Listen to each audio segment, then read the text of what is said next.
Welcome to Intellipaat's Data Science Full Course, your ultimate tutorial to master data science from scratch in 2025.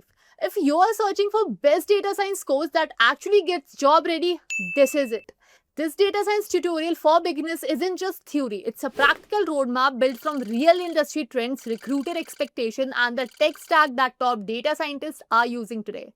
So, what exactly is data science and why is everyone from startups to Fortune 500 companies hiring data scientists like crazy?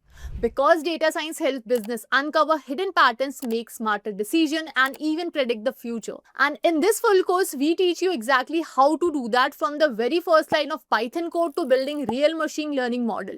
You will begin this course by understanding what is data science, the data science life cycle, and step-by-step path to become a data scientist in 2025. We will cover Python for data science, EDA, and machine learning algorithm like linear regression, logistic regression, SVM, decision tree, and k-means clustering, all explained in simple beginner-friendly language. This data science full course also includes exclusive insights from a top data scientist, career tips to help you get hired, and bonus modules on generative AI, including how to build an AI agent from scratch and build your first MCP server. Whether you are aiming for a job, a career switch, or just want to understand the hottest tech in the world, this data science tutorial is your launchpad. So grab your notebook, stay till the end, and let's dive into the most value-packed data science course for 2025. Data science is not technical as software development. It is more of a problem solving and creative field where the real world problems are solved by diving deep into the data. And this is something we ourselves naturally do while making even simple decisions in our life. Like for example, if you were to travel from location A to B during the monsoon season, first you would go ahead and check what the weather is like. What are the chances of precipitation? Then you would go ahead and visit Google Maps and figure out the shortest path to reach location B. If you want to reach there fast, you'll end up checking whether there is traffic on the road or not. See, in a very basic notion, you went ahead and gathered data from different sources. And by understanding that data, you'll be making the informed choice, which will be having very less chances of failure or disruption. Data science comes up from this notion itself. It's the problem solving discipline where you make use of data to drive successful business decisions. Not only that, by recognizing the pattern in data points, you predict the future trends using various statistical modeling techniques and machine learning. This is basically what a rough definition of data science looks like. If I were to refine it as per the industry reference, I would put it like data science is the field of study that involves extracting knowledge and insights from noisy data and then turning that noisy data into insights or actions that business or organization can go ahead and take forward. Okay, let's go ahead and dig a little bit deeper and try and understand this data science term in more detail. So, when we talk about data science in very basic terms, it is an intersection between three different disciplines. From whatever that we have discussed till this particular moment, you can figure out one thing, that data science is there to solve business problems. So by default, one critical pillar of data science becomes the business acumen. Then data is nothing but a lot of numbers and mathematics and statistics, right? So definitely mathematics and statistics naturally becomes the second pillar. And finally, the logical block that puts together both the mathematics and business side of things into a problem and solves it is something called as computer science.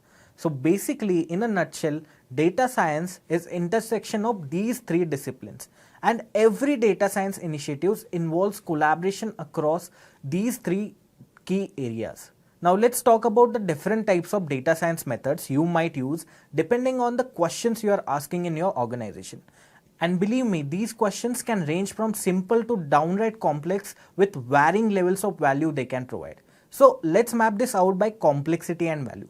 First off, we have descriptive analytics. This is all about understanding what's currently happening in your business. It's like a quick status check. A common question here would be, did our sales go up or down? It's about having accurate data to know the current state of affairs. Next, we move on to diagnostic analytics. This one is a bit deeper. It focuses on figuring out why something happened. If sales went up or down, we would ask, why did that happen? We dig into the data to find the root cause of any change. After that, we hit predictive analytics. This is where we start forecasting. It's all about asking what's likely to happen in the future. For example, what will our sales look like next quarter? Here we use historical data patterns and trends to predict future outcomes. Finally, we have prescriptive analytics. This is where we get actionable. It's about figuring out the best course of action. So we might ask, what do I need to do to boost sales by 10%? This helps us decide the next step based on our analysis. This sounds cool, right? Now let's dive into how exactly data science actually gets all of this done and who is responsible for which part. This brings us to the concept of data science lifecycle. The starting point of every data science business problem is understanding the business. This is critical because if we are asking the wrong question from the get-go, we are setting ourselves on the wrong path, and that path is definitely going to lead towards failure. This phase ensures that we clearly understand what problem we are trying to solve and why it matters. Once we nail down our business question, we move on to data mining. This step is all about gathering the data we need for analysis, searching through databases and pulling out relevant information from the web. Next up is data cleaning. Let's be real, when we find data, it's really not in the best shape. It might be full of missing values, duplicates or errors. So we have to roll our sleeves and clean it up to make it usable for analysis. With clean data in hand, we move on to exploration. This is where we use various analytical tools to start answering our business questions. If you want to dive into more complex problems like predictive or prescriptive analytics, we have to use advanced tools such as machine learning models that leverage huge amounts of computing power and high quality data to make accurate predictions and recommendation actions. Once we have explored and analyzed our data, it's time for visualization. We need to present our findings in a way that's easy to understand for every business stakeholder and take action out of it. Now let's quickly break down who does what in this particular life cycle. In most organizations, you'll find roles like business analysts, data engineers, and data scientists. Business analysts are the ones formulating questions and working on the business side of things. They are also involved in visualizing insights and making them useful for decision making. Data engineers, on the other hand, are the people who gather, clean, and organize the data. They make sure that the data pipeline is running smoothly, enabling the analysis process. Finally, we have data scientists. These are the professionals who dive deep into the exploration phase, applying machine learning techniques and advanced statistical methods to get the most value out of that data. Here is the interesting part. These roles often overlap. Business analysts might need to dabble in machine learning, while data scientists may have to hunt down data themselves. Collaboration is a key, and it's becoming more common for people in data roles especially. So there you have it. The data science lifecycle takes away from raw noisy data to achieving actionable insight that can have a significant impact on any business decision. It doesn't matter whether you have a computer science degree in hand or not. Neither does it matter whether you have programming experience behind your back or not. When it comes to getting a job in data science domain, all that matters is whether you have got the skills. It's true that for many aspirants back in the day, acquiring data science skills was only possible with master's and PhD degrees. Considering the fact that data science need mastery over 4 different things such as statistics, programming, machine learning, and business acumen. But what if I tell you that now you can attain this feat and become a data scientist within a year? What if I tell you that you don't necessarily need a master's background to become a data scientist today? It doesn't matter whether you have a computer science degree in hand or not. Neither does it matter whether you have programming experience behind your back or not. When it comes to getting a job in data science domain, all that matters is whether you have got the skills. It's true that for many aspirants back in the day, acquiring data science skills was only possible with master's and PhD degrees. Considering the fact that data science need mastery over 4 different things such as statistics, programming, machine learning, and business acumen. But what if I tell you that now you can attain this feat and become a data scientist within a year? What if I tell you that You don't necessarily need a master's background to become a data scientist today. Well guys, bear with me till the end of this video and I'll answer how you can make the above two things happen. I'll provide you with the success mantra, the roadmap that will help you become a data scientist all by yourself. Now, first of all, let's discuss why you should consider a career in data science. When it comes to choosing a career domain, you need answers to three questions. Does the domain have high demand right now? And will it be relevant in the coming years? Number two, are there better job prospects available? Number three, are the salaries lucrative enough? Okay, let's try to break all these three questions one by one. First of all, let's talk about question 1 and 2.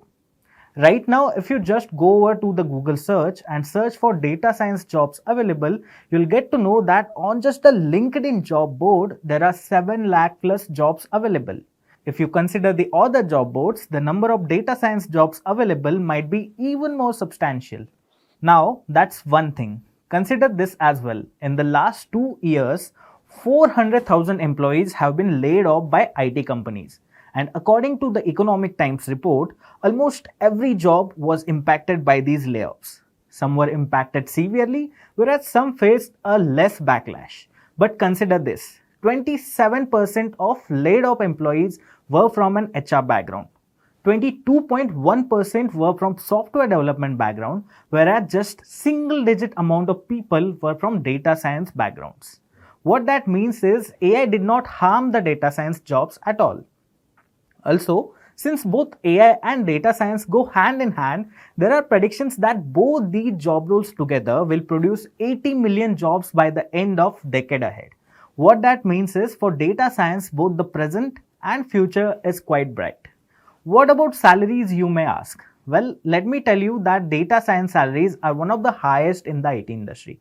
Even the junior data scientist earns an average pay between 7 lakh rupees to 19 lakh rupees in India and $92,000 to $200,000 in the USA.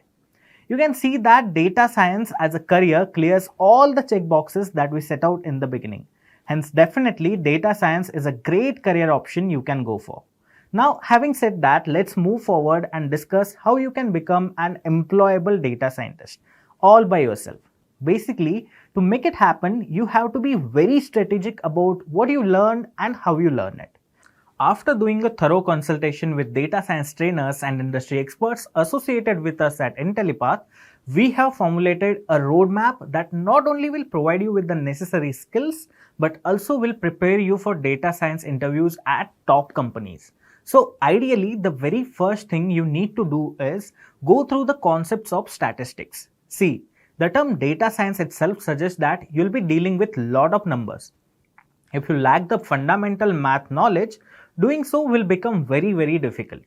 Even if you were to carry out a simple analysis, let's say you want to know if YouTube changes the color of the subscribe button to green, what will happen? In that case, statistics will be important for you to understand the noise in data, to understand what parameters is critical for captured data. Even the basic concept or fundamental ideology behind machine learning like neural network is born out of mathematics. That's why we want you to dedicate a month and a half to revising critical mathematical concepts for data science.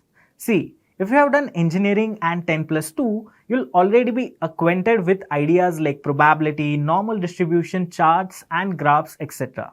All you need to do is revise those concepts and learn few more critical concepts such as mean, variance, bias, Bayes theorem, sampling, hypothesis testing, standard and normal distribution, t-test, etc. To help you do that, we have created a free statistics for data science course. You can just search for the free Intellipaat statistics for data science course over Google and you'll come across this course page. I'll also be dropping it in the description below as well. See, you don't have to become a mathematician here. You just need to understand enough of math to learn and understand the data science concepts. Once you have done that, it's time we get started with the next dependency, that is learning the programming language. For data science, primarily there are two languages to choose from. First one is R programming and second one is Python programming. I would prefer learning Python since it is large scale programming language and it doesn't just stop at data science. Again, You don't have to become a Python developer. You just need to learn enough of Python programming to be able to do data science course. Here is the list of concepts you'll have to master. For this task, you can dedicate 2.5 months. Getting acquainted with programming language is not going to be as difficult as it might seem to you right now. Once you get started, you'll realize that you have got it. Next up, you need to go through the libraries such as NumPy, Pandas, Seaborn and Matplotlib. Basically, you'll be doing the exploratory data analysis as the first task in any data science process. Hence, exploring these very basic libraries is a must. Learn to create the data frames and NumPy arrays, how to carry out the mathematical operations on them, and learn about different Pandas and NumPy functions. Also explore the different charts available in Seaborn and Matplotlib. Understand what each chart resembles. Basically, comprehend the language of charts and graphs. You can spend 15 days doing this particular activity. Once you have understood how to use these libraries, it's time you grasp the SQL basics and art of exploratory data analysis. Learning SQL is very important because without it, you'll not be able to interact with data systems and gauge the data that you need. Tasks like wrangling are done with SQL itself. So try to gather the fundamentals of SQL and databases. You can dedicate one complete month to learning and practicing with SQL. Also, since we have already dedicated the time to learn statistics and 4 Python libraries, mastering the EDA will not be a difficult task. Basically, you'll discover how to load data, clean it, figure out descriptive statistics and analyze the important attributes, etc. I would recommend you guys to go over the Kaggle, explore many notebooks and figure out how people understand the data. Then try to analyze different sorts of data sets on your own. We can spend 1 month practicing different data sets on Kaggle every day. Doing this activity will give you a boost in confidence as well as help you understand why you did what you did till the point. Next up, you have to take on machine learning algorithms. This is the area where most of the data science aspirants or beginners give up. They try to learn the workings of machine learning algorithms and their logic, but don't comprehend how to apply these algorithms to data and when. They fail to understand a problem in mathematical format and propose a solution using logical reasoning and machine learning algorithms. This is the challenge we need to address at any cost. So what I would recommend is you should learn machine learning algorithms with a hands-on approach. Let's say you understand a certain ML algorithm after watching a video on YouTube, then you need to go onto Kaggle and go through the sample exploratory notebooks based on the very same algorithm. Take pen and paper and jot down what you understood about the exploration. Learn about feature selection techniques, how fine-tuning can be achieved, etc. Keep on doing the Kaggle notebook exploration until you gain a knack for picking patterns in dataset. To do this, we would recommend you spend 3 to 4 months. Once you have a deep understanding of machine learning, walk the extra mile and learn about deep learning, natural language processing, computer vision, etc. For this, you can dedicate an extra 3 months. By fulfilling step 6, you'll acquire all the beginner level data science skills that can get you a job. Although it would take 9.5 months to do so, the efforts will definitely pay off. Next, you'll need to work on building your portfolio as a data scientist. You need to have some good projects under your belt. You can get them done by participating in Kaggle competitions and showing off your skills to the world. Not only will this help you build some awesome projects, but it will also provide you with awards and employment opportunities as well. Mention the projects and competitions you have participated in over to your LinkedIn profile. You can spend 2.5 months working on projects and building your LinkedIn presence. If you follow all these 7 steps and dedicate 7 to 8 hours of learning time every week, you'll be able to master data science for sure. I know that keeping track of what we have covered might come as a challenge. So we have prepared a year-long slow-paced study plan for all of you guys. The link is available in the description. Visit it and get started on the data science learning journey. Just a quick info, guys. Intellipaat offers a data science course in collaboration with iHub IIT Roorkee, which will help you master concepts like Python, SQL, machine learning, AI, Power BI, and more. With this course, we have already helped thousands of professionals in successful career transition. You can check out their testimonials on our Achievers channel, whose link is given in the description below. Without a doubt, this course can set your career to new heights. So visit the course page link given below in the description and take the first step towards career growth with the data science course. Okay guys, by far what we have done is we have understood the skills that you need to learn in order to become a data scientist. We covered a roadmap that you need to study in order to become a data scientist, as well as we also went through the description of data science job role. Now moving on, we are going to dive deeper into learning these skills. Skills such as Python programming language for data science. Then we'll go through NumPy library and Pandas library for data science. Once you are done with basic programming understanding, then we'll dive deep into machine learning algorithms. I hope this is clear to you. So let's move further in the course. If you're just getting started in data science, here's something important you need to know. You don't have to be a hardcore programmer. That might come as a surprise, but it's true. Data science is not about building complex apps or writing thousands of lines of code. It's about making sense of data, understanding patterns, finding insights, and solving real world problems using numbers. And to do all that, the tool you'll use the most is Python. When you first start learning Python, you might feel the urge to dive into data structures and algorithms. And while it's useful to know the basics, you don't have to spend months solving binary trees or linked lists. Yes, you do need some programming, just enough to be able to work with data, read it, clean it, transform it, and get results out of it. Before we dive into the main concepts, let me quickly give you an overview of some basic Python that you'll need along the way. Now, if you've worked with languages like C or Java before, you'll find Python a lot easier to pick up. Let's start with creating a variable. In Python, you don't need to mention whether a variable is an integer, a string, or a float. You just need to assign a value and Python figures it out for you.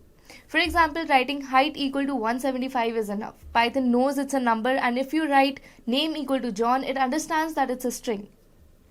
Now let's say you have two variables representing the heights of two people. You can use a simple if condition to check who is taller. After that, one of the most important things in programming language is functions. And in Python, creating a function is as simple as using def keyword, giving it a name, and writing the block of code you want it to run. Then there's something you'll use a lot in data science, that is lists and dictionaries. In Python, a list is just a collection of items. It can hold numbers, names, or even a mix of different data types. You can add, remove, or change items easily, and Python gives you a lot of built-in tools to work with them. Next is the dictionary, a set of key value pairs. A dictionary lets you look up a word, the key, and get its meaning, the value. So if you want to know the person's age, you just use person and in the bracket you use the age and it'll give you the value. Now let's talk about NumPy, which stands for numerical Python. You might be wondering why use NumPy when we already have lists. Well, NumPy arrays are faster, take up less memory, and come with tons of built-in mathematical functions. Most importantly, NumPy allows you to create multi-dimensional arrays like tables or matrices, which are extremely common in data science, especially in machine learning. So instead of just a one-dimensional list, you can create something like this. This represents 2 rows and 3 columns in a matrix. You can also perform operations on entire rows and columns at once without any loops. NumPy is built for high-performance computing, which makes it perfect for scientific computing. So before we move ahead with pandas, I want you guys to understand the basic difference or the basic requirement why we need pandas. Alright, so basically we saw in NumPy how we were able to perform various numerical as well as arithmetic operations on our arrays. That was basically a data given to us in the form of arrays, right? So why exactly do we need pandas, or what is pandas? Alright, so in order to understand that, I am going to go ahead and show you guys an Excel sheet. So as you can see over here, I have some data. So once you guys get familiar with data analysis, you guys will be able to tell me that this is something known as house price prediction data set. But we need not get into the details of that right now. So for now, all you have to understand is that there are different features or different columns representing the features of a house, right? So we have the square feet, that is the area of the house. We have the city, we have the state, we have the condition, we have the waterfront, which basically is telling us whether there is a waterfront. So basically 0 and 1 is how our data is being represented.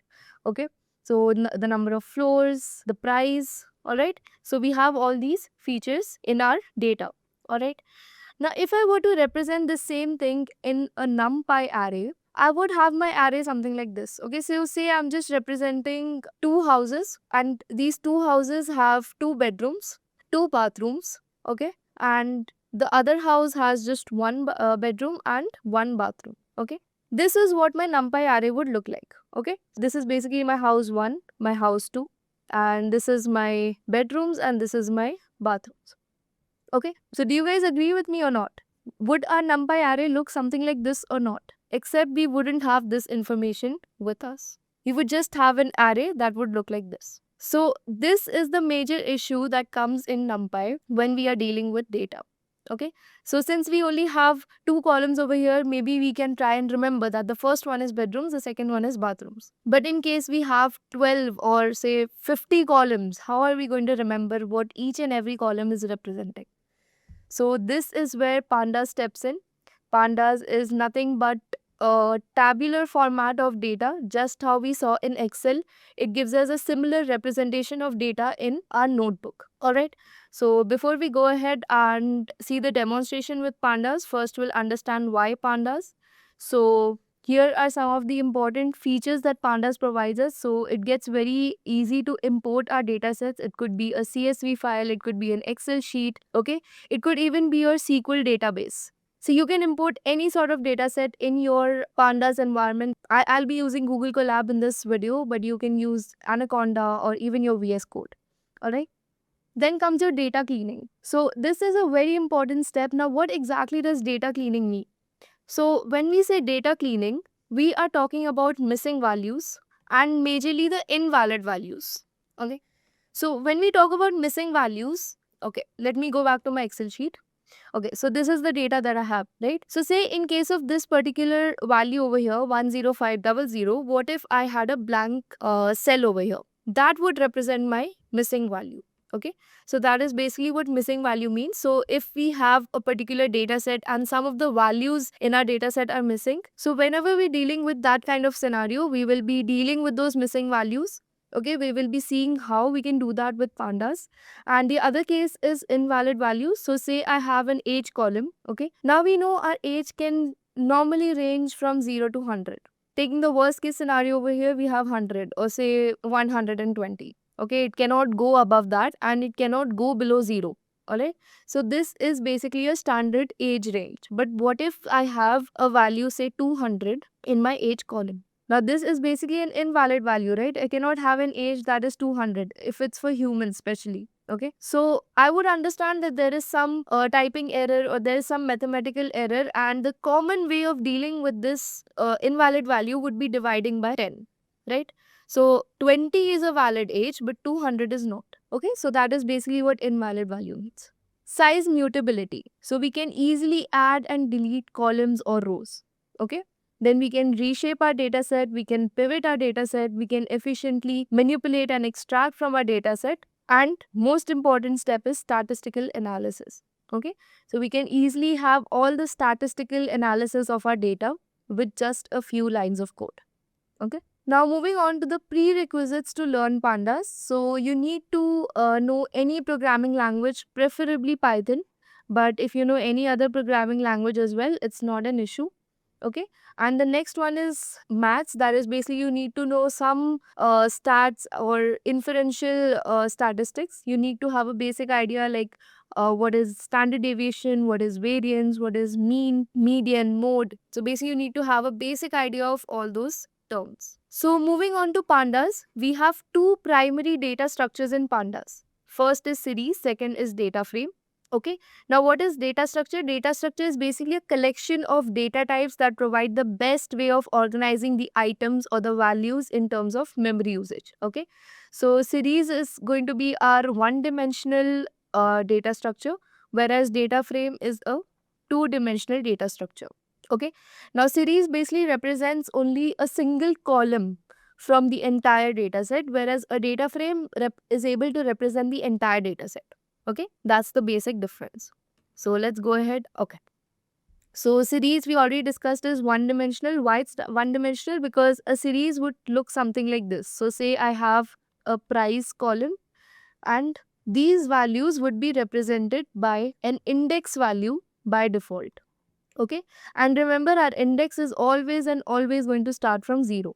So this is our series. Okay, so over here you cannot say this is a two-dimensional or it has two columns. This is the index and this is our one and only column. Okay, so this is why series is a one-dimensional data structure, because it can accommodate only one column and you can extend it to as many rows as you want. Okay, so it is a one-dimensional labeled homogeneous array. Homogeneous array means it can accommodate only either integers or string values. Now, it's not that if I were to add, say, a string ABC, I would get an error. Rather, if I were to add a value like this, all of my integers would be converted to string. Okay, so this is why series is called a homogeneous array, because if I add a single string value into my series, all of my integers are going to be converted into string, and my data type of this series would be object. Okay, if I were to have only integers, my data type would be integers. Okay, so this is basically what it means. And very important property is it is size immutable. Now what this means is I cannot delete a particular row from here. I can only remove it, and when I perform the remove operation, basically I am going to be returned a new string. That is, my string originally is not going to get manipulated, rather I'm going to be returned a new string where my values would look something like this. Okay, so this is basically what size immutability means. And even if we try to append a new element, we would be again returning a new series rather than manipulating or rather than changing the original series itself. Okay, now moving on to data frames. It is a two-dimensional data frame because we can have multiple columns. So we can have a price column, we can have number of bedrooms, number of bathrooms, and so on. Okay, we can have unlimited, or you can say n number of columns and n number of rows. So basically it can be extended in this direction as well as this direction, whereas series was able to extend itself only in this direction. Okay, and this is going to be a size mutable tabular structure, and it can be heterogeneous type. Heterogeneous means we can have, say, integers in this column and a string, all the string values in this column. Okay, so we can have multiple data types supported in data frames, and it is size mutable means you're easily able to add and delete the rows and columns. Okay, so I hope the difference between series and data frame is clear. So let's go ahead and look at the implementation in our notebook. But before we do that, I hope you guys remember you are supposed to install pandas using pip install command. Let me just show you guys quickly. So you can go to your terminal or any command prompt, and all you have to do is type pip install pandas. When you run it, you're going to have a few lines of code run for you, and then finally you're going to get your requirement is satisfied, and then after that you can proceed with importing pandas as PD. Okay, so again, this is an alias. Just like we used an alias for NumPy, we are going to use one for pandas, which is PD. Okay, so I'm going to run it. And if you guys remember, I told you guys in the NumPy video that NumPy is going to be used throughout your data analysis process. So right now we are going to focus only on the pandas features, but when we come to real data sets, which I'll be showing you, I'll be importing a real data set also using a CSV or an Excel file, and then I'm going to show you how NumPy and pandas both are going to be used to perform various operations on that data set. Alright, but right now we are going to be only focusing on pandas, understand the features and the implementation. Okay, so as you can see, I have successfully imported my pandas, and the green tick over here basically represents that the operation was successful. Okay, so now what I'm going to do is I'm going to create a basic series using pd.series, and I'm going to do so using a list. Okay, now if I go ahead and print it, so you can see my data type is int64 because all of these are integers, and by default I got an index value of 0, 1, 2, 3 and 4. Okay, so as I told you, my index is always and always going to start from 0. And now if I were to add another element, say a string value ABC, you can see now my data type is object, and all of these that were integers earlier have been converted into a string form. Okay, So I'm going to remove this for now because I want to show you guys some operations that we can perform in series. So I can go ahead and check the data type of my series. It's in 64. Then I can go ahead and check the values of my series. Okay, so you do not need any parenthesis. So these are the values of my series data structure. So you can use s.index to check the index of your series. You can see over here my starting value is 0 and my stop value is 5 and my step value is 1.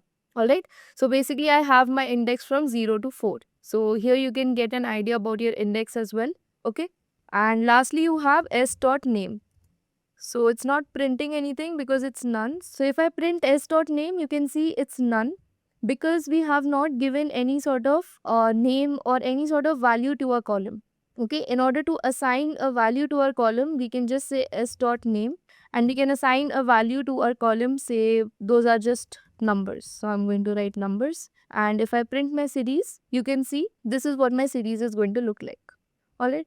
So that was it about the random functions. Now we're going to look at an important topic called indexing. Okay. So you can do indexing using square brackets like we normally do for lists, and we have also done for NumPy arrays. So similarly, you can do it for your series in Pandas. So if I want the first element, I'm going to say S0 and I get the first element, that is 10. Okay. So if I want multiple elements, all I'm going to do is S0 to 2, and you can see my ending index or my ending value is not included in my output. So let me just comment it over here, and then we have the step value. So we have done this indexing in list as well, and you guys are well aware that your starting value is always included, whereas your ending value is never included. Alright, so whichever value you want at the end, you give your stop value plus 1 to your desired value you want in the end. Alright, so say I want values at index 2 and 3. My syntax for that would be S2 to 4. Okay, so as you can see over here, I got my values at index 2 and 3. Alright. Now another way to perform indexing is by using a function called ilog, which basically does location based indexing. So what this means is it is going to use the indexes, that is the 0, 1, 2, 3, 4 that you have as indexes, and it is going to fetch the values at those particular indexes for you. So all you have to do is say s.ilog and value at 3, and I print it, and you can see I got 40. So at index 3, I have value 40 and it's giving me the correct value. Okay. Now if I want multiple values, all I have to do is s.ilog and use double brackets and pass all the indexes that I want my values at. Okay. So I want value at index 1, 3 and 4. So as you can see, I got my output just as I intended. So this was all about location based indexing. Now another important feature in series is that you can change the index according to you. Okay. So instead of 0, 1, 2, 3, 4, these numbers actually represent the calories. Okay. These are the different calories. So you can see I have changed the column name to calories. And now I want these calories to represent the fruit. Okay. So I'm going to create a list of all the fruits that are present in my carries. So you can see I've created a random list of fruits and I've stored it in the variable index. Now what I'm going to do is I'm going to say s.index and I'm going to pass my index variable, and then I'm going to print my series. So you can see over here, I am basically trying to say my apple has 10 calories, banana has 20 calories, grapes has 30 calories and so on. Okay. So this is how you can change your indexes according to the information you are trying to represent. Now do not comment that I have put wrong calories for the wrong fruits. This is just a random data that I have created just to show you guys how indexing works.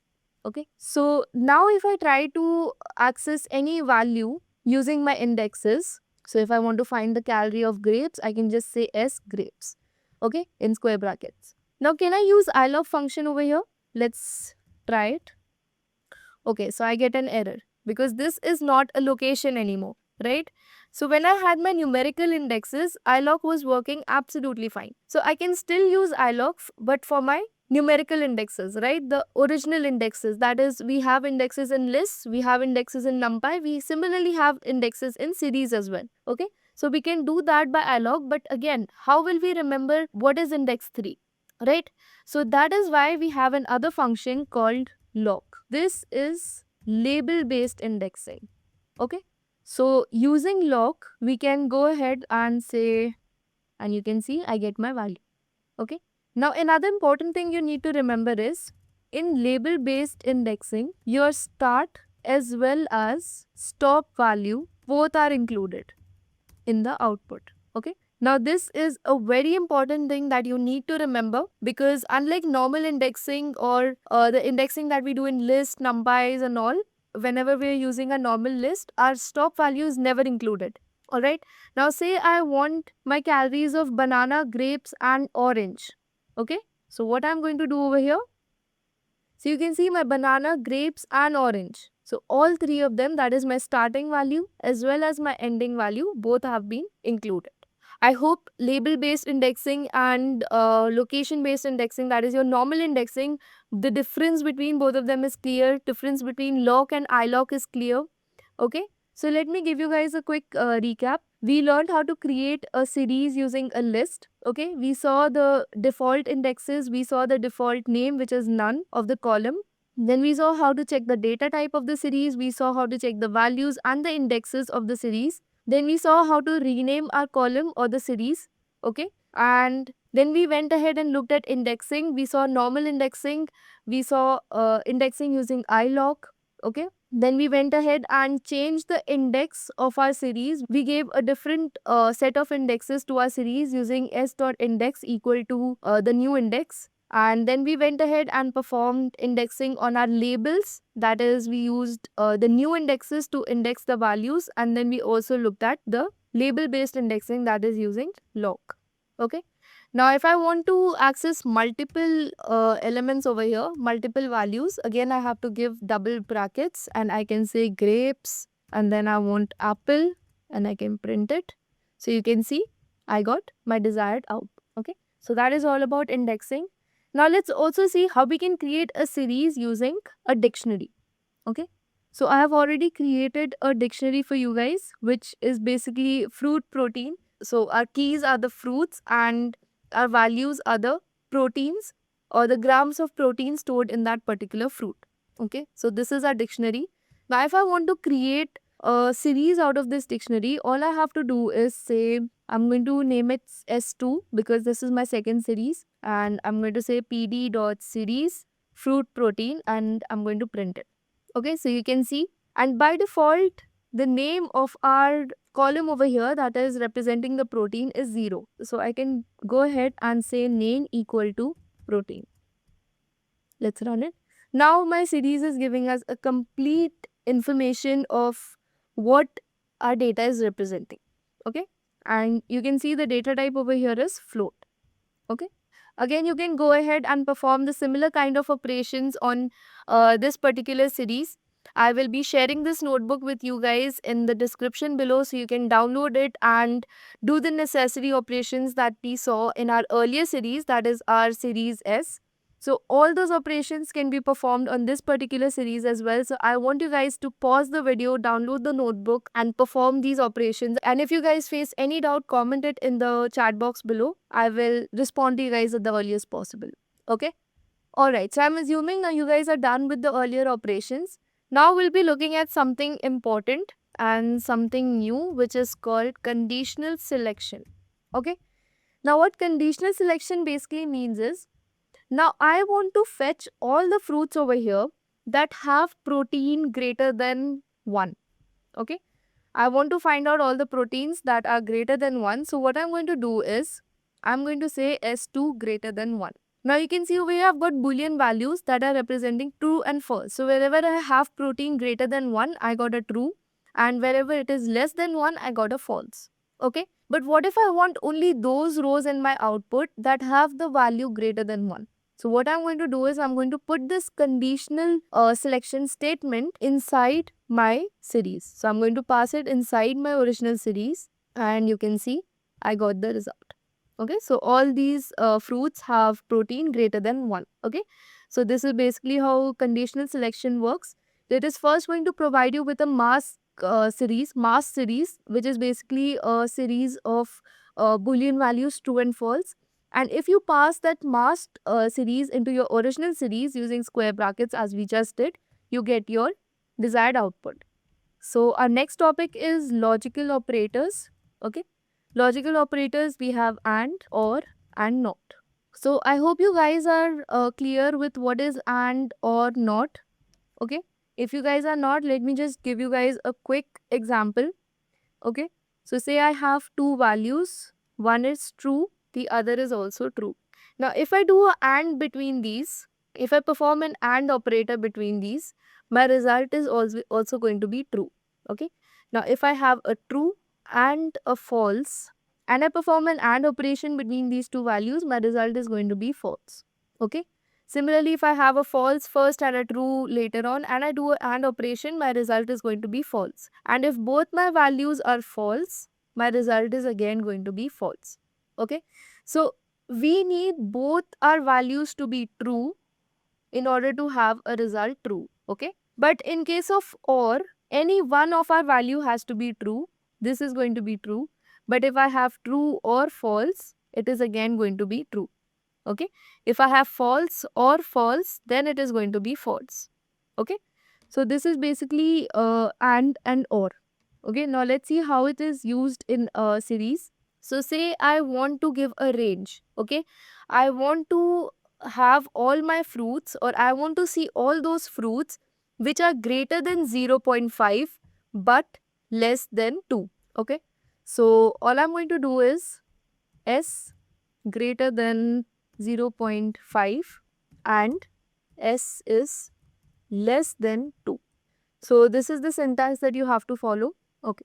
So you can see I got the true and false values. Now if I want to find only those rows which satisfy this condition, so you can see all these values are going to be between 0.5 and 2.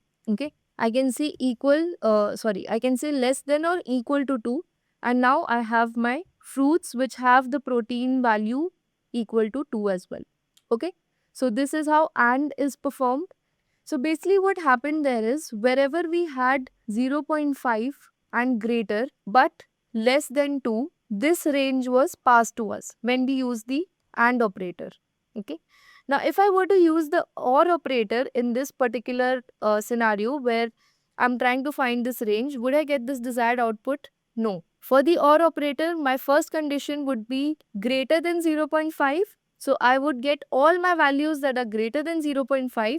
And then my second condition would be less than 2. So I would get all the values which are less than 2. That means below 0.5 as well.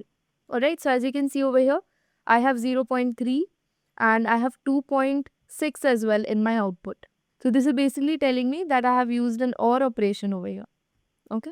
So similarly, you can use and OR and you can also use your NOT operation.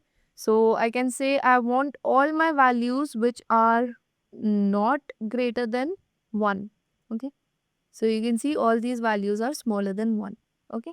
So this is how the logical operators like and, or, and not are performed. And then finally we have a topic of modifying the series. Okay. So say instead of my calorie of mango to be 0.8, I want it to be 2.8. So what I'm going to do is, just like a normal list, I'm going to go ahead and say S mango and I'm going to say 2.8. Okay, so it's run successfully. Now if I print my series, you can see my mango protein has been changed to 2.8. Okay, so this is how you can modify your series. Okay, at any particular index. You can change the value. You can also change the index, but you will have to pass your entire index again. Okay. So this was all about series. Now we are going to move ahead with data frames. So I hope series was clear. If you guys have any doubt, comment your doubts in the chat box below. I will respond to you guys as quickly as possible. And do make sure that you guys have this particular notebook downloaded in your systems and you guys are working with me side by side. So that's going to make the entire process more fun. Okay. So far you guys have gotten a basic understanding of series and we have already covered NumPy. So I have a question for you guys. So basically I have a series and I want you to find the answer of this particular query. Okay, so if I say s dot not null and I say I want a sum of all the values that are not null. I want you guys to quickly comment the answer in the chat box and tell me what's going to be the answer in if we run this particular query. Okay. So moving on, let's look at our very next topic, that is data frame. So it is important and very interesting if you guys understand it carefully. So basically I have some data in the form of dictionary, as you can see over here. So I have some names, I have some ages, and I have some departments and salaries. Okay. And now I want to convert this particular, so if I print this data, it's going to look like this. Okay. It's not very neat and it's not very easy to understand. So what we're going to do is we're going to go ahead and convert it into our data frame, and let me just print the data frame for you. Okay. Alright, so I have this particular data set with me. So if I want to see just the starting values, I can just say df.head and say I want to see the first two rows. Okay, so I can do it using .head function. And if I want to see the last values, I can just say df.tail. Okay, so by default, the parameter over here is 5. But if we want, we can tailor it to our own needs. So I want to see the last three rows. So you can see 5, 4, and 3. Okay. So moving on, we can again use our log and ilog functions just like we did with our series. So say I want to fetch the first and second row of my data set. So what I'm going to do is I'm going to say df.ilog and I'm going to say 1 to 3. Okay. So you can see I have my first and second row and all the columns. Okay. So now in case of all these columns, what if I want only department and salary in my output? So what I'm going to do is I'm going to say df.log. So instead of ilog, I'm going to use log and I'm going to say rows 1, 2, 3 and I'm going to say I want columns age and department. So I'm going to have a comma over here to separate the columns. So you can see over here I have age and department and my 3 rows. Okay. So we discussed earlier, whenever we use the log function, our starting as well as ending indexes are going to be included. So I have 1, 2 and 3 rows instead of just 1 and 2. So if I want just the 2 rows, I have to say 1 and 2. Alright, so I hope this is clear. Okay, so we can use ilog and log in this manner. But if I wanted to include my first and second column in my ilog column itself, so you can see I have my first 2 columns in my output. Okay, so basically when we're using ilog for data frames, we have to pass our rows and our columns, and the range for these are going to be separated by a column. Okay, so we can do that using ilog and log. So we'll be using this a lot. Okay, direct indexing in a data frame gets a little complicated, so that's why we'll be only using ilog and log functions. Okay, so you can go ahead and play around a little with ilog and log and try to access different rows and different columns. So now we'll be moving to accessing only an individual column. Okay, now if I want to access just one particular column, all I can do is say df_age. So this is how I get only the age column. Okay, now if I want multiple columns, I have to add another bracket and I can simply separate my columns and say I want age and department. So you can see this is how I get my output. Okay, now what if I want to drop this age column? Okay, so you can see I have a null value also over here. Now I want to drop this age column because I feel it's not very relevant to my data set. So how I can drop it is I will just say df.drop and I will say age. Okay, and I will pass axis equal to 1 because I want this entire column to be gone. Okay, if I want a particular row to be gone, my axis would be 0. Okay, so it is a particular row wise operation. But if I want a column gone, I want my axis to be 1. Okay, so if I run it, now you can see my age has been disappeared from this particular output. But if I print my data frame, you can see the age is still there. Okay, so until and unless we use the parameter in place equal to true, by default in place is equal to false. Okay, so in place is basically telling us to perform the operation in the original data frame. Okay, so if we want the changes to be displayed in our original data frame, we are going to use in place equal to true. Otherwise, by default, it is going to be false. And it is only going to return a new data frame and our original data frame is going to remain unchanged. Okay. So as you can see, it has been unchanged. Now this is a missing value over here, this and this. So we'll be dealing with these missing values later on. But first let's understand a few more functions. So we can go ahead and check the shape of our data set using df.shape. So this is telling us that we have 6 rows and 4 columns. Okay. 1, 2, 3 and 4. Okay. So again, the indexes are not counted as a part of a column, just like we did in series. Okay. So these are by default values over here. And we have 6 rows. Okay. So we basically have 6 samples. Okay. These are known as samples. This is the sample sets. Okay. So we can also go ahead and check the data type of our data frame. So we can also go ahead and check other information about our data set. So using info. Okay. So this is telling us that we have these particular columns: name, age, department and salary. Okay. And these are the data types in our column. So we have 2 columns having float data type and 2 columns having object data type. Okay.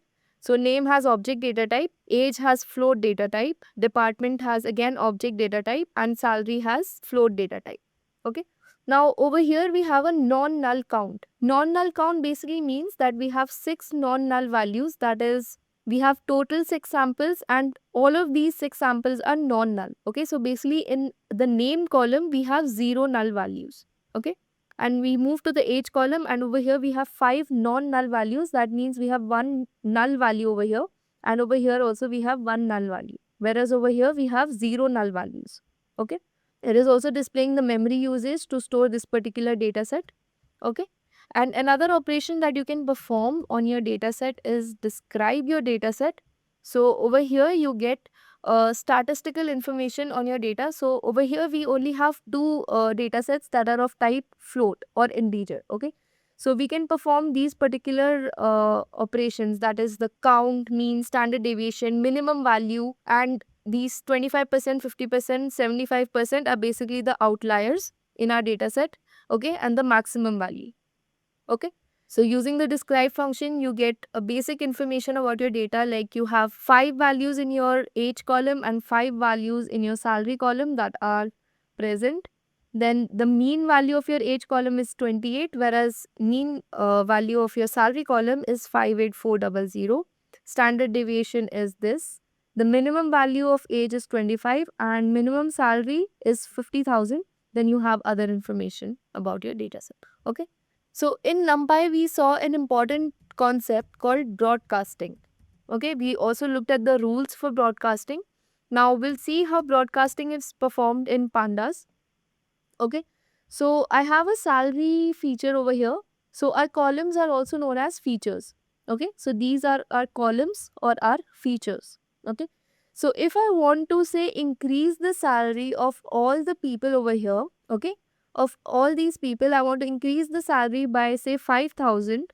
All I have to do is say df salary and I will say df salary plus 5,000. Okay. Now you guys must be wondering, this is a scalar digit or an integer, whereas this is a one-dimensional array, right? If I just print df.salary, let me go ahead and print df salary. If I print this, you can see this is a one-dimensional array, right? This is basically an array having 5 rows and 1 column, right? And this over here is just a scalar value. Now I want to increase all these values by 5,000. So do you think if I perform this particular operation, I will get an error or will it successfully perform? So if you guys said it will successfully perform, you guys have understood broadcasting really well. So if I go ahead and print my salary now, so you can see it has been increased by 5,000. Okay. So what's happening over here is instead of treating this as a scalar value, it has been broadcasted to match the shape and size of this particular column. Okay. And then the operation has been performed over here. Cool. So moving on to the next concept, we have renaming columns. That is, we can rename the columns in our data. Okay. So if I want to rename a column, all I have to do is call df.rename and pass my columns. Okay. So I want my department column to be displayed as DEPT. Okay, and I'm going to say in place equal to true because I want this operation to be performed in my original data set itself. Okay, so if I go ahead and print my data, so you can see my department has been changed to DEPT. Okay, so this is how you can go ahead and rename your columns using dot rename function.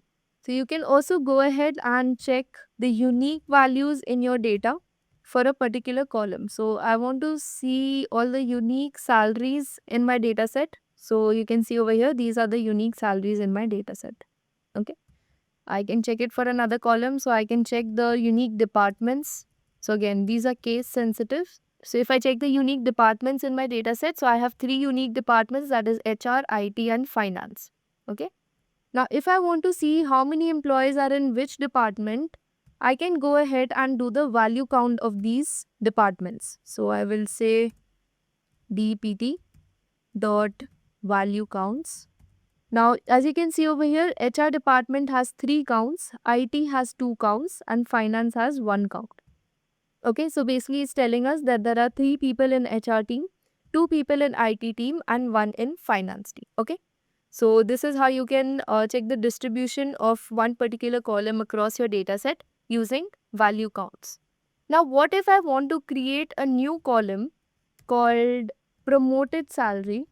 That is, I want to check the salary of all the employees after the promotion. Okay, so say some of my employees have been promoted and I want to create a promoted salary column in my data set itself. So if I want to do that, all I have to do is say df original salary, and after the promotion their salary is going to be say multiplied by 10. Okay, so if I run this particular query and then print my data frame, so you can see the salaries have been increased in my promoted salary column. Okay, so they have been multiplied by 10. Again, this is a broadcasting rule again. Okay, so this is how you can go ahead and create a new column in your data set or your data frame. Alright, so now that we have learned how to create a new column, I think it's time to dive into data cleaning. So as you can see, we have a few null values in our data set. So I want to get rid of them because till I have those, I will not be able to perform some operations, plus it doesn't look very good. Okay, so first I'm going to check how many null values exactly I have. So all I did was I checked for my null values inside the entire data set and then I did a sum of all those values. So as you can see over here, my name column has 0 null values, my age column has 1 null value and my salary column also has 1 null value. And so does my promoted salary column. Okay. So I have a few options over here. I can either just get rid of all the rows that have these null values. Okay. So I can do that by using df.drop na. Na stands for null values. So I'm basically dropping all the null values. And if I just run this prompt, if I just run this without any sort of argument or without any sort of parameter, as you can see, I'm just left with 4 rows. Okay, so basically any row that had null value has been removed. And again, I have not used in place equal to true, so my original data set is still untouched. Okay, so this is basically just a new sort of data set that has been altered and returned so that I can see how it's going to look. Alright, so by default over here, you can see my argument of how I want my null values to be deleted or dropped is any. So basically any row that has any sort of null value has been dropped. Okay, so if I run this using how equal to any, so again my result is the same. So we saw one sort of parameter in drop NA, that is how equal to any. Now the other parameter in drop NA is all. Okay, now the other argument that drop NA takes is all. Now what this is representing over here is particular row. Okay, when we said how equal to any, we were just saying any row that had any null value. Okay, so whichever row had any null value was dropped. Now over here we are saying if all the values in a row are null, we are going to drop that row, otherwise we are not going to touch it. Okay, so we do not have any row that has all the null values, we just have this row that has 2 null values, but again we have 3 non-null values as well in this particular row. So again none of my rows were altered and the data remains as it is. Okay. So this is one option when we are dealing with missing values. We can just get rid of those null values. Okay. The other way is to fill those missing values. Now how I can do that? So let me just find, okay, here is my null value, right? So I can either fill this null value with the most repeated value in this particular column. Okay, that is one option. Let me just write it down for you guys. Okay, so dealing with missing values is one of the most important aspects when it comes to a data set, because you will be dealing with a lot of unclean and messy data sets, and missing values is going to be one of them. Okay, so let me just write missing values. So one way of dealing with missing values is getting rid of them, which we just saw by using drop NA. Okay, and the next one is by filling them up. And for filling those missing values, we use the function fill NA. Okay, so this is the second method. Let us see how it works. Okay, so all I have to do is say df.fill NA. Okay, and let me just run it. So I must specify a fill value or a method. Now I want to fill all the null values with say 0. So you can see this is what my data set is going to look like finally. Okay, but this is again a very noob method to perform on a data set, because I do not want my age to be 0 or my salary to be 0 just because it's missing, right? So instead what I can do is, for my age column, I am going to fill all my missing values with the mean. Okay, and I'm going to say, okay, let's not keep it in place equal to true, because I do not want to modify my original data.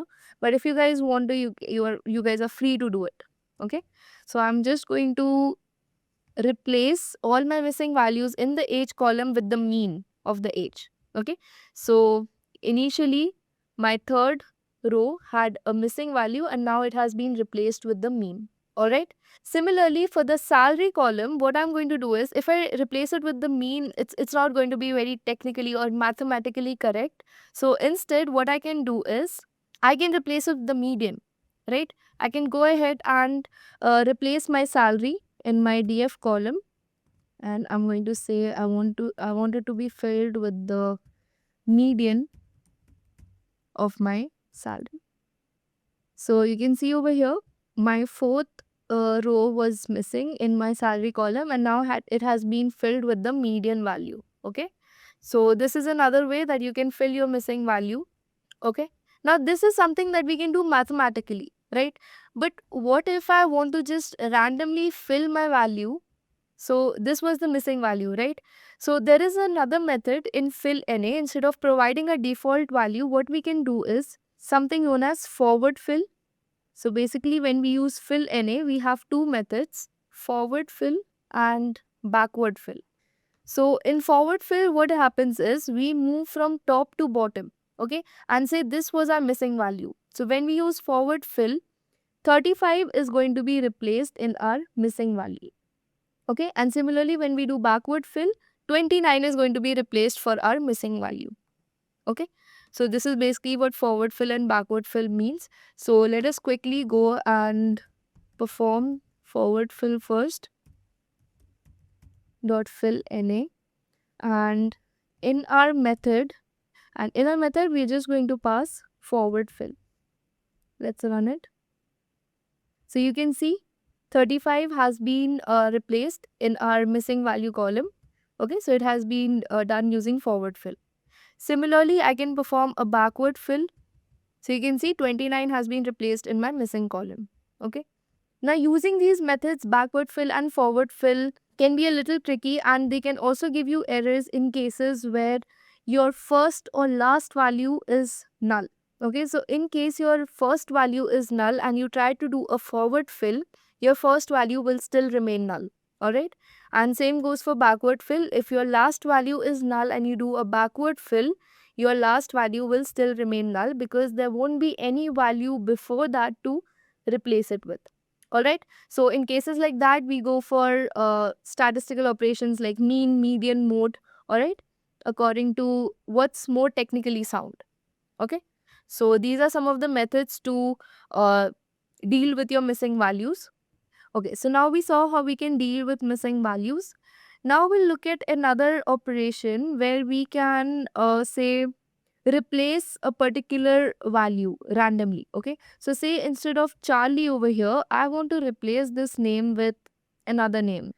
So now, just because we did not use in place equal to true throughout our queries when we were dealing with our missing data, does not mean we have not already dealt with them. We have already dealt with our missing data, and currently we shouldn't have any sort of missing values in our data set. Okay, so moving on, I want to just randomly replace this particular name, say with Rose. Okay, so I want instead of Charlie, I want Rose in my name column. At I just have to say df dot replace, okay, df in the name column. Okay, I have to specify the name, sorry, I have to specify the column, and I have to say replace Charlie with Rose.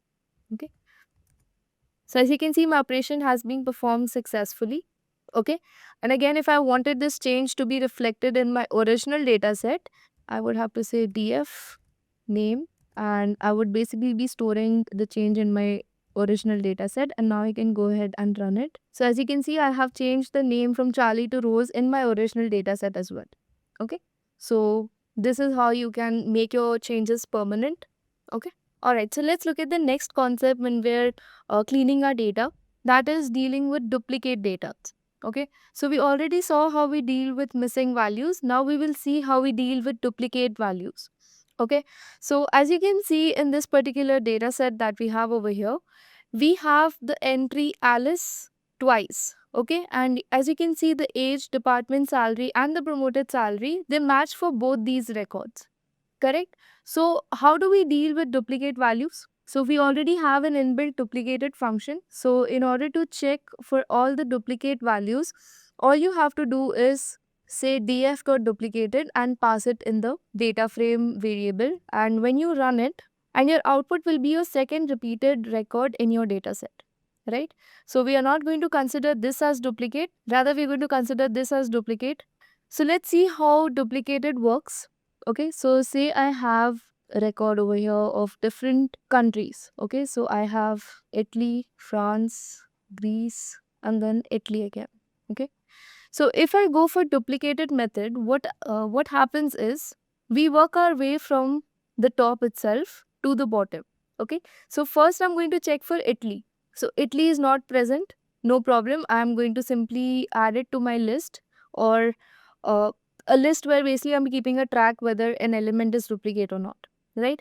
Then comes France, so it's not there, no problem. I add it to my list. Then we come across Greece, no problem. I add it to my list. Then I come across Italy, which is already present in my list. So therefore, this element is going to be marked as duplicate. Alright. So this is basically how the duplicated method works by default. Alright. So basically we can pass a parameter called keep, and we are going to say keep first. Okay. So let's see what happens now. So you can see our first element is not going to be marked as duplicate. So this is basically by default the parameter that duplicated takes. Okay, if I say last instead of first, you can see my first element is marked as duplicate. Okay, so when we say keep last, basically we are going to work our way from bottom to up. Okay, so that's why this element is going to be marked as duplicate. Alright, so I hope this is clear. So if we want to drop this duplicate value, all I have to do is, okay, so I'm not going to pass anything because I would prefer my second record to be deleted. So I'm just going to run it. So if I print my data set, you can see my duplicated record, that was the second record, has been removed or deleted from my data set. Alright. Okay. So I hope the data cleaning process is clear. We have learned how to deal with missing values as well as duplicate values. Okay. Alright. So let's see how we can deal with invalid values. Okay. So since I want to make the changes in my promoted salary column, I have simply written df and promoted salary in the brackets. And now in order to do these changes in the column of a particular data set, I will be introducing you guys to a very important topic or an important function called lambda. So you guys must have studied this in Python as well, right? So all we have to do is promoted salary, and I will say apply lambda x, and I'm going to say divide that x. X is nothing but the records of my column promoted salary. So this is my input variable x and this is my output variable x divided by 10. But I have a condition: if x is greater than 6,50,000, right? Else, if it is not greater than 6,50,000, I'm simply going to return x. Alright. So let me run it. Okay, so it has run successfully. I'm getting some sort of documentation, but I'm going to ignore it for now. Okay.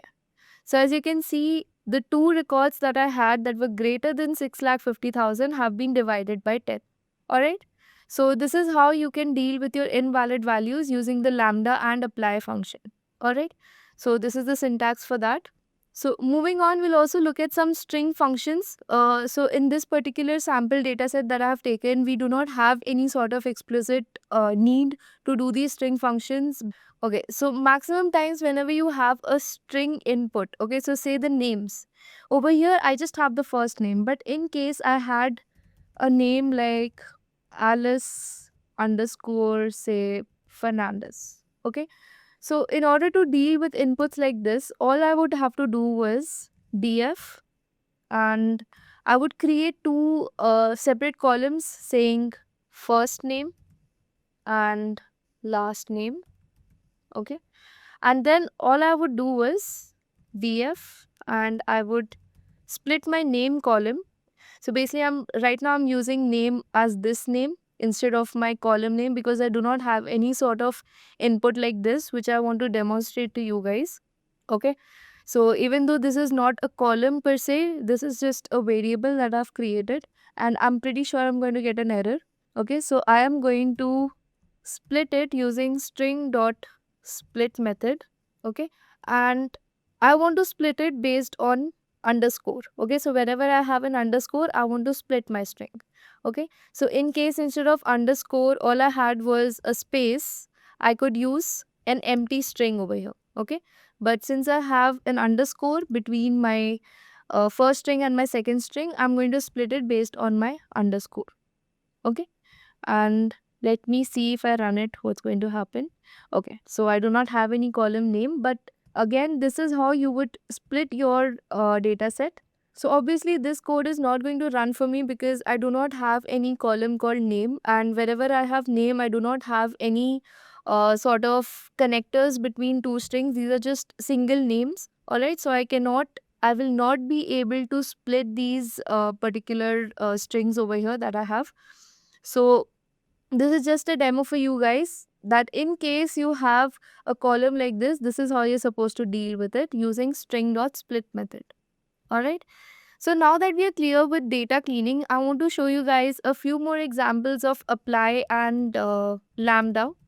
Okay, so because there will be instances where these methods are going to be very useful because they let you change the single entries of a column or a row, right, based on particular conditions.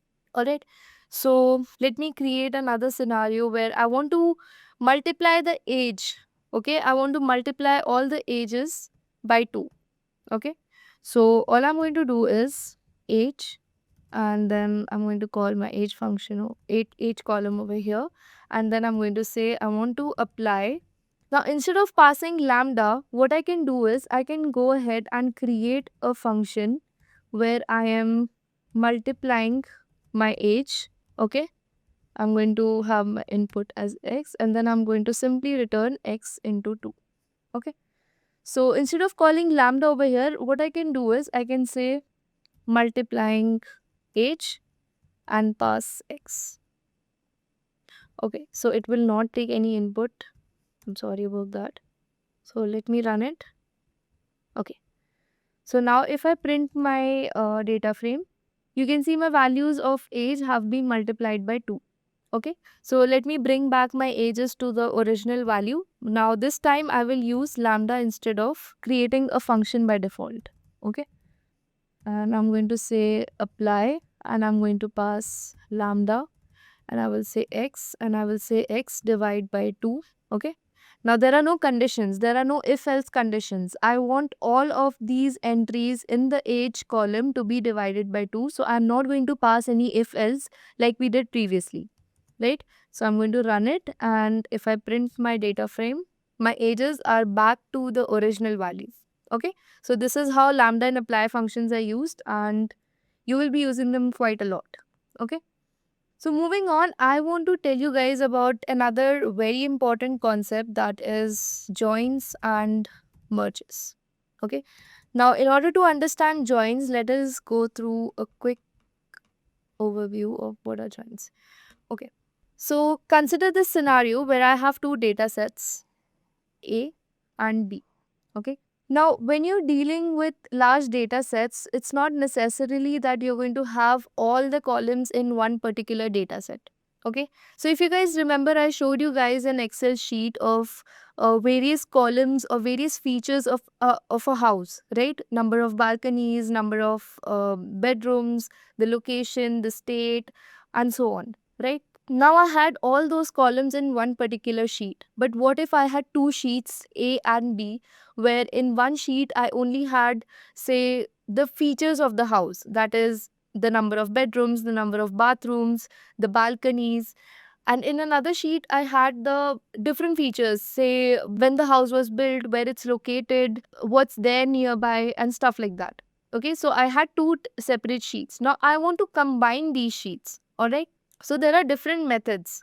So if we talk about joins, there is left join, right join, outer join, and inner join. Okay, these are the joins that exist. And another method is to merge. Okay, merge is similar to inner join. All right. So let's quickly see what left join would look like. So if we were to combine these two data sets on, say, a particular property, and we perform a left join, our left side of the data set, okay, whatever there is common between the two data sets is going to be ignored. Whatever exists in only data set B is going to be ignored. Rather, we are going to have something that is solely and solely available with data set A, and this happens in left join. Okay. Similarly, in right join, it happens the opposite way. We're going to have only the properties of B in our data set. Okay. And when we perform a full outer join, we're going to have everything of A and B. Okay. So each and everything that we have in A and B is going to be included in our outer data set. Sorry, outer join. And when we perform an inner join, it basically happens over here. Okay. Only the common properties between A and B. And when we merge two data sets, we merge them based on this particular common column, and whatever properties A and B have, both are visible in our merged data set. Okay, so let me say this is another data set. So let me just convert it into a data frame. So I'm going to call it df2, and I will say pd dot data frame, and I will pass my department. Okay. So let me just print my other data frame. So as you can see, this is my second data set. So now if I want to combine the information from this data set and the data set that I had earlier, I have something known as concat.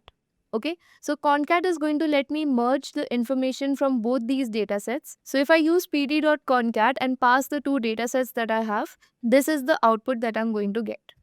Okay. So since in our second data set, we have a location and manager, but we do not know which employees have this location and this manager, we have a null over here. Okay. So by default, both my data sets are being combined in a horizontal manner. That is, they are being stacked horizontally, right? So wherever I don't have the names, I am getting null, and wherever I don't have the location and manager information, I'm getting a null. Okay. But if I were to do the same operation column wise, that is, if I were to combine these two data sets in this particular direction, I would have to say pd.concat, pass my two data sets df and df2, and I would say I want it to be joined on axis 1. So as you can see over here, wherever I have department HR, my location and manager is for the department HR, right? So this is how you can combine or merge two data sets using pd.concat. Okay. There is another function called pd.merge. Okay, so you can pass your data sets df, df2, and I want it to be merged on my column department because that is the common column. So as you can see over here, my department is being repeated twice. But if I do not want that to happen, I can use merge, and as you can see over here, my department column appears only once and my data is managed accordingly. So wherever I have HR department, I'm going to have my location as New York and manager is going to be Laura. Okay, it is, you can see it over here as well, New York and Laura. All right, so this is also how you can merge or combine your two data sets into one. Okay, so these were basically all the operations that were there to know on data sets. The basic operations, obviously, as you go down the line, you deal with bigger data sets, your operations get more complex, but this is the standard basic base that you require to get started with Pandas. Alright, so now we're going to look at how we can import a complete dataset file, that is an Excel or a CSV file, in our notebook. So since I'm using a Google Colab notebook, I cannot directly pass the entire path of my file or my CSV or Excel sheet. If you're using Anaconda or VS Code, you can do that. So if you're using those platforms, all you have to do is right click on your dataset and click on copy as path and create a variable and just say pd.read underscore CSV because this is a CSV file, and all you have to do is pass the path inside the parenthesis as an argument. Alright, but since this is a virtual environment and it is not going to be able to access my local environment, what I have to do is I have to upload my data on Google Colab. Okay, so I'm simply going to select it. So as you can see, it's uploaded over here. Okay, so now all I have to do is, in quotes, I have to say data.csv. So you can see it's run successfully, and now I can do data.head. That is, I'm trying to get the first 5 rows of my data set. So you can see this is the date, price, bedrooms, bathrooms. So I can easily access all the columns and I can go ahead and perform the basic operations, like I can check the shape of my data set using data.shape. So I have 4,600 rows and 18 columns. All right. So accessing such information in an Excel sheet would have been a much more difficult task. So this is why we use Pandas, which helps us gather information like this in a much more efficient and easy manner. All right. So I can also go ahead and check the information of my data using data.info. So you can see I have 4,600 non-null values. That means I have 0 null values in my entire data set. I have 0 null values. Okay. So you can also check the data type of each and every column. Now you can see over here, this is an object data type, but date is supposed to be in a time format, right? You're supposed to be able to access the day, time, and year of a particular date in an efficient manner, but this is stored in an object manner. All right. So I'm just going to quickly show you guys how you can convert this date time from an object to a time. Okay, so this is the syntax that you have to follow. So I'm going to pass my date and then I'm going to use pt.datetime to convert my date from object to, okay, so it is data.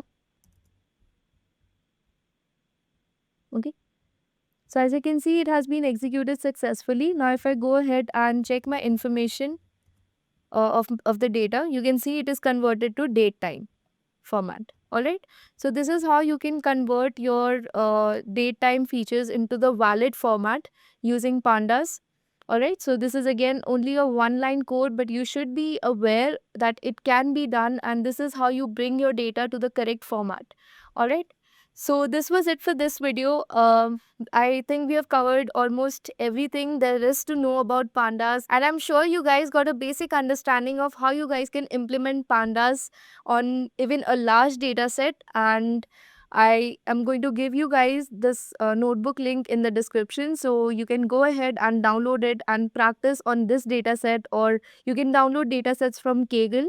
Let me show you guys the website. So you can go ahead and type Kaggle and click on the first link that you get. Register on this website and you get hundreds and thousands of data sets for absolutely free. You can download them and you can also go ahead and check out the discussions if you face any issues or doubt, right? So what exactly is EDA? EDA, or Exploratory Data Analysis, is an approach of exploring the data in a way where you are able to gather few insights from the data. These insights may include the pointers that best explain the distribution of the data points, peakness, and other necessary information like relationship between each of the variables in the data. You are able to identify the underlying patterns which you may not be able to identify just by looking at it. You are able to remove the redundancies like null values and outliers. The idea is to use the processes and tools available to us to make sure that no stone is unturned when it comes to exploring the data. The main objective of the EDA is to understand which kind of solution, or if we are using the machine learning approach, we are going to use to solve the problem. This practice gives us enough room to decide the outcomes based on findings while doing the EDA. Now that we have a vague idea about what exactly is exploratory data analysis, let's go ahead and look at why it is so important for any aspiring data scientist to be thorough with the concept of EDA.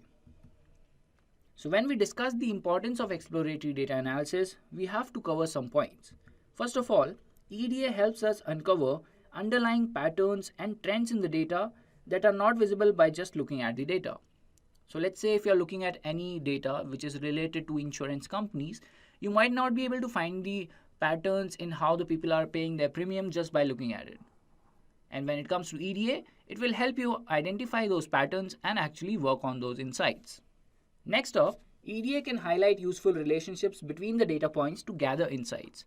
Now, taking the example of insurance data again, we can actually find out how and why people are paying their premiums on time, or what are the different parameters which are holding them from paying their premiums on time, etc. EDA also helps in restructuring the data according to the problem statement. Let's say we have to create a prediction model against some data that we have to know how we are going to structure that data. Do we need the outliers? Do we need the null values? Or do we actually need to standardize the data for further computations? So that is where EDA comes into the picture. And last but not the least, EDA helps in removing the redundancies from the data, which I have already mentioned, the outliers and the data imputation techniques that we are going to use to replace or either remove the null values. Now that we have a clear idea of what exactly EDA is and how it is very important for us to learn about the exploratory data analysis, let's go ahead and check out the steps involved in the exploratory data analysis. So the steps involved in the EDA starts from how you load the data into your program. That is where your actual EDA begins, and that is the first step of the entire cycle also. Once you're done with loading the data, comes the data visualization, where you use the data visualization tools. For example, if you're using Python, we have matplotlib, we have Seaborn, we can use Plotly to derive different plots from the data, which is going to explain the distribution, the peakness, and other important points like outliers, etc. Then we can also find out the relationship between different variables using data visualization. Next up, the third step is data imputation, where we are going to figure out how we are going to replace the null values or how we are going to deal with them basically. So let's say if we have a distribution which is a normal distribution, we can just simply replace the values with mean. If we don't have a normal distribution, let's say if it is positively skewed, the distribution, then we can replace the values with the median, or otherwise if the presence of null values is very minimum, or let's say less than 5% of the entire data, we can just remove those values or drop those columns. Now moving on to the next step, that is the outlier analysis. With EDA, we are able to do the outlier analysis also. We can identify which features has the outliers, and we can also analyze and basically remove those outliers, and if we want to keep them, we can take a decision on that as well. So that is also covered in the EDA So that is also covered in the EDA. And last but not least, the fifth step is gathering the insights. So from all these steps that we have performed, we have to come to a conclusion that our data has several insights. For example, let's say if I am analyzing the IPL data like we have done in one of the previous sessions, what we have done is basically carrying out an entire EDA on that particular data, and we have found out the 10 best players of that repeat. We have found out the 10 best players from that entire data. So similarly, we have to gather insights from the data, and now that we have actually understood the steps involved, we have understood the importance and the basic definition of EDA, let's move on to the hands-on part where we are going to perform the EDA on metro data using Python. Before that, let's just quickly take a look at the problem statement. So we have the metro cities data, and we already know that subway system or the metro trains that we have in the various countries has been there for civilizations and has been helping the modern civilization to commute in everyday life, and it is a very big network all around the world. So we have gathered that data, and our job is to identify the underlying patterns by performing EDA, where we are going to use Python on the metro data. And in the end, we are going to gather a few insights from the data. So let's also take a look at the data set, how we have all these features: city, country, name, year last expansion, stations, length kilometer, annual ridership mil, and region. So we have also described the columns here. So city is basically the name of the city, then we have the name of the country, the name of the metro, the year it was built, and the year when the last expansion happened for that particular metro, and then we have the number of stations, the length of the entire network in kilometers, and then we have the annual riders, which is in millions, and last but not least, we have the column with region, which is basically nothing but the region where it is located in. It could be North America, it can be Europe, it can be Asia, or it could be Australia, and then we have Latin America as well. So we'll quickly go to the notebook and perform EDA. So let's get started, guys. Alright, so this is our notebook that we have created. Increase the visibility here. So as you can see, we have already imported the dataset and we are using the Google Colab for this. You can perform the same on Jupyter Notebook if you like. It's up to you guys, whatever suits you better. So we are going to be performing EDA using Google Colab. So first of all, we have to load the dataset, and we have imported all these libraries. Pandas, because we are going to be using data frames here. NumPy for basic view computations. Matplotlib and Seaborn for visualization. So loading the data is very simple, guys. We can use the read CSV function over here from Pandas module and with the file name. If you're using Jupyter Notebook, you might have to give the directory over here, and you may find out that you're facing a few errors importing the data. But don't worry, guys, you can reach out to Intellipaat and we'll be happy to help you with this problem. And then with this, we are basically done loading the data. So the very first step that I'm doing over here is getting the name of the columns. So data.columns give me the column names. So we have city, country, name, year last expansion that we have discussed while discussing the description of all these columns in our data. Next up, we have data.info. So info is going to give me the information about, as you can see, we have 3 columns here. One is having the column name, basically all these names. Then we have the number of values and how many of them are non-null. So as you can see, we have 188, repeat, as you can see, we have 198 values over here, which are all non-null. The data type here is object for 3 columns. Then we have integer. The annual ridership is in float, and then we have object again. So we might have to change these data types if we are going to perform some linear regression, let's say. So that comes after we have gathered the insight, or before we are preparing our data for the modeling.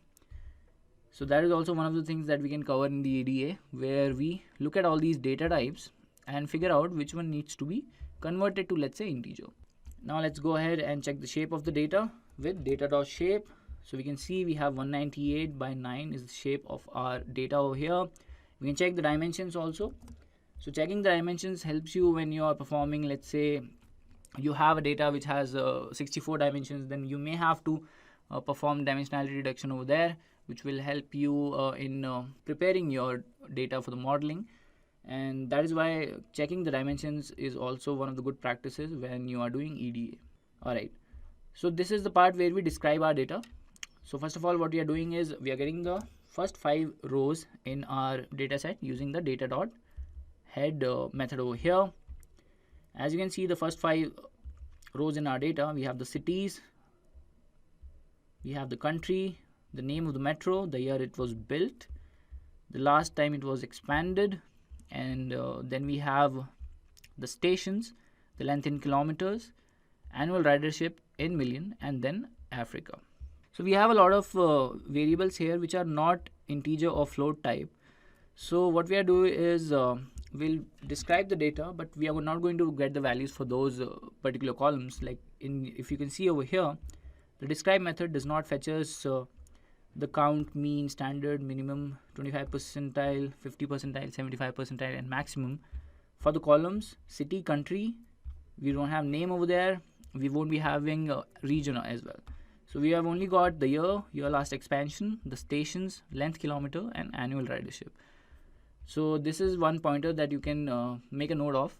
Whenever you're using the describe method, it is not going to get you the values which is not in the type numbers, basically, which is integer, float, it could be a complex also.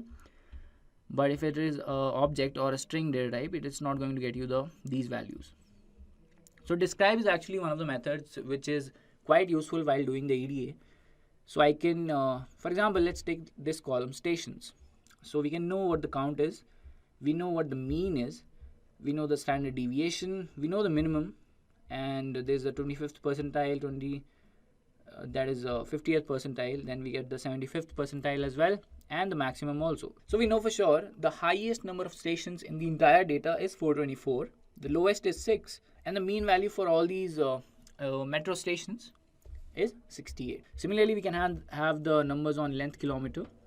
So the highest is 49,039 kilometers, and the lowest is basically 12 kilometers. So the metro station with the lowest network, or the lowest range of network, is 12 kilometers only. And then again, we have the minimum of annual ridership. So there is a station which does not even cross 1 million commuters every year, and the highest is 2834 million. So that is quite a number.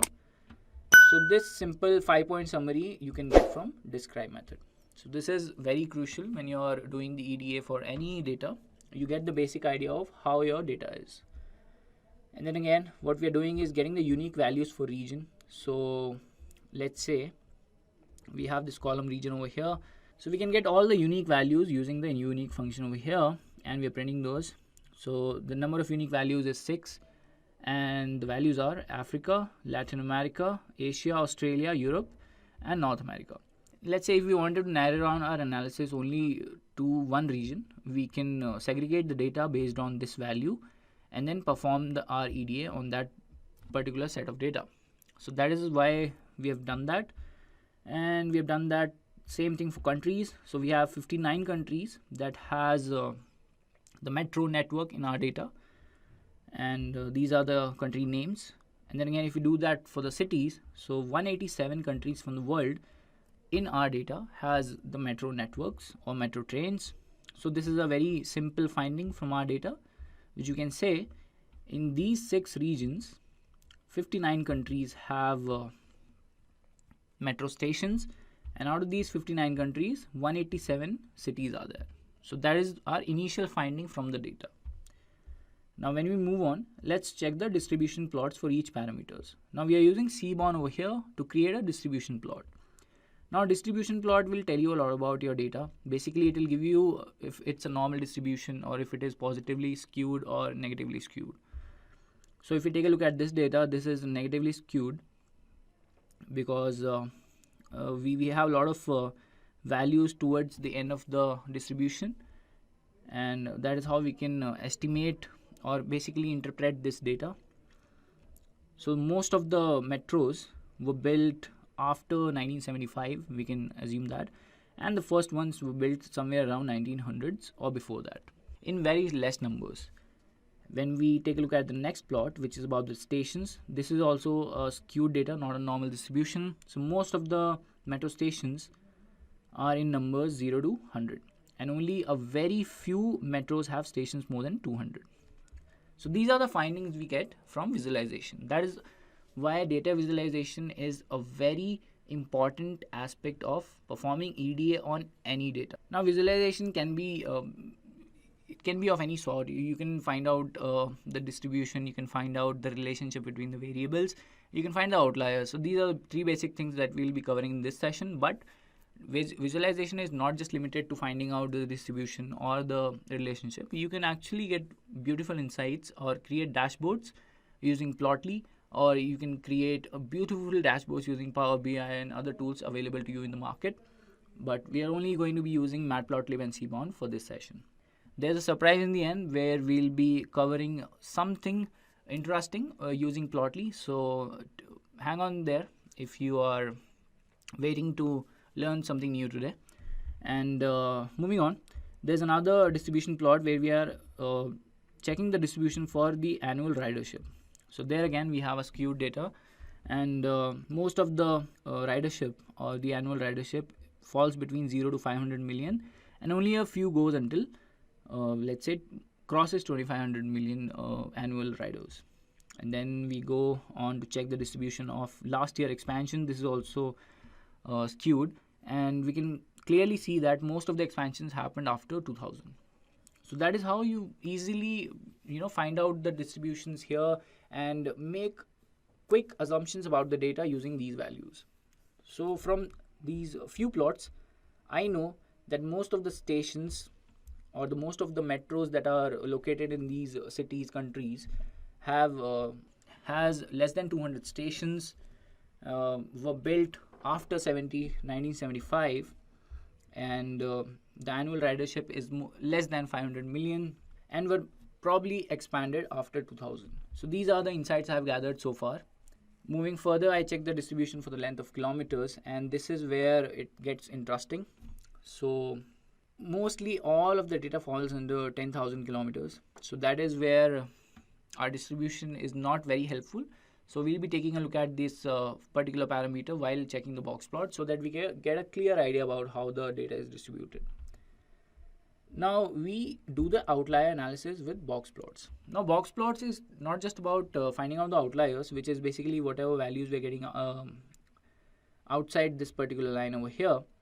These are the outliers, but we can get the median values, we can get the percentiles over here, which is the IQR range, minimum and max, and these are the whiskers. So these are the values, and we can clearly see that year is negatively skewed. So we hardly get any, what do you call it? So we can hardly get any normal distributions in this particular data that we are handling right now. So there's no normal distribution. So let's say if we are going to use this for linear regression, we might have to scale the data so that the standard deviation and mean is actually normalized, and that you can check out in other sessions where we have covered linear regression, guys. Now coming back to our session, we have gathered some insight on the outliers for the year column. Now what we'll do is we are basically going to get all the values before 1925, because that's where our outliers lie, before 1925. So we are taking a rough number here, and then this is the data for all those metro stations which falls under this range, the outliers basically. And we have created a few plots over here, the visualization plots, to understand this data, the outliers. So we have a bar plot over here where X is the number of stations and Y is the city. The hue we have taken as region. So if you take a look at this, blue is represented by Latin America, orange is in Europe, and North America is denoted by green. So by looking at this plot, I can clearly say that most of the metro stations that were built before 1925 were built in Europe. So that is how I can make an assumption or an interpretation from this plot. And only a few were built in Latin America, and the other ones, the other majority falls into North America. And this also shows that New York has, let's say, New York has been mentioned twice over here. So that is why we get the line over here in this bar plot, multiple values. Now let's move on to the next one.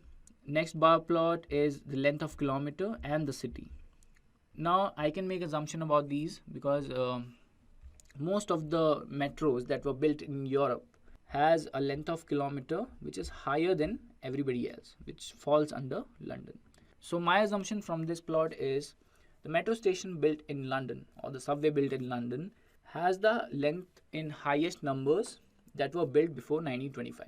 So like this, you can make assumptions about the data. So these are the findings that we are gathering through this EDA. Similarly, we have another plot where we are checking the annual ridership. Then again, I can make an assumption over here that Paris, or the subway or metro station that was built in Paris, has the annual ridership in millions in highest numbers, which was built before 1925. So that is how you gather all the insights on the data, and this is basically what we are doing with the outliers. We're just checking the values of the outliers over here, and then again we can also create the histograms over here where we have added the hue as region again, and there we have done the same thing. You can figure out the number of stations fall under the Europe region that are in the highest numbers, and surprisingly North America has more than 400 stations. That is basically the highest over here. Annual ridership, if we check for this, that is 639 million. Alright, so I actually want to correct myself. It is not Paris which has the most number of stations. It is New York City, guys. One second, let me just correct myself. Yes, it is New York City that has the most number of stations. Alright, so let's move on. And similarly, we have done that for length of kilometers and annual ridership again. And same thing we have done for every column. We have checked the outliers for year last expansion, and most of them fall before 2005. So we have taken the number as 2000 over here. Anything built before 2000 we have over here. And we do the same thing. We check the annual ridership. We check the number of stations. We check the length of kilometer. And then we provide some histograms to get the better idea of how the number of stations looks like. There we have Asia again in this, and so we can also make a conclusion that most of the metro stations that were built in Asia started after 1925. So that is one assumption. We can get a clear number on that when we check the very first metro that was built in Asia. And this is how we can gather a few insights on the outliers. Now moving on, we have done the same for length in kilometers also. So anything after 2000, let's say, or 2300 we have taken over here, is falling outside the range, which is the outliers, and we have all these metro stations. Most of these falls under China, guys. If you want to make a career in data science, then Intellipaat has IIT Madras Advanced Data Science and AI Certification Program.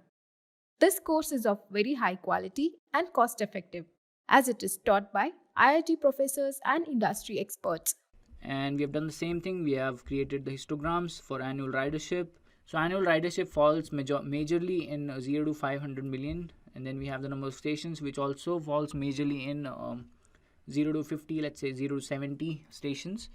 And the histogram shows for length in kilometers according to region. So we have most for Asia because most of the stations are in China. That is why it all looks blue, guys. And if you take a look at Europe over here, we only have two cities, Madrid and London, which shows the length in kilometer. And this basically is where we can conclude that so the largest network of trains exist in Asia. So this is the conclusion from our analysis over here. And then again, we can check the annual ridership and all these things. So we have done the same thing for stations also. We have taken all the stations more than 200 are going to be in the outlier section. So we have all these cities over here. We have done the same thing again, plotted a few bar plots to get the clear idea on length on kilometers. So I think Delhi tops the chart over here. And then we have the number of stations. I'm sorry guys, this is the length in kilometers that we're talking about for Delhi. So that is the highest for any city that has more than 200 stations. And if we check that for number of stations, the most comes with Beijing and Shanghai. There is Paris from Europe, Madrid, London and New York City. So I think New York City is the highest. Then on the second place we might be having Shanghai, and then we have Beijing also. Then we check for annual ridership. The hue is region over here again. So we have Asia, Europe and North America. Surprisingly, we do not have Latin America in this. So probably Latin America does not have the metro network which has more than 200 stations. So that we can conclude. And similarly, we have created a few histograms over here. And it is dominated by the Asian region for annual ridership, for stations, for length in kilometers. Number of stations actually is shared by North America, where New York City tops the chart. And then again, we have a box plot for annual ridership, where everything after 500 million is an outlier. So we have segregated the data based on this, which is greater than 600 million. That's going to be in our outliers list. So that is how we can analyze this data, check the annual ridership, which is highest in Shanghai. Similarly, Tokyo also has a few concerns over here, and then we have Beijing, then we have Delhi also, Moscow, Mexico City from Latin America is also there, and then North America we have New York City. So majorly all the regions are here. Only the Australian region is not present over here, but let's carry on. And then when we check for stations, then again Beijing, Shanghai, Seoul, and then we have Mexico City from the Latin American region, and New York City, of course, it's topping the chart again here, which we already have concluded. When we check for length in kilometers, first of all we have Delhi, then there is Xi'an, Moscow, Mexico City again, and Sao Paulo is also there from Brazil. And alright, so when we check the histograms, there we can see the Asian region dominating the charts over here. So this is why we have used the visualizations to get beautiful insights from the data, which we might not be able to get just by looking at the data or just by inspecting it. Like if I just take a look at the 5 rows or the entire rows of the data over here, I might not be able to fix or gather a few insights related to this data, but through visualization I was able to do that. Now moving further, let's talk about how we fix the outliers. So I'll quickly give you a preview of what we have to do for that. So handling outliers is not a very big task. Like most of the times we can leave the outliers in the data because they might help in reaching a conclusion, because they are very useful information, the outliers also. Like for our metro data again, we might not want to do this because the information that we get from outliers is extreme but is important because those are facts. So this is just an example of how you can get your data fixed or remove the outliers. You get the IQR range, which is the 75th percentile minus the 25th percentile, and these are all the IQR range for every column. For year it is 36.75, for year last expansion is 7, stations is 69.75, length kilometers, and annual ridership. So what you can do is basically replace the values with this particular thing where anything above or beyond the range, the IQR range, we are going to replace it with that. So we are going to skip this part because we want to keep the outliers so that we understand the data better. And let's also check the number of null values. Since we do not have any null values in this particular data, what I'm going to tell you is how you can replace them. The first option is always to drop the null values. Then again, you can fill the null values with 0 or with mean or with median if you don't want bias in your columns, because if the distribution is not normal, you can replace the column values or the null values with the median. And then again, if it's object data type, you can replace the values with the mode, and that is how you can treat your data for data imputation, basically replacing the null values. Moving further, to understand the relationship between the columns, what you can do is basically plot a few scatter plots, and you will get the idea of how your relationship in between the columns is. So let's say if I wanted to quickly summarize or use this entire data to decide the annual ridership, what I'll do is check the relationship with all these values or all these columns with annual ridership, so that I get a clear idea if length in kilometer is going to affect the annual ridership, if number of stations is going to affect this, if the region is affecting this particular value, or if the last expansion that happened has affected the annual ridership. That I can find out by using the scatter plots. So scatter plot between the stations and length kilometers is showing a considerable amount of increase, but not that great. So we can't really say it has a linear relationship. But for stations and annual ridership, it clearly shows a linear relationship, not exactly that strong, but it just shows that there is a relationship between these two variables. Then again, if we check for length in kilometers and annual ridership, it's not exactly that strong, but we can say it's gradually increasing. So there is a clear sign of increase, but not that strong. When we check for year and year last expansion, it's not really great. we have taken the limit from 2000 to 2022 because most of the expansions happened in that time. Similarly, for X limit also we have taken that for length in kilometers. And when we check for year and stations, this also does not show a considerable amount of relationship. So this does not actually show a very good relationship between the two. For year and length kilometers also, there we can't find any considerable amount of relationship. And then again, if we plot all these subplots, these are the subplots that you can get: annual ridership with respect to built year, annual ridership with respect to stations, annual ridership with respect to expansion, and length. So length shows somewhat linear relationship, and the number of stations also show. So these two variables or these two features in the data are going to be very useful for us if we go for a linear regression model, let's say. So these two will be able to decide how our data looks like and how we can actually predict some of these values. Since we have not used any of the object columns, if we do a little bit of hot encoding or label encoding on that, we might be able to find out relationship over there as well. So you can take that up as an exercise. So I'll tell you two questions you can solve. Convert the object data type in this particular data into an integer data type, or perform label encoding in that, and find out the relationship between those variables and the annual ridership column. So that is one exercise you can take from this session. And then again, if you just want to get the relationship easily, you can just use the pair plot, which gives you all these plots with respect to each of the columns. And with the annual ridership in millions, we can see two columns that are showing considerable amount of linear relationship. And we are going to conclude with that. We can add the hue as a region also, where blue is Africa, then we have orange, which is Australia, Europe is in green, Latin America in red, North America and Asia. So if we check over there, the extremes are on the Europe over here, number of stations, and length in kilometer is in North America, the extreme. That is how we can visualize the data, guys, to gather insights. We can also create a regression plot. So annual ridership and the two columns that we have gathered, which is station. So the best fit line is over there, and here the error we can reduce. And same again, if we plot this for annual ridership in million with length in kilometers.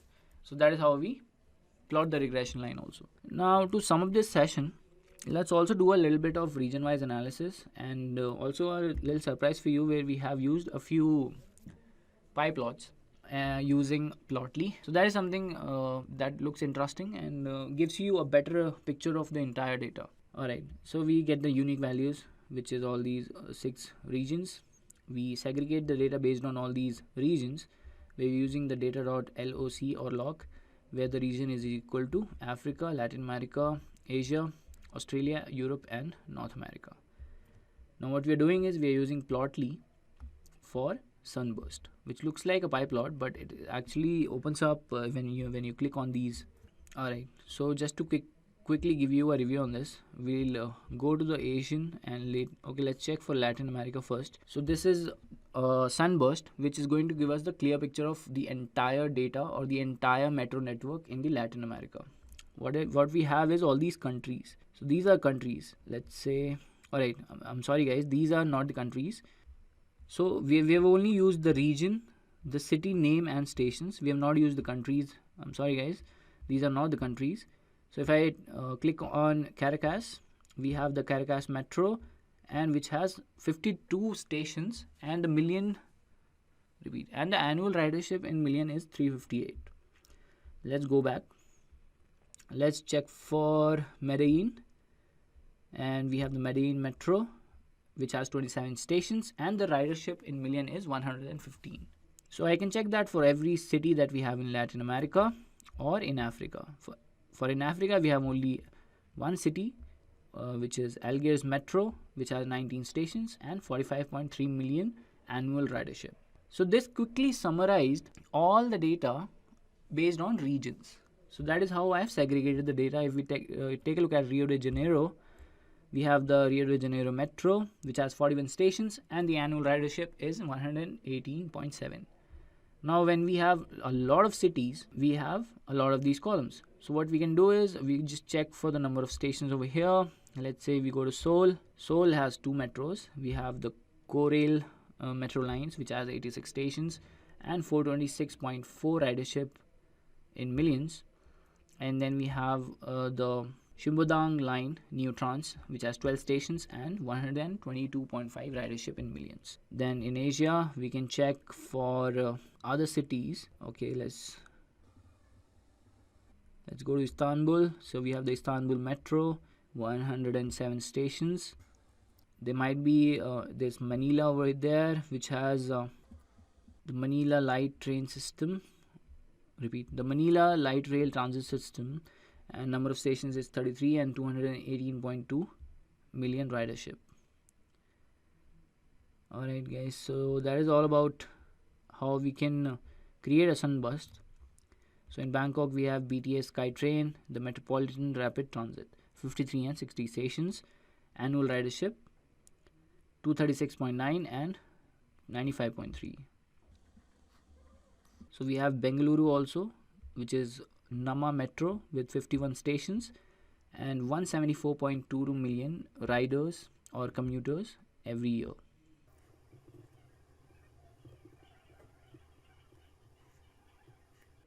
We have Hyderabad Metro also, which has 56 stations.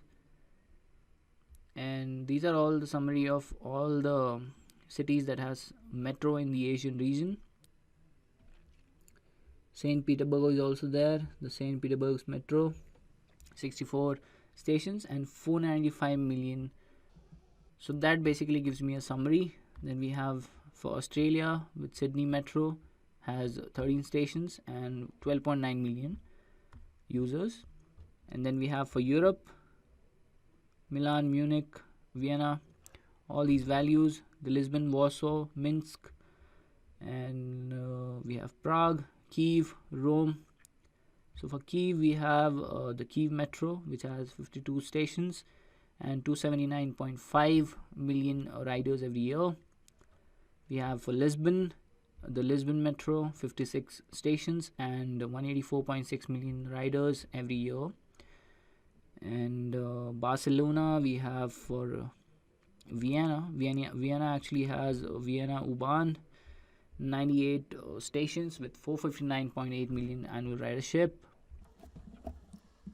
So if we take a look at this Warsaw Metro we have, and similarly we've done that for the North America also. So we have Montreal, Toronto, Vancouver, Washington DC, and there's Miami also.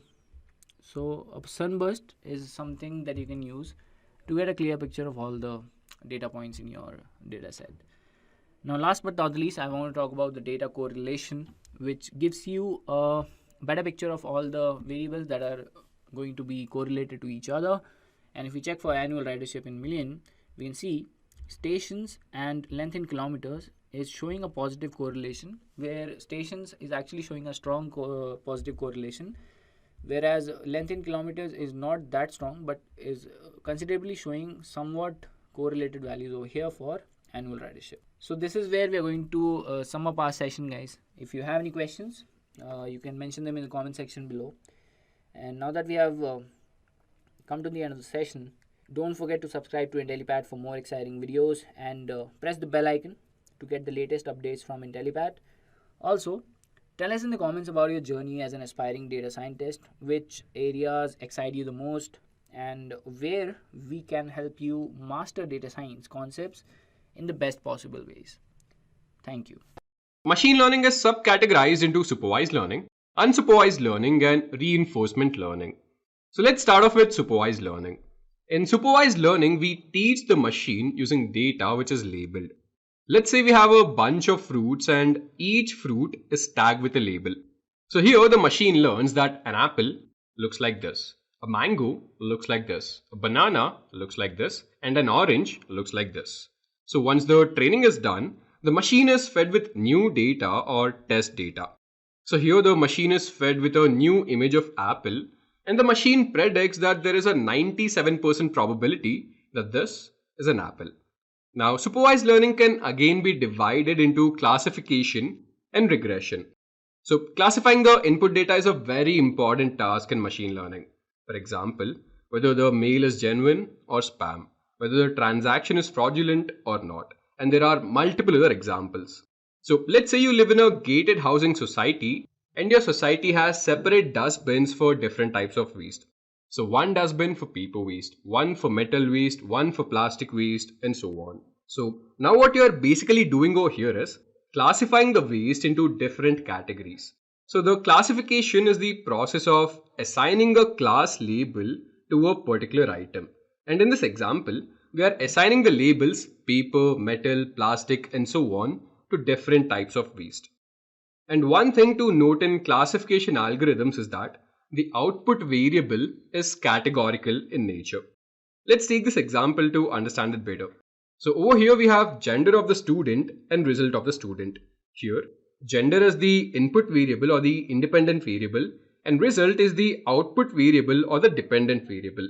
So we see that our output variable is categorical in nature. That is, it has two categories, either pass or fail. And here we are trying to determine whether the student will pass the exam or not on the basis of the gender of the student. So there are different classification algorithms such as decision tree, random forest, naive Bayes, and support vector machine, to name a few. So let's go through the concept of decision tree briefly. Decision tree, as the name states, is a tree-based classifier in machine learning. You can consider it to be an upside-down tree where each node splits into its children based on a condition. So let's take this example to understand decision tree better. Here we are building a decision tree to find out if the person is fit or not. And based on a series of test conditions, we finally arrive at the leaf nodes and classify the person to be fit or not. So the next type of supervised learning algorithm is regression. So when it comes to regression, the output variable or the dependent variable is a continuous numerical. So let's take this graph over here. Here we have horsepower on the y-axis and miles per gallon on the x-axis. Or in other words, horsepower is the dependent variable and miles per gallon is the independent variable. So we see that our output variable is a continuous numerical. And here we are trying to determine how does the horsepower of the car vary with its MPG. So this is the concept of regression. Now let's see some of the use cases of supervised learning. So first we have spam classifier. So how do you think your mail is being classified as whether it is spam or not? So this spam detection basically works on the concept of filters. So mainly there are two types of filters, text filter and client filter. The text filter works by using algorithm that detects which words and phrases are often used in the spam email. So phrases like lottery or you won or free Bitcoin are often an immediate flag for removal by filters. So next is the client filter. As the name states, client filter understands the client identity and history to block malicious and annoying spam email. So how does this client filter work? Well, this is done by looking at all the messages of a certain user which he has sent out. So if a user has sent out huge amount of emails constantly, or several of the user's messages have already been marked as spam, then in that case their email will be blocked entirely. So this brings us the use of blacklist. Just a quick info guys, in case you are interested in an end-to-end certification course in artificial intelligence, please do check out Intellipaat's Artificial Intelligence Engineers Masters course that is co-created in association with IBM. So this course provides all the required skills to become a successful artificial intelligence engineer. The information about the same is available in the description below. So now let's get back to the session. So spam filters also include something known as blacklist. So blacklisting is the process of adding known email addresses of a spammer to a list. And this list prevents the user's messages to be forwarded to someone else. Now let's look at the next use case, fingerprint analysis. So in fingerprint analysis, you save your fingerprint in a machine as a record.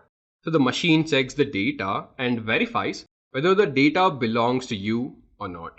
So once the data is saved into the machine, from next time whenever you put your fingerprint on the machine will scan through all of its user data. And if the machine finds a match of your fingerprint in its data, then your fingerprint will be verified.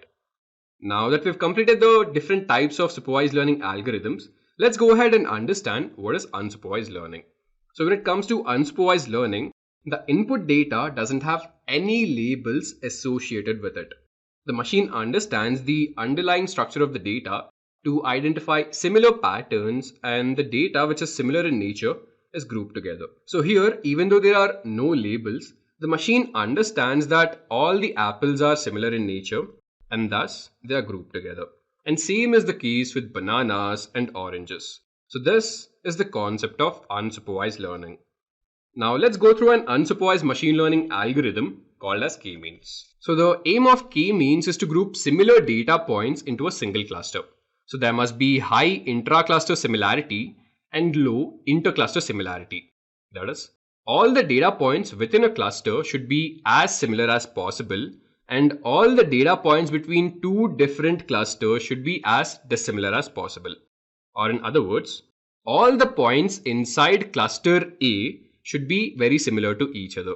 But when we compare a point from cluster B with a point from cluster C, then they would be very dissimilar to each other. And in k-means clustering, k denotes the number of clusters to be formed. So in this picture over here, the value of k is 3 and hence 3 clusters are formed. Now let's go through a use case of unsupervised learning. So Netflix recommendation is a perfect use case of unsupervised learning. So more than 80% of the TV shows that you watch on Netflix are discovered through the platform's recommendation system. It means the majority of what you watch on Netflix is the result of decisions made by a mysterious black box of an algorithm. So let me just give you a brief of how it works. Well, Netflix uses machine learning algorithm to recommend you a list of movies and shows that you might not have initially chosen. To do this, it looks through a thread within the content rather than relying on broad genres to make a prediction. This explains how 1 in 8 people who watch Marvel shows are completely new to comic book based stuff on Netflix. And finally, there's reinforcement learning. So in reinforcement learning, the algorithm learns through a system of rewards and punishment. And the goal here is to maximize the total reward. Let's take this example to understand reinforcement learning. So here we have a self-driving car which is supposed to reach its destination without hitting any barricades. So here, the self-driving car is the agent and the road is the environment. Here the car takes an action and goes straight. But when it goes straight, it directly hits the barricade. Now since the car has taken a wrong action, it will be punished. So the car realizes that going straight is wrong and it has to go right. So when it goes right, it will be given a reward. So this process continues and the car learns how to drive by itself without hitting any barricades. So the obvious application of reinforcement learning is a self-driving car. A recent study has shown that over 90% of road accidents are caused by human error. So to err is human, but behind the wheel, mistakes are often more catastrophic. Accidents have led to a massive amount of unnecessary deaths. So this is where self-driving cars come into the picture. So trust me, the autonomous car or the self-driving car is much safer than a human-driven car. They are unaffected by factors like human fatigue or illness, and this makes them very safe. And self-driving cars are always attentive, observing their environment and scanning multiple directions. It would be difficult to make a move that the car is not anticipating. So how does a self-driving car work? Well, self-driving cars mainly rely on 3 technologies: IoT sensors, IoT connectivity, and software algorithm. There are many types of sensors available for a self-driving car. For example, sensors for blind spot monitoring, forward collision warning, radar, and so on. So all of these IoT sensors work together to help in navigation of the self-driving car. Next is the IoT connectivity. Self-driving cars use cloud computing to act upon traffic data, weather, maps, adjacent cars, and so on. This helps the car to monitor its surroundings better and make informed decisions. And next is the software algorithm. All the data which the car collects needs to be analyzed to determine the best course of action. And this is the main function or the control algorithm. And this is where reinforcement learning comes into the picture. This is the most complex part of the self-driving cars since it has to make decisions flawlessly. So in today's world, the most famous self-driving cars are those from Tesla and Google. So Tesla cars work by analyzing their environment by using a software system known as autopilot. So autopilot uses high-tech cameras to view and collect data from their environment. So it's the same as what we do with our eyes. And autopilot uses this data to make decisions during navigation. Now let's quickly head on to the quiz. So this is our first question over here. Amazon product recommendation uses which of the following machine learning techniques? Supervised learning, unsupervised learning, or reinforcement learning? So guys, what do you think is the answer? So whatever you think is right, do put down in the comment box. Just a quick info, guys. Intellipaat offers a data science course in collaboration with iHub IIT Roorkee, which will help you master concepts like Python, SQL, machine learning, AI, Power BI, and more. With this course, we have already helped thousands of professionals in successful career transition. You can check out their testimonials on our Achievers channel, whose link is given in the description below. Without a doubt, this course can set your career to new heights. So visit the course page link given below in the description and take the first step towards career growth with the data science course. Alright, so now I believe you are clear with what exactly the different types of learnings in machine learning are. You are clear with unsupervised and supervised learning through hands-on examples like, let's say, linear regression, logistic regression, support vector machine, decision tree, as well as clustering. Now that you are clear with all of these algorithms, the next step is to work on hands-on project.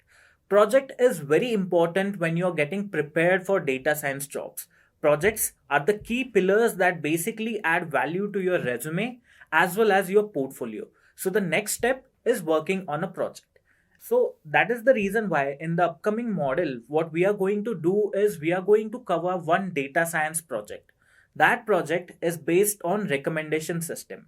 So without wasting any time, let's dive deep into it. If you're new to machine learning, linear regression is the easiest algorithm to understand and implement. In fact, this is the first algorithm you're going to learn at the very start of your machine learning journey.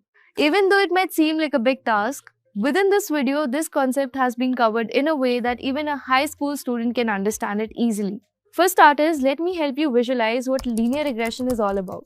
Let's say I have some data on the heights and weights of a few people, and I want to use this same data to predict the possible weight of a new person provided his height. Now, from this given data, we want to find a pattern that allows us to predict the weight of a new person for a given height. This makes our weight column the target variable and the height column as our input variable. Now, how can we imagine the relationship between these two features? Simple thing, we can plot them and understand their relation. Now, the simplest way to find this pattern is to assume a straight line relationship between height and weight. This is also called linear regression. The line follows the formula y is equal to alpha into x plus beta. Here, y is a predicted weight or predicted feature. X will be the height. Alpha is the slope of the line. It shows how much weight changes with height. And beta is the intercept, that is where the line starts. To make the best predictions, we need to find the values of alpha and beta so that the line fits the data as closely as possible. Now, what do we mean by this? Basically, the line should try and touch maximum of the data points. To achieve exactly that, we will minimize the difference between actual and predicted weights. Okay, this might sound a lot, but it's not.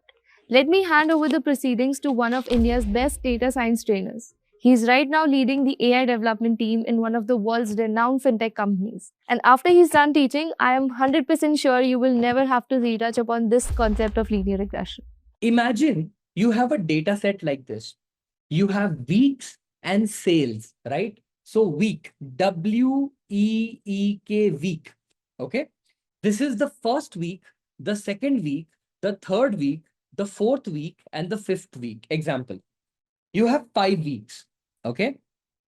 And the number of cars you have sold so far is like this, right? So the number of cars you have sold could be n number, right? So you have, let's take it like this, right?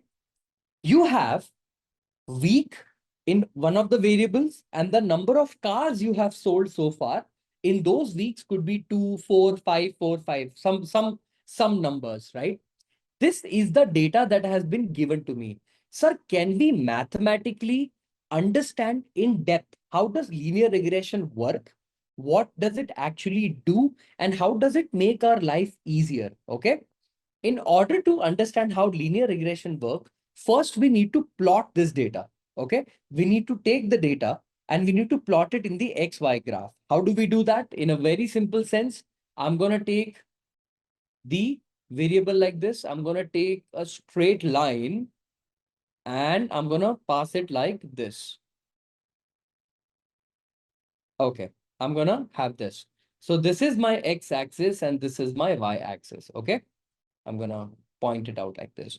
So what is going to be my x-axis? Will week be on the x-axis? Can I say this is 0, this is 1, this is 2, this is 3, this is 4, and this is 5. Can I say it like this? This is the 5-week data. So this is 5, week is x. Okay. What is going to be my y? The number of cars sold. So can I say this is 1, 2, 3, 4, and 5. So 0, 1, 2, 3, 4, and 5. Anybody has any confusion in what graph did I plot? No, right? It's a simple graph. Nothing complicated. Very good. So in the first week of my graph, how many cars did I sell? I sold 2 cars. So can I have the red pointer point like this? Good. In the second week, I sold 4 cars. So this is 4 cars. In the third week, I sold 5 cars. Okay, so I sold 5th car like this. In the fourth week, I sold 4 cars. So this is 4th car again. And in the 5th week, I have sold 5th car or 5 cars. So, like this. Is this the data that has been given to me with the weeks versus the car sold part? This is the data that has been given to me. Okay. My people, let me ask one question to all of you. Isn't it possible that there is infinite number of lines possible for this particular data?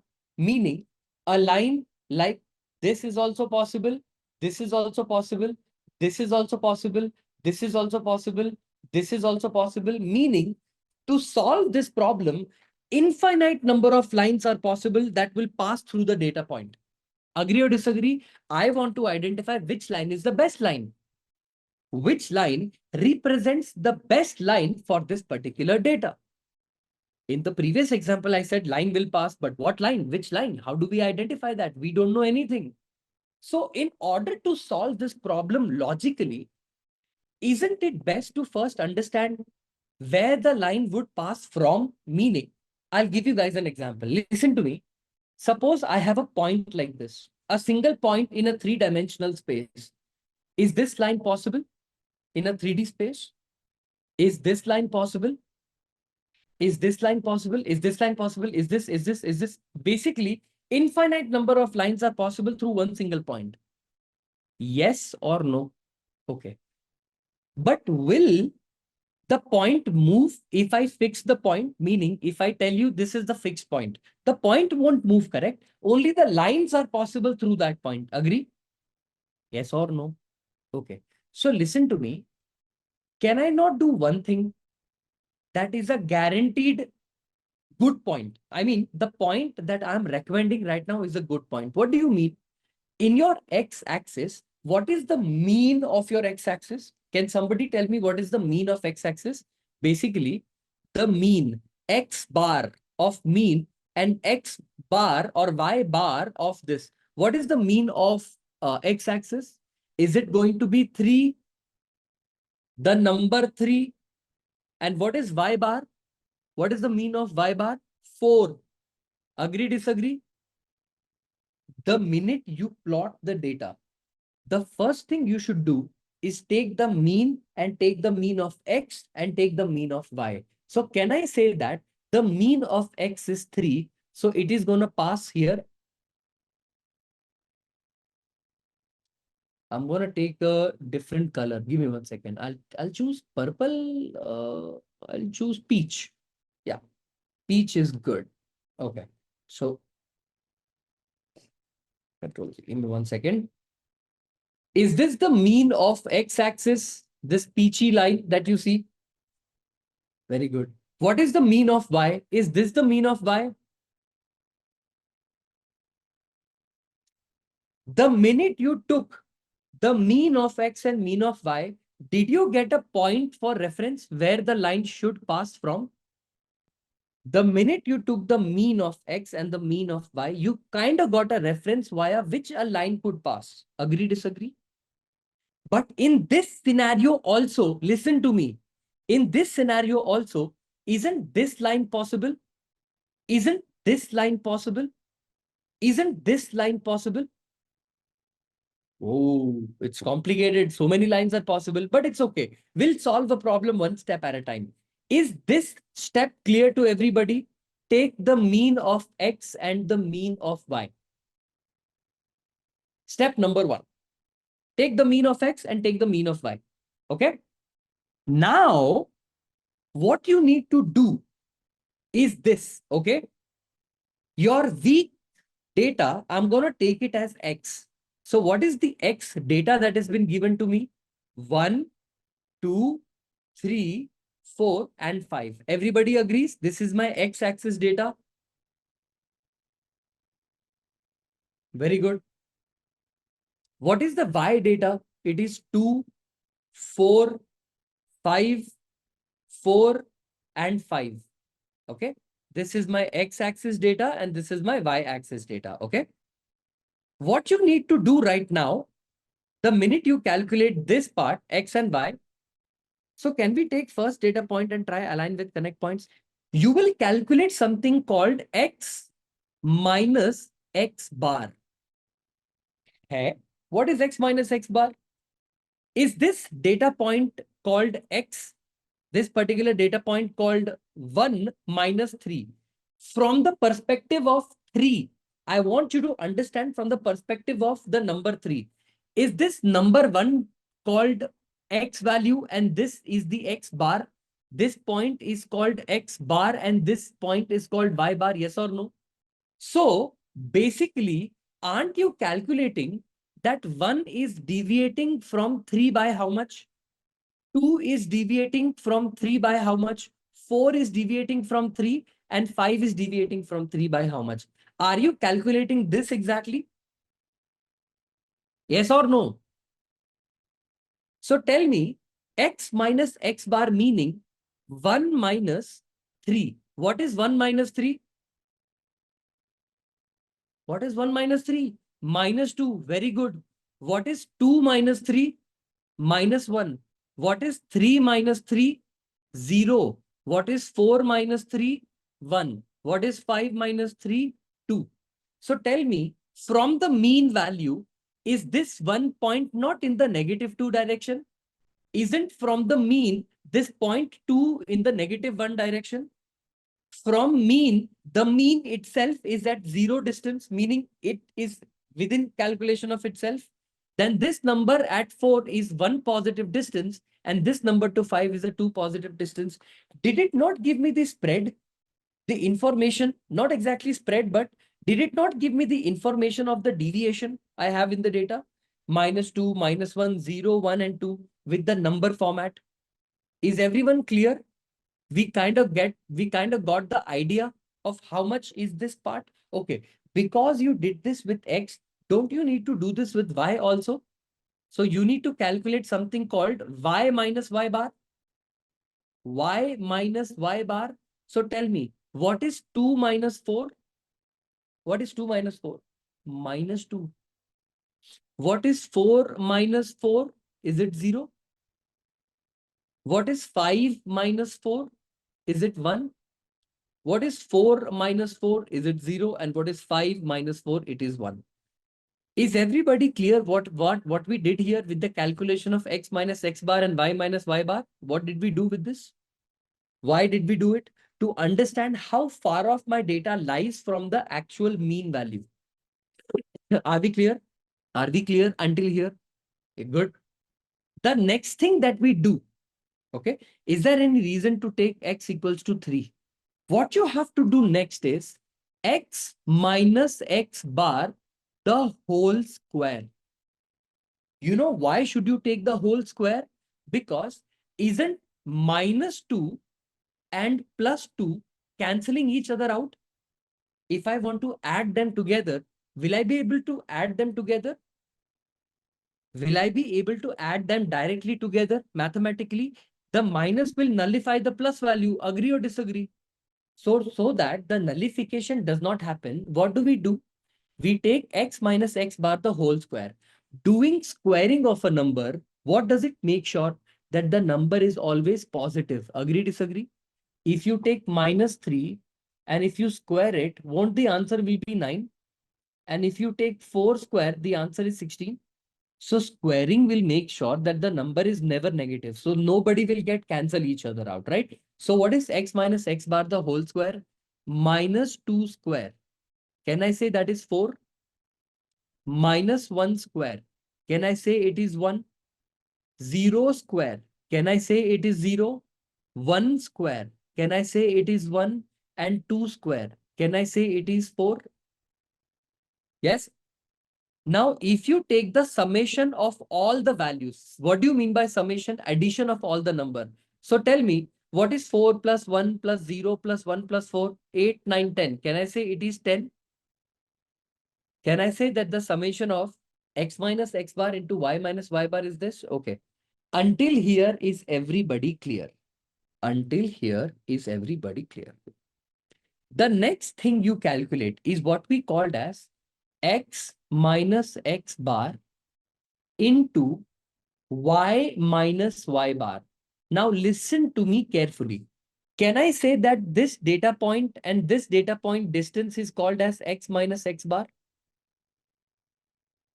From this data point to this data point is called x minus x bar. Now listen to me carefully. Listen to me carefully. Can I call this also x minus x bar? This distance can be called as x minus x bar. Yes, good. Can this distance be called as y minus y bar? If I multiply x minus x bar into y minus y bar, essentially what I'm doing is, this is x minus x bar, this is y minus y bar. Multiplying them together gives me this answer. If I have an area of a rectangle, length into breadth gives me the entire area. Yes or no? This point, this line is nothing but x minus x bar. This line is y minus y bar. Am I not doing x minus x bar into y minus y bar? If I do x minus x bar into y minus y bar, can somebody tell me what is x minus x bar? Is it minus 2? Is the answer x minus x bar going to be minus 2? Yes or no? Multiplied by, what is y minus y bar? Minus 2. What is the answer? Is it 4? Very good. X minus x bar is minus 1. Multiplied by y minus y bar is 0. Is the answer 0? Okay. What is x minus x bar? 0. What is y minus y bar? 1. Is the answer 0? What is x minus x bar? 1. What is y minus y bar? 0. Is the answer 0? What is x minus x bar? 2. What is y minus y bar? 1. Is the answer 2? If you sum the numbers together, 4 plus 2, what is the answer? 6. Are you clear so far? What did you do here while the calculation of this x minus x bar, y minus y bar? You have a line equation called y is equal to mx plus c. Yes or no? This is the line equation. Everybody agrees? Do you know the value of m so far and the value of c so far? Are you clear with the value of m and c? The answer is no. Isn't this the first thing you need to calculate? What is the m, what is the c, so that we can find out the line that can cross? Okay. To calculate the value of m, to calculate the value of m, to calculate the value of m, using mathematical derivations. Do you understand what is derivation? You start with the base equation, you solve, and you get some answer. So, mathematically speaking, to get the value of y-intercept, or sorry, to get the value of slope, the formula is summation of x minus x bar into y minus y bar divided by summation of x minus x bar the whole square. Do we have the values for this? What is the value of summation of x minus x bar into y minus y bar? What is the answer? Is it 6 divided by summation of x minus x bar the whole square? Can I say it is 10? So the answer is 0.6. Did you just get the value of m, the slope of your line? We just calculated the slope of the line. Now listen to me carefully. Sir, how did we get this formula? Did someone calculate it? Yes. Somebody has already calculated this using mathematical derivation. If you want, so first of all, I don't think you should learn derivations because somebody has taken enough effort to solve the derivation. Me teaching you the derivation is only going to take time, but it is not going to be important for you to know. What's important for you to know is to remember the formula. I can teach you derivation also. It's not a very complicated thing. It's a simple mathematical process. But the problem is that derivation will have no importance to you. Am I making sense? What formula it is, you need to understand that clearly. How you arrived at it can always be learned eventually over a period of time. But first, you need to understand what is linear regression, how it is applied, how can I practically implement it, then giving your energy to how did the derivation occur, who wrote it for the very first time, what is the history. I think you should focus on your priorities slightly differently. So did you understand why I wrote down the formula straight up for you so that you don't get confused? It is arrived using a derivation. This mathematical derivation is slightly complicated, slightly simple, but we have the formula. Okay. Here we are squaring the number and denominator. Yeah, I mean, this is the summation value. We are not squaring anything. It's summation of x minus x bar into y minus y bar by the summation of x minus x bar, the whole square. This will give you the y-intercept.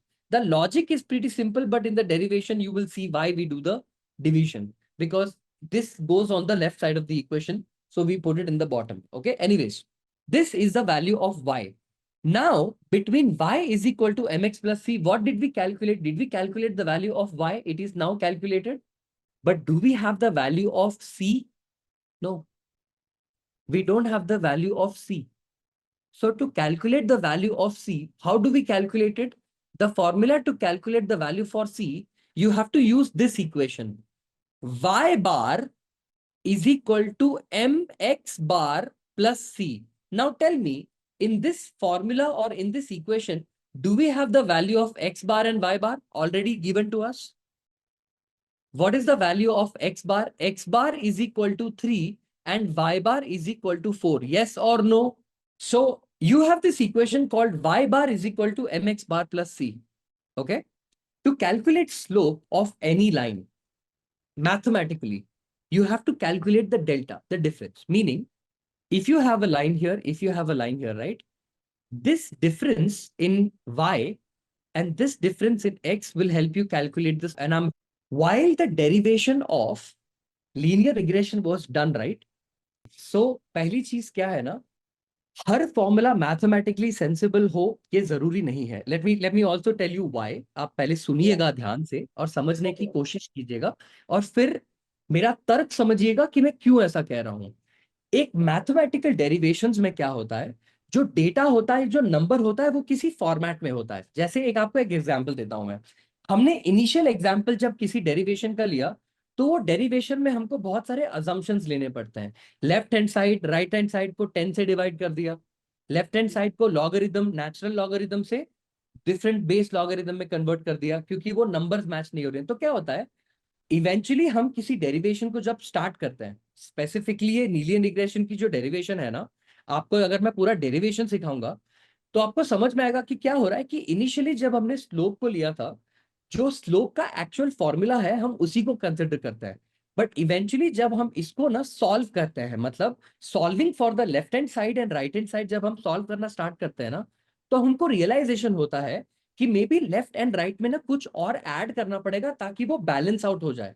करते करते करते जाते हैं तो eventually वो जो formulas हैं वो थोड़े डिफरेंट फॉर्म में कन्वर्ट हो जाते हैं. फिर हमें क्या करना पड़ता है, एम के लिए ऊपर वाली वैल्यू को नीचे लेके आना पड़ जाता है. तो क्या हो जाता है कि आपका ये जो summation of x minus x bar the whole square है ना, ये लेफ्ट हैंड साइड में आता है और ये जो summation of x minus x bar ये राइट हैंड साइड में आएगा।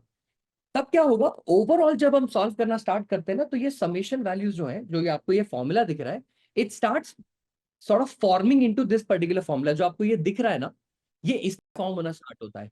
एक काम करता है, why don't we solve the derivation also सामने ही?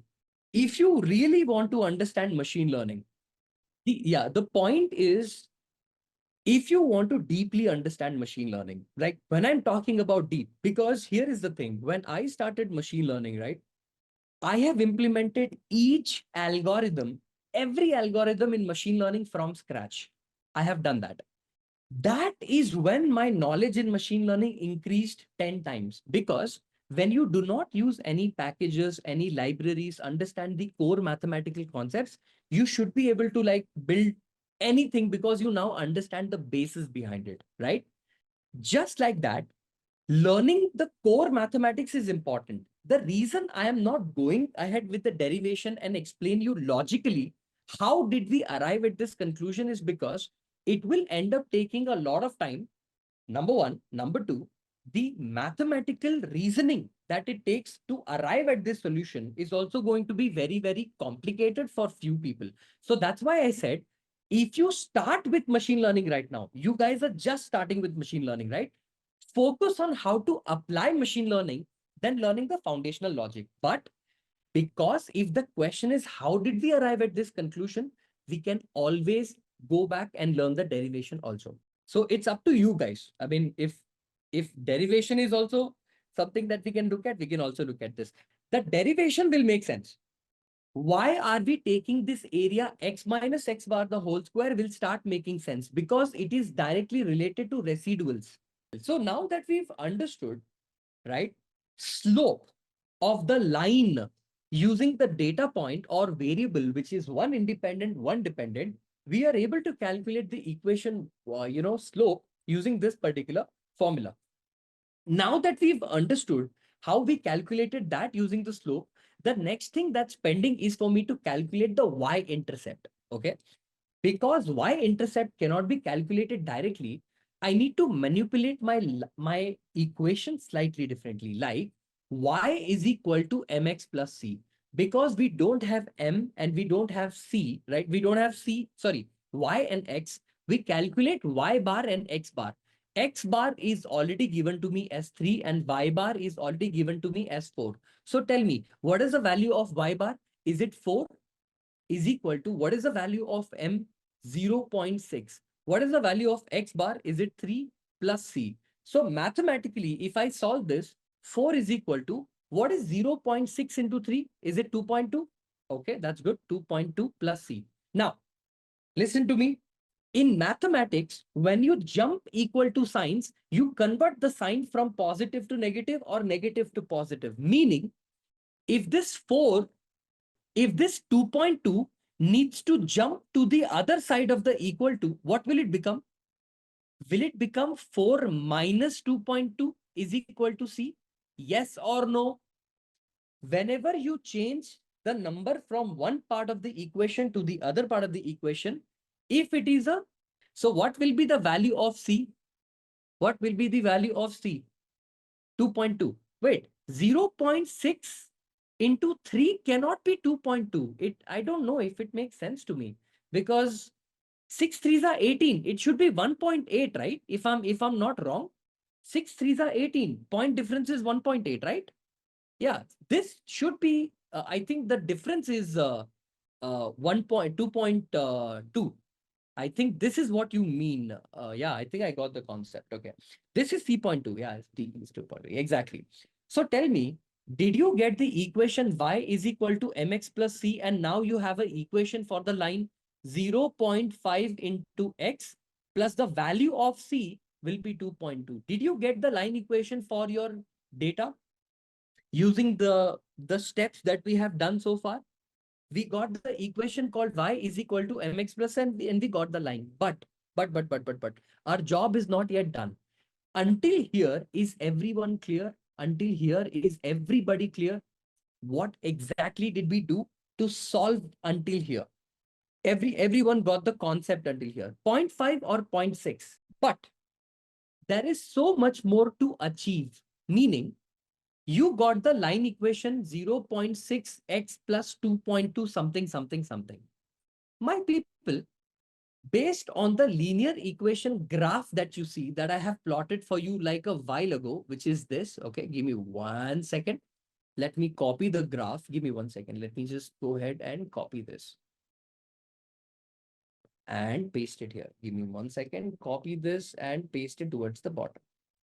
My people, we got the equation of the line equation as y is equal to something, something like this. Like, so we got a line equation that passes the data like this. But observe very, very carefully that the distance between your actual data point, is this my actual data point? AP is my actual data point. AP is the actual data, the real data.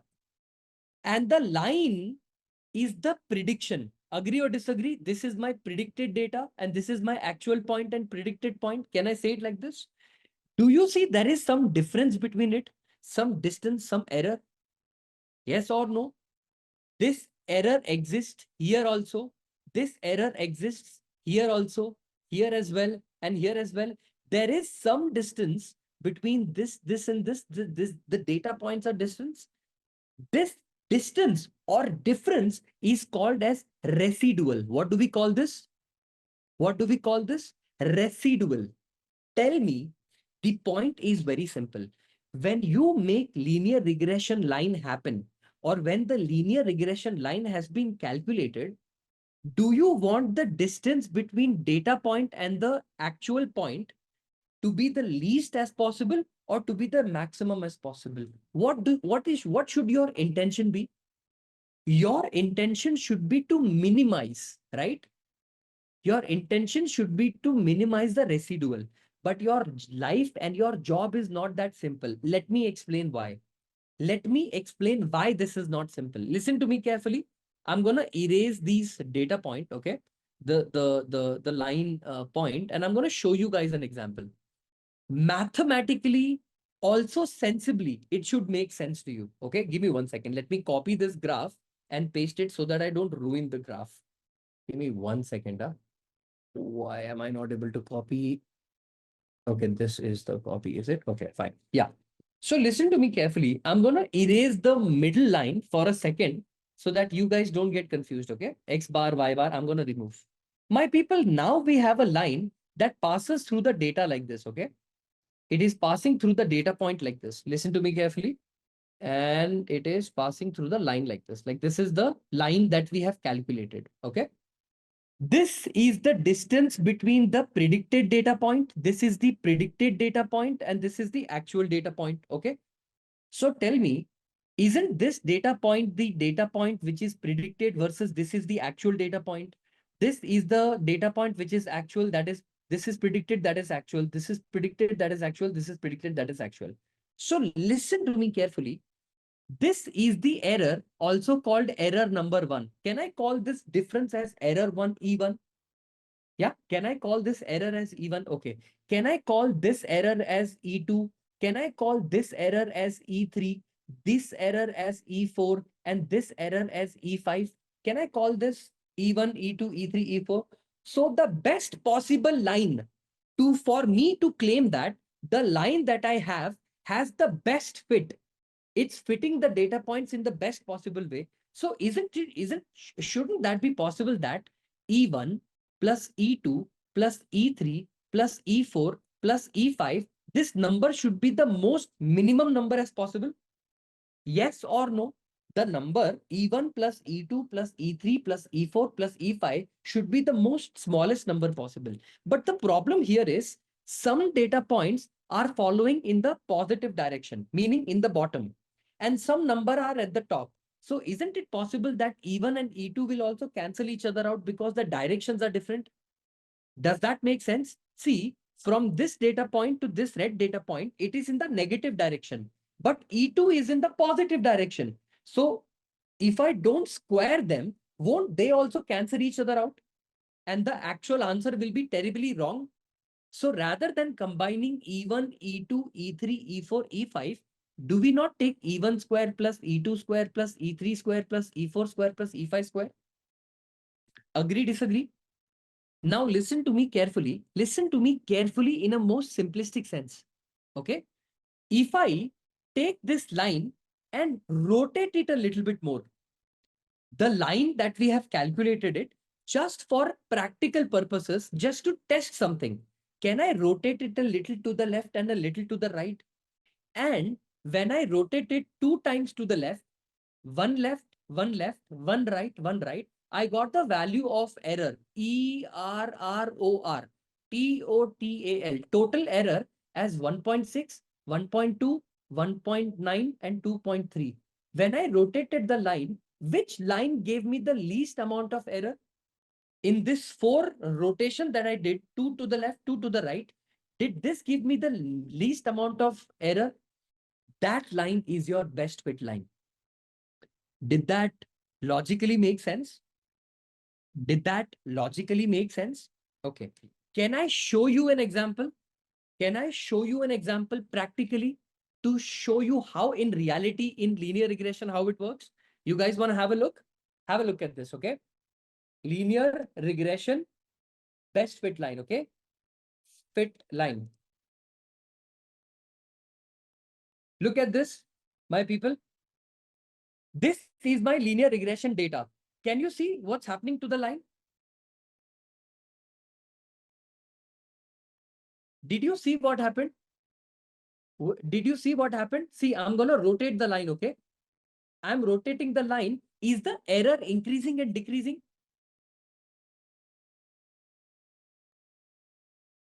Are the errors increasing and decreasing because of the rotation? Have a look at this also. See, this is the best fit line. Do you see the mean of X and mean of Y? Do you see the mean of X and mean of Y? We took the red color line. On that point, are we rotating the line that we just calculated Y is equal to MX plus C? When the rotation when we do that rotation, isn't it possible that we can get the value of multiple different error types? And whichever error has the least possible error, that line is the best fit line. Did you understand the logic behind how linear regression is able to calculate the least amount of error? And that line is going to be the best fit line for your example. Is everyone clear what we did in linear regression? First, we plotted the data. Then we took the X bar and we took the Y bar. Sir, we have to code for this. It's too long. The entire linear regression code is 15 lines of code. 15 lines. Without any library. Without any library, it's 15 lines of code. Do you think it's too much? Point B, first we plotted the data, then we took the mean X, mean Y. From that point, we passed the problem or we passed the line, and now we are rotating the line a little bit to check whether the data or the line is the best fit line. Did you get what exactly I was saying? What line rotation is showing exactly? Line rotation shows you the distance between the error. Meaning, suppose if this is the graph that I have, okay, this is the graph that I have, this is line number 1. Is it not possible for me to rotate the line slightly and have another line like this? If I rotate the line, the distance between actual data point and your prediction data point, does it not change? And your job is making all the errors together, E1 plus E2 plus E3 plus E4 plus E5, all the errors together. Don't we want a number, a value of the line where all the errors together is the least number possible? That is why you rotate the line. Rotate the line. The only thing you need to change in your equation is M, right? Because Y will remain the same. Or no? To rotate the line, what do you need to change? Both M and C, right? You need to change both M and C together for the line to rotate, right? So multiple values of M and multiple values of C will give you the answer. Isn't this like the initial guess of the line? The initial guess of the line, is it the best fit line? The first product you buy, is it the best product? No. We just made a guess on the axis equation. We did that. But is that line the best fit line? Are you sure that is the best fit line? Can you be sure? No, right? In order for us to understand which is the best fit line, we take the line that we just calculated and we rotate it a little bit. Based on the rotation, whichever error value has the least error, that is the best fit line. Now, my question is, how many of you got this and how many of you did not get it? Let me take up a quick poll. How many of you got it? Yes, yes, yes. How do we calculate it? How do we do it? I'm going to teach you all of that. How many times to rotate? The higher you rotate, the better chances of best fit line it is. The higher you rotate or the longer you rotate, the better the chances you will find a best fit line. If we rotate, are we not changing the C 2.2 which we calculated? Yes, we calculate both the L, M and C, we change and we check for multiple C and M. Okay, let me explain. How do we rotate? How do we rotate? Let's understand. Let's understand the rotation. Is this my line with some value of M and C? Yes or no? You first please tell me that.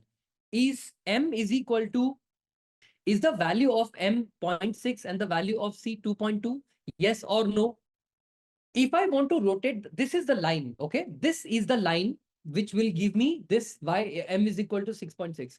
If I want to rotate it by one degree, 1 point, increase M and decrease Y, can I do this? Or decrease M, increase Y, can I do this? Are you getting what I'm trying to say? This is my XY graph. This is my Y point on which the line is plotted. And this slope of the point is 0.6. Make it 0.5 and make the intercept here. Will the line now rotate by some point here? Increase point number 1 by one more point, decrease the slope by 1. Will the line rotate now? Same thing, keep doing. Increase the point by 1 and decrease the point. Did you now rotate the point slowly by changing this decrement by 1, increment by 1? And now if you do the reverse operation, it will go in the opposite direction. Agree, disagree? Am I making sense? In this part, at least in this part, 1.1 increase. Won't you be able to calculate for multiple values of y, like the line will rotate? This is the line equation that we calculated. Listen to me carefully. Based on the data, what did we do? Based on the data, what did we do? Did we calculate the y is equal to mx plus c equation? That was the first thing that we did. Yes or no? Y is equal to mx plus c was the first thing that we calculated. The line equation that you calculated, y is equal to mx plus c. How sure are you that that line is the best fit line? Can we be sure that the line equation that I calculated, y is equal to 0.6 into x plus 2.2, this is the line which is the best fit line? What do you mean by best fit? The line passes through all the data point in the most perfect way. Are you sure that this is true? Should you not validate that? We are not sure. Should we validate? The answer is yes. You need to validate. In order to validate, how do we validate if something is good or not? Mathematically, we need to have some foundation for it, right? How do we identify somebody is a good ranker, somebody is a bad ranker? Shiv Kumar, who spoke to me a while ago, is a Bihar topper. How do we know he's a Bihar topper? He must have gotten good score. His percentage would have been higher. The number would have been bigger. If the number is smaller, does it equally mean that the person did not score well? Yes or no? This is called mathematical quantification, meaning some number is trying to give us the idea. So tell me, suppose I have a line called line number 1. This is my line. This is the line. My people, this red color point, is it my actual data point? Is this the actual data point that was available in the data? Good. But using the line, did you predict another data point, which is your prediction? This point on this line is your prediction. This is not the actual data. This is your prediction. Yes or no? Can I say the distance between the prediction versus the actual value is -2? Example. For example, it is -2. Can I say this? Good. The distance between this data point, the red actual data point, and this data point is +2. The distance between the red data point and this data point is +3. The distance between this data point and this data point is -3. And the distance between actual data point versus this predicted data points is -2. Example. So far, the total error in the program is nothing but the difference, right? Difference between the actual and the predicted is what the error will be, right? So -2 +2 +3. Okay, so -2 +2. Let me expand it and write this, okay? So let me say -2 +2 +3 +3 +2. If I add them together, will this not be the actual difference, the error in my program? Isn't this going to be my error? But -2 will cancel 2, +3 will cancel 3, and the answer is -2. Is the answer actually -2? No. Even if they are not equal, even if the numbers are not equal, okay? The problem here is mathematically, if this number was -2 and this was -2.1, won't the answer be 0.1, which is also not correct? The numbers don't need to be equal, but they cancel each other. They take a portion of each other. We don't want that to happen. So rather than taking errors like that, don't we square them, the errors? Yes or no? So rather than taking the answer like this, if I want to quantify the number, can I not take -2 square plus 2 square plus 3 square plus -3 square plus -2 square? The answer will be 4 plus 4 plus 9 plus 9 plus 4. Can I say now this will be some number that represents the error? Are we clear until here? Dipankar, even if it's not equal, it does not matter, my dear, mathematically. It won't make difference also. If one direction it's -2, other direction it is unequal number, errors will still get added together, right? At the end of the day, you're adding the errors together. It does not matter if you have 10 rupees, 15 rupees, 19 rupees. It does not matter what number you have. The errors at the end of the day are getting added together, but you're trying to nullify them. I am not nullifying them. I am taking the difference between the actual data point and the predicted data point and square them. I am saying that you should square it. I am not saying nullifying it. I am saying square it so that nullification does not happen. I know positive and negative predictions. That's why I'm saying squaring them will convert it into a positive number, and all the positive numbers you can add together. You got, this is a very simple thing, my dear, not a very complicated thing. -2 and +2, if you square, -2 square is 4, +2 square is 4. If you add them together, did you get the value 8? 8? Agree, disagree? Yeah, okay. Even if you have 15 points, 1500 points, whatever points you have, the distance between the actual versus predicted data point, you need to square them in order to get the error. So tell me, what is 18 plus 12? What is 18 and 12? So 8, 9, 10. This is going to be 30. So did we get the error? The total error using the line is 30. Yes or no? We are not nullifying anything. We are trying to get some number. Okay. Now tell me, I'm asking a very simple question. Very simple question. Are you sure this is the best possible line in the entire data that you have? No. If I rotate the line slightly to the bottom, isn't it possible that that total error now will be 29? Slight rotation gave me the error as 29.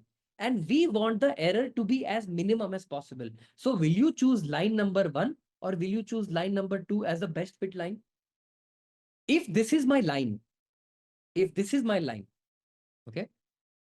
Do you guys know that in mathematics, you can take a range? between 0 to 10, I can take 0, 1, 2, 3, 4, 5, 6, 1 point at a time. This also is possible between to reach 0 to 10. Okay. 0 to 10 can be reached by 1 unit distance, meaning between 0 to 10, I can reach 10 by exactly how many steps? 10 steps, correct? Taking one at a time. Agree? Yes or no? If I want to count from 0 to 10, but I want to take one step at a time, so can I take from 0 to 10, making only one step at a time, I'll be able to reach 10 times. But same 0 to 10, you can reach in 20 steps by taking 0 0.5, 0, 0 0.5, 1, 1.5, 2, 2.5, 3. Can I say you can reach from 0 to 10 using also 40 steps by taking 0 point, I don't know, 25? How much to rotate? Should it not depend on how much you want to increment your MNC? Am I making sense? Your y is equal to mx plus c. Your value of m was 0.6 and your value of c point 2 was 2.2. Your m can be 0.65, meaning 0.05 times your increment one step, one step, one step, one step, one step. Or you can also do 0.1. So 1, 1, 1, 1, 1. Does it not depend on the user how much you want to rotate? Does that make sense? And because it is a computer program, we can make it do millions of rotations. That line could be rotated in the positive direction and in the negative direction. And let me ask you a question. Let me ask you a simple question. Did we not calculate the mean of x and the mean of y like this? Did we not calculate the mean of x and mean of y? Should you even rotate it beyond this and beyond this? Meaning, should the line go beyond this point and beyond this point? It should be between the points, right? If it goes beyond, are you even calculating anything? I hope you got the concept. Did you get the concept of rotation? How exactly linear regression is able to do that? How are we able to find the best fit line? Exactly. Exactly. Thank you. Are we clear with what exactly is the definition of linear regression? How it is able to do it? It is a very simple machine learning algorithm that's able to do it. And based on that, and based on the best fit line, we will be able to make a prediction in the future because that line has the least amount of error. So if the prediction in the future is that for 4,000 square feet house, it is 2 crore, meaning it actually in reality is 2.2, but R isn't 2 crore nearer to 2.2, meaning with some error, we were able to very closely identify the answer. That is why linear regression is used. Concept of what is R square. Okay, my people, in linear regression, R square represents a very simple information, and that information is R square tells us how well the line predicts or fits the actual point, or how well the line predicts the actual point. This is technically more correct. So R square tells us, okay, R square tells us how well, how WELL, the line predicts, okay, predicts the actual points, POINTS, okay. R square is a way to tell yourself that your model is doing a good job, or your model is doing a bad job, or your model could do better. Okay. This is a way to quantify it to yourself. Now you can ask me one thing, sir, why don't we have a quantification already with something called residual error? We do. The problem is linear regression has a very big problem, and that problem is outlier. If you have a line of a linear regression where you have one data point here, one data point here, one data point here, one data point here, and one data point here, this is known as the best fit line. Okay, the red color thing is gonna be my best fit line. But by mistake, if your point is somewhere here, right, then your best fit line would go somewhere like this. So tell me, Does outliers affect the output of your linear regression model?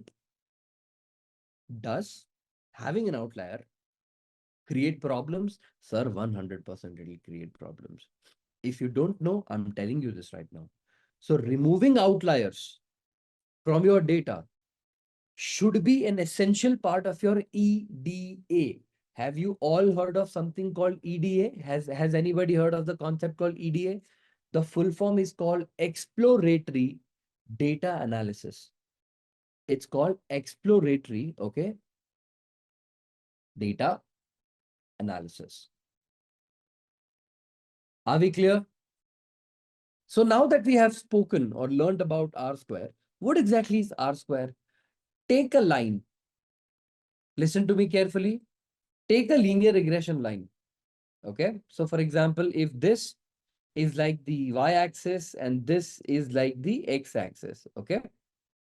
If this is my x-axis and this is my y-axis. And suppose you have data points like 1, 2, 1, 2, 3, 4, 5, right? Like this. One. Suppose if you have a data point like that. R square, most simplest form I'll explain. Okay. It is nothing but the distance between and the distance between. Okay. There are two distances we will calculate. The actual value minus mean value, the estimated value minus mean value. When we did linear regression code, okay, when we wrote this graph in front of you, right? I'm not sure if I can copy this, but I'm gonna try my best. Give me 1 second. Oh yeah, I can. Control X. Yeah. Okay. You see this graph? We did this graph. Whoever does machine learning well, their level will be the best, is what I meant. You know what I think? Listen to me. Listen to me. Okay, listen, because this is a very important concept. Here's what I think. I think all of you need to make a Google sheet. A Google sheet. In that Google sheet, just write down your name and your address. Your name and your address. And what I'm going to do is I'm going to have a deal with Swiggy. And I'm going to be like, look, 7 o'clock I start my class. 6:45 I want you to send tea or coffee based on whatever preference you have to all my students so that they wake up. But before delivering the copy, take a hot water and just like on their faces so that they are up. Yeah. We'll speak about that. I think this is a good startup idea as well. It's a very simple idea. I am teaching you the concept of R square. R square tells you how good your model is or how good the estimation. What do you mean by estimation? Prediction only, right? Estimation is prediction only, right? You have some actual data point. You having actual data point is called ground truth. Remember, in machine learning, this is a very important term. Ground truth. GROUND. TRUTH. Ground truth means your actual data. It is a very important technical term. Just like how in marriage, I am sorry works every time. It's an important keyword. Ground truth is an important keyword. It represents all your actual data point. Okay. So now your ground truths are your actual data points and your line is the estimated data points, basically the one that you have estimated, right? So tell me, do you have something called the Y bar? This thing is called as the Y bar, the mean of the Y, the Y mean, okay? On this particular plane, what two things do you see? One is the Y bar and the other is the actual data point, correct or not? There are two things on the graph right now. One is the Y bar and the actual data point. Can I plot a line, a regression line like this? So now what do you see? you also see the predicted line. Now there are three things on this particular graph. Make sense? Now there are three things in the graph. The distance between actual data point and mean. Listen to me. The distance between actual data point and the mean value. Is this the actual data point? The red dot? The distance between actual data point and mean. So can I say this is the distance between actual data point and mean? This is the actual distance between data point and mean, and rest is on the same tribe. So this distance is what we are calculating first, the actual distance between data point and mean. Yes or no? Good. Then the next difference we calculate is estimated minus mean. Meaning, can I say these is the actual data point, the red one, and the yellow one is the estimated data point. This is the estimated data point. This is the estimated data point. And this is the estimated data point. The next thing you do is you calculate the distance between estimated minus mean, estimated minus mean, estimated minus mean, which is this much. Okay. Estimated minus mean and estimated minus mean. Did you get what I'm trying to say? The distance between actual data point minus mean data point and estimated minus mean. And when you want to do their comparison, this comparison is what we call as R square. Are we clear? It's not a very complicated topic. Everyone got the concept, right? You got the concept very, very well. So tell me, can I expand your knowledge now on how to do this mathematically? Again, I am not showing you how the formula has come up into picture, but like we have to take y-axis mean only because y is enough base for comparison. You got what I'm trying to say? Y is also an axis, which is a mean value. X is also a mean value. Taking from y makes more sense because you are doing y prediction. I hope you got what I'm trying to say. Your equation is y is equal to mx plus c, right? So y becomes a solid base. Okay. R square is the distance between the actual data point minus the mean data point. You compare against the estimated data point minus the mean data point. No confusion here, right? It's a comparison, simple comparison. It does nothing else. I'm going to show you mathematically what it does. Okay, good. I am going to take the X and the Y from the code. Give me 1 second. The X and the Y. Copy. Is this the value of X and Y that we have? Tell me, what will it mean if I do this? Y minus Y bar. What do you mean if I do Y minus Y bar? Is this line actual minus mean? The actual data point minus the mean is going to be called as Y minus Y bar, yes or no? This is simple logic. You guys must have learned that by now. So tell me, what is Y minus Y bar? 2 minus 4. What is 2 minus 4? 4 minus 4.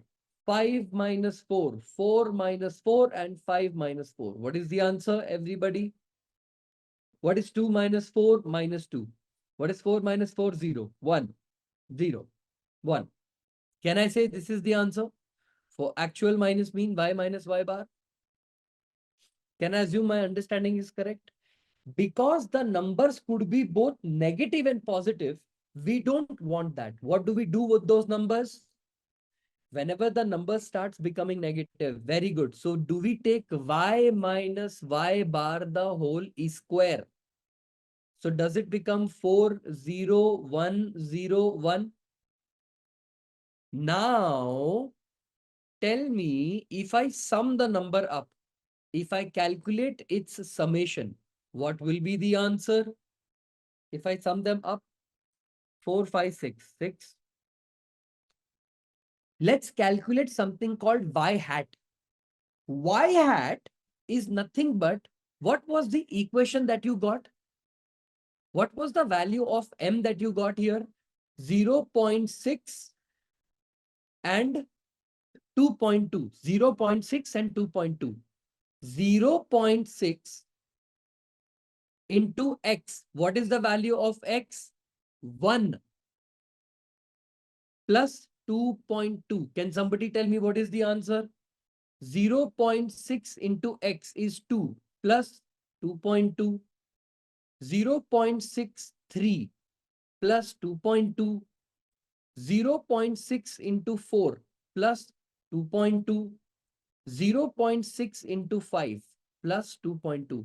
Am I predicting the estimated data point here using the y hat? Yes or no? This would be 2.8. 1.2, 2.2. What? This should be 3.4, right? If I'm not wrong. Right? 4. 4.6. Yeah, that's true. And that would be 5.2, right? 4.6 and 5.2. I'm assuming this is correct because it is at a very standard difference. Is it correct? Is my y hat prediction correct? 2.8, 3.4, 4, 4.6 and 12, 5.2. Correct? Okay, good. Did you all understand what is y hat? Y hat is the estimated data point. Using the equation only we calculated the estimated, right? Using the equation only we will calculate estimated, correct?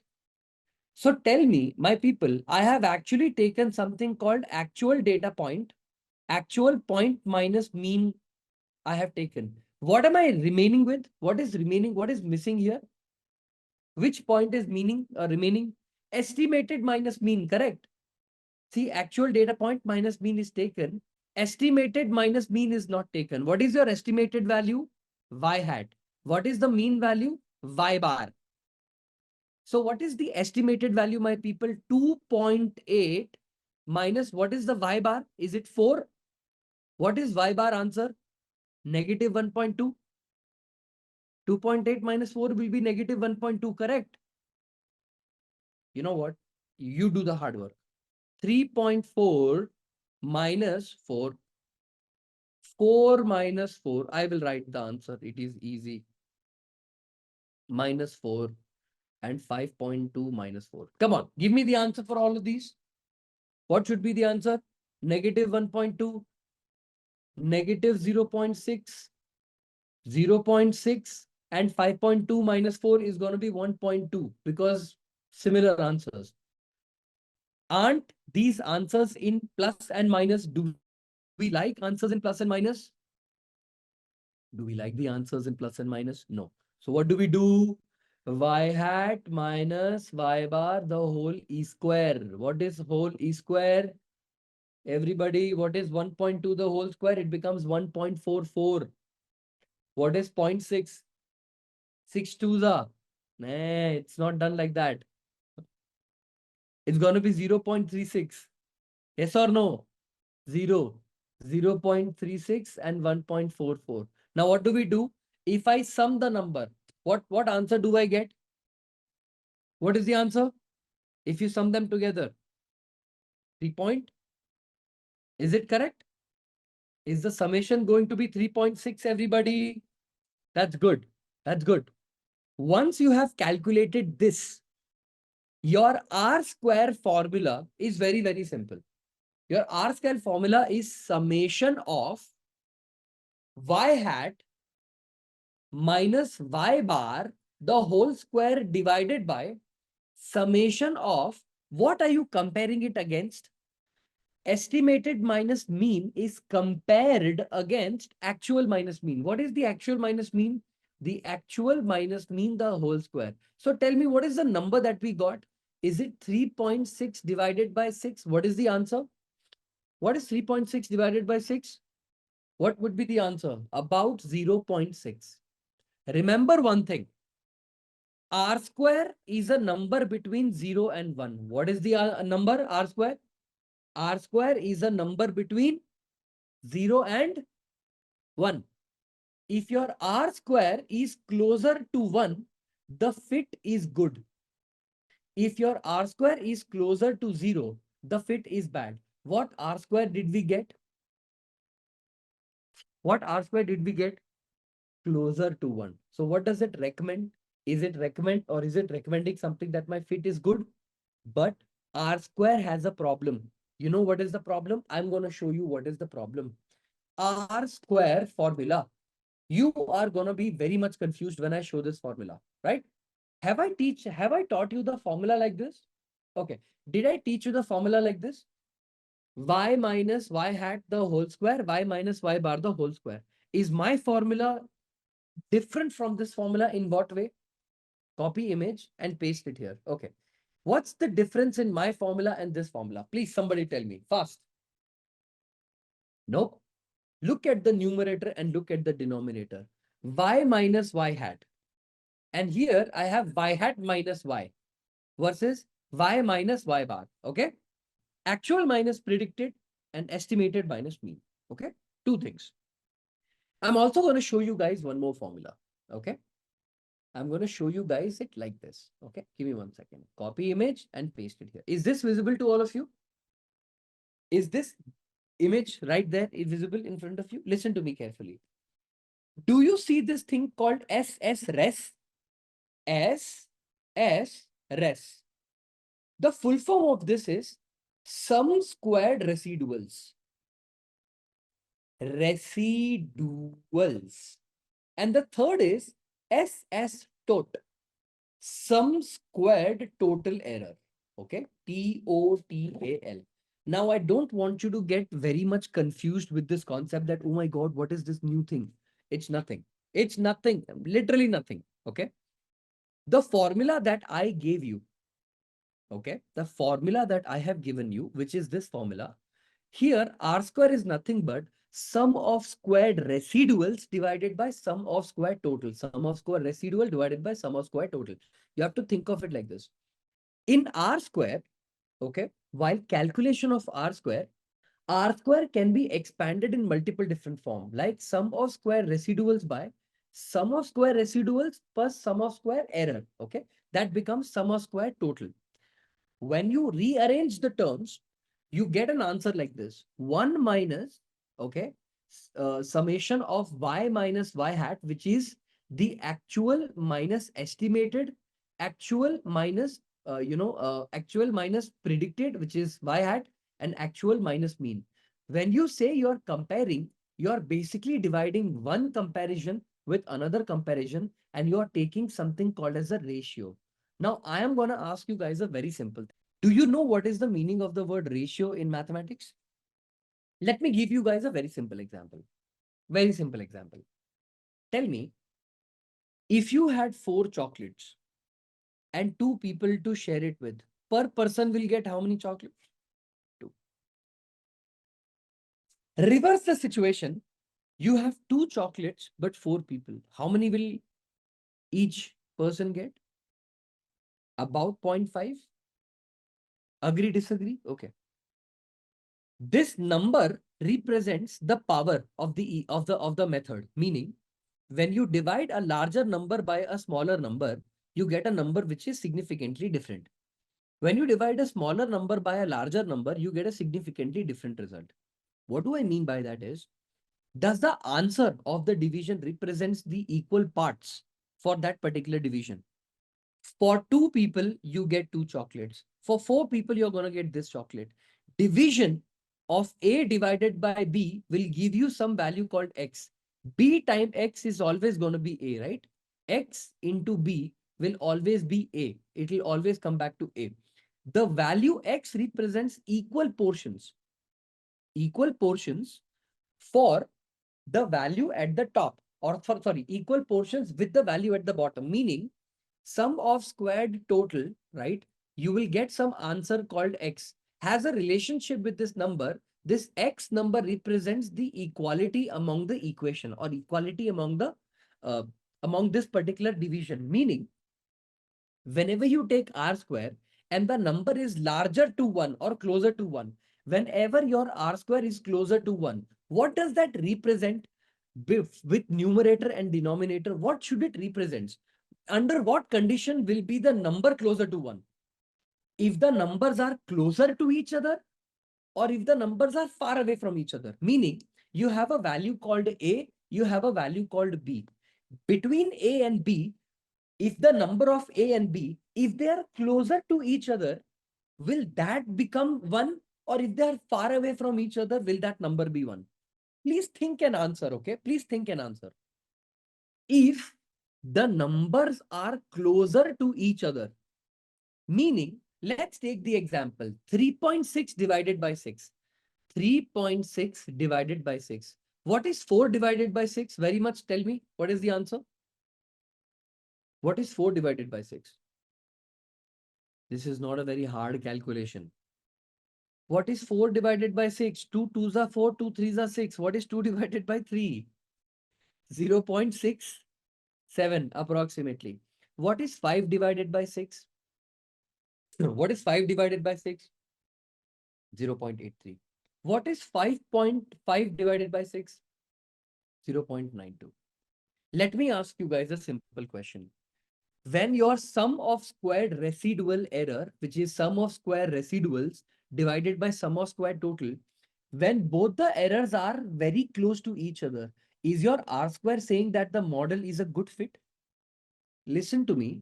But what does that mean in the graphical format? The closer the lines of estimated n minus mean or actual minus mean are, the better the R square. Meaning, when all the distance between the actual minus mean and estimated mean is as less as possible, the numbers will be closer to each other, and hence the R square will be bigger. You got the concept? If the distance between the actual minus mean and the estimated minus mean is as closer to each other, the numbers will be as closer to each other, and the R square will be equal to or closer to 1. And that will represent a good fit in the model. Did you guys get the logic behind it? You got the concept behind it, right? Why R square is preferred for the choosing or for the recommendation that my model is good or not. Are we clear? Is everyone clear until here? You guys got the concept? Okay. Now listen to me. Do you see this formula? Do you see this formula right in front of you called adjusted R square is equal to 1 minus R square into n minus 1 by n minus p minus 1? You see this formula a lot? Okay. So just listen to me, okay? Just listen to me. If you do anything wrong in your house, do we get punished? I'm not sure if the kids nowadays or the parents nowadays even hit their kids, but yeah, I mean, I was the champion at my time, right? Like anybody used to just, but you do anything wrong, you get punished, right? In machine learning, this technique is called penalization. What do we call this? What do we call this technique as? Penalization. I have a very simple question I want to ask you. This question is going to come in your interview. It's going to be asked in your interview. This is not a 5-star. This is a 100-star question. My people, what is the difference between a machine learning model where you have A, B, C, and D and a target column? How many independent columns exist here? In technical term, they are called as features.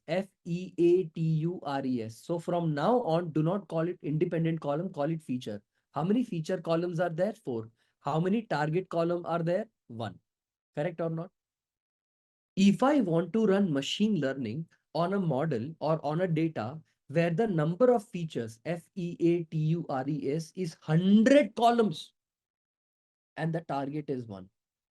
Do you think that machine learning should have no problem in running 4 feature, 1 target, 100 feature, 1 target? Or do you think the machine learning model will get a problem?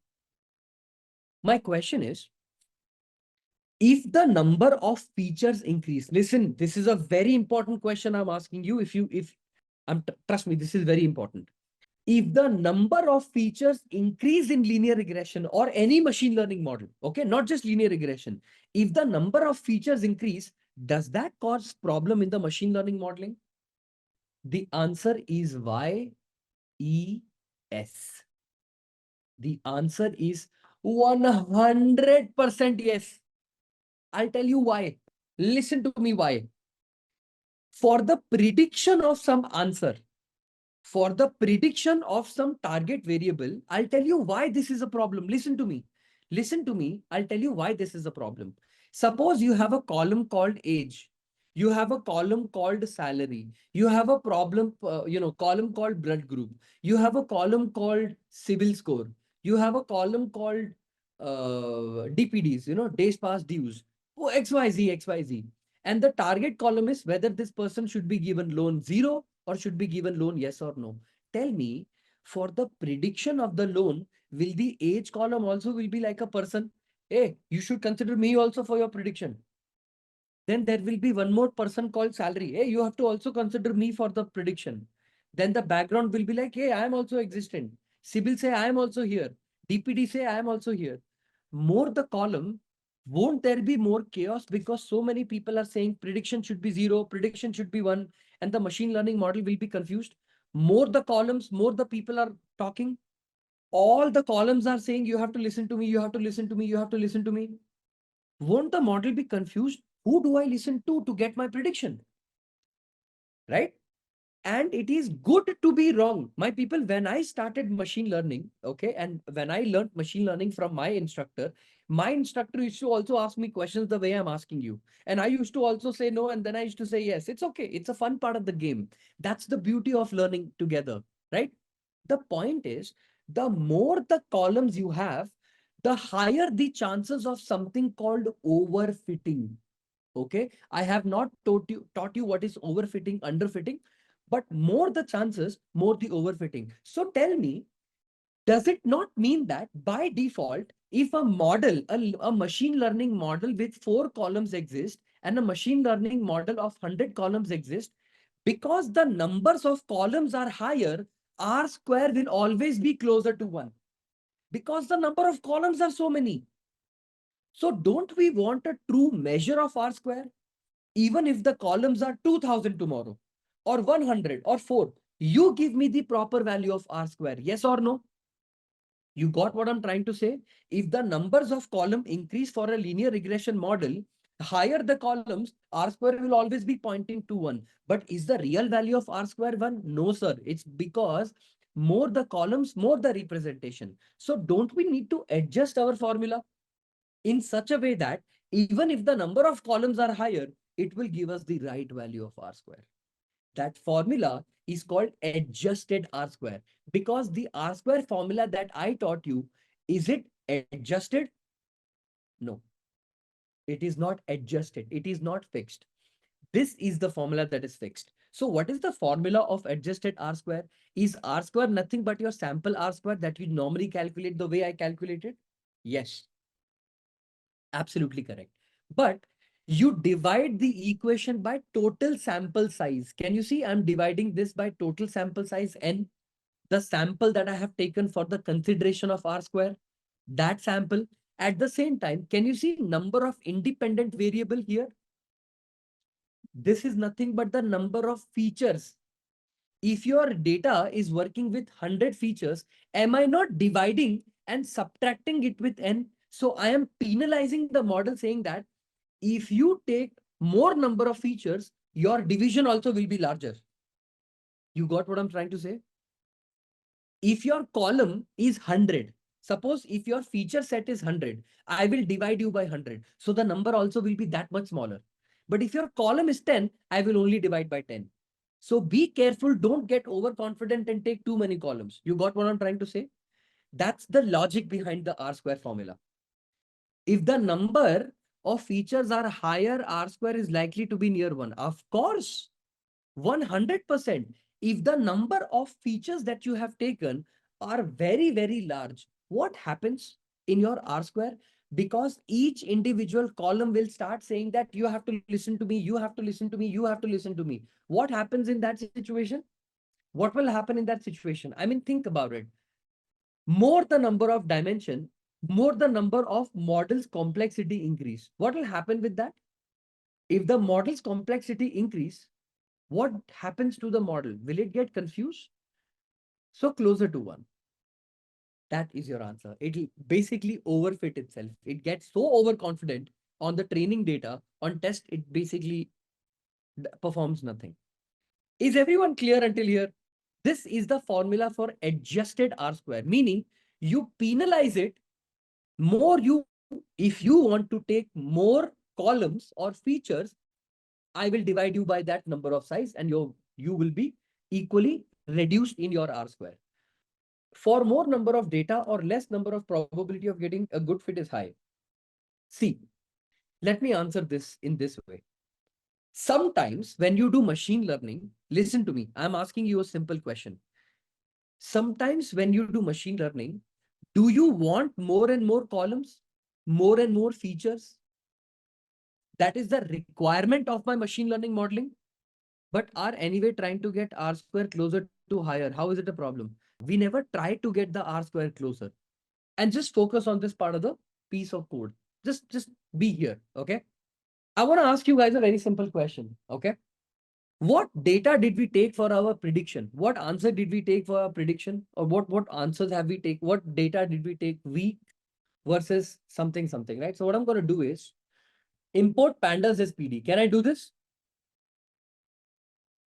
Import NumPy as NP. Can I do this?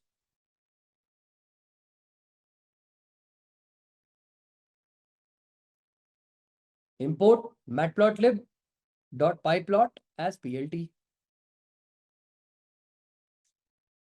Do I say these are the most basic kind of, I don't know, the most basic kind of approaches whenever we are writing any code? Okay. Exactly. That representation of R square is not good because anyways, more the columns are adding and making the R square closer to 1. That is not a true reading. I'll give you guys a knowledge. Okay. Give me 1 second. So tell me, when you cook tea or when you make tea, you don't cook tea, you make tea. TEAT. For 4 people, the amount of sugar you add is 2 cup or maybe 2 spoons or 3 spoons. Agree, disagree? When you make a tea for 100 people, will the amount or the quantity of sugar that will go will be larger? This behavior is normal and is common in the human system, ecosystem, right? If you are making a tea for 100 people, of course, the sugar is larger. You make a tea for 4 people, the sugar quantity will be lesser. If you reverse this situation, what happens? Disaster. For people, you want to make 4 cups of tea, adding 100 cups of sugar. And for people, 100 cups of tea, you make 2 cups of sugar. Is it disaster? Okay. So according to the size and the quantity of the data, should you adjust the sugar size? Larger the feature set, do I need to penalize it? Control it, maintain it, so that the R square value that I get is not a number closer to 1 by default. That is not the true number. That is not the true representation of the number. I hope you got what I'm trying to say. That R square is not the true representation. The actual R square should be adjusted because automatically when the number of features are larger, it becomes overconfident and says that R square is 1. But in reality, R square is 60, 0.60, 0.70. It shows 0.9. Not good. Penalize. The logic is clear. Why we do this? That's why we do this. Have I taken all the packages? Matplotlib, NumPy, Pandas, and all of that. Weeks underscore data. Tell me, how many cars do I get to sell in a week? 1 week, 2nd week, 3rd week, 4th week, and 5th week. I only took till 5th, right? If I'm not wrong, I only took till 5th week, correct? Right? Okay. Then the sales underscore data. Sales data is, what did we take? I don't even remember the code. What was the sales value? 24545. Okay. 2, 4, 5, 4, and 5. Is this my weeks data and my sales data that I have taken as per what we did in the coding? Very good. So tell me, listen to me carefully, df equals to pd dot data frame. If I want to convert all of them in data frame, do I take it in a dictionary format like this? Like take a dictionary like this, a single dictionary? Can I say it like this? Weeks, colon. What do I pass? Weeks data. Bracket, sales. Now listen to me carefully. Everything will start making sense a little bit more to you, okay? In machine learning, whenever you do in the production, whenever you're writing code, how you cut your birthday, right? How you cut your birthday cake. Just like that in machine learning, you need to do two cuts. Okay? Two cuts. C-U-T-S. Sir, what are those cuts? I'll tell you. Imagine this is your data. Okay? This is your column data. Your Excel data, your good looking, beautiful looking Excel data. Okay? The first cut you need to do is separate target and feature separately. Suppose I have a column called feature 1, feature 2, feature 3, feature 4, and target. Where is the first cut you will draw?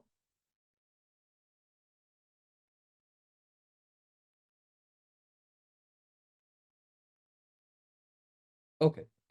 Where is the first cut you're going to do? You are going to separate your target and your feature separately. Am I making sense? Your first cut should be to separate your target and your feature separately.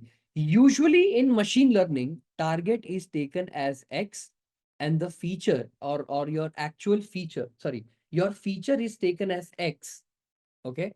Your feature is taken as a variable called X and your target is taken as Y. Did it become clear? Your features will be separate, your target will become separate. So tell me here, can I take something called X equals to df of, specifically df at weeks? Can I say all the values of the weeks will be converted to X? So if I print X, all the 1, 2, 3, 4, 5 value of the weeks are separated in X. Yes. And your Y value will be, your value of Y will be df of sales dot values. So what did you do? Did you take your X and Y separately? Did you take your X value and your Y value differently, your variable separately? So you have done that. The second cut you're going to make is separate something called as training versus testing. I'll explain the concept. You make a cut like this. Okay. This much data is training data and this much data is testing data. Okay. I'm going to explain this concept a little later to you. I'm going to keep this graph in the next. Did I first make the first cut as per what I had done? X and Y is separate. The first step that we do is calculate the mean of X and mean of Y, correct? In the mathematical example also, I calculated the mean of X separately, then mean of Y. Mean underscore X equals to NP dot mean of, what do I pass? X. Mean of Y is going to be NP dot mean of Y. Did I take the X separately and the Y separately? The mean of X and mean of Y? N is equal to length of X. Basically, I am taking another variable called N where I am understanding how many X parameters do I have, meaning how many independent feature sets number do we have. N will represent that. NUMER, numerator is equal to 0, denom is equal to 0. What have I done here? What have I done here? What is the concept here? Numer is equal to 0, denom is equal to 0. Have I taken something called as a counter? In Python programming, this is also called as a counter. This is counter. I have initialized the number to 0, correct or not? This is a counter that I have taken. Okay. In the mathematical terms of doing the R square calculation, sorry, in the calculation of Y is equal to mx plus c calculation, numerator is nothing but X minus X bar into Y minus Y bar. Agree? X minus X bar into Y minus Y bar. x minus x bar into y minus y bar. Please tell me, for I in range of n, how many data points am I going through all the values of x? Am I looping through all the values of x? 1, 2, 3, 4, whatever values of x is, I'm going to calculate its x, x bar, y, y bar. I'm going to calculate all of that. Okay. Can I say numer, N-U-M-E-R, plus equal to, numerator plus equal to, keep on adding that number is x of I, which is the actual value of x minus mean of x. Is this x minus x bar? Is this code, as simply put, nothing but x minus x bar into y minus y bar? So y will be taken like how? Y of I into mean of y. Is this x minus x bar into y minus y bar? I am simply looping through the code. I am simply looping through the code. How many? First, I will take row number 1, then row number 2, then row number 3, then row number 4, then row number 5, then row number 6, then row number 7, and it goes and on and on and on. I'm sorry. What? Isn't it minus? What is minus? What did I do? Where did I make mistake? X minus X bar into, oh, sorry, Y minus Y bar. Yes, sorry. X minus X bar into Y minus Y bar. Correct. Okay. So X minus X bar, Y minus Y bar. Numerator is done. What do we need to solve for next? What do we need to solve for next? X minus X bar is done. Denominator plus equal to, what is going to be denominator? Look at the formula. Denominator was X minus X bar the whole square. X minus X bar the whole square. So how do you write X minus X bar? X minus X bar the whole square. Can I say this? This is X minus X bar the whole square. Okay.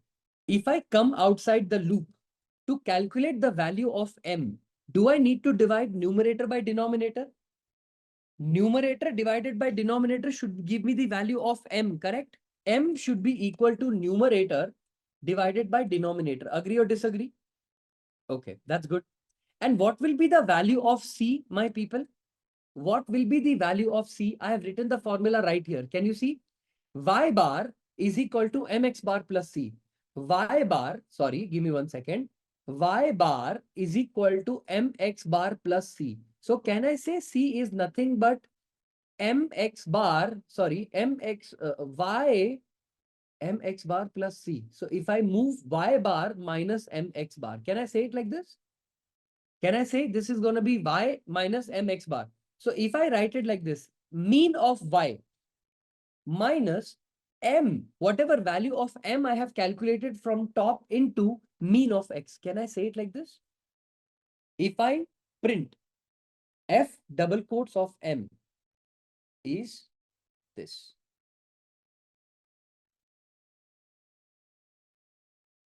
And the value of c is this. Did I get the value of m and c? Now we make plots. So now I'm going to do some plotting. Why plotting? Because we just calculated y is equal to mx plus c. Yes or no? We have the value of m and c. We just need to put the value of x. So if I say max underscore x equals to, just try to understand the code I'm writing, okay? np.max of x plus 1. Min of x. np.max, np.min of x. Because it is the min value, I'm going to take minus 1. Okay. Who knows what this np.linspace? Have you all used the method called linspace? Have you all heard of something called linspace? Comma max of x, right? You guys have heard about something called this, right?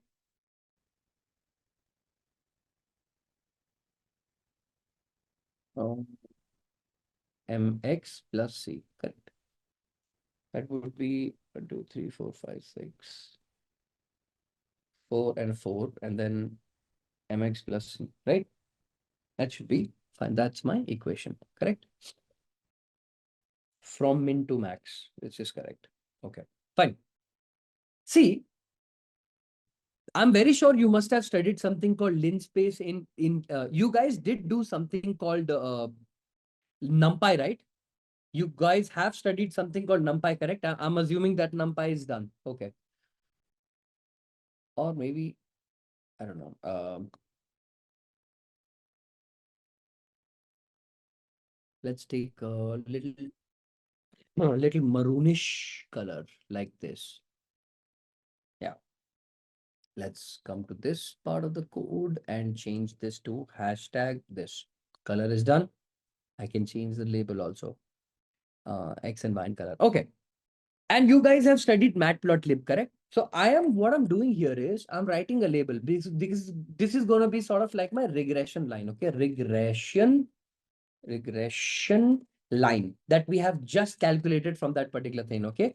Line style will be, I'm going to keep it actually dashed so that you guys understand dash dash. That's more than enough. I will take no alpha if you guys don't want it. Plot dot scatter. Okay. Inside the scatter plot, I want to plot the original values. So I'm going to take X comma Y, the one that I had originally. Okay. So the color is equal to, let's take sky blue. Sky blue. And the label I want to add, because I want to add a legend, legend later on. Label is equal to the actual scatter point or the actual data point. You can call whatever you want. POINT, right? Actual data point. And actually, I can make them bigger or smaller. I think I can make them bigger. How do you make the points bigger? Actually, there is something called width. Yeah, I think I have to check it. So plot is done, plot.scatter is done. I have taken two specific plots. Okay, so plot.x label. So let me first take an x label. On the x label, I will say the number of weeks that have elapsed. Okay, weeks. And plot.y label will be, the actual sales of the cars that have been done. So I will say sales. And plot.title. I'm going to take the title of the plot to be demo of linear regression or whatever it is. Linear regression demo. Okay, demo. And then we are going to do plot.grid. Let's make it true because we want it to look good. And we will say plot.legend and the location will be equal to best, right? So the lock will be equal to best. Upper left, upper right, depends on how you do it, right? Okay. Let's not make it sky blue. Let's make it black. Yeah, okay. Not even black. It's not looking good. How do I make it lighter yet darker? Oh, I think this is darker color. This is like a good looking dark color. So I'm gonna take this copy. I'm gonna come to this code. We're gonna go to hash and paste. Let's make the grid a little less lighter. Alpha ALPHA alpha equals to, let's make it 0.5. Now let's make it little 0.3. Let's also make it line style is equal to, let's make it dashed, right? Let's make it like this. Please tell me if you're, better. Looks good. Now let's make the alpha better, 0.4. Good. Okay. Do you see what has happened here? We have 4 data points, 1, 2, 3, 4, 5, 5 data points. The red color line is what is actually called as the fit line that we have observed. Yes or no?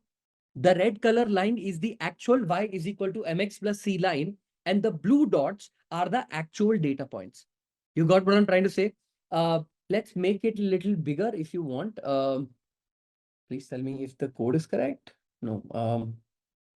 Is it capital S? I'm not sure. S is equal to 40. Oh, I think I'll get an error. Or small s equals to, let's make it 70. Yeah, okay. Now listen to me carefully, okay? What have I done here and how am I basically printing these values, okay? See, predominantly, I want you to understand just one thing, okay? I have taken something called max of x is equal to np dot max plus 1 and minimum of x is np dot min minus 1, okay? The largest number of the value of x, is it 5? Plus 1 will be how much? And the most minimum number in X is what? 1. Minus 1 is 0. I want to make a plot. I want to make a plot where the x-axis will start at 0 and end at 6. Did you get it? Limitation on the x, the direction of x. Okay. Now what did we do? X equals to np dot linspace min x and max x. Do you know what does linspace method do in NumPy? Everybody? Do you know what linspace does? Everybody? You guys are clear, right? What linspace or this line space does? It's actually spacing. It's for spacing. You guys are aware. So I don't need to teach you this, correct? I don't need to teach this x equals to this, create equal spacing. Very good. I have taken something called y is equal to mx plus c. I plotted x comma y with a different color, with a label and a line style. I plotted the scatter plot x and y, the actual data point, color, label. I did the x label, y label, title. I've put the grid in the background. Alpha is the intensity. How do you want the intensity to be darker or lighter? Line style is the style of the line. And then legend is basically regression line and data point. And I plotted this data. Yes or no? Are we visually clear on how this particular thing works? Are we visually clear with the concept of something called how does the whole thing work? It's good. Very, very good. You got what I'm trying to say? You don't know what is grid and legend. Okay, so you don't know what is grid and legend. Do you see the background grid? Okay, let me make it alpha 1. Alpha 1. Alpha equals to 1. Okay. Do you see the grid in the background image? Let me show it to you like this. How about now? Is there any grid in the background? No. Correct. But the minute you say plot.grid and pass inside the parameter called true, it will make the grid for you. If I run this answer, this red color line is what? The blue color points are what? We don't have that information. If I don't have that information, then the plot looks incomplete, right? I want to label it in the plot. So if you do plot.legend and print it, can you see the red color thing is called regression line and the blue color points is called data point. This difference is what we call as legend. How it figured out without giving figure size. Matplotlib has everything by default. If you don't give any figure size, it won't give you error. It will still run. I thought you guys knew this by now. Nobody takes figure size. Nobody in real practical applications takes figure size. Figure size is very illogical and also irrelevant because if you take more than 5 plots, subplots will take care of by itself. What max x and min x does is a very simple thing, right? When you plot any graph, you want to know how long do you want your x axis to go and where do you want to start your x from. You want your starting point for the x axis to start at some value. Now it so happens that not every time the x and y graph will start at 0, 0 only. Sometimes a graph can also start like this, right? A graph can start -3, -2, -1, 0, 1, 2, 3. Sometimes graph can start like this also, right? Not necessary that every time they start from 0 to 0. So what I did is I took the X column, which is this weeks column, and I calculated what is 5 plus 1 because the maximum of weeks is 5. Plus 1 will be 6. So it will plot a graph where the ending point will end at 6. And the starting point will be minimum value, which is np.min. The most minimum value of X is 1. 1 minus 1 is 0.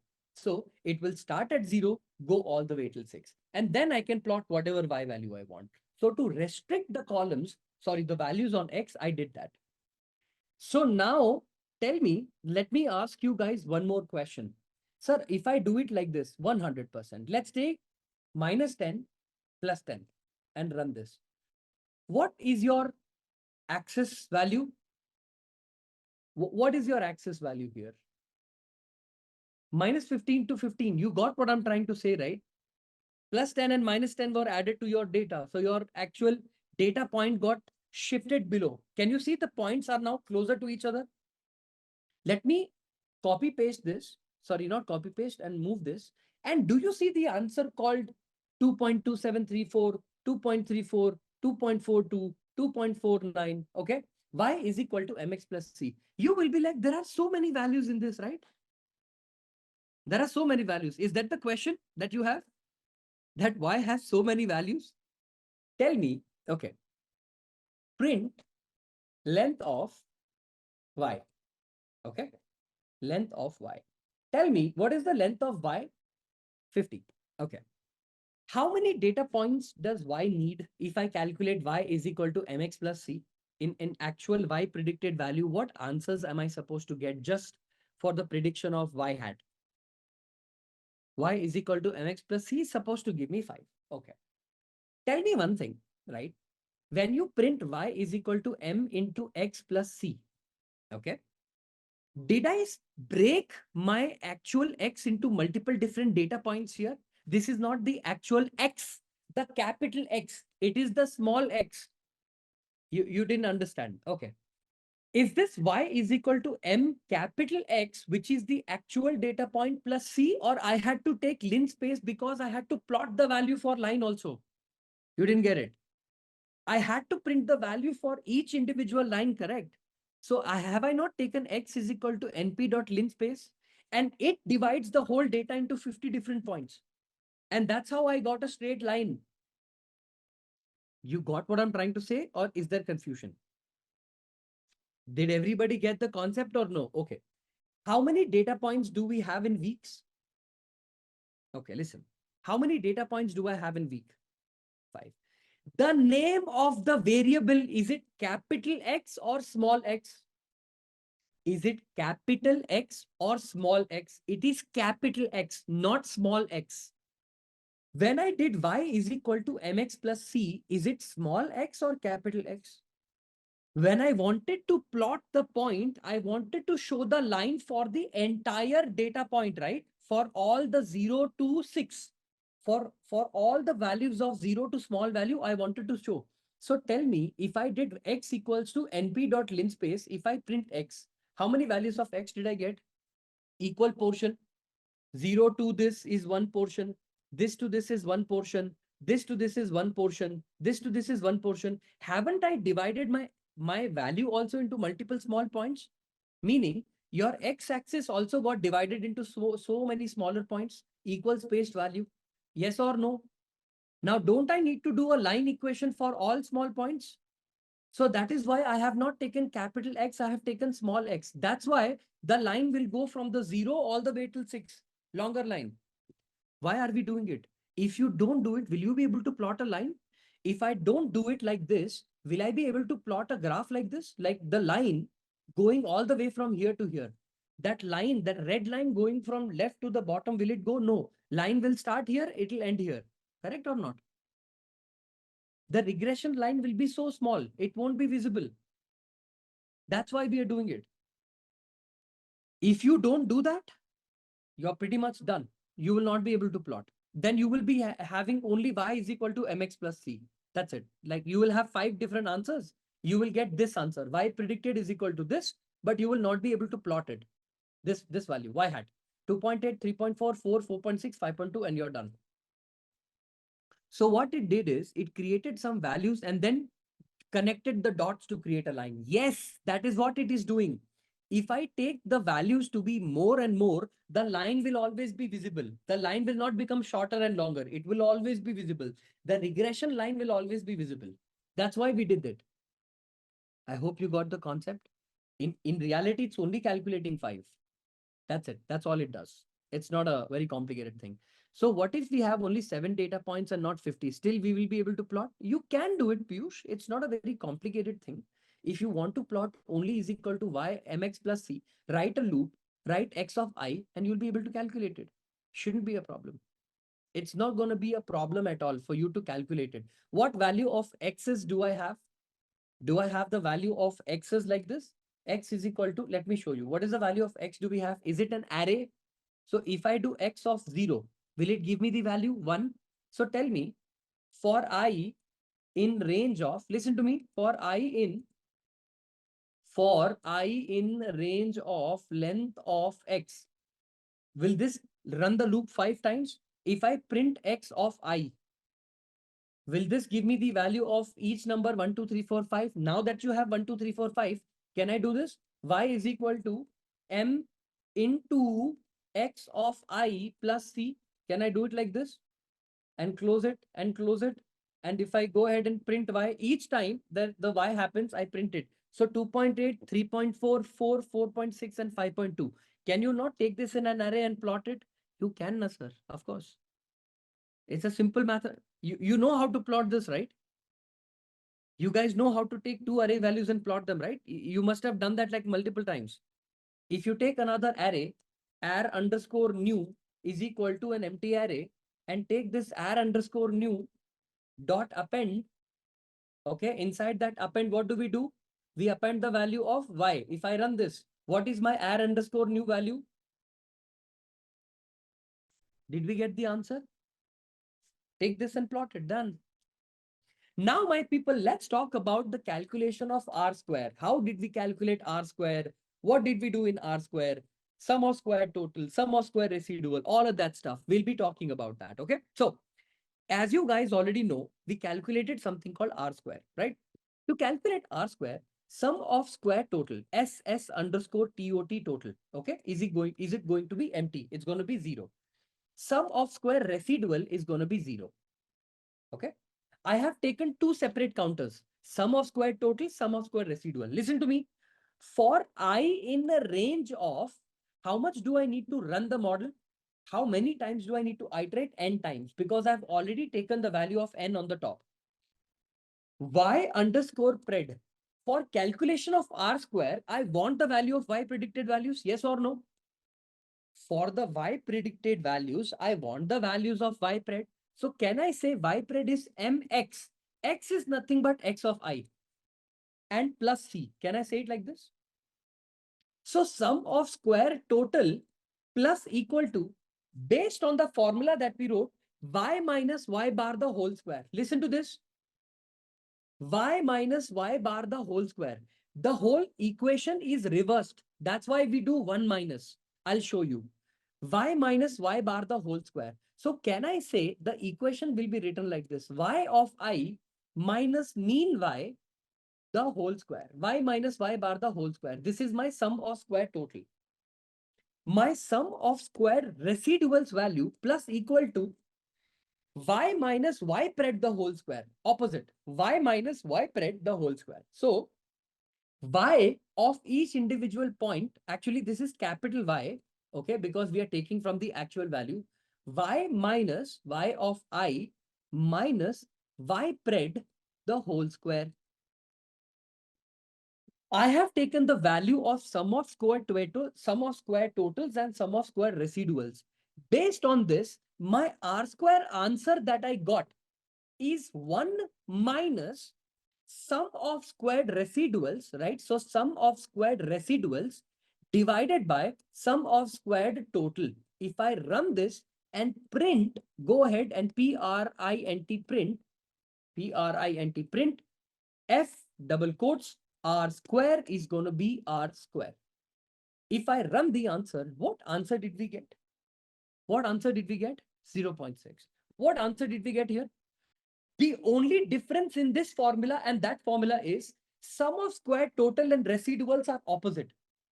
Agree? They are numerator is denominator, denominator is numerator. So if you do 1 minus the reverse case, is it the same thing?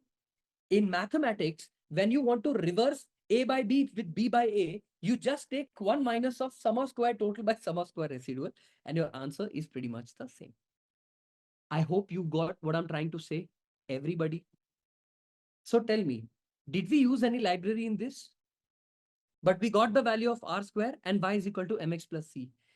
Can we validate? Do you understand what is validate?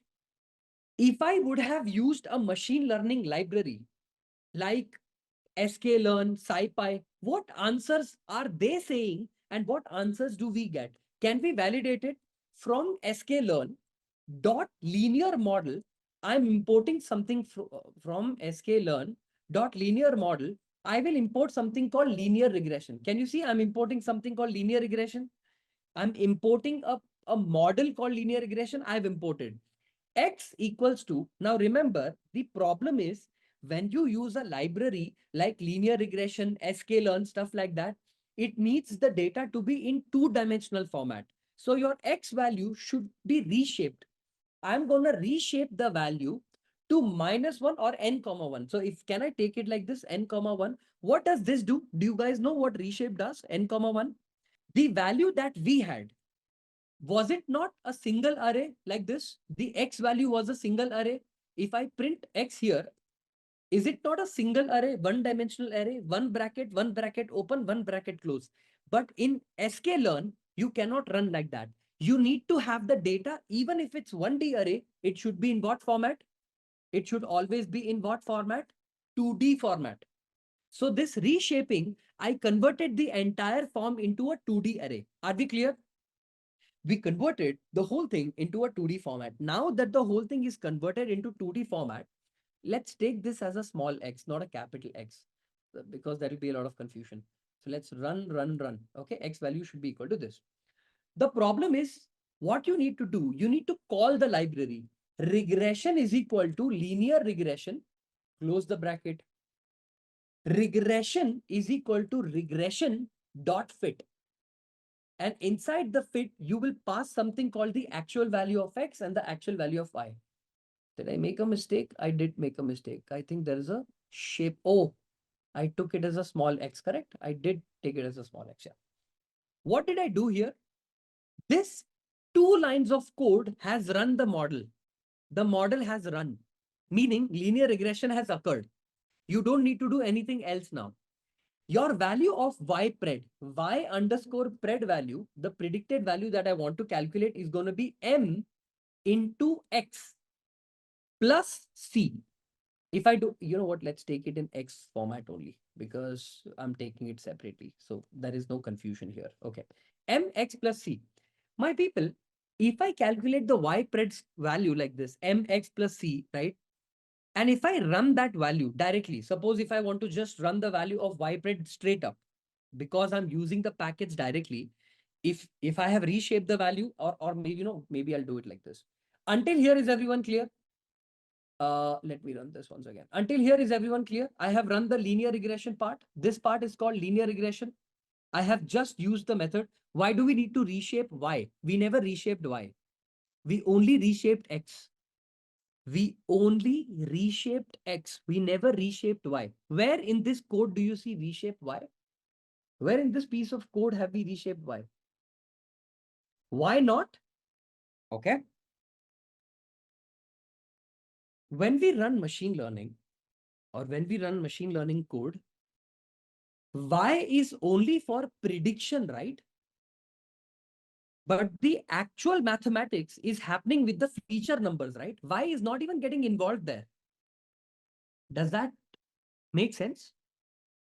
Your X value, which is the feature value, your X is being crunched. Your mathematics is only operating on X. Y is just a number that can be compared. Suppose if the Y value was 4, y_pred is 3, the maximum you do is Y minus y_pred. Agree, disagree?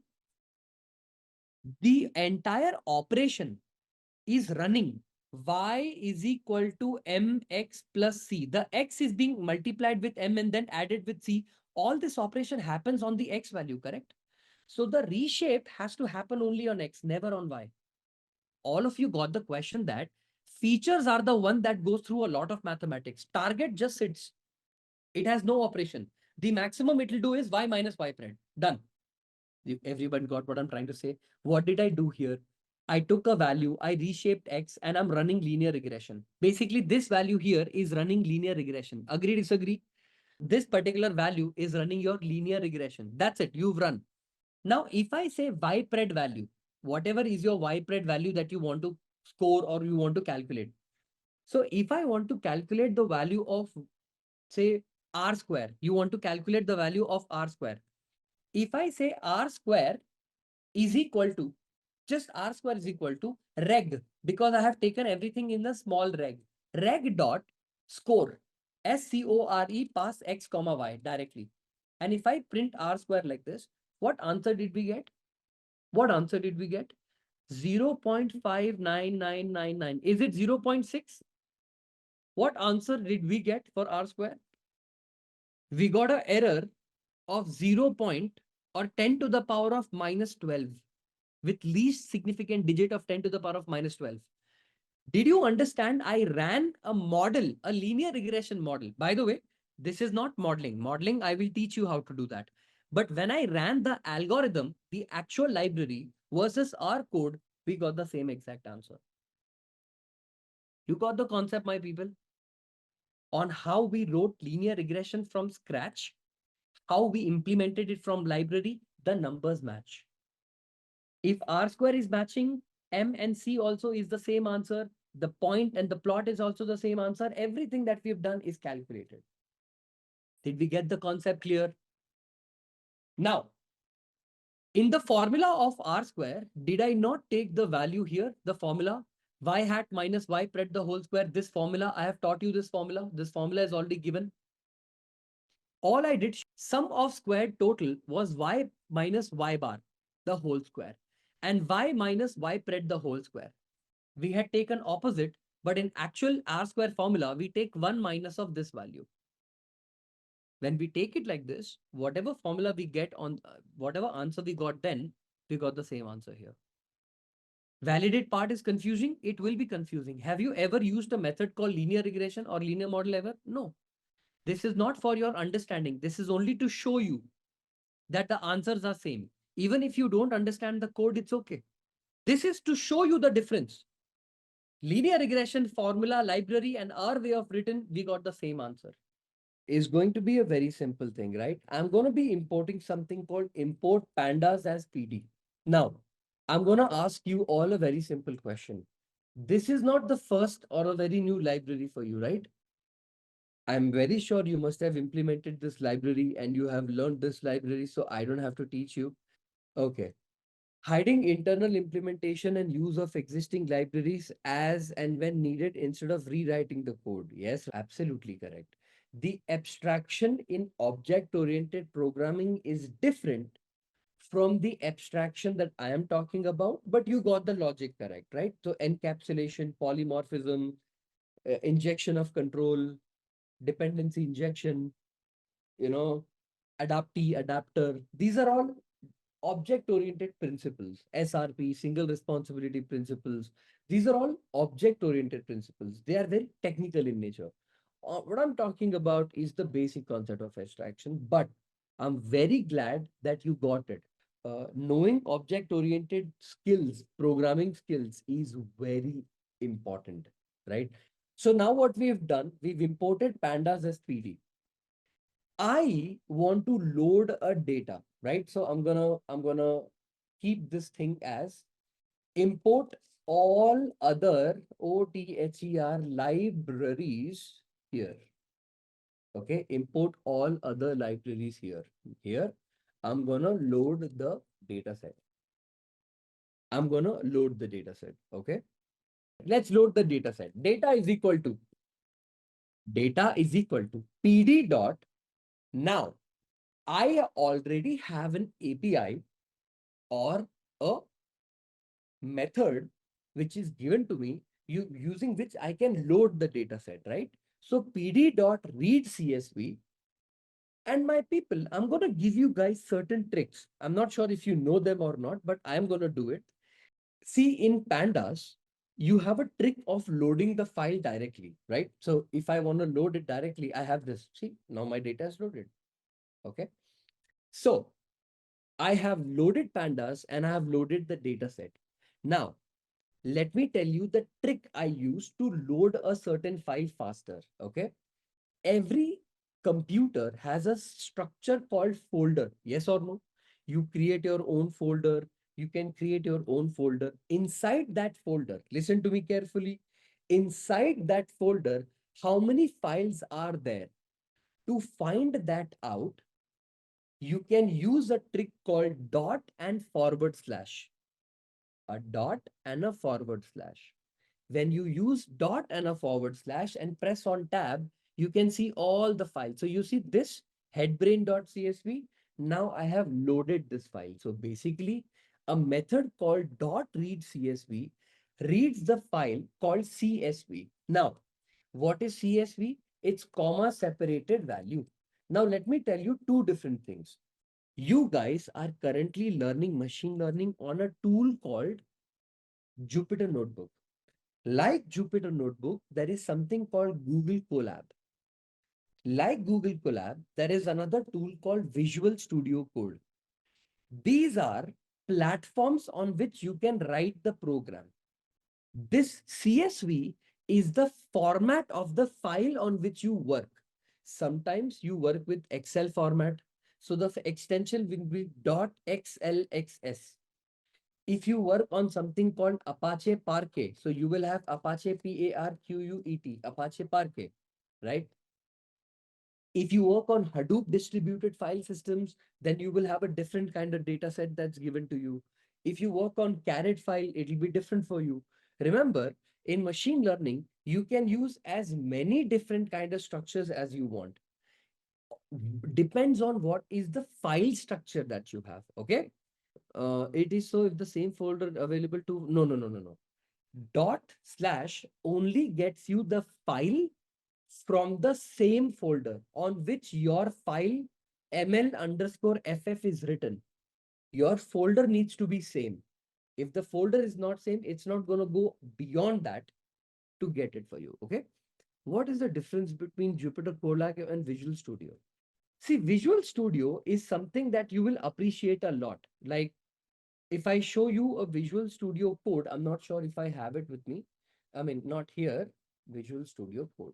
Okay, I'm going to show you the difference between Colab and Visual Studio Code. Actually, you should really know the difference between Visual Studio Code and this. So you see, right now, this is inferential stats that I was teaching a while ago. This is extension. Give me 1 second. Let me go ahead, and I think I had a folder somewhere. I'm going to open it up for you guys. Give me 1 second. Desktop. And I have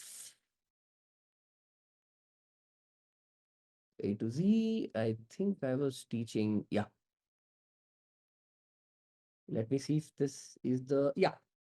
So this is like a small data structures code that I was teaching to a recent batch right now. So see, this is written in an IPYNB file. This is how Visual Studio is going to look like for you.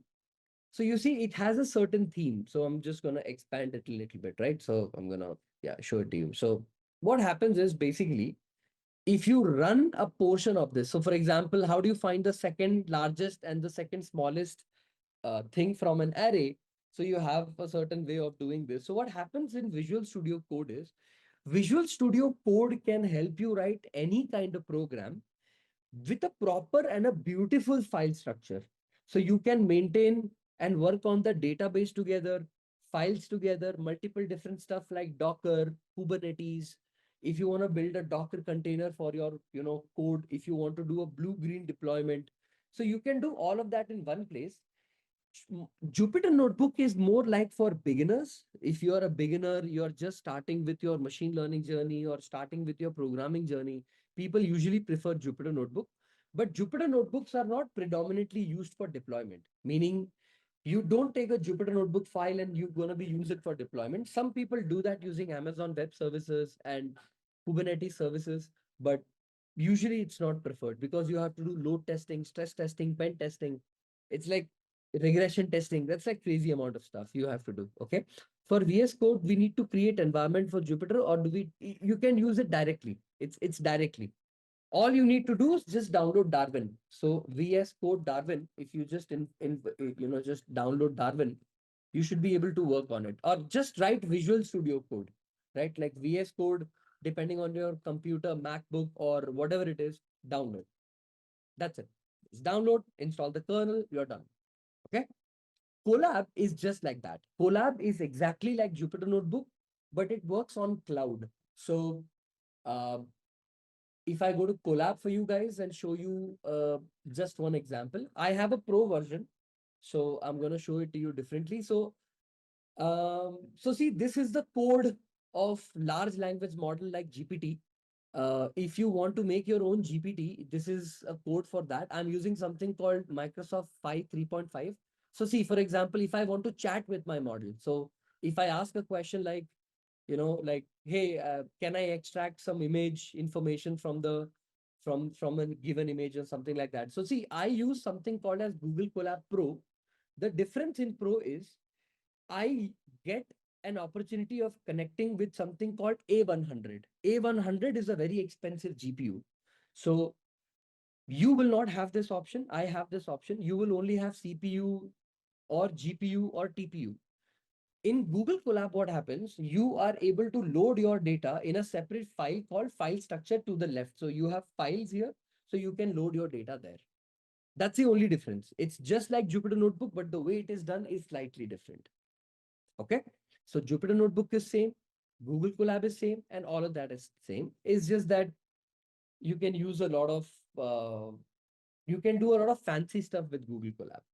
GPU for image processing, GPU for large language models, for inferencing. When you write a query to a GPT model, you need the answer to be as fast as possible. For that, we use GPU. Okay. So now coming back to the point, right? I have loaded the data set. I want to test my data set. How do I do that? Data.head of 5. And if I run this, what data do I have right in front of you, my people? Let's look at it. I have 4 columns.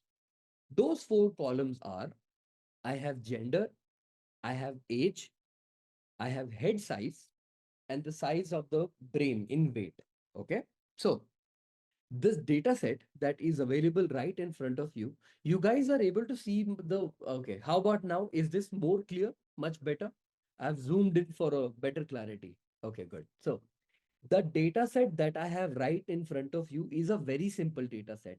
It has 4 different columns: gender, age, head size, and brain weight. Basically, I want to predict using linear regression that does increase in the size of the head increase the weight of the brain. Basically, if the size of the head is larger, does it mean that there exists a relationship between the weight of the brain, meaning larger the head, larger the brain, smaller the head, smaller the brain? To us, it looks like, I think it's common sense, but I don't know. There must exist a relationship, and we will calculate that using linear regression. So in order for me to implement it using linear regression, I need to identify one thing, understand one thing. Okay. And I want to teach you this very, very clearly. Okay. So see, I have taken this example right in front of you: gender, age, rank, whatever, X, Y, Z, right? I'm going to come over here and I'm going to paste it in front of you. Okay. So give me 1 second. Cut. And I think, why don't I paste it in a view sheet? Okay.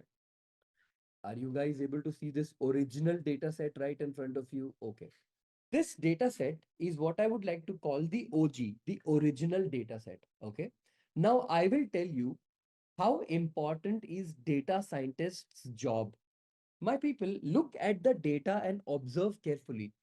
How many variables or columns are categorical variables and how many variables are continuous variables?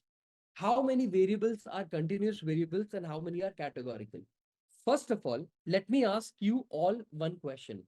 See, my people, in statistics, you guys must have learned something called continuous variable, categorical variable, ordinal variable, nominal variable. I'm going to revise that concept to you. Okay. See, whenever a number is continuous in nature, for example, temperature, can temperature be 47 degree, 37.19 degree, 97.26 degree, meaning it can belong to any range of negative infinity to positive infinity. A number that exists continuously and can be any number between negative infinity to positive infinity. This kind of variable is called continuous variable. What do we call this? What kind of variable do we call this? This variable is called continuous variable. Let me show you an example. Between age, gender, head size, and brain weight, which number is any number that is continuously going on? Isn't head size and brain weight continuous? I'm asking everybody, whoever I taught you, both head size and brain weight are numbers between 4512, 3738, 4261, 3777, 4177, 1530, and all of that, and all of that, and all of that. Listen to me carefully. Data of just gender. If I just take gender, dot value counts. Okay. Dot value counts and run this. The gender column has only two kind of people. If you are one, it means you are a male. If you are two, means you are a female. So tell me, in the column of gender and age, let me also take age very, very quickly. Paste, remove gender and say age. And this. Do I also have the same category like 2 and 1? It's like category. Either this or that. Is it continuous by any chance? Everybody, whoever did not know the difference between categorical variables and continuous variables. So, head size and brain weight are continuous variables. You will find numbers which can belong from negative infinity to positive infinity. But when you go to columns like gender and age, do we have infinite amount of genders available in this planet? No. So this value becomes categorical variable. What variable will it become? Categorical variable. So now that you have the clarity, this variable and this variable, gender and age, is it categorical? And head size and brain weight, is it continuous variable? And the answer and the distinction is clear. Am I making sense to everybody? What is the difference between a continuous variable and a categorical variable? Did you guys get the your differences clear, everybody? In the most simplistic sense, I hope everyone is clear. Is there yet anybody again who has confusion? I don't believe there should be, but I am asking. No. Okay. The the answer is clear. Okay. For implementation of linear regression, we have no use of gender and we have no use of age rank or range. We don't need them. It's not needed for my analysis. They are not helpful in any perspective. So I need to remove them from my original data. Now, here is what I want you to know and listen to me carefully. Sir, does that mean whenever I implement linear regression, I should never take categorical variables? I should only take continuous variable? The answer is no. If you want to implement linear regression, listen to me carefully. I'm telling you, this is very important. If you want to implement linear regression, your target variable should be continuous in nature. What variable it should be? Your target variable, whatever you're trying to predict, should be continuous. Your features could be a combination of continuous, categorical. That's okay. Did that make sense? Whenever you want to implement linear regression, the rule is, the law is, the target variable that you will take will follow what variable? Should be of what kind? It should be a continuous variable. You cannot take a target variable where the data is categorical. This is not allowed for linear regression. Very good question. See, this is what I want to know. But gender and age might also have an impact on the head size and weight. It does. But the problem is, in machine learning, can I say that your gender, age, and head size is going to be my feature data set and the brain is my target? Can I split my data set like this? Can I do this? Okay. Meaning, using head size, I can predict the brain weight. Okay. Given the size of the head, I can predict the size of the brain. Okay. In machine learning, you can do something called feature engineering. What do you mean by feature engineering? Is gender important for my calculation of brain weight? Is age important for the calculation of brain weight? Or head size is important for the calculation of brain weight? And then the machine learning will only tell you, don't give me gender, don't give me age. They are not adding any value. Just give me head size. And when I did that and when I ran that, it says only head size has more correlation with the prediction of brain weight versus gender. Now, why am I not showing you feature engineering? because that code is very, very large and you haven't yet come to the concept of feature engineering. So now did everybody understand why am I asking you to drop gender and age? Because these are not adding any value to the final prediction. Hence, we are going to be dropping these columns. But I will be teaching you how to do this calculation all by yourself. How to take a feature set of multiple different columns and identify which columns are important and which are not. In specifically linear regression, what variable cannot exist for target? Tell me, if you are implementing something called linear regression, your target variable should be not of this type. What is that not? Categorical. What it should be? What it should be? It should be continuous. Number one. So tell me, what do we do? What do we do here? First of all, I took something called gender. I took something called age. I got something called head size. I will be only using the data set from the original data set. What I'll do, I will take my original data set, okay, which is this, and I'm gonna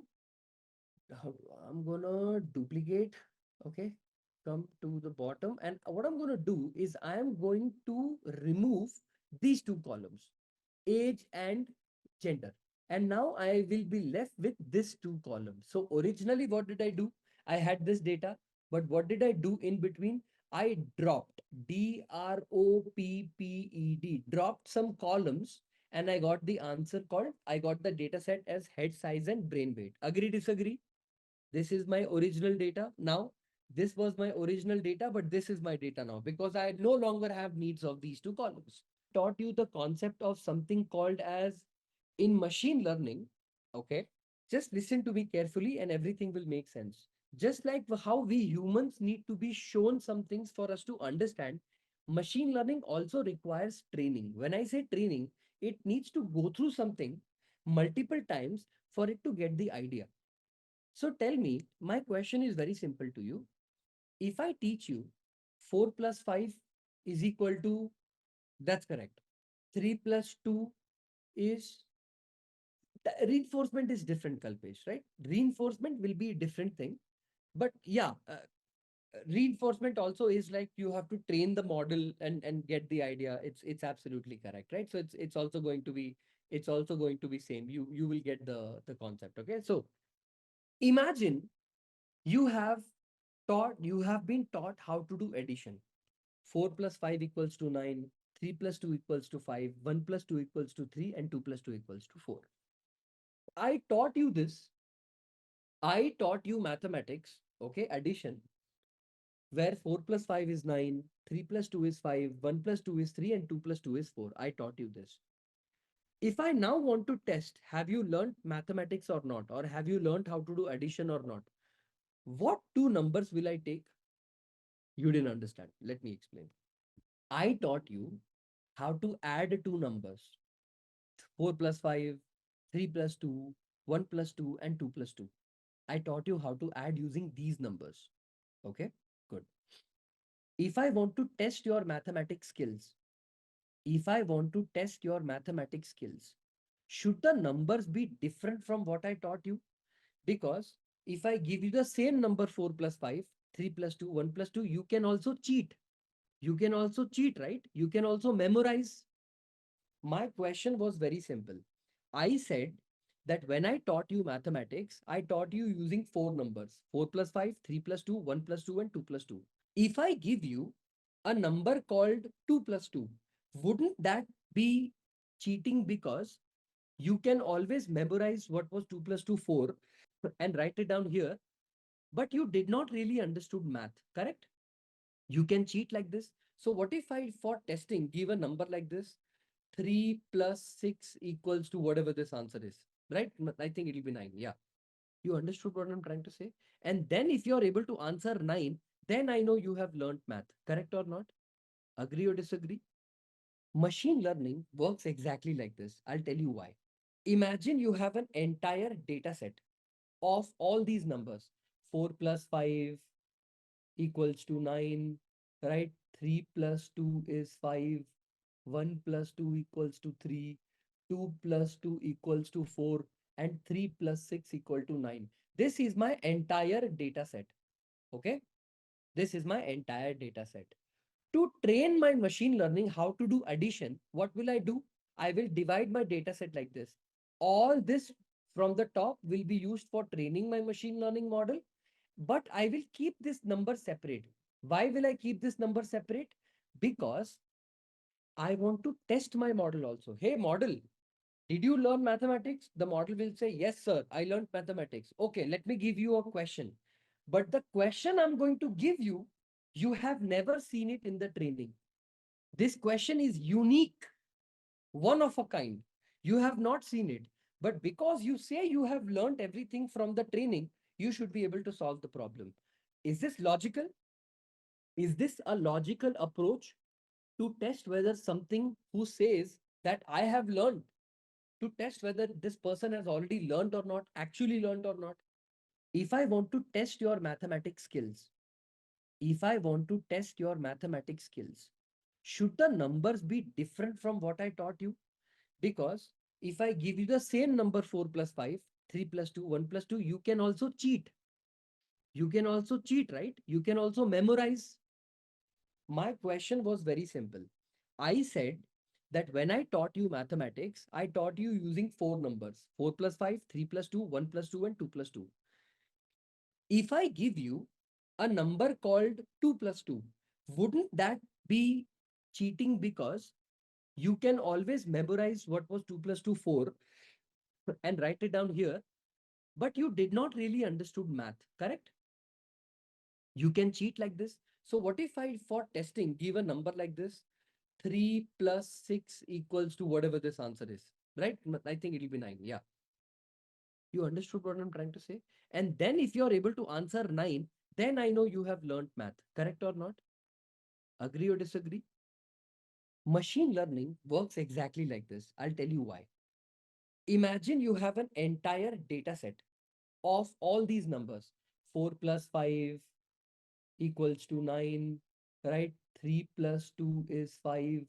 1 plus 2 equals to 3. 2 plus 2 equals to 4. And 3 plus 6 equal to 9. This is my entire data set. Okay. This is my entire data set. To train my machine learning how to do addition, what will I do? I will divide my data set like this. All this from the top will be used for training my machine learning model, but I will keep this number separate. Why will I keep this number separate?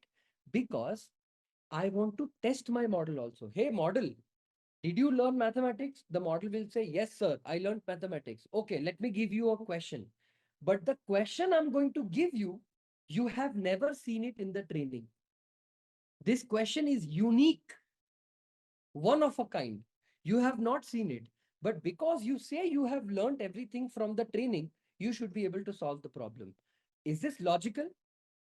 Is this a logical approach to test whether something who says that I have learned, to test whether this person has already learned or not, actually learned or not? Okay. Do we need to clean data by removing any duplicates? We don't want to do that yet. The point I'm saying is, you will take your entire data set and divide the data set into two different portions. One data set is going to be called as training data set, and the other data set is called as the testing data set. Is this concept clear to everybody? Now listen to me. From the original data set of 100% data set, can you control how much percentage I want to use for training and how many percentage I want to use for testing? I can control that ratio also, meaning from 100% of the data set, can I use 80% of the data for training and 20% for testing? Should you have this control? Yes or no? Very good.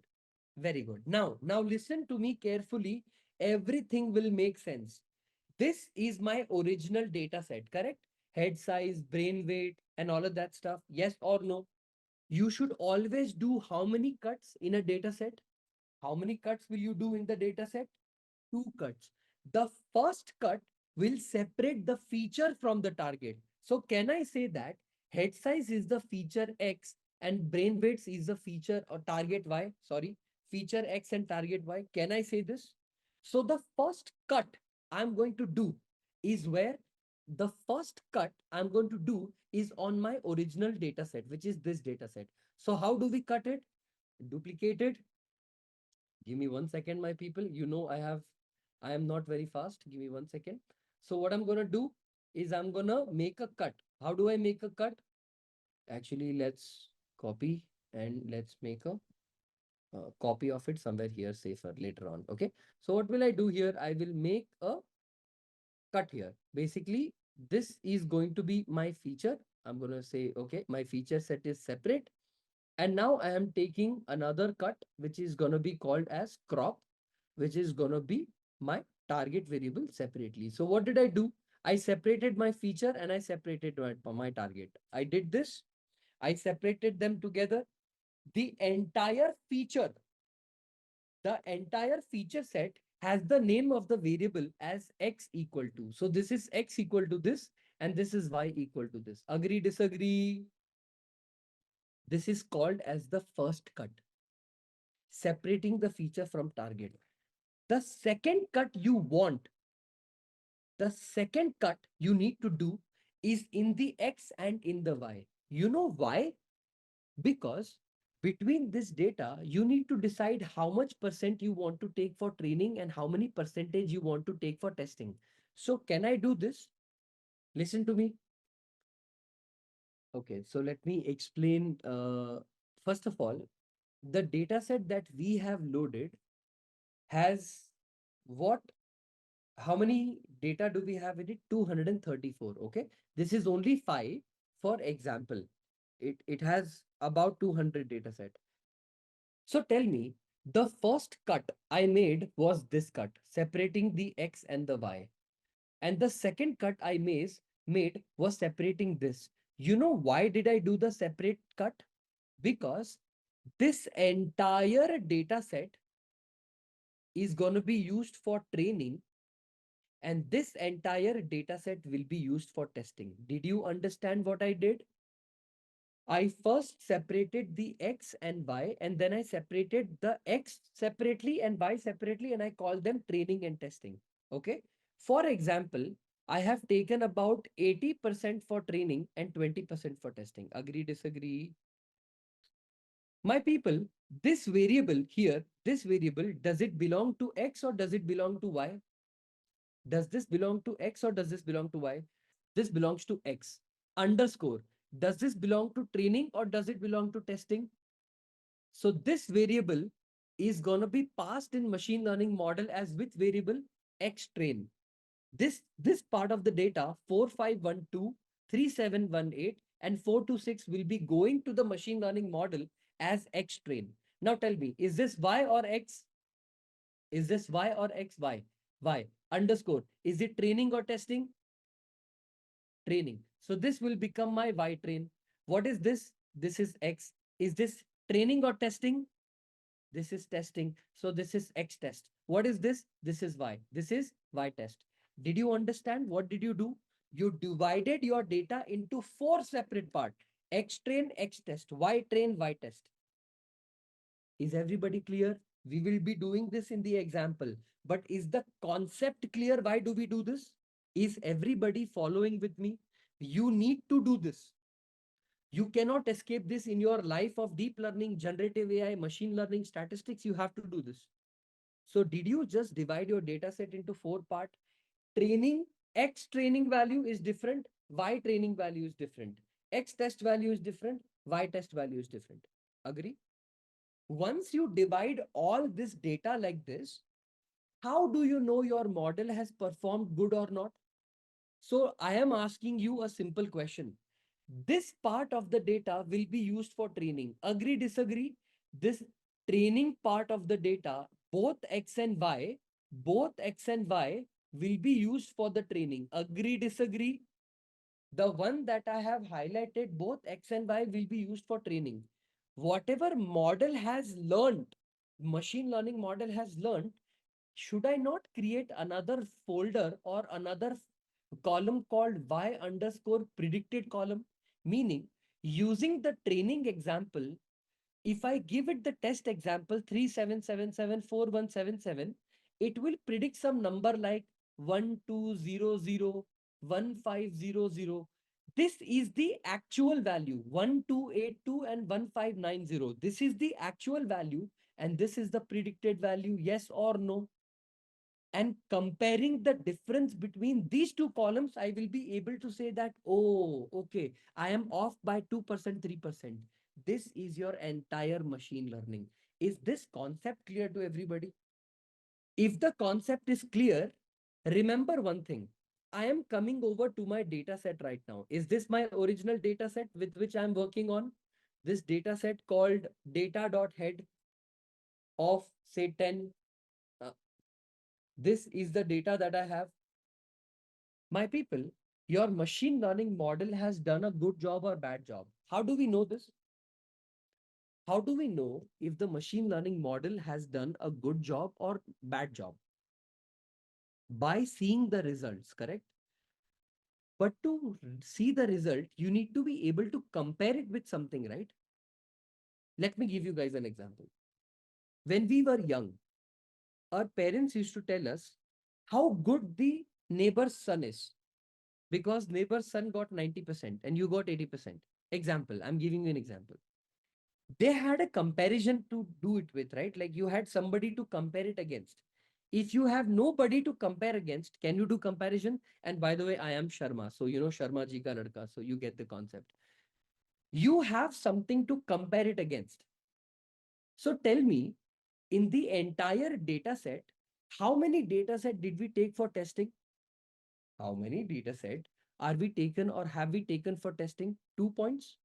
80% is training, 20% is testing. Agree? 80% of my data will go into learning the module, meaning for training the machine learning model. For training the machine learning model. The machine learning model will learn from the training data. But now I want to test my module. I want to test my module. Okay. I want to test my answer. To test my answer, don't I need to give it the value of X for it to give me the prediction of Y? If I give it the value of X, it will give it, the machine learning model will give me some prediction. Oh, I think it will be this much. Correct or not? If I give the value of X test, it will give me some Y value, no? That Y value is called Y predicted value, because this prediction is actually from the machine learning model. But the prediction is 1200 grams, 1500 grams. This is the prediction of the model.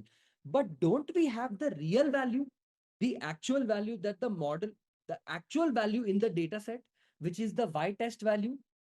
So won't you compare Y test with Y pred? You are comparing the Y test value with the Y pred value to compare and see, oh, okay. My algorithm is off by 80 points in this data point and 30 points in this data point. This will let us know how the algorithm is performing. Did you get it now? How you got Y test value? It's good, dear. Y test value comes from the original data, my dear. This is my original data set. I split the data into 4 different parts. So can you see what I did? The Y test value came from this part. I took the value of Y, I took the value of X, I split Y into 4 parts. Part 1, part 2, part 3, part 4. The fourth part is the Y test value. We need Y. Why do we need Y predicted value is, for example, Anaga, you work in a very big bank. Example, bank, PDFC bank. You want to build an algorithm by yourself there so that any customer can come to your bank's website and can ask and add the details like what is that person's age, what is that person's salary, what is that person's CIBIL, and you will give the prediction. Your machine learning model will give the prediction that, hey, come over to the bank, we'll give you up to 5 lakh rupee loan. Example. To build this model, you must have used 10,000 data points to train the model. Model needs to do prediction for millions of customers for the future use of also from the same data set, the model, how well did it learn? How good of a job did it perform? To Okay. test that also, you need to hide some questions from the model. That Okay. data set is called testing data, because we already know in real life, in Mm-hmm. actual life, for somebody whose brain size or head size is 3700 centimeter square, the actual answer that we got using the using the calculation, actual answer was 1282. But because our model has made prediction, our model will make prediction, the model's prediction is this and the actual answer is this. So can we also not compare and see how good our model has performed on Okay. the data set itself? My question is, we don't have actual y-test data in real time. We always have y-test value. I think you guys are slightly off by some points. Let me explain. Let me get the clarity. When you're training your machine learning model on 10,000 data points, you can only test on those data, correct? Okay, let me explain. Suppose you have 10,000 data set. Your data size is 10,000. How much is it? Ignore everything. I want you to answer my question. I have 10,000 data points, Baba. कितने data points है मेरे पास? 10,000. What is 80% of 10,000? What is 80% of 10,000? Is it 8,000? And what is 20% of 10,000? 2,000? Now tell me, is my model good or bad? I can only test on the 2,000 data points and validate, correct? Yes or no? If I make future predictions, my future predictions, I don't care if I have the y-test value for that or no. I am testing for the given 10,000 data point. How did it perform on the two? That's it. My accuracy, my model's performance will be judged only on the 2000. On the 2000, if it did a good job, I will use it for feature prediction because I know it's going to perform well. Did you understand why do we take test data? Test data is only to test. If it performs good in test, the point is it will perform good everywhere else also. You got it? Everybody? If the model performed good on the 2000 testing data, meaning while I tested from the 2000, it answered 93% correct. So isn't the chances if I use it for future 93% it will do good?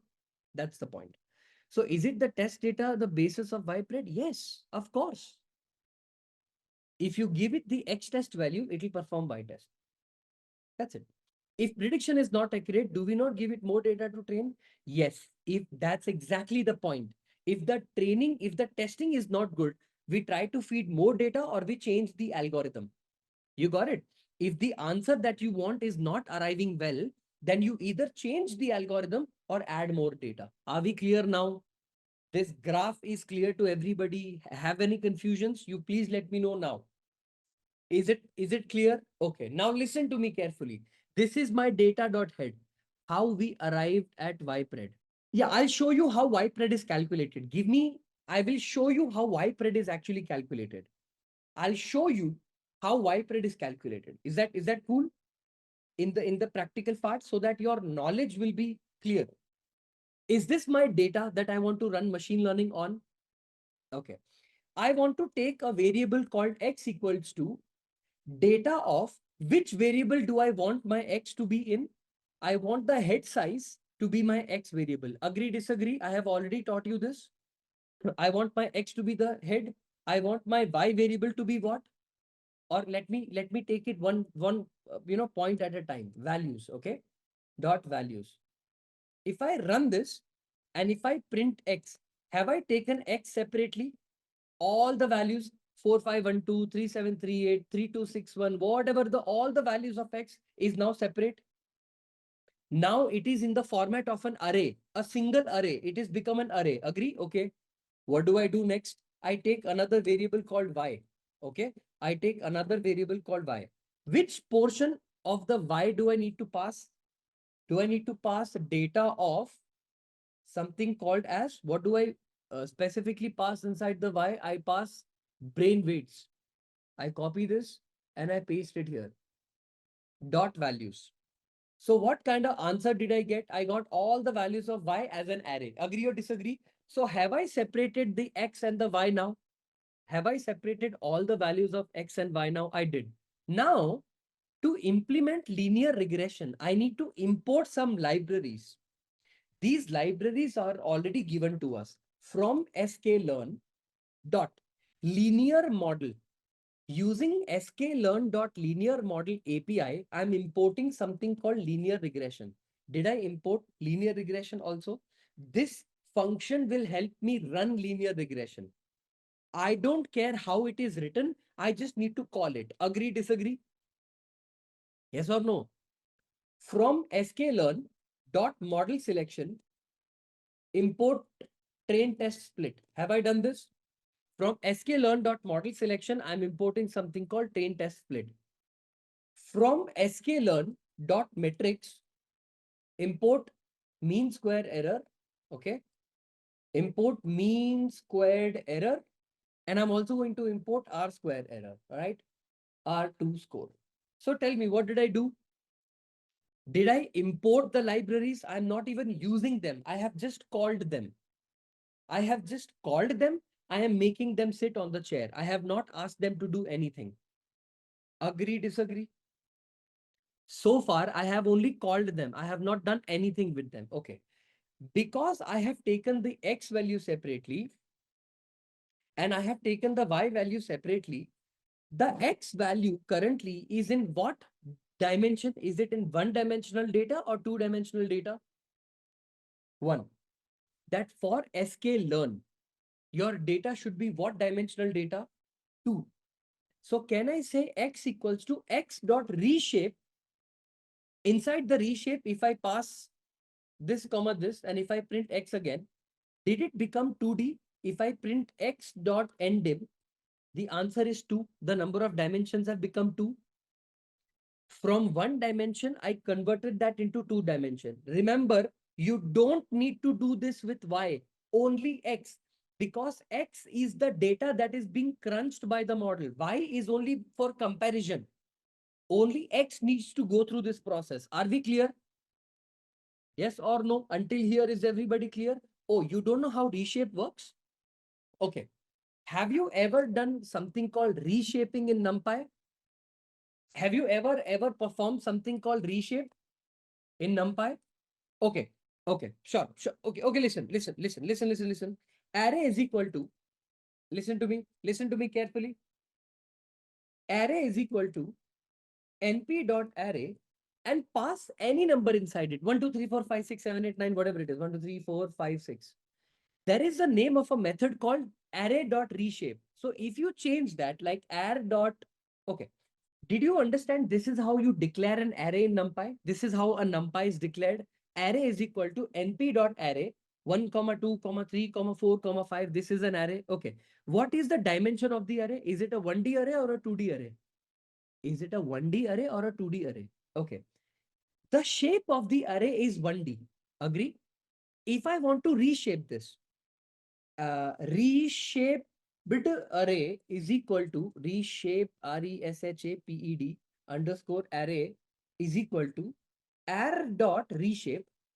Whatever you want to reshape it on, if I pass like this 2, 3, and if I just print reshaped array, okay, and run this, did I just convert my original array into a different array format? Did I do this? Did I just reshape the array into a different format? Okay, let me show you one more example. Array.reshape of, if you add the number -1, 2, what happened in the original shape of the array to this? What does -1 do? What does -1 do? Let me explain that clearly for you. What is the concept of -1? Why do you use -1? No. Listen. In NumPy, if you are not sure about the shape of the array, meaning if you don't know whether the conversion of the shape will happen properly, meaning you don't know if the conversion of the columns or the rows will happen properly. So first of all, when you say 2 is what? 2 is the row order. Agree? 2 is the row order and 3 is the column order. Is this clear to everybody?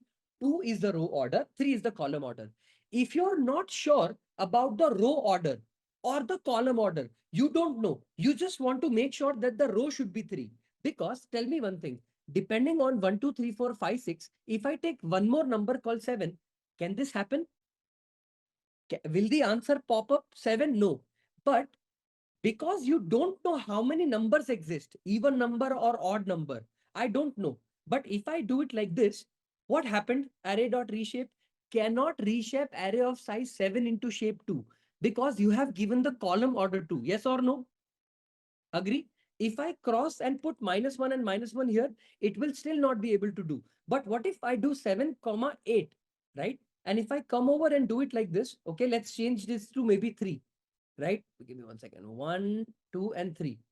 What happened here? -1, 3 cannot reshape an array in the size of 8. 8 values, can it have some number of row which we don't know, but 3 columns? If I change this to maybe 2, 1, 2, 3, 4, 1, 2, 3, 4. But automatically, did I tell it how many rows it wants or how many rows it should have? But did it do it automatically? At the same time, did it convert the dimension from 1D to 2D? Just like that, how many number of data point does X have? Do we always know?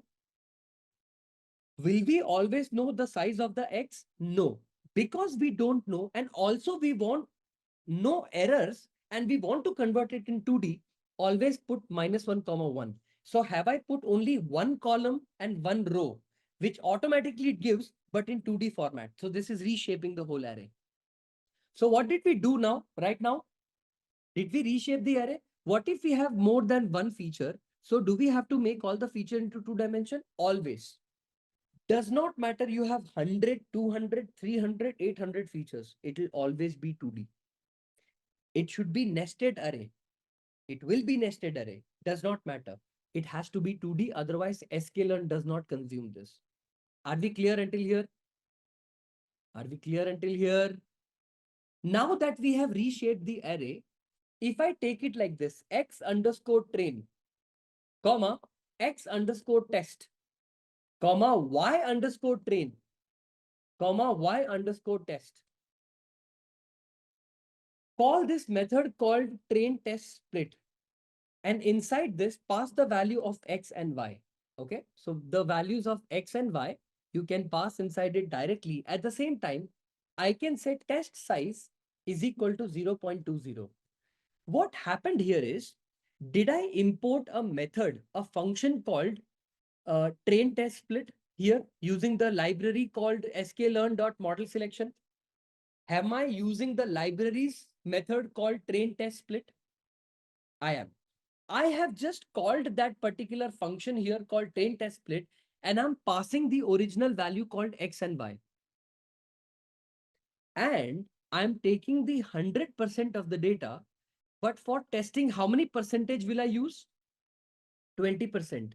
If I make this 0.30, how much percent will this be? So training will be how much percent? Training will be how much percent? 70%. Testing will be 30%. Tell me, how much will be the training percent now? Did you get it? What happened? It automatically, this function called train test split automatically calculated the value of x train, x test, y train, y test in the data and gave the test data set to be 25%. Are we clear? I'm going to keep it only 20% and split the data. Also split the data.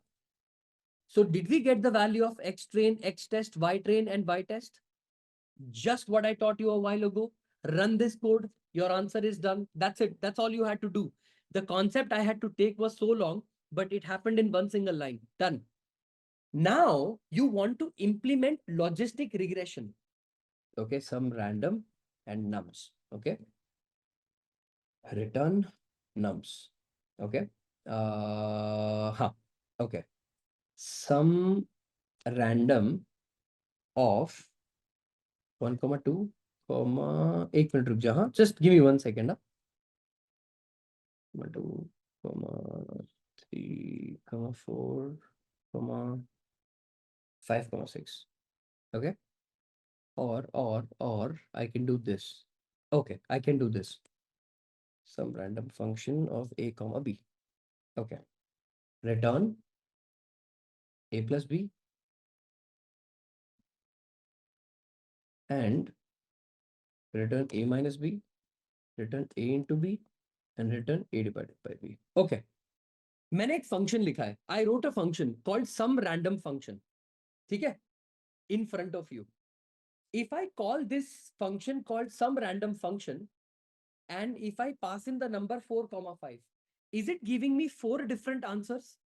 Can I say that addition is this, subtraction is this, addition is this, subtraction is this, multiplication is this, and division is this, is equal to some random functions, and I will pass the value of 4 comma 5. If I write the addition, 4 plus 5 is how much? 9. Subtraction kitna hua? -1. Multiplication 20 and division in Python. Yeah, good. No, you got what I'm trying to say. And write functions that can return 4, 5, 6, whatever values. This function called train test split is returning x train value separately, x test value separately, y separately, y test. So when I wrote all the variables, each variable got its own answer. So did we take the x train value, x test value, and all of that stuff? Okay. So I'm going to take linear regression is equal to linear regression. Did you all implement something called classes and functions in Python? I am using something called object, a variable LR is equal to linear regression, and I'm calling a class called linear regression. I will use, or I will tell the Python program that, hey, I'm using a variable called LR. It is nothing but my model. Your model, your machine learning model is called what? What is the name of the model? LR. But what have I called the variable name? What have I called the variable name? LR. So I will tell the model that take the model, dot fit it. What do you mean by dot fit? Run the model. But will it run now? No. Because did I pass the train data? No. Did I pass the Y train data? No. Now it will run. Now I have passed the data, it will run. Do you see this blue color box in front of you? This blue color thing? This shows that the model has run. Your model has run, and the name of the model is called what? What is the name of the model? LR. You can give it whatever you want. I have named it as LR, and your model has run. Are we clear? Your linear regression has run.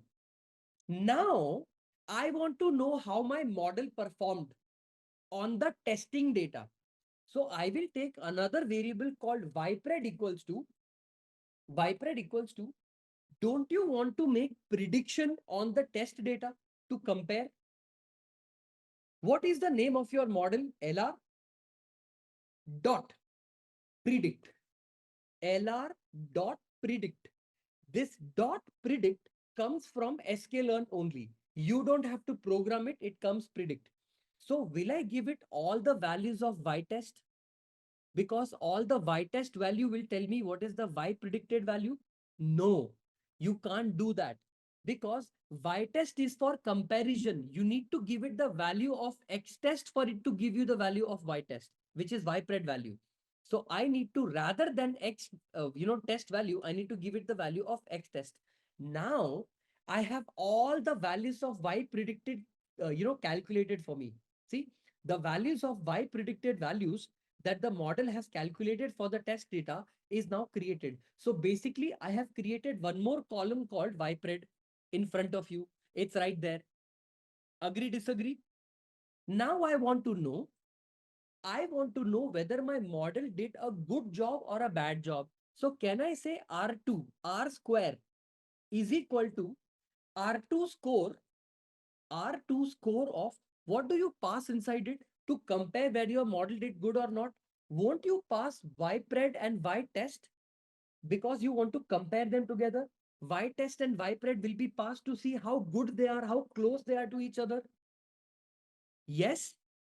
So tell me, in the R2 square, will I say y underscore test comma y underscore pred, and we will get some answer R2 is equal to 0.71? Is the model closer to 1 or farther away from 1? Closer. So did our model do a good job in prediction? Is our model doing a good job in prediction? 100% it is doing a good job. I will show you how it is doing a good job. Plot. Inside this, I will pass X test, comma, Y test value. Just the X test value and the Y test value, comma, you can take whatever color you want. So let me take color is equal to black. Okay, BLACK. And the label that you can give this is the actual data. Okay, the actual data point. Plot, because you want to also print your X test value with the Y pred value. I'll tell you why. Okay, I'll tell you why. X test value with your Y pred value. What will this give me? X test comma Y test will tell me the actual data point. X test with Y pred will tell me the predicted data point. So I will say color is equal to, I don't know, you can take red, black, whatever you want. I have taken red. Label is equal to predicted value, right? Predicted value. I have taken two different plots and I'm going to run this. Okay. I'm also going to give you, give me 1 second. Did I make a, tell me before plotting, what should you make sure for? Your X test and Y test value are scatter plot, not an actual plot value, correct? Yeah, this makes sense because this is the data point that I wanted to plot. This data point, the black color line that you see, the black color dots that you see, that is your what data point? So if I plot.legend, okay, plot.legend legend. Okay, if I do this, what are the black dots? Oh, you can also do grid. You can also do grid. Plot.grid. And inside this, pass the parameter bool called true. Yeah, plot.grid. Let me make the alpha as 0.3. Yeah. The black points are the actual data point and the red line is the predicted line. Yes or no? Do you see that the fit is good? Are we able to see that the fit is good? Please listen to me carefully. Listen to me carefully. The machine learning model has learned from so many different data sets that if your head size is 3777 centimeter cube, how much is the weight of the brain? 1282 grams, meaning 1.2 grams, 1.2 kg. Agree, disagree? Yes or no? Sir, I want to give my number. I want to give my number. I want to give weird number. I want to know if my machine learning model is able to predict my number or not. If you want to do that, use only one function, lr.predict. Now, you know that machine learning model like sklearn can only take a two-dimensional data. So give me a number like this, like if the head size is 4177 centimeter cube, the answer is 1590. Give me a number like that. I will make the prediction in front of you. 6000. 6, 1, 2, 3. What answer did I get? If your head size is 6000 centimeter cube, what will be the weight of the brain? According to the linear regression model, it will be 1883 grams. If you want me to give 4123, what answer did it give? If your weight is 1406, it is 4123, it's 1004. We did take that. Did we not take all the values of X test here and we calculated Y pred? This is how we took, right? Did we not take all the X test value and created Y pred value and then compared Y test with X test? Now you got the concept. We took the values from the model itself and we tested how good it performed from the original data. And that's why the answer of R square came up to be 0.71. Can we try 377? Oh yeah, 100%. See, 3777. What is the answer? 1282, correct? 1282 is the answer. See, look at this. 1318. Is it closer to 1282? You got what I'm trying to say? For the answer 37777, see, look at this answer. 3982. What is the answer? 1375. Okay? 1375 is the answer. 1375 is the answer. The prediction is 1370. You understood what happened? The R square that I made you do was from scratch. The R square that I did teach you was from scratch. Will you be implementing things from scratch in life? No. You will be using the function that is being called here. Can you see I have called a function called r square? You don't need mean square error now. R square. Do you see I have used this r square? That's it. That's all you need to implement. This is the machine learning code to predict whether somebody's weight will be given or not. How many lines of code minimum did we use here? Not even 10, 15, maybe 12. This is the power of Python. This is the power of abstraction. You don't need to worry about anything. Everything else is taken care by itself, and you're able to use the library and build your machine learning model. Some of you were asking me question, but sir, how will we predict? How will we predict? Did you see? Call the model and call the method called dot predict, and you will be able to get the answer. Are we clear? Did we get the concept? Is it clear until here, everybody? How did we learn the machine learning code and how did it implement and how did we write it? Okay, okay, good, good, good. My question to you is very simple. If we take one value from X train and it should predict exact Y train because we feed the value. What I taught you doing the concept of machine learning using actual prediction code was from scratch for your idea. But this is how you actually implement. Can you explain about lr.predict? Okay. Y is equal to mx plus c is the equation of the line. Agree? Some value of m must be calculated like 0.8. Some value of c must be calculated for 9. So won't the lr.predict do nothing but the actual value of y will be 0.9, 0.8 into what is the size of the head did we take? 3982. So it will take 3982 plus some value of C, 9 will be taken. That's why the answer came up to be 1370. Did you understand? lr.predict is doing nothing complicated. What it is doing, it has created some equation called y is equal to mx plus c. It knows the value of m, it knows the value of c. The minute you take 3982, it is able to calculate the answer 1370. This is what this function is doing. This is what that prediction is doing. Same code can be used for Swiggy. This code is reusable wherever you want to use it. Is it also fitting best possible line? Yes, Ravish. The model fits the line to the best of its abilities and then it gives the answer. Are we clear? It will automatically do all of that for you. Linear regression code runs that and gives you the most optimal answer. Don't you see the line passing through exactly in the middle, meaning the most optimal way fits? It's not even off by certain points. So it does. Because you had question in reshape, my dear, if you want to convert a data or any dimensional data into two-dimensional data, one-dimensional data into two-dimensional data, dot reshape. When you want to reshape your answers into something, you have to first pass the row and then you have to pass the column. Are you clear? The two will represent that create an array of size 2 and the answer 3. May you share the data set? Answer the row value and the column value and it will reshape the answer. The concept of -1 is you don't care about how many rows it will form, but you for sure want only 2 columns. And I want NumPy to take care of how many ever rows it will give me, you give me. But I want only 2 columns. If that happens and you don't care about how many rows will form, just put -1 there. Can you guys do some research and on the same data set print the value for adjusted R square? The answer will be same, by the way, because one feature, one target. But still, will you give it a shot? Will you guys give some try? Okay, let me tell you something. Do you think 2 hours of machine learning with me is more than enough for you to learn machine learning? I don't think so. This is possible forever.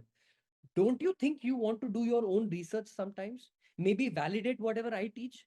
Hey, is Rudra teaching correctly or not? I want to check. He taught me linear regression. Let me learn linear regression from somewhere else also. Oh, no, no, no. Rudra is correct. Should you not do this? Should you not validate? You should not have faith in me. Make sense? You should always get it validated. So don't you think whatever code I taught you, you will implement it on your own. Also print extra value like R square, adjusted R square and see if you're getting the answer. Do your research. If you guys are incapable, I'm not going to say incapable, but if you have a problem, let me know. Can we look into examples where multiple features are invoked? Sure, Reena, if you want to do that, I can also do this. Since it's almost 9, I will take care of that example also. But it's not going to be very challenging, Reena. You will understand once.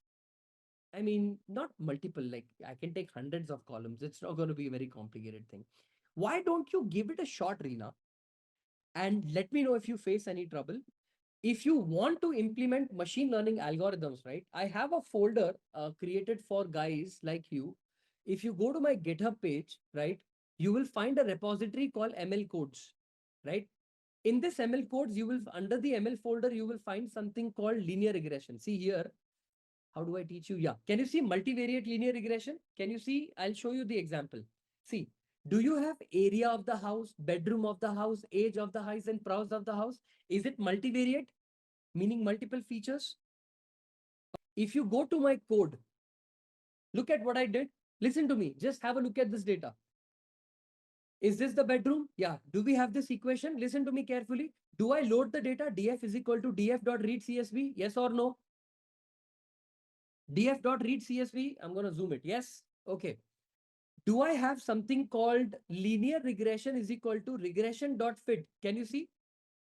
Regression model dot fit, but I am dropping price as the part, meaning I am taking area, bedroom, and age in my regression model, but my y variable will be what? What will be my y variable? My target y. That's it. You just have to do regression is equal to linear model.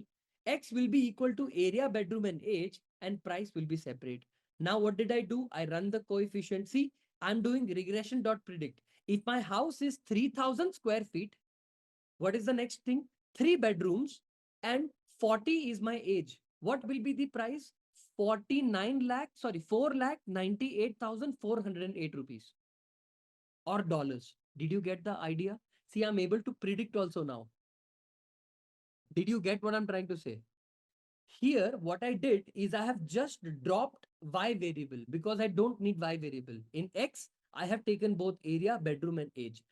Doesn't need to be in caps. It just, you can do it in small also. Can I confirm my understanding? There are R2 here, test train, and they indicate the line is best fit or not. But none of them tell us that we have selected all the right features or not. No, that isn't feature selection. Kishle Sinha, that's different. That is using chi-square and different techniques to validate that. That is not taught by R-square. R-square tells you how good the fit is. But data can have null values as we are working on data before data cleaning. Will the ML give issues? Yes. If your data has null values, your answers will be wrong. Fortunately, whatever data I'm teaching you today with has been cleaned with any null and none values. So you don't have to worry about it having null or nan issues, right? So you see, gender has no null value, age has no null value, head has no null value, and brain weight has no null value. So basically, if you run this method called data.isNA.isNull anything.sum, it tells you the null values. It has 0 because I cleaned it before for you. Because I'm thinking first you guys should learn how an algorithm works. Then slowly we'll go to EDA, make the data, clean the data, fix the data, mend it, and then we will do implementation of that. Everything happens step. Let me just give you a quick recap at the linear regression concept as we would be needing them in logistic regression. So let's start off linear regression recap with this example. So this is Lauren. She's looking for a property to buy, but she's confused how to start. So she goes to one of her friend, Josh, and asks him if he could help her to find a property with bigger garden area for X bucks. Our guy Josh on the right agrees to help her to find a property, but he himself doesn't know how. So what he do, he goes to another friend of him, explains him the whole situation and asks him if he can do anything about it. He immediately says yes and start doing some calculations. Then he says to Josh that spending X bucks can get her a property of area Y. Now Josh is confused and asks him how did he find out. The friend goes like, simple linear regression. Now let's see how exactly he used simple linear regression to solve his issue. So here are our dependent variable and independent variable. Property size being the dependent variable and money being the independent variable. What this guy want to do? He want to find out a relation between the property size and money. So it's like if you want a house of bigger area or bigger property size, then you have to spend more money. So both of them are directly proportional, right? So in this case, we'll get a positive linear regression line, right? That is, spending more money will get her a bigger property. Okay. In other case, but again, our next scenario is she wants a bigger garden area, right? So imagine the scenario keeping the property area constant. The house area is inversely proportional to the garden area. It's like if you want to increase the garden area, so you have to reduce the house area. So take it like this. Suppose you have already fixed the property and you want to construct a house with a garden in it. But now your demand is you want to have a bigger garden area. So if the size of the property is fixed and if you increase the size of the garden, then obviously you have to reduce the size of your house, right? So in this case, if you try to plot a regression line, you'd get a negative regression line, right? Bigger garden area means smaller house, right? Now let's take an example to see how exactly did he predict the value of the house. So in order to find the regression line, what he did, he took the historical data of property area sold in the particular price, okay, and he plotted it on the graph. So this was the plotted point of property area sold in past for a particular price, okay. Now what he did, he drew a regression line. Now to find out what property area she can buy with X bucks, he plots X on the independent variable scale and project it to the regression line. And then against that point, there he has the area Y. This is the area Y.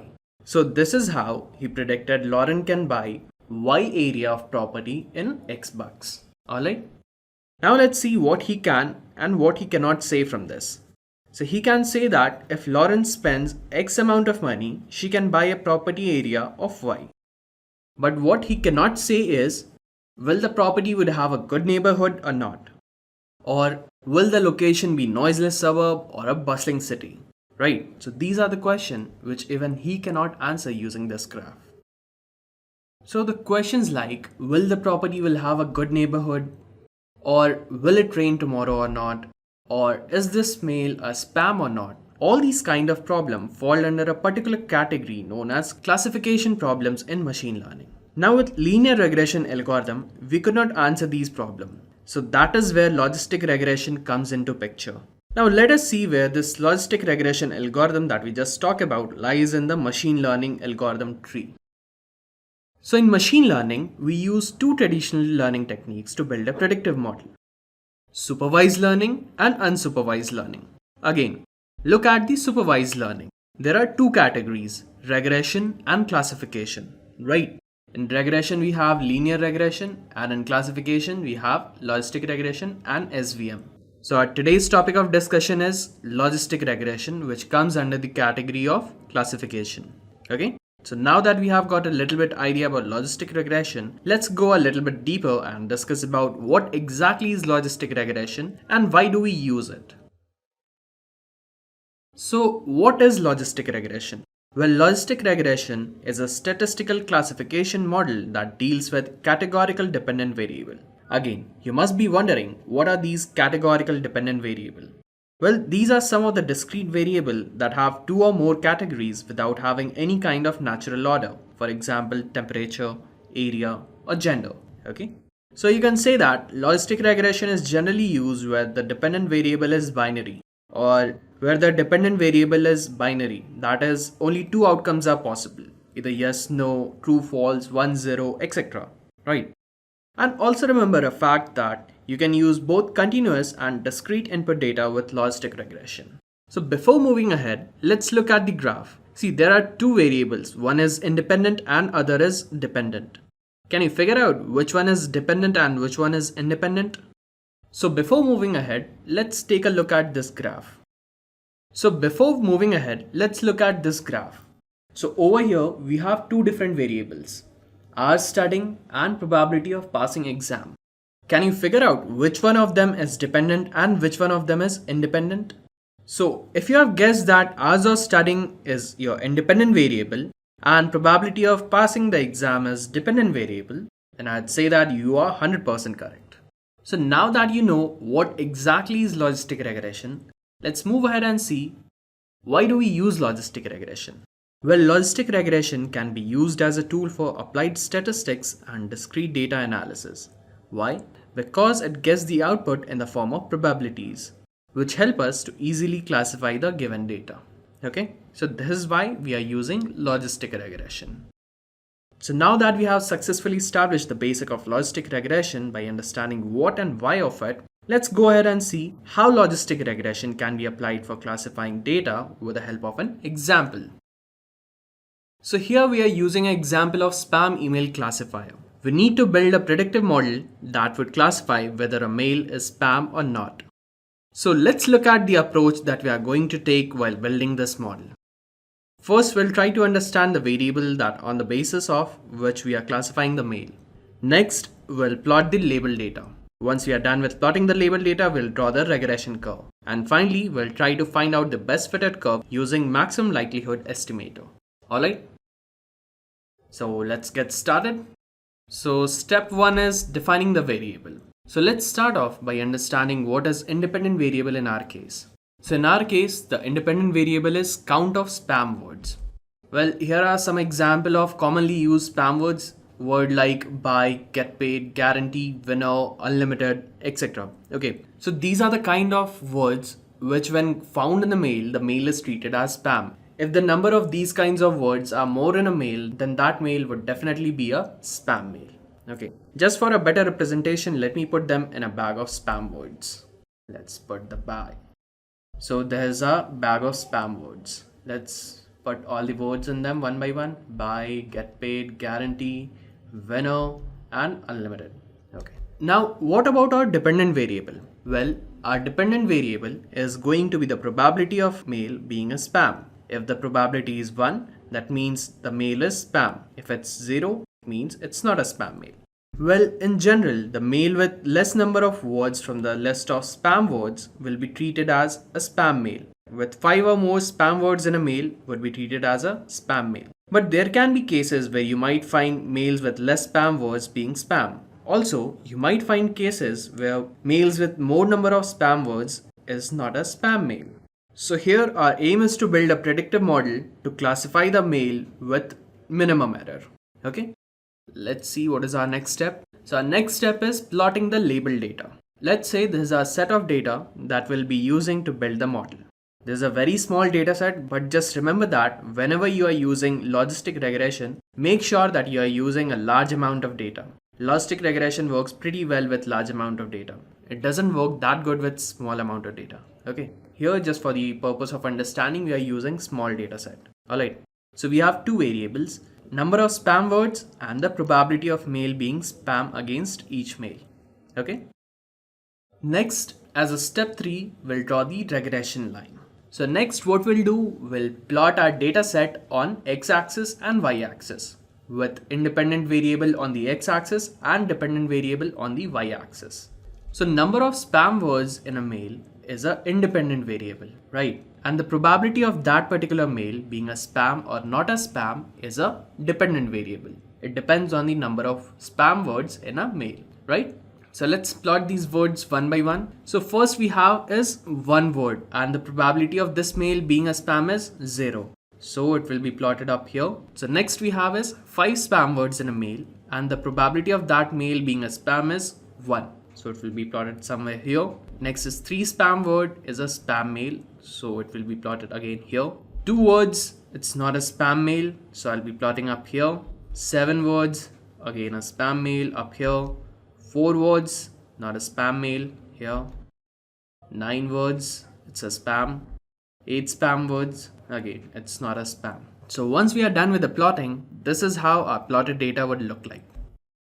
Now let's say that we have a new mail and now we want to figure out whether it's a spam or not. So before moving ahead, let me just tell you, in real world scenario to perform logistic regression, you need a large amount of data set. And also you might find many cases where a spam mail might contain only 2 words, whereas spam mail might contain only 2 spam words. Or also it might be possible that you get a mail where you are having more than 5 spam words, and even in that case your mail is not a spam.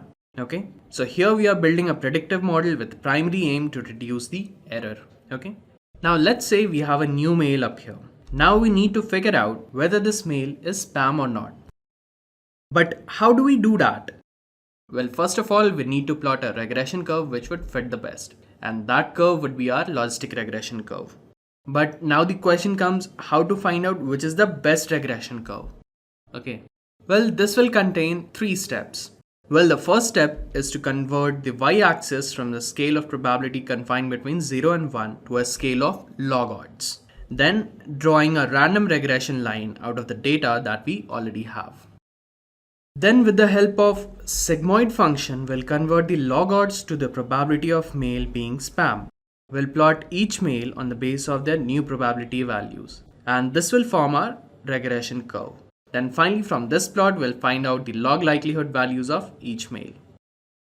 Now from this plot we'll find out the log likelihood values of each mail, the individual likelihood. At last we'll find the log of likelihood. That would be our log likelihood of the regression curve. Now the question comes, what are these terms such as log odds or log likelihood means? So before moving ahead, let's discuss that.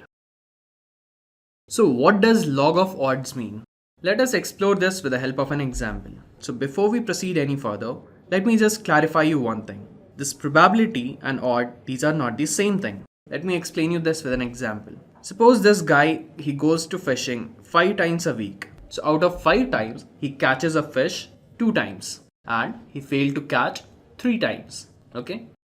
So now in this case, what is the probability and odd for getting a fish for dinner? So let's first calculate probability. So probability is chances for divided by total chances. So chances for catching a fish. So what is the probability of catching a fish? That is how many times he caught a fish. That is 2 divided by total chance he had to catch the fish. So that was 5, right? So here probability of getting a fish for the dinner is 2 by 5.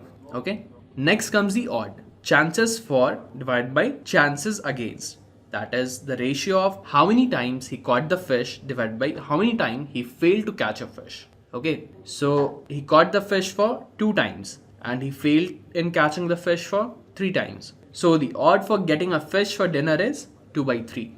Okay, so now that we know odds, now let's see what log of odds and log odd ratio are. Are they same? Let's find out. For your information, log odds is also called as logit function. Okay. So in our previous example where the fisherman was catching a fish, let's add another factor to his fishing. Let's add a factor as weather. So then we can recreate the entire scenario as he was successful 2 times on a rainy day.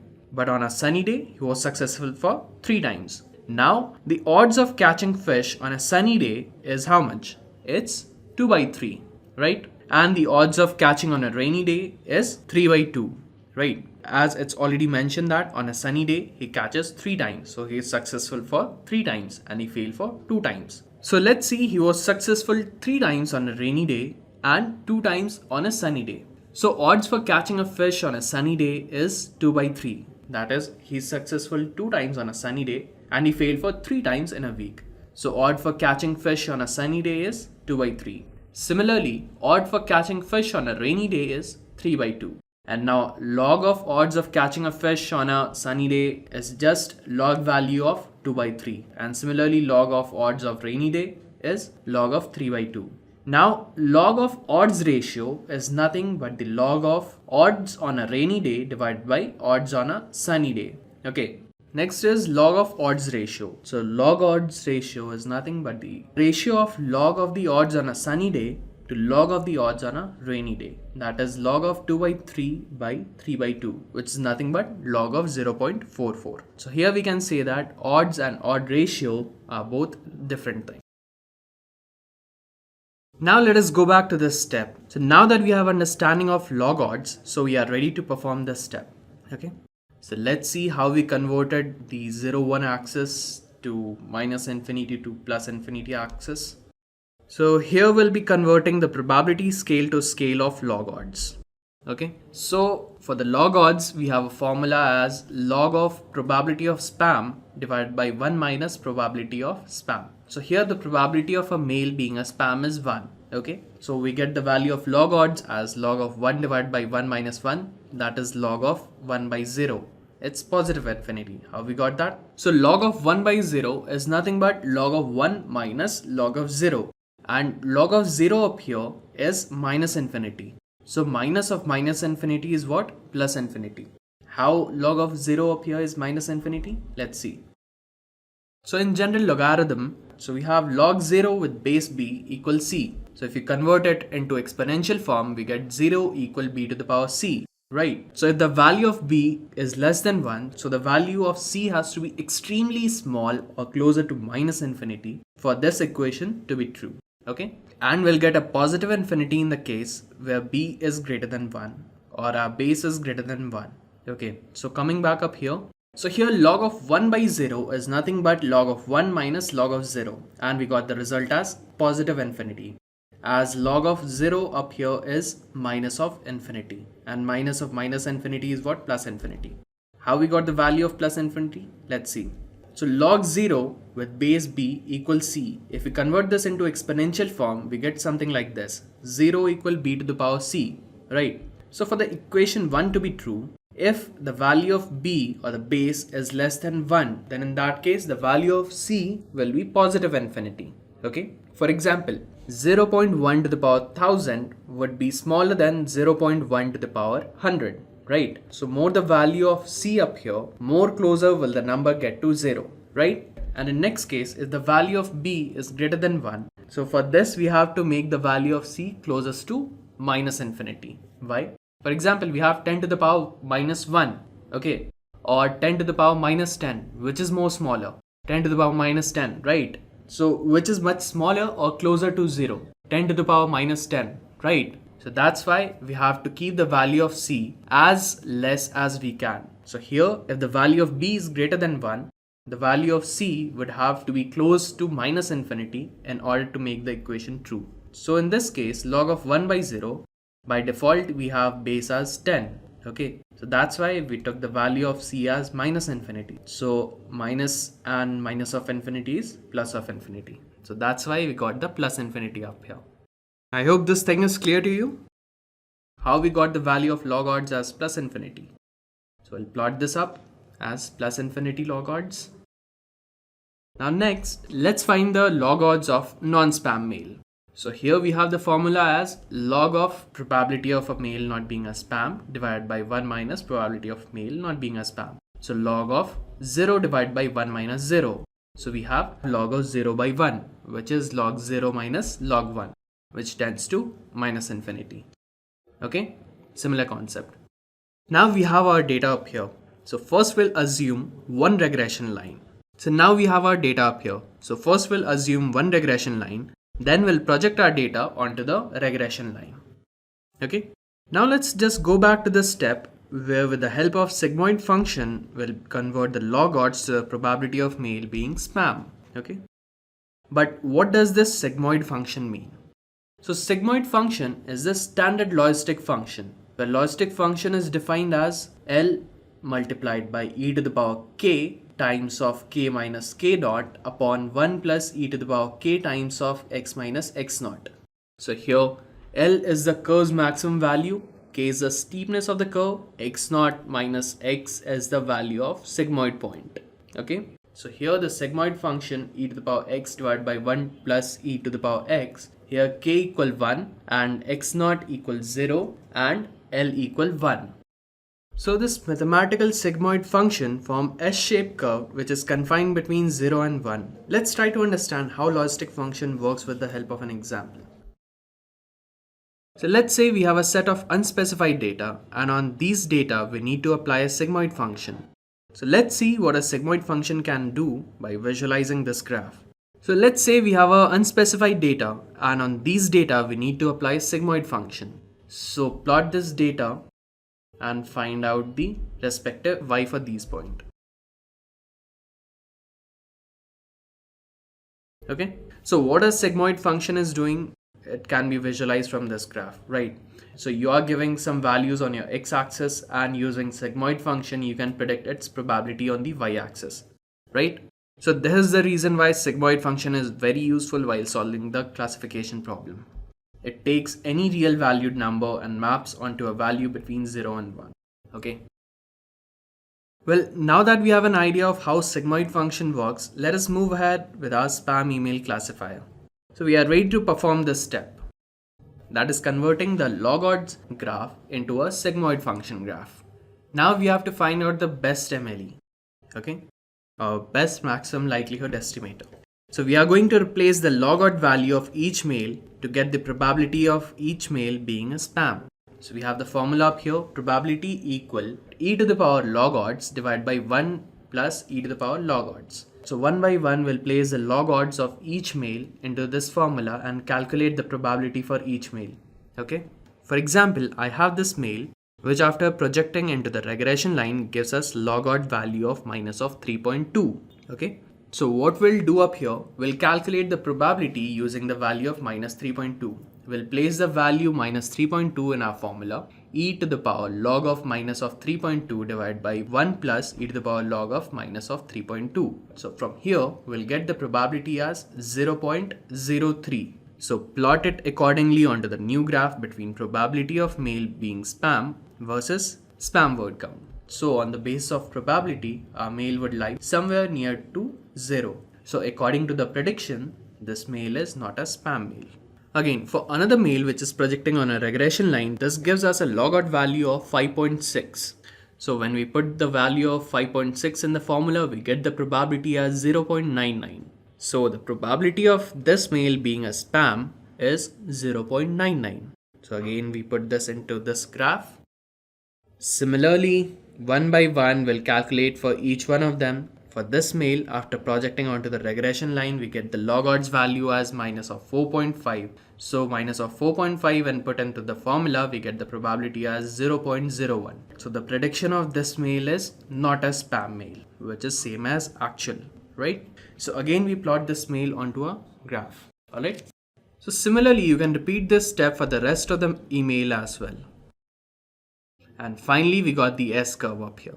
So this is our regression curve. But you must be wondering, is this the best fitted curve? Or how do we find out whether it's best or not? Well, this is when the concept of maximum likelihood comes into picture. So now that we have regression curve, let's find out the likelihood of this curve. So first find out the individual likelihood of each mail. Again, you must be thinking, how do we get the likelihood value? Well, likelihood of each mail is nothing but the probability value of each mail being spam. So likelihood of first mail being spam is 0.01. Likelihood of second mail being spam, again 0.01. Similarly, third 0.03, fourth 0.05, and so on till 8th mail being 0.99. Okay. So once you get the individual likelihood of each mail, multiply them to find out the likelihood of the entire curve. Okay. Then calculate the log of likelihood. For calculating the log of likelihood, you can just take the log of the previous result. Okay. You can just take the log of previous multiplied result. Here we are adding all the logs because log of A multiplied by B equal log of A plus log of B. Okay. So we got the value of log likelihood of this curve as minus of 0.084. Now let us rotate this line to find out the best fitted regression line. So we got the log likelihood of this curve as minus of 0.084. Now let us rotate this line to find out the best fitted regression line. Again, we calculate the individual log likelihood of each mail. For this one, let's say we got log likelihood which is shown on your screen. So final value we got up as minus of 0.207. So we got the value as minus of 0.207. So now if we compare the log likelihood values for these two regression lines, we'll see that line A has bigger value of log likelihood than line B, right? As line A has log likelihood value of minus of 0.084. So the log likelihood value for line A is minus of 0.084, whereas for line B is minus of 0.207. So minus of 0.084 is bigger than 0.207, right? So therefore we can say that line A has better likelihood value than line B. Now again we'll rotate the line. We'll keep on rotating the line until we get the maximum value of log likelihood. And then finally we'll choose a line which is having the maximum log likelihood, and that line would be the best fitted regression line. So I hope the concept of logistic regression is clear to you guys. So for now, this was all about the theoretical and mathematical concept of logistic regression. So the confusion matrix shows the ways in which your classification model is confused when it makes predictions. It is basically a summary of prediction result on a classification problem. The main key to a confusion matrix is summarize the count value of correct and incorrect prediction. So the image shown on your screen represents a confusion matrix. Let's see what exactly does it mean. But before that, let me just tell you how to create a confusion matrix. This would make things more clear for you. So let's see how. So for creating a confusion matrix, you would be needing a test dataset or a validation dataset with expected outcome values. Then make a prediction for each row in your test dataset. Then from the expected outcome and prediction, count the number of correct prediction for each class and the number of incorrect prediction for each class, organized by that class that was predicted. Okay, let's see what exactly does it mean. So here's an example. We have some expected output and a predicted output for that. So from here you can see that all the red color results are the incorrect predicted values and the green ones are the correct ones. So in total we have 7 correct prediction out of 10.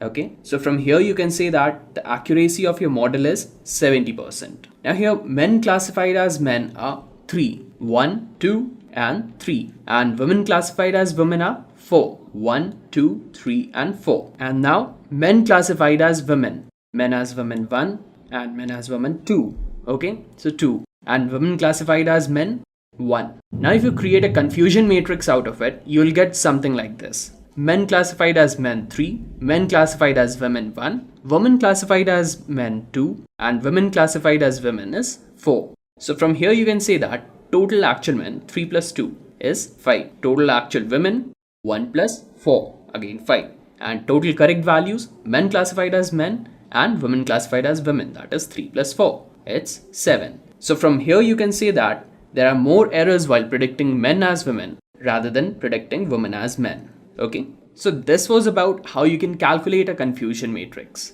Now let's come back and see how to interpret a given confusion matrix.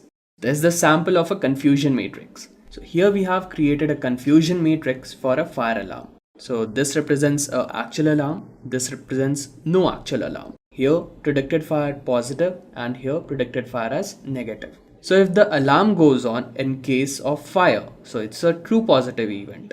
The alarm goes on and there is no fire, so it's a false negative event.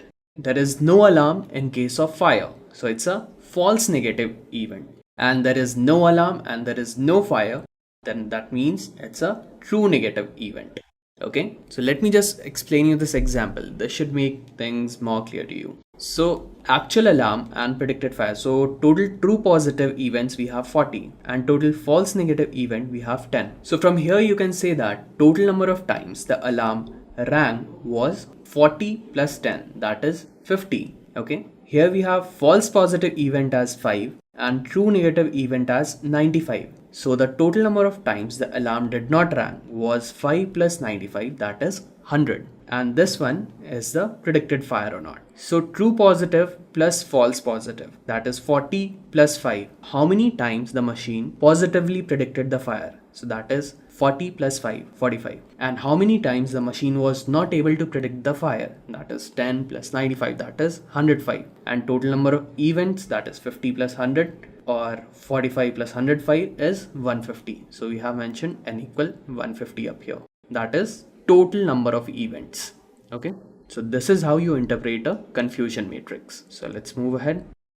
So now let me just show you in my Jupyter notebook how you can create a confusion matrix. Let me just open my Jupyter notebook.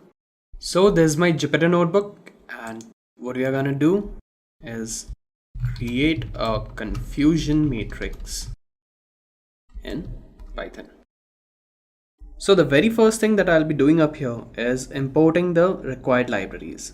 So from sklearn.metrics, so I'll be importing confusion matrix. Next, let's create some expected value. Let's say expected equal.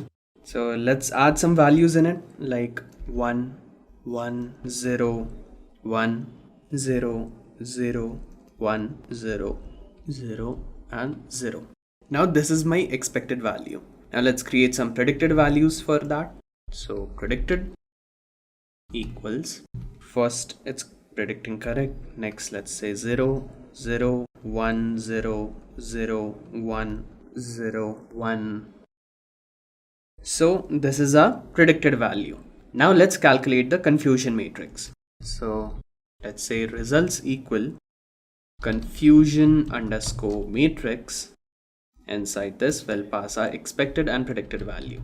Expected comma predicted and print the result.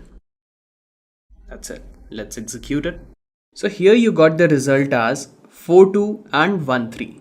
So what does it mean? So first we have is 4. So 0 predicted as 0 is 4 times. 1, 2, 3 and 4. So 0 predicted as 1 is 2 times. 0 predicted as 1, 1. 0 predicted as 1, 2. Okay. Next is 1 predicted as 0. So 1 predicted as 0 is just once here. Okay. And next is 1 predicted as 1. That is 3 times. 1 predicted as 1. 1, 2 and 3. So this is a confusion matrix. And what we can say from here, so total number of correct prediction made by machine is 4 plus 3. That is 0 classified as 0 and 1 classified as 1. Okay. And total number of incorrect prediction is 2 plus 1. That is 3. So we have 7 correct prediction and 3 incorrect prediction. Okay. And the total number of times the machine predicted the value to be 0 is 4 plus 2. That is 6 times. And total number of times the machine predicted the value to be as 1 was 4 times. Okay, so from here we can say that our machine predicts the result 7 times correct and 3 times wrong. So the accuracy of our machine is 70%. So this was all about how you can create a confusion matrix in Python. A demo with logistic regression with the help of scikit-learn package. And we're going to build this logistic regression algorithm on top of the heart disease dataset. So let's quickly go to Jupyter Notebook and start with a demo, right? So this is Jupyter Notebook, guys. And our first task would be to load up the heart disease dataset. And for that purpose, we would have to import the Pandas package. So I'll just type in import Pandas as PD and I'll use this read underscore CSV method from the Pandas package. So I'll type in pd.readcsv and I'll pass in the name of the dataset, which is basically heart.csv. And I'll store this in this dataset object. Now let me have a glance at the first few records of this dataset. So this is our dataset which comprises of all of these columns. And we're going to build the logistic regression algorithm on top of this column over here, which is basically target. So target would be our dependent variable and the rest of the columns would be the independent variables. Right. And this target basically means that, so you have 1 and 0 values over here. The 1 value means that the person or the patient has the heart disease, and 0 basically means that the patient does not have heart disease. Right. Now let me also have a glance at the shape of this dataset. So I'll just type in print dataset.shape, and this gives me a value of 303 and 13. So 303 means that there are 303 records in this dataset and 13 columns. Now let me actually have a glance at the value counts of this target column. So this value counts basically tells me the frequency of these two values. So I have these two values in this column, which is basically 1 and 0. So there are 165 records where the value is 1 and there are 138 records where the value is 0. So this basically means that in this data set there are 165 patients who actually have the heart disease and 138 patients who do not have the heart disease. Now I'll go ahead and actually visualize this. So I'll load up the matplotlib package and seaborn packages, and I will pass in this target column onto the x-axis, and the data is our data set, which is basically this heart disease data set. And what I'm doing is basically building a histogram, and I'll plot this up over here. Right. So this is the bar plot for the value of 0 and this is the bar plot for the value of 1. And this basically tells us the same thing. So 165 is the value of the number of patients who actually have the heart disease. So this basically is for all of those patients who do not have the heart disease. Alright, now let me go ahead and divide the data set into features and label sets. So I'm storing all of the features into this X object. So all of these 12 columns would be my features, and this target column would be my label or would be my dependent variable. Alright, and this is how I'm going to divide the data set. So I'm going to extract all of the columns except the last column and store it in this X object. And similarly, I'll only take the last column and store it in this Y object. Alright. Now let me have a glance at these individual independent variable and target variable. So x.head gives me all of the independent variables and y.head gives me the target. Right. So now that we have our independent variables and the dependent variable, let me go ahead and divide this data set into training and testing set. And for that purpose, I'd have to load up the train test split method from sklearn.model selection. And over here, I'm setting the test size to be equal to 0.2. So this means that 20% of the records are in the test set and the rest 80% records are in the training set. Alright, I'll click on run again. Now we have divided the data set into training and testing sets. Now finally it's time to build the model, and for that purpose I'll be importing Logistic Regression from sklearn.linear model. And I'm going to create an instance of this. So I'll just use this method Logistic Regression and I'll name that instance to be log model. And I'm going to fit this model on top of the train set. So I'm basically passing x train and y train as the parameters. Right, I'll click on run. Right, so we have successfully built the model on top of the train set. Now we're going to go ahead and predict the values on top of the test set. So I'll type in log model.predict and I'll pass in xtest as the parameter and I'll store the result in ypred. So we have also predicted the values. Now it's time to calculate the accuracy. So I will type log model.score and I'll pass in xtest and ytest. So I want to calculate the accuracy for the prediction on top of the test set. Right. So the accuracy comes out to be 73%, which is actually not that bad. And let me actually also build a confusion matrix. So confusion matrix would give me a table of values which actually comprises of the correctly predicted values and misclassified values. So I'd have to import confusion matrix from sklearn.metrics, and again I'll just pass in ytest and ypred as the parameters inside this function, and I'll print this out. Right. So this left diagonal which you see, this left diagonal actually represents all of those values which have been correctly classified, and this right diagonal represents all of those values which have been misclassified. And if you want to get the accuracy, all you have to do is add up 20 plus 25 and divide it with all of the values and you'll get the same accuracy. So let me actually add up a new cell over here and calculate the accuracy from this confusion matrix. So I have to divide this left diagonal with all of the values. So that would be 20 plus 25 divided by 20 plus 25 plus 10 plus 6.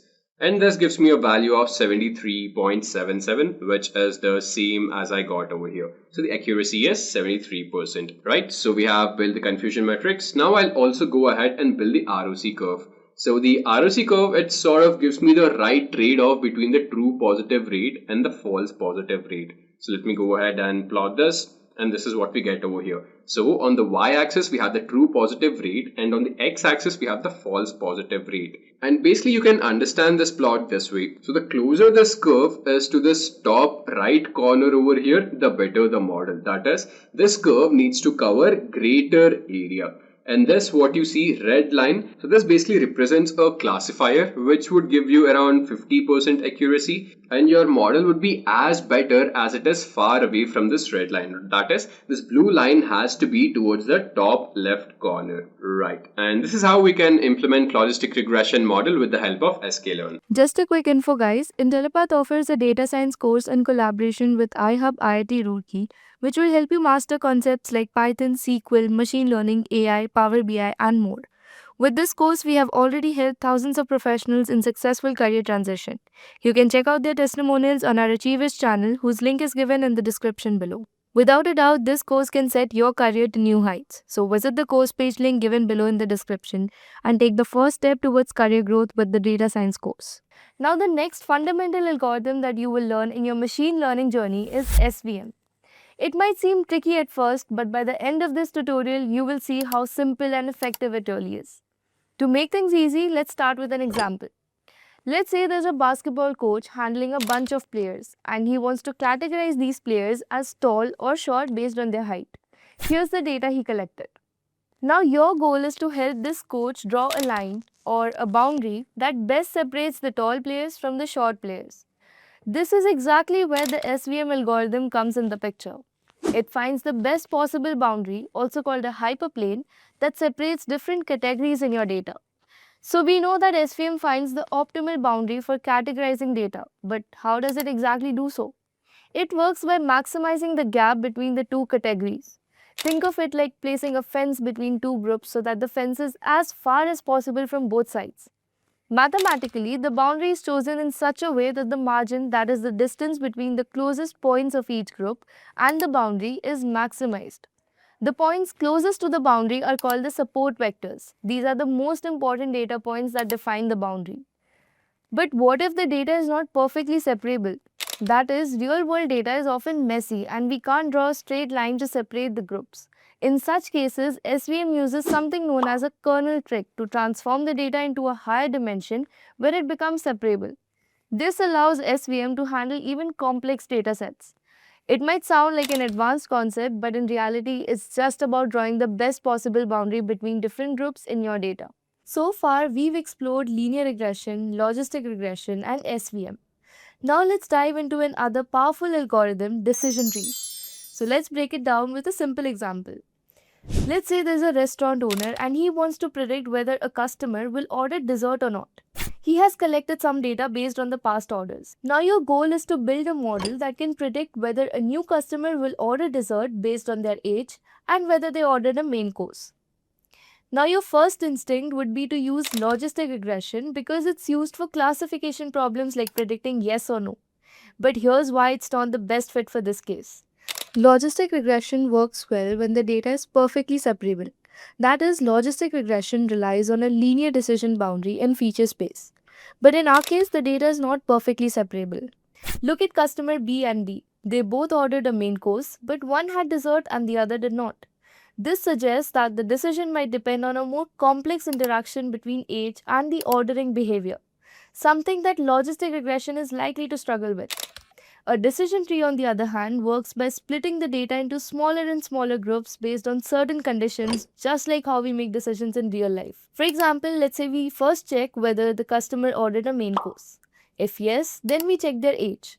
If the age is below 30, they are more likely to order dessert. If the age is above 30, they are less likely to order dessert. This forms a tree-like structure where each decision leads to a new branch, eventually leading to a prediction. But how does a decision tree decide where to split? The algorithm tries to find the best question at each step to separate the data into the most pure groups possible. It uses a mathematical concept called information gain or Gini impurity to determine the best splits. The idea is simple. The cleaner the split, meaning all items in a group belong to the same category, the better the decision. But real world data is often messy and complex, and sometimes a decision tree can become too complicated by making too many splits. This is called overfitting, meaning the tree learns the training data too well but struggles with new data. To avoid this, we prune or cut down unnecessary branches, keeping the tree simple and effective. I hope this explanation made things clear. Since these topics are also important parts of machine learning, we've covered all of them in separate detailed videos. You can find the links to those in the description below as well as in the eye icon on the top right corner of your screen. Alright, now let's dive in clustering algorithms and see how it helps us group and understand data in a whole new way. Going to start the unsupervised learning, which is known as k-means clustering. What is k-means clustering? Before I get into k-means, I hope you recall what is unsupervised. So far we were doing only supervised learning, but if I may ask, what is unsupervised? Use of unlabeled data, right? That's correct. So, see, remember when we were looking at supervised learning, we had a data structure like this. Just hold on. So let's say you used to see a table and used to have different variables, right? Right?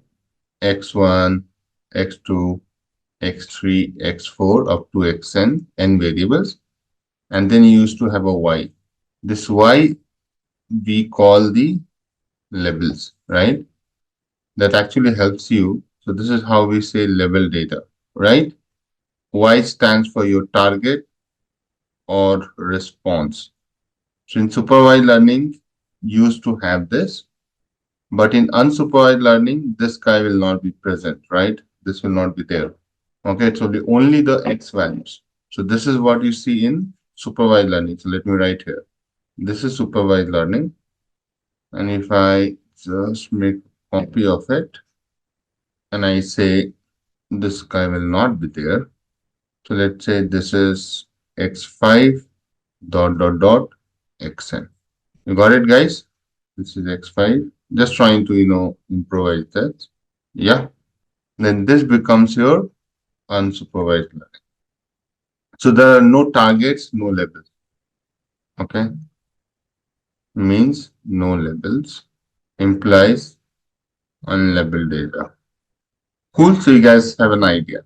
So when you are in such situation, right, under unsupervised learning, right, uh, you try to group data into clusters, So it's more like you're trying to find patterns.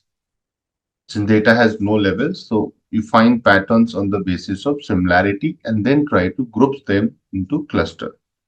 So maybe I can also write it down. So in unsupervised learning, there is no output variable to guide the learning process.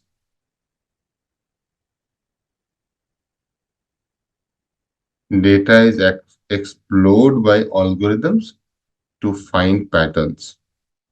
Given that data has no levels, the algorithm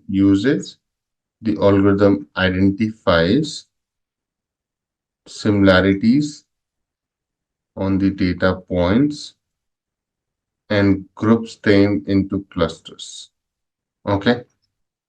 So let's try to understand within that there's a concept of k-means clustering. Okay. So k-means clustering, K stands for number of cluster and means stand for averaging the data point position to find the center of the cluster, right? That's your mean. So k-means clustering means you're trying to divide the data, right? Basis the similarity into groups. So let me take a very simple example of demographic data. So demographic data, when you go and visit a mall and you go to a store like Zara or something like, some similar kind of stores, they take some of the data points from you, right? They can collect the customer data and try to divide the customer into different segments. So again, this brings me to this topic of that, when you're trying to go to a certain store, you will be, giving some data to different, different stores. They will be taking your, name, age, gender. They might ask you some personal questions also, like how much your salary and all those things, and then try to, come up with down the line, you will get a mail, some marketing campaign is happening and you are getting informed, right? So that's what we say customer segmentation on the basis of similar traits. Okay. To solidify this conversation, I can take an example of, let's talk about how to say, have you ever gotten an ad or a call or any message for buying Audi? Anybody in this session? Audi or Merc? Merc is like Mercedes. Never ever, right? I know why. Because they know that we are not their customers, right? How they know that? Because they have the data for us. In India, too, it's very easy to get the data. बहुत आसान है. Now, if you talk about those kind of examples, right? Students never get called for credit card. Those who are really poor laborers, right? They don't give a call for loans, right? Why? Some of the guys get calls for loans, some of the guys get called for credit card, and some of the guys get called for Audi. because they have the market segmentation. They know their market. How they know their market? So they have the data of their customers and then divide into different clusters. So can you see on the screen? And this is your customer base, right? On the left. I hope you can see a nice chart there. So this customer base, right? They divide into, as of now, there are 4 clusters, saying that, these are my, recent customers. These are my champions. So they keep coming, keep buying, right? Keep spending money. They are like at risk customers. Maybe they have not, they have not bought anything in last 1 years, right? And these are my loyal customers, right? So those kind of segments they have done, so that they know that how they can reach out to, uh, to these kind of segments. And to give an idea, I think if my customers are at risk, what you will do to retain them? What should a company will do, right? They'll give some discount, right, guys? Come on, discount or offers. You agree? Those who are their loyal customers, right, they might not get a lot of discount because anyway they are loyal to us, so they might come every time, even keep pulling them, right? Champions and are the ones which are very aggressive. They have done a lot of shopping in recent time.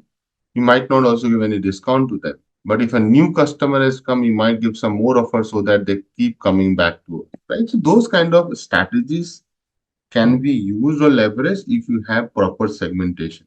Now you understand the application of k-means clustering can be, one simple application can be like this. Okay, so as I go more into details, I'll tell you more about, but this is a very simple example and this algorithm is also very easy to understand. Okay, so how does k-means clustering, work and all, I'll talk about in some time. Okay, let's move on. So let's try to answer what is k-means clustering, right? Means how do we define it?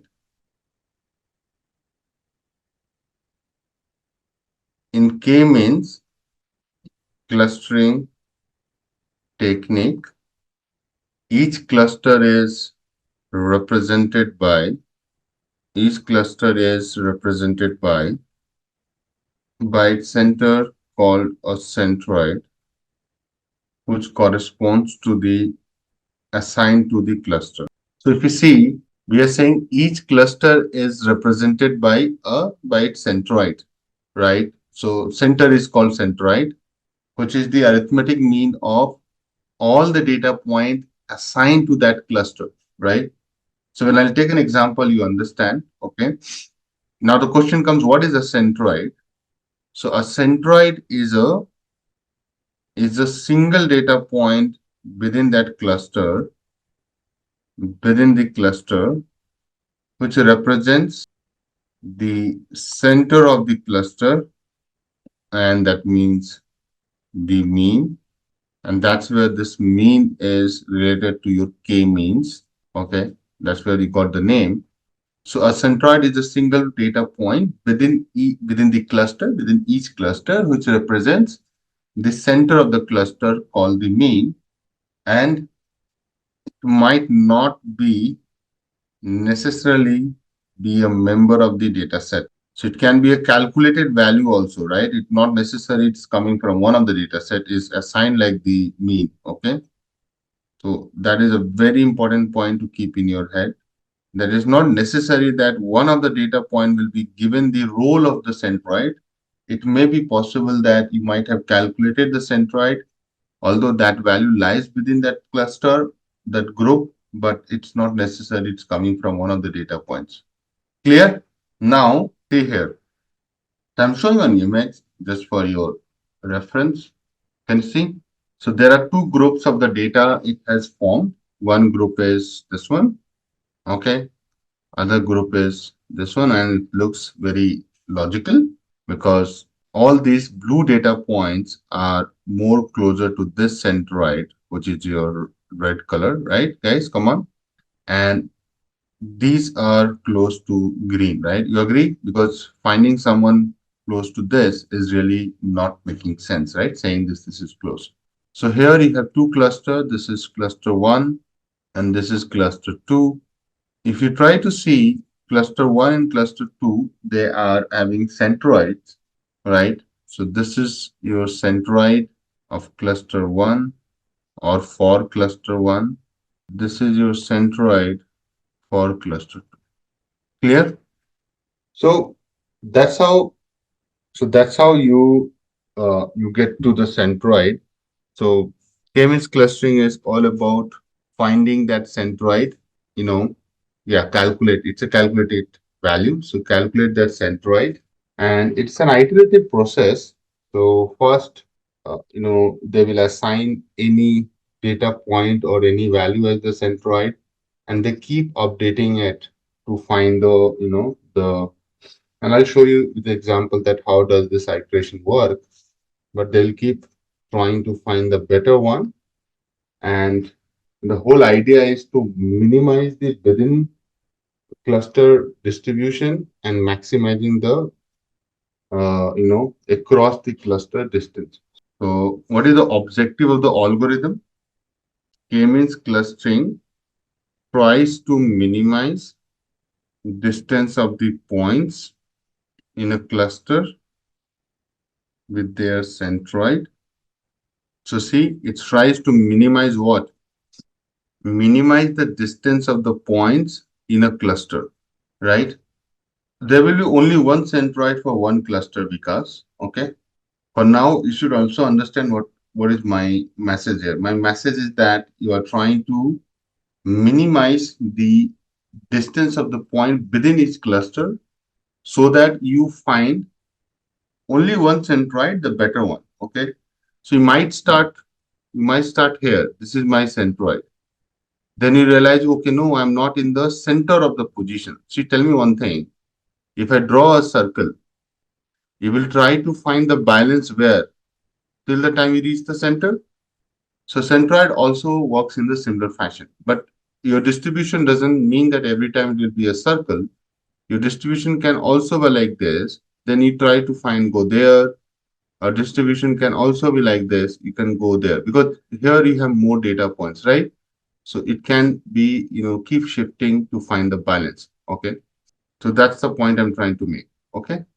Now, number of groups you can decide. That is also another discussion I will do. But for now, the idea is this. So I'll show one more nice image and you try to understand that what I mean by saying this. You have two types of cluster, right? One is intercluster. You see here, to use white color, intercluster, and here it is intra-cluster. Intra means within cluster. Okay. Right? Intra, very famous. Intra-LAN, interLAN, intercity, intracity. And this is across clusters. So if you see here, within cluster means within a cluster, you want to minimize this distance between each data point. You try to find a cluster in such a way that within that cluster, data points distance are minimized. That's the objective.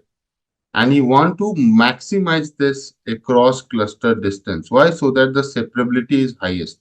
So you want to maximize this. I'm writing again. And you want to minimize this within cluster. Here also we'll say within these guys, I'll minimize. So that's I would say in a layman term, the beauty of this algorithm. But how will you do it? Okay. So to do that, you have a step-by-step algorithm in place. Okay. Now steps to do. So let me talk in steps. Steps for finding, or maybe I can say k-means algorithm steps. Okay. So there are few steps, guys. Number one, specify number of clusters you want. Specify number of clusters k. So for now, I think starting this is an user input, means you will tell in the model how many clusters you need. Okay. Generally people say 3, 4, right? K equal to 3 or k equal to 4. So this is more like, the modeler will give, right, who's building the k-means clustering model. Then second step says initialize centroids by first shuffling the data set and then randomly selecting k data points for the centroids without replacement. Okay, so that can be any weird k centroids, means that's the first one.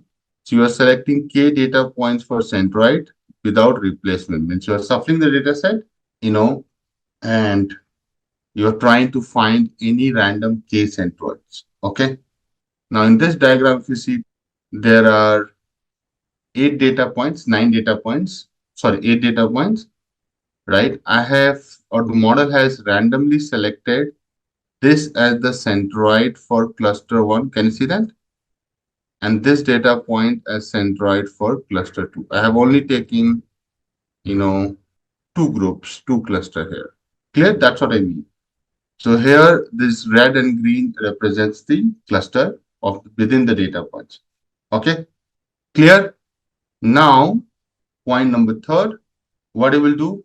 Now you will assign all the points to the closest centroid. So as of now, all the data points are like, okay, so you will tell me here that, okay, you tell me who is my boss. So how will you find the boss? You will assign all the points to the closest cluster centroids, right? Someone has to go to some boss. Okay. So here idea is that you will find the Euclidean distance, right? And try to assign. Now you tell me this is closer to this one or this one. You tell me. You find the Euclidean distance, the C1, right? So definitely this is not closer. This one is closer, right? So that's why you assign the centroid to the closest point, assign all the points to the closest cluster centroid, and then you realize that you have another image coming as, right? Can you see that? Now, I think everybody will be okay with this coming to this guy, right? Except one, I know you might be thinking what's going on there. So this is closer to this. You also know that these guys are closer to this, but we have a doubt that whether this is closer to this or this, right? You can clearly see that it looks closer to this. Okay. But obviously you will not be doing like looking at like who is closer by doing eyeballing. You do a maths, and the maths is that you find Euclidean distance. Okay. So it's not like you are doing just looking at it. So what I'm saying, Anthony, yeah, that's why please pay attention. What we are saying, assign all the points to the closest cluster centroid. The meaning of it, this is my centroid which I have randomly assigned. I was talking about this particular data set, right? Tell me, is it closer to this guy or this guy? There are two centroid, right, for this point. Which one it is closest to? So C1, that's why you have assigned C1. So all these guys have been assigned to C1. All these guys have assigned to C2. Now this guy is a little controversial guy. As of now, it is also assigned to C1, but right, are we going to do something about it? Clear? So now you can clearly see that now the centroid itself doesn't make sense, right? Now this is we have calling centroid, right? But it might be possible that centroid might shift somewhere here. Okay. So once we have formed the clusters, right, you have to, you might have to recompute, and that's where I'm telling it's an iterative process.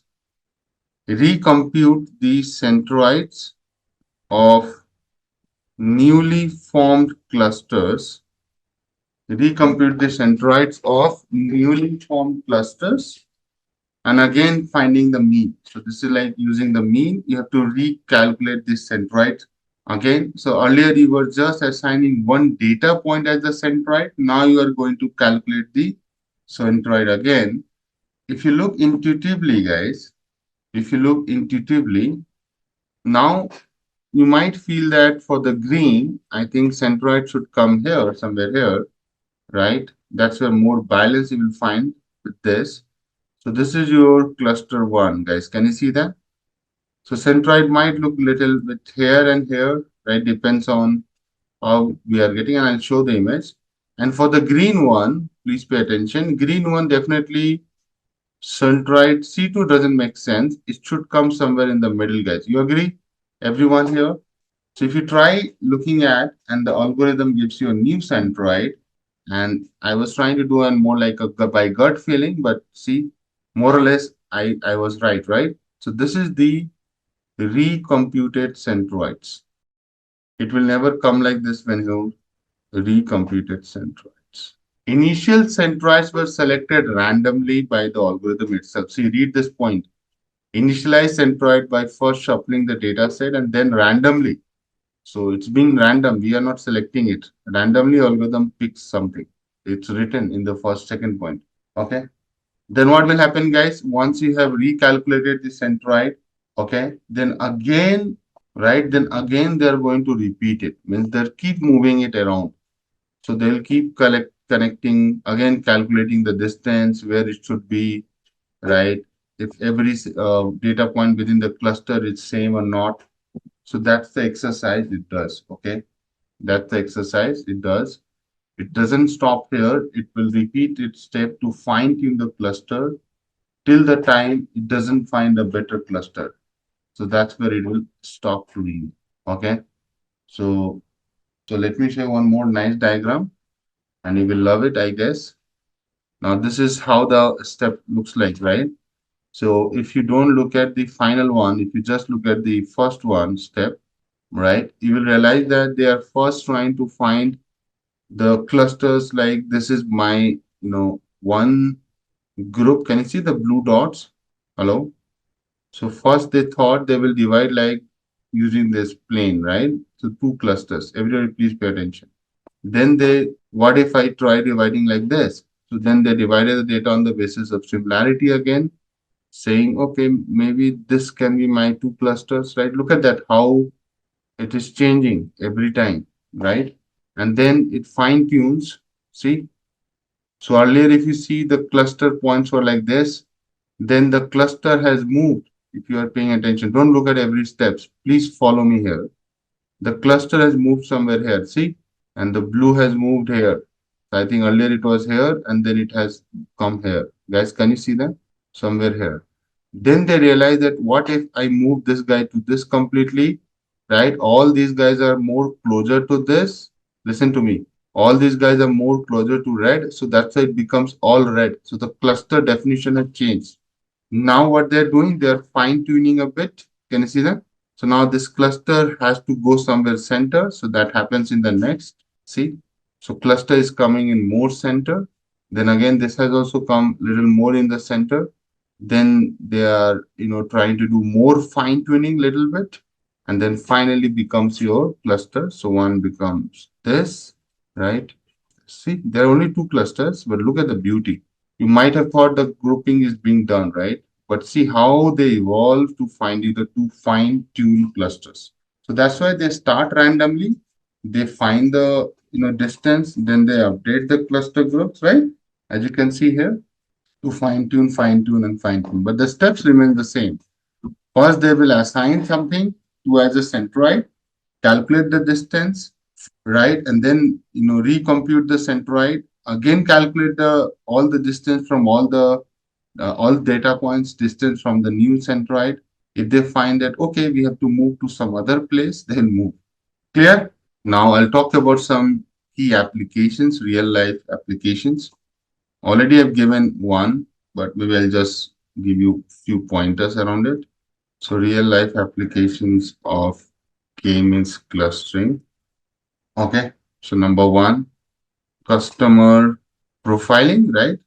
Also known as customer segmentation, market segmentation, more or less related to customer segmentation, document classification, right? So different documents can be classified into more 4 or 5 clusters. So document classification, so there they use OCR, which is optical character recognition, to understand the document's nature. And then on the basis of similarity, they group into clusters. Okay. I think there are a few more like geostatistics, understanding the similarity of geologies, or finding astronomy, right? Astronomy is also about finding patterns So yeah, astronomy is another big area. So where they do all those kind of understanding the planetary positions, and making some conclusions based on the similarity and patterns, right? Although they also try to predict why, and why can be anything that you can change anytime. Yeah, that's all from my side on this. Maybe I'll talk a little bit more about how to also decide number of clusters, because sometimes people think clusters is like I can always give. It's not like this. What are the cool things about k-means clustering is that you can actually stop uh, going intuitively that how many clusters you need. You can also go by using machine learning concept. You can also find the value of k. So let me give the heading. I'll come back to run if I can put the heading. Finding the value of k. You can also find that by using the concept of elbow curve. So let me explain that. So using machine learning only, you find the how many k I should pick. So you can plot the elbow chart. So if you have seen an elbow, right? So this is your hand, but can you see this is known as elbow? Okay. So this elbow chart is just similar, right? Okay. So when you are trying to see that what is your, sum of squared errors, right? And using that, you can see that if you take two clusters or three or four, right? Till the time it keeps adding value to it, you're trying to minimize the error and error, right? So you will go with more number of clusters. Ideally, you have to find an elbow here in this chart, to be honest. So if you try to fit an elbow here, right, you'll realize that wherever the curve for the elbow comes, right, that will be your number of clusters.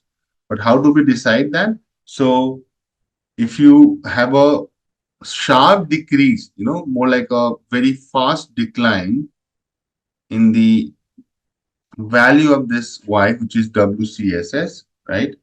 That is mostly your sum of squared errors driven, right? Sum of square error. If it decreases the error drastically, you will keep increasing the number of clusters. The moment it starts getting into a flat line kind of concept, just like this becomes like a flat line, you stop adding more. Because even if you take, tell me one thing, if I take, let's say this is 5 clusters, and if I take 8 clusters, do you see any much difference in the error? Guys, come on. So why do you want to add more clusters to your data? Hello? Does it make sense when I say this, guys? There's no point, right? But if you see, if you take 3 clusters and you take 5 and if you draw a line, can you see that how much error you have reduced, guys? Are you feeling it? And if I say I have taken 2 clusters, right? 2 though you have to anyway take minimum. So 2 to 3 you can also see that you have quite a lot come down. So that's how you can do this. Clear? So testing different number of clusters and measuring the resulting sum of squared errors, which is SSE, and choosing the k value at which an increase will cause a very small decrease in the error sum, and increase will cause a very small decrease in error sum, while a decrease will sharply increase the errors. So this can be a little confusing language, but that's how it is. So guys, what we are trying to say, please understand, if you go from 5 to 6, so I'll also give you the color coding. If you increase k, increase means what? Increasing k will cause a very small decrease in the error sum, right? If you go from 5 to 6 or 5 to 7, do you see any big decrease in the error sum? No, guys, correct? While a decrease in the k, while a decrease k in k will sharply increase the error sum. So if you go backward from 5 to 4 or 5 to 3, can you see that? Your error sum sharply increase from here to here, guys. Can you see that? Look at this green line. That is the second part of the statement. So in the middle of that, can you see that? In the middle of that, in the middle of this, you find your optimal cluster. Are you feeling this? That's where the language is. That's where you find your optimal number of clusters. So far with me, guys? Clear? This is your optimal number. What is this in this case? 5 is the answer. So you can take it from me. Stopping criteria for k-means clustering. Stopping criteria for k-means clustering. Okay. So there are essentially, 3 stopping criteria that can be used to stop the k-mean. Number 1, centroids of newly formed cluster do not change. So I'm saying that your centroid is fixed, it does not change. Second, your centroids are not changing and your points remain in the same cluster. So nobody is changing the party here. Okay. That can be another one.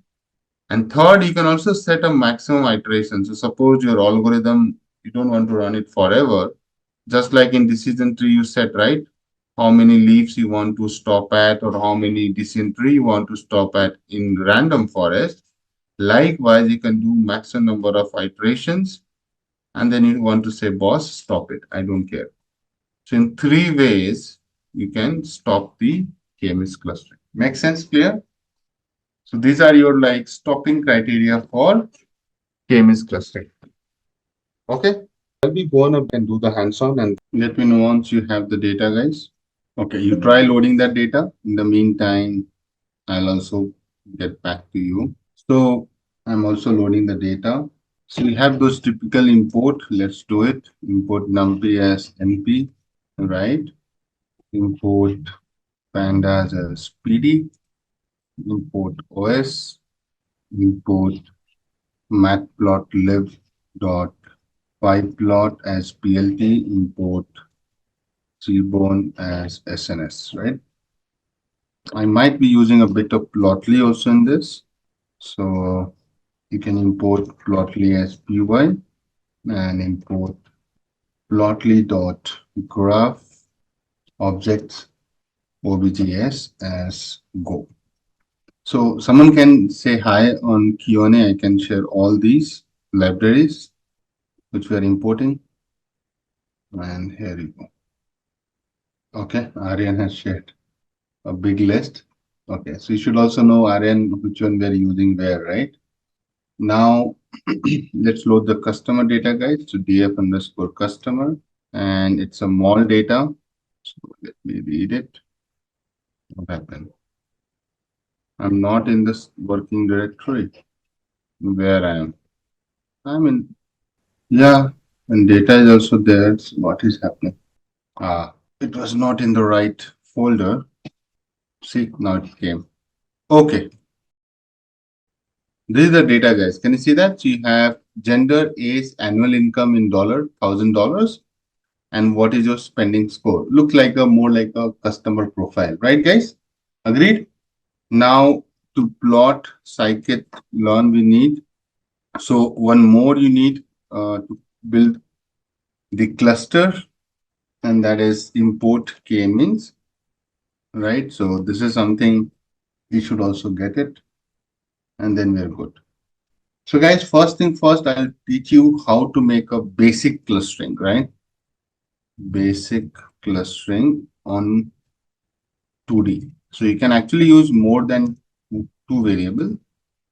But for now, let's understand age and spending, and then you can go from 2D to 3D, 3D to n variables. That's up to you. First, get a good idea about clustering by looking at this. So you know that the columns are this. Maybe I'm going to pick only age. So I'll say df underscore customer. So I'll select the columns, age and spending. So I'll just say age and spending score. I'll take this guy out and should be good. See, this is my data, guys. Okay.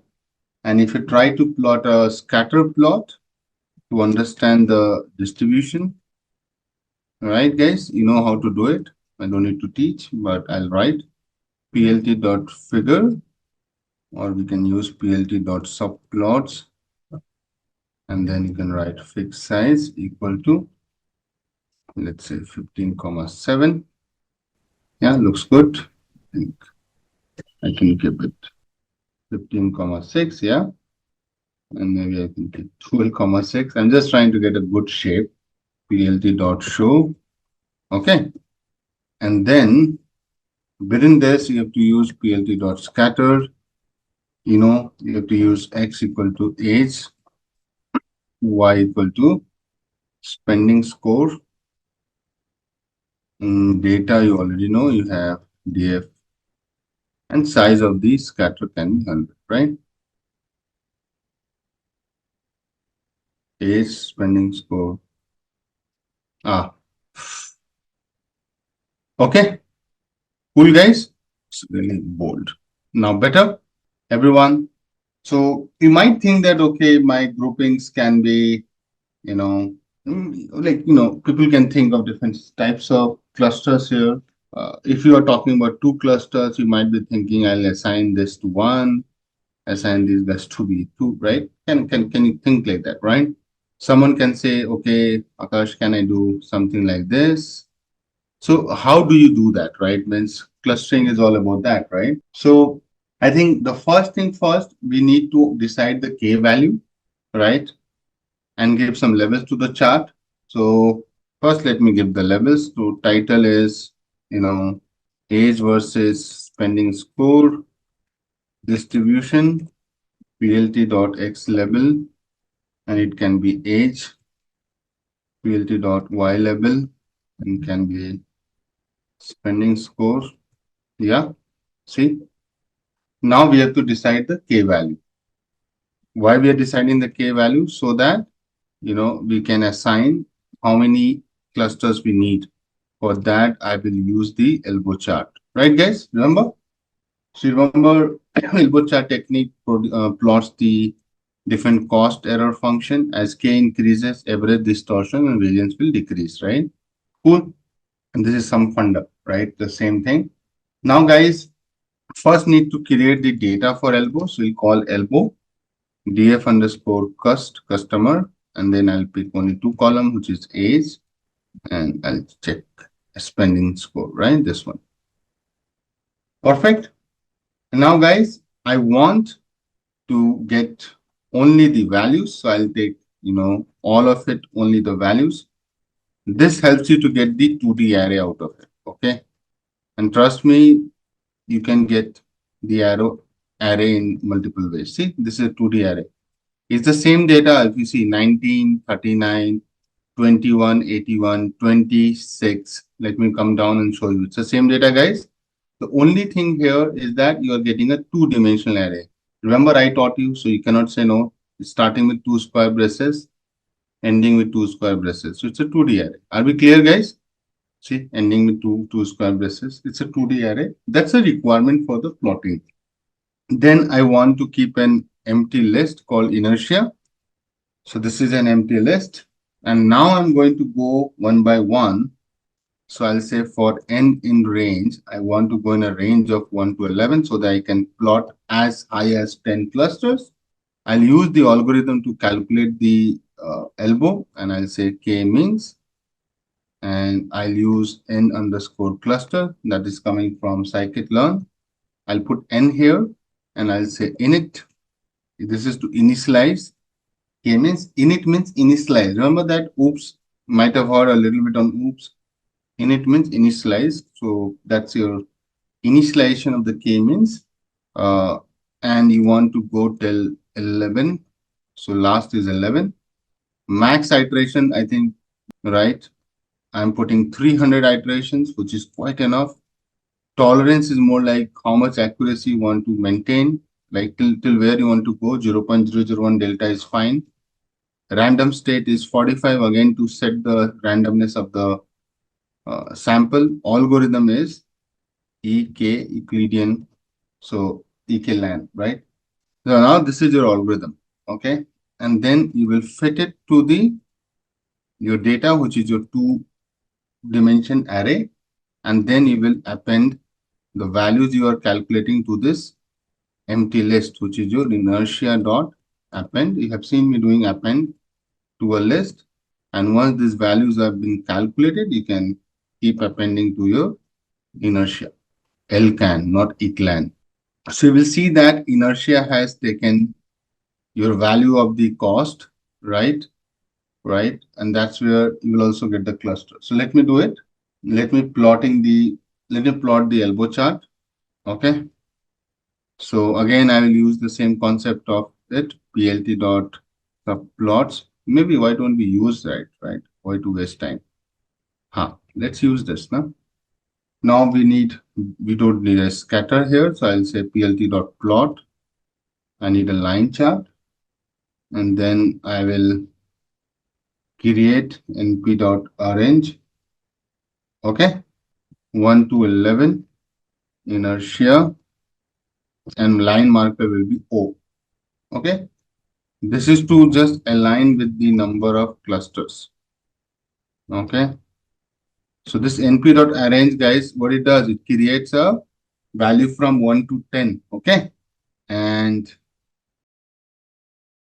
see, so it gives you like, the value of those data points, right? 1715135, right? Can you see that? 1715135. So are you feeling that you are getting an idea about, hold on, right? You are going to put some kind of this, right? No, 1 to 11 is that, remember, you have created, what is the length of this? Hold on. What is the shape of this? It's a list. So what is the length of this list? You tell me. 10 data points, right?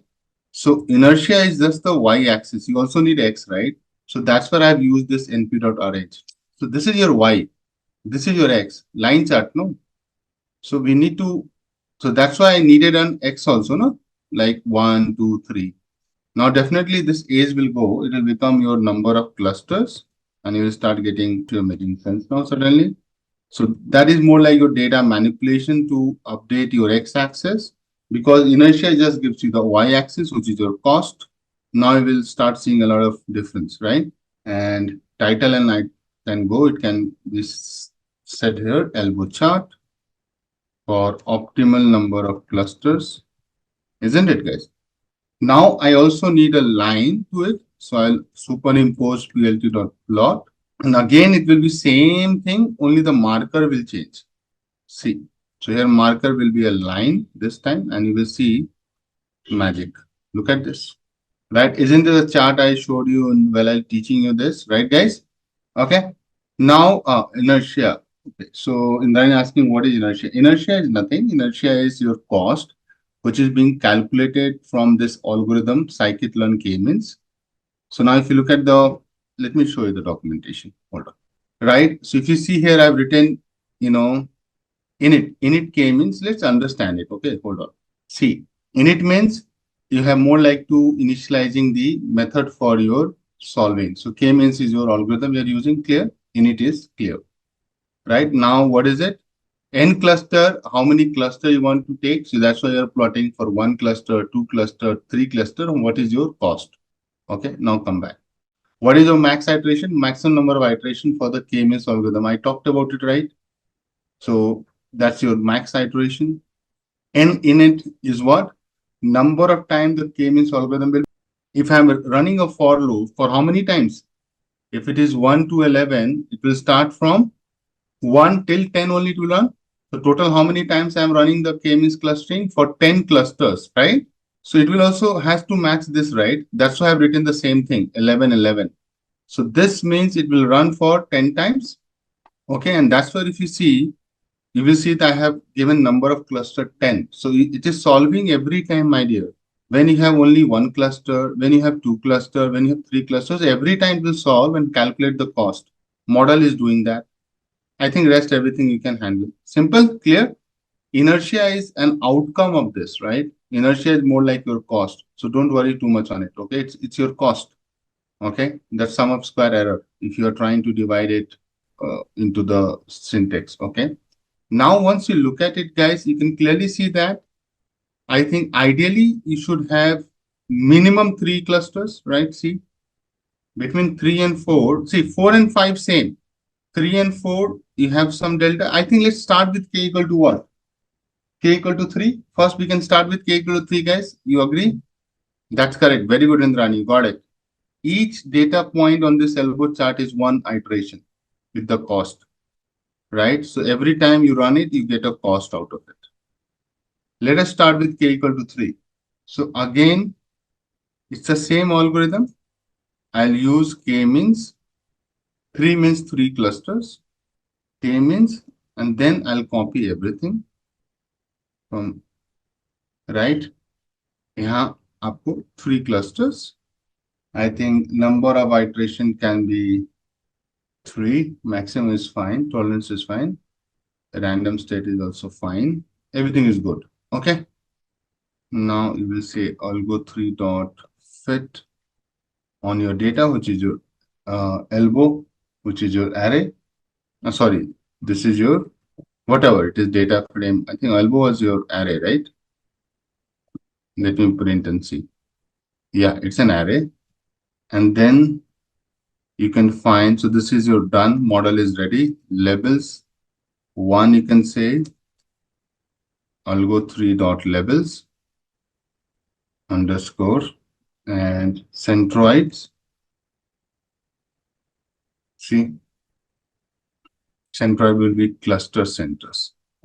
So guys, you can see that labels will get that, first data point goes to cluster 1, 0 means 1, 1 means 2, and cluster 2 means 3.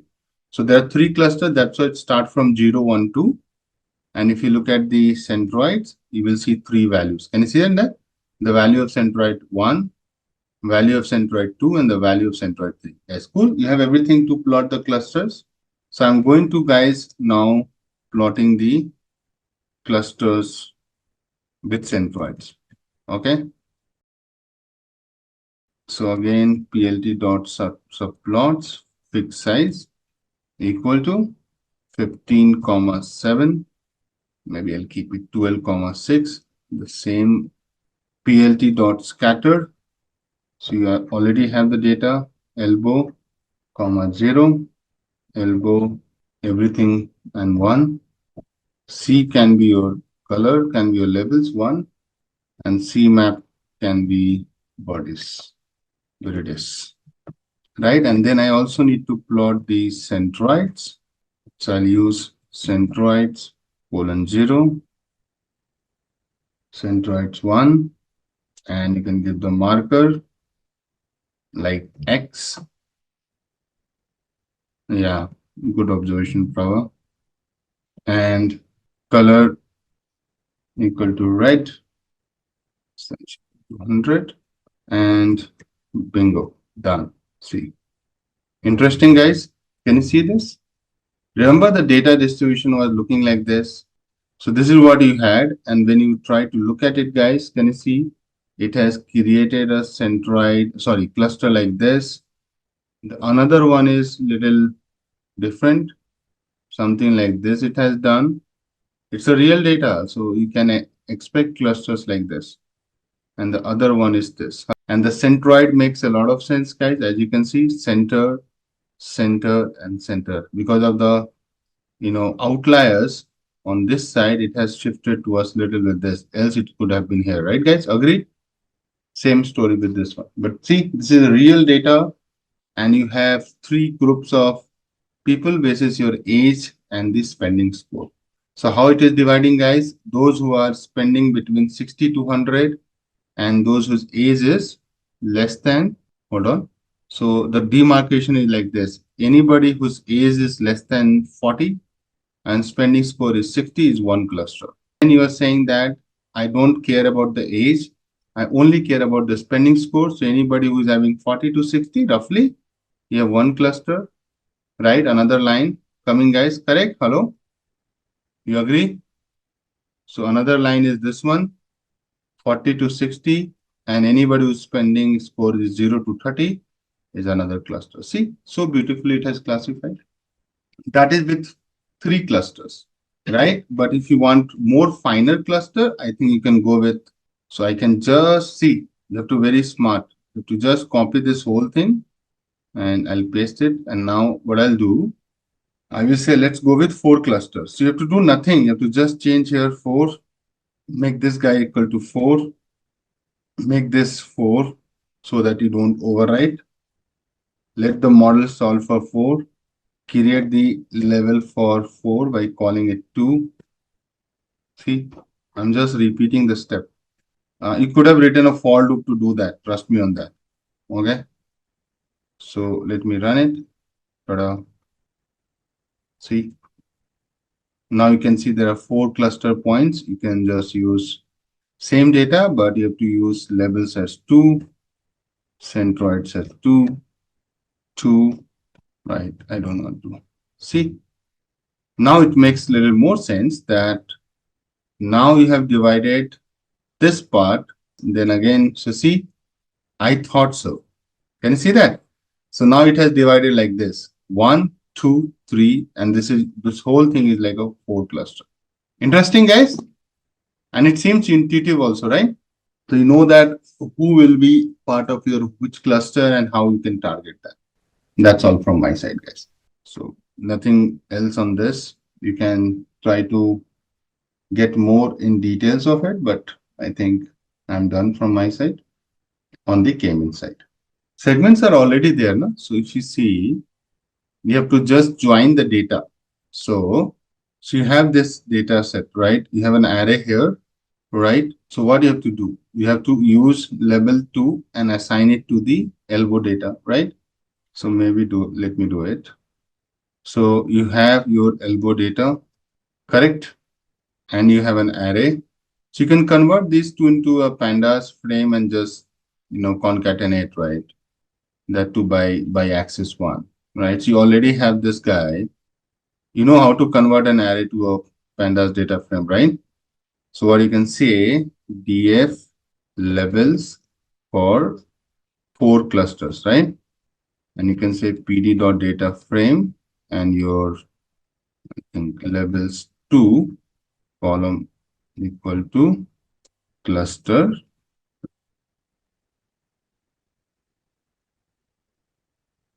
Okay, guys, this is my, and now I'll do pd dot concat, and I'll say, remember, I have taught you these things, and you have the data df underscore customer, and you also have this guy df levels 4 axis 1, and that will be a combined thing, right? df customer with clusters, right? Correct, Indrani? So you have to do a little bit of data preparation, which I expect you guys to do it. Now you can clearly see that these are your customers in which cluster you are. Now interpretation I did. So while I was drawing this vertical lines, what is the meaning of it? So vertical horizontal line. So anybody who is in the age group of 65 plus and spending score of 60 plus and age group of 40 or so, that's your one group. So you can use this for selling premium products, right? So their spending score is really high. So you can always target this customer for like some premium product, high pricing, high value products, right? Premium means like selling some goods, jewelry item or whatever, XYZ. But if you look at these guys who are part of the bottom one, can you see that? Irrespective of age, their spending score is really less. So you have to give some offers here, and that too on like a low price products, right? LPP, right? So that's the interpretation. So you know that whom you have to target, right? If you don't have this cluster, you might be giving offers to these guys who are anyway premium customers. They keep buying things. They are like people like me who are spendthrift. So you don't need to give them any offer, and you have to position premium products to them, right? And then these are your like mid-level kind of customer. Okay, you got it? So that kind of interpretation comes from the your clustering algorithm. We will basically discuss about the recommendation system theory. What exactly recommendation system is? Okay. So there is a quick disclaimer for the session, guys. I know it is quite strange, but yes, it is.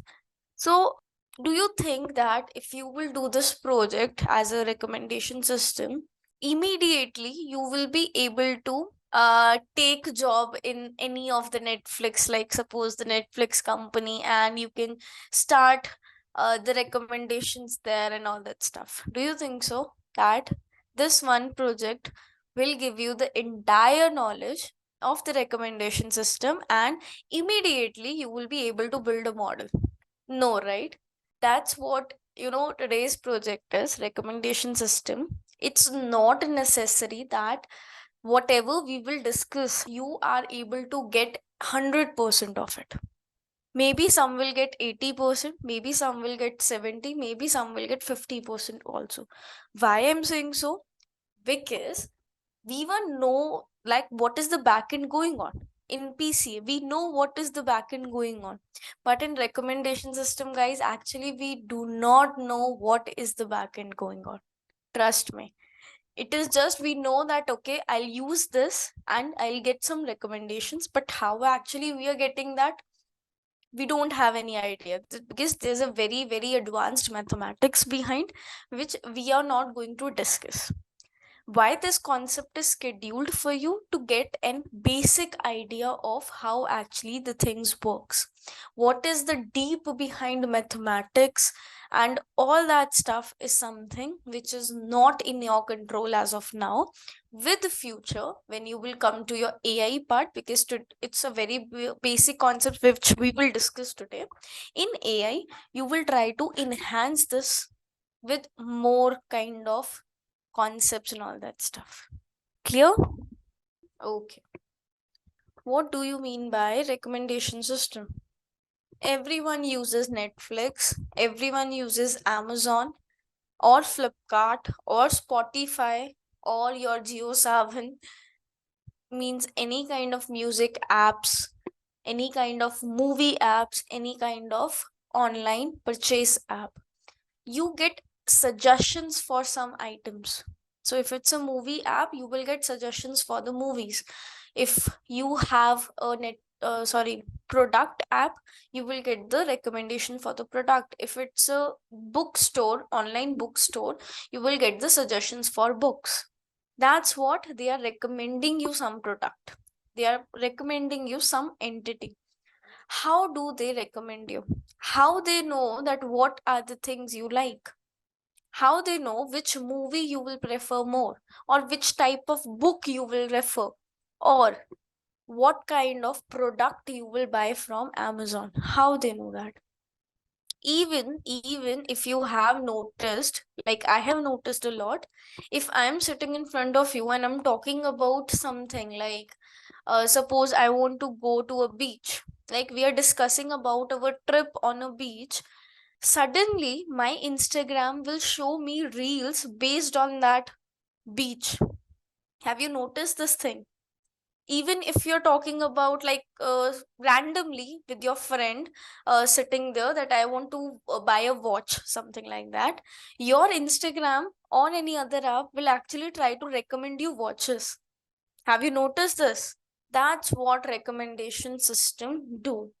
So it basically predicts the ratings and preferences of users on products. So that product can be anything. Either it could be a song, either it could be a movie, either it could be a book, or any Amazon, Flipkart, or Myntra product, anything. So basically, the primary application, or we can say, yeah, the primary application of recommendation system is to find the relationship between user and products. So primary application is finding a relationship between user and products. And why basically are we finding it? Why we recommend? Like, why these big companies are recommending you something? What is the reason behind it? Marketing, okay. Sales, exactly. They want to sell more. They want, like, if they are recommending you the songs which you like, ultimately the engagement with that particular app will increase. because if they are recommending you songs of your preference, you will listen to that frequently, you will use that app frequently. Or if they are giving you some good like comparative to Netflix or Amazon Prime, the app which is giving you more relative movies you like, you're going to use that platform more, right? So they are finding the relationships to maximize the user product engagement. Okay, we understood what exactly recommendation system is and why it is, right? So I hope no examples is required, but still I'll give you Netflix or Prime for movies, Spotify or Geo7, like any other also for songs, and many more actually, right?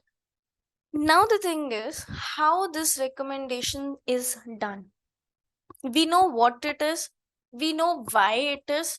Now how it is, the question arises is how we are doing recommendation system. So this recommendation system is, guys, broadly classified into three categories. What are those? The first is known as collaborative filtering. Collaborative filtering. Then it is content based. The second is content based.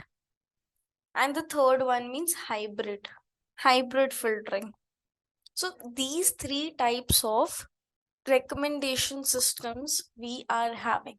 Okay, now let us discuss about this one by one. So collaborative recommendation system. So from the name itself, collaborative. What could be this collaborative filtering? So from the name itself, collaborative means collaborating with others, right? Collaborating with others. Collaboration. That's what the English meaning, right? Now try to answer that what could be this collaborative system. Collaborative that we are collabing, or we can say we are making collab with others. That's very basic English meaning. Now whom we are collabing with? So what the thing is, this recommendation will see. Now see, this recommendation system will say that if I am having a person A, okay, I am having a person A, and one more person I am having, that is person B. They have read, or let me take off movies only because we are doing the project based on movies. So they have seen, both of them seen suppose Pathan movie, right? Both of them have seen Pathan. So what is the importance of Pathan is? One, obviously SRK, yes or no? And the second could be action. If guys you have not seen, basically Pathan is a movie of a Shah Rukh Khan. So SRK means Shah Rukh Khan here. And the second Pathan was an action movie, right? Now, okay, both have seen Pathan and both has given good ratings to this movie. Like user A also liked this movie a lot, user B also liked this movie a lot, and they have given a high ratings to this movie. Now, according to collaborative, what it will do is, now when it comes to a movie, another movie, Animal, suppose, Animal, it's a action movie. And when it comes to Donkey, it is a movie of Shah Rukh Khan. SRK again. Now your collaborative, what it will do is, if user A has seen Donkey, it will try to recommend this Donkey to this also, user B also. Recommend. Why? Because A and B were having similar kind of interest. Similarly, if your B has seen Animal and given good ratings to Animal, your recommendation will recommend this movie animal to user A also. Getting the point? So collaborating with the users having similar kind of interest. Now what I'll write here is, it makes personalized suggestions to users by leveraging the preference and behavior of other users. Clear everyone? Any doubt? Now this collaborative itself is further of two categories. Further it is two categories. One is user based, one is item based. User based and item based. Now when it comes to user based, tell me what could be it? The example we just look now of SRK and this movie is a kind of user based, because we are recommending, or we are doing the collaboration from user to user, right? If user A likes this, user B likes this, and they have the similar interest, so we will try to recommend movies same to both of them. So that is user based. So example we took is of user based. Recommendations are made by finding users who are similar, very good Akhil, to the target user. Now what could be this item based then? Think what could be this item based. So here basically we discussed that if both have the similar interest of Pathan, which was two importance, SRK and action. Now if user A has seen a movie of SRK, it will recommend you to user B. Why? Because it was seen by user A. That's the one option, user U. But now if user A likes a SRK movie, so whether anybody has seen or not, it will try to recommend all SRK movies to the system or to the user. So based on user's individual interest and also on the item. Like if another example of Amazon, today I was seeing, suppose I was looking for an iPhone or an iPad. Now what will my recommendation system will do? That I have seen iPad today, it will try to recommend me things which are related to that iPad. Maybe the charger, maybe the pencil, Apple pencil, maybe the case of it. So like if you have noticed in Amazon, like suppose if we are finding anything, like suppose I found an iPad here, so all the description of the iPad will be there, and when we scroll down there will be an option where they will add 3 more items and give you certain price. Have you noticed this thing? So that will be basically iPad, suppose with its cover and a pencil. Have you noticed this thing? They will try to recommend you 2 more items which are related to the item you are looking for, so that you will get a proper interest into the full complete set, and then will recommend you. So this basically, I was looking for an iPad, that was my interest, but they are recommending me the cover and the pencil as well. Getting the point? Item based. So based on the items I am interested in, it will try to recommend me. So in item-based collaborative system, recommendations are made by finding items that are similar to the ones the user has already liked. Not only liked or interacted with, whatever it could be, right?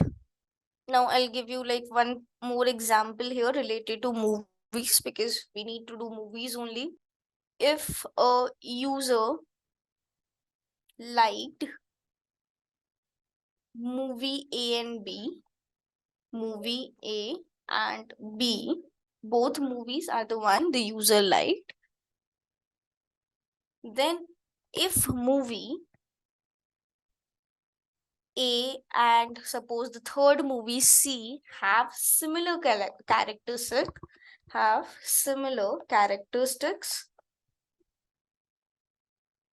I'm giving these examples writing so that you cannot, you don't need to go to the recordings back.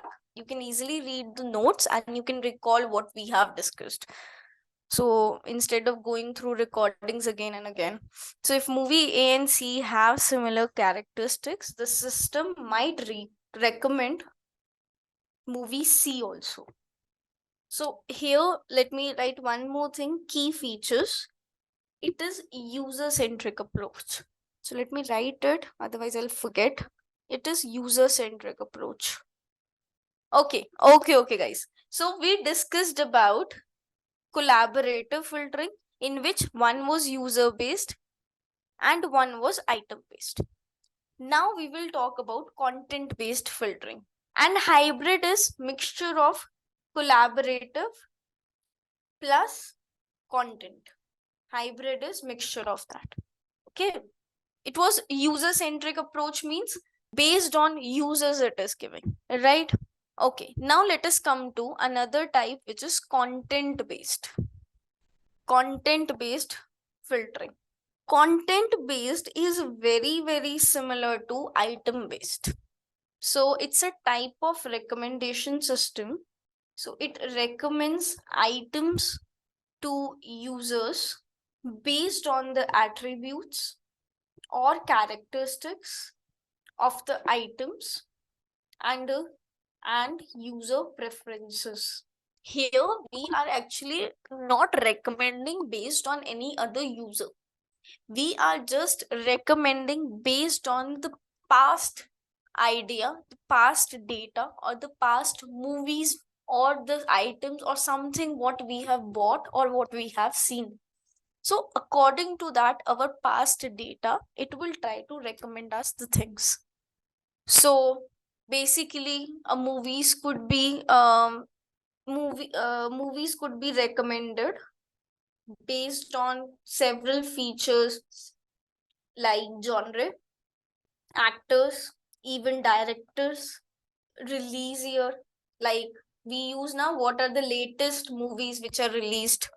So if I like a movie which is just released, so most probably I will like if a person who loves to see the latest movies every time. So according to that. Okay. Item based was basically a type of collaborative, right? So there could be interactions of user as well. That is possible. But when it comes to content based, there will not be interaction of users at all. There will be only interactions based on my previous data. Clear? So here, what is the key features? Personalization. Because on my interest only, the movies will be recommended to me. So this was the basic idea of the theory of recommendation system. So for content based, I'll give you a diagram as well, which will help you to understand it. So you are a person here. So there is a book basically which is read by this person. So there is basically a book which is written, not written, read by this user. Okay. Now, whatever the similar articles we would be having, what would be similar articles we would be having, that will be recommended to the user. Clear? Okay. I think now it is clear for everyone. Now let us come to SVD part. Singular value decomposition. So before even this SVD, let me talk about one package we are having, which is known as surprise package.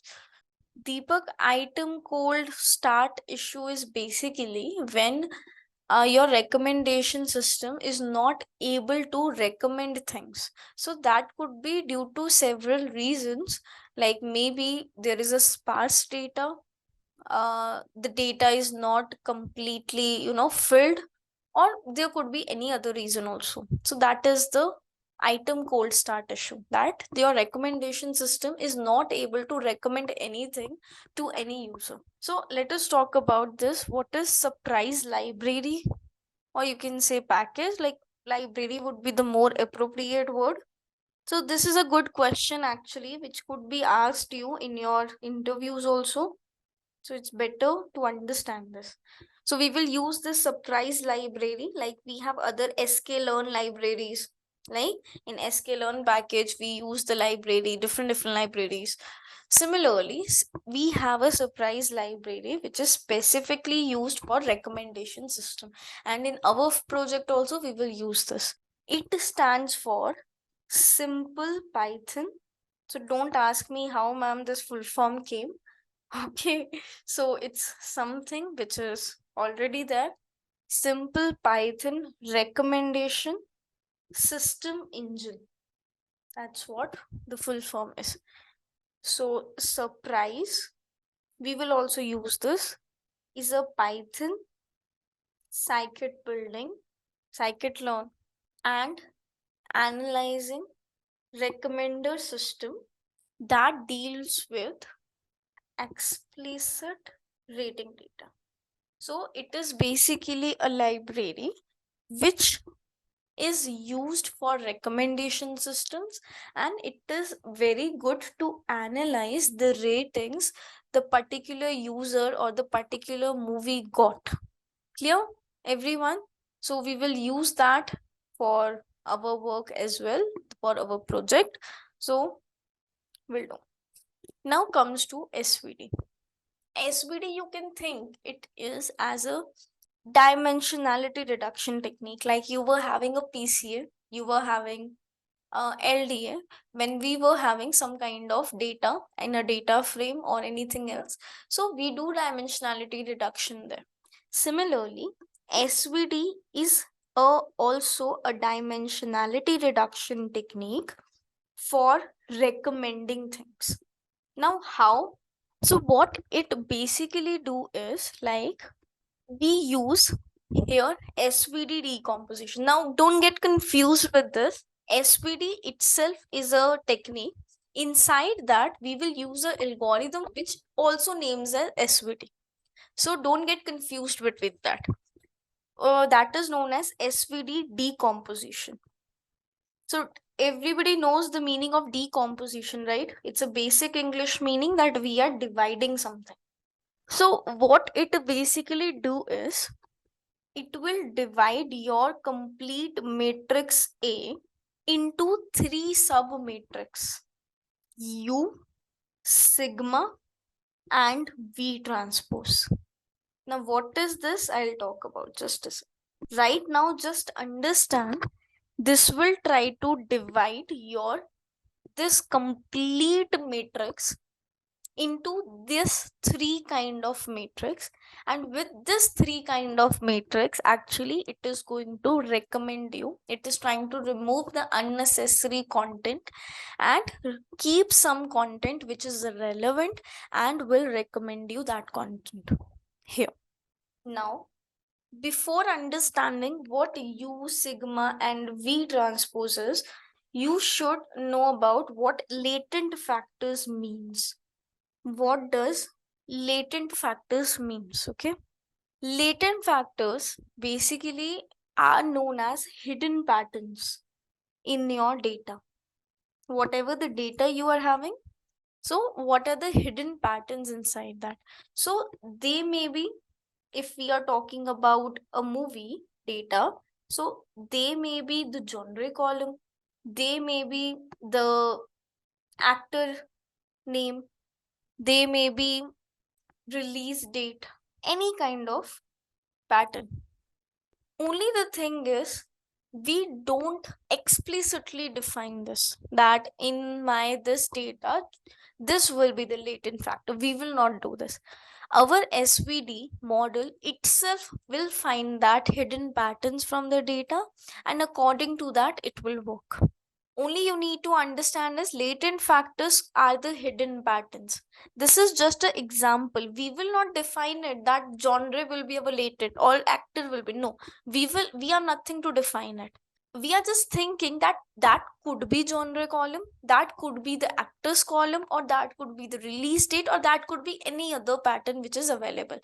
That work is of SVD to find that hidden pattern. Okay, now let us come to this, what exactly U and all that stuff is. U basically means is a matrix which tells you the relationship between users and latent factors. Means if I am taking the genre column as a latent factor, so my user will like horror movies more, or my user will like the comedy movies more, or any action movie.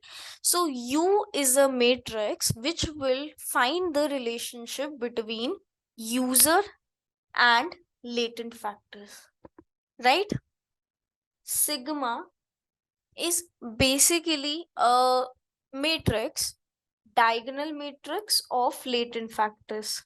A matrix where diagonal elements are 1 and other all elements are 0. That's what a diagonal matrix is. Either you can say 1 or either you can say any other value. So in our case, that is basically sigma 1, sigma 2, sigma, like suppose 3 by 3, other will be your 0. That's what diagonal matrix is. Clear now? Ho? Then V transpose. V transpose is basically the relationship between items and latent factors. Items means the things which we want to recommend. Like suppose I want to recommend some new movie to you. Now that new movie relationship with the latent factors. So using this decomposition, it will try like what is the behind mathematics going on. So this was the part where I was saying that there is a big advanced mathematics behind this. How this matrix is actually divided, how the latent factors are found by the hidden and all that stuff. That's what advanced mathematics comes into play. And you should not be aware about that as of now. Not as of now. If you like very experienced, it needs a very good experience if you want to understand the behind advanced mathematics. Okay, so as of now, just understand that decomposition, we are dividing our complete matrix into further 3 matrix that SVD will itself do. We don't know how it is going to find the latent factors. We don't know. Only we know that it will try to make 3 different matrix. One will be of users versus latent factor, one will be a diagonal matrix, and other will be items versus latent factors. Using these 3 matrices, sub matrices, it is trying to recommend you something. Clear, everyone? Now, after this, one more thing you need to understand is what is estimation score in SVD. Estimation score, you can say it as a prediction score which every movie will get after performing SVD. Like suppose I have movie A, I have movie B, C, D, E, F. So if you're talking about Netflix, there are many movies, right? We have lakhs, crores of movies. So every movie will get a score based on SVD. A number of score, we will get a score. That is known as estimation score. Highest estimation score basically means highest chances that that movie will be recommended to you. So suppose that I'm taking a range that estimation score highest means 10. So maybe this movie got 9.8 estimation score based on your data. So estimation score for different data will be different. Okay, it is not same for every data. Maybe B will get 7.6, maybe this will get 6.1, this will get 9.7. So estimation score. So if I want to find the top 5 movies I want to recommend you, so it will sort, okay, not it will, we will sort this estimation score values and we will take the first 5 values. So the highest estimation score means the highest chances that that movie will be recommended to you. Clear, everyone? So it is known as the prediction score, also known as predicted score, or you can say it as predictions also, like your model, how much score, predicted score it has given to that. So high prediction score means high chances that the movie will be predicted or the movie will be recommended to you. Refers to a value obtained by predicting how a user might rate or interact with the item. Clear, everyone? So this was all the theory which is necessary, not necessary, but yes, it is okay to start with your project.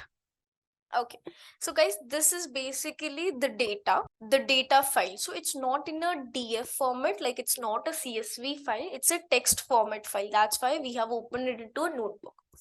Now see how this data is all about. Here we have a movie number, which we call it as movie ID also. And this is the particular movie customer ID, the ratings the customer has given, and on what date the ratings is given. It's a real data, Akhil. It's not a toy data. Clear? So it's basically the first movie, the movie ID, then we have the customer ID, then we have the ratings the particular customer has given, and the date on which the customer has given. So if we find like, so it's the first, like try to understand, it's the first movie, then we have the second movie, then we have the third movie, then we have the fourth movie. Similarly, I think 1499 movies we are having. 1499. If I try to find it, let's see it will find it or not. That's why I recommend you, even I recommend you to not to try with this project with me. But guys, do you got the data what exactly it is? Basically a movie ID, then we have a customer ID, then we have the ratings what that customer has given, and then at the end the date on which the ratings has been given. Okay, now come to the project. Mounted drive basically means that we are not explicitly loading our data, we are taking it from a drive. We are already having a drive in our system, right? Google Drive. So we are taking data from there.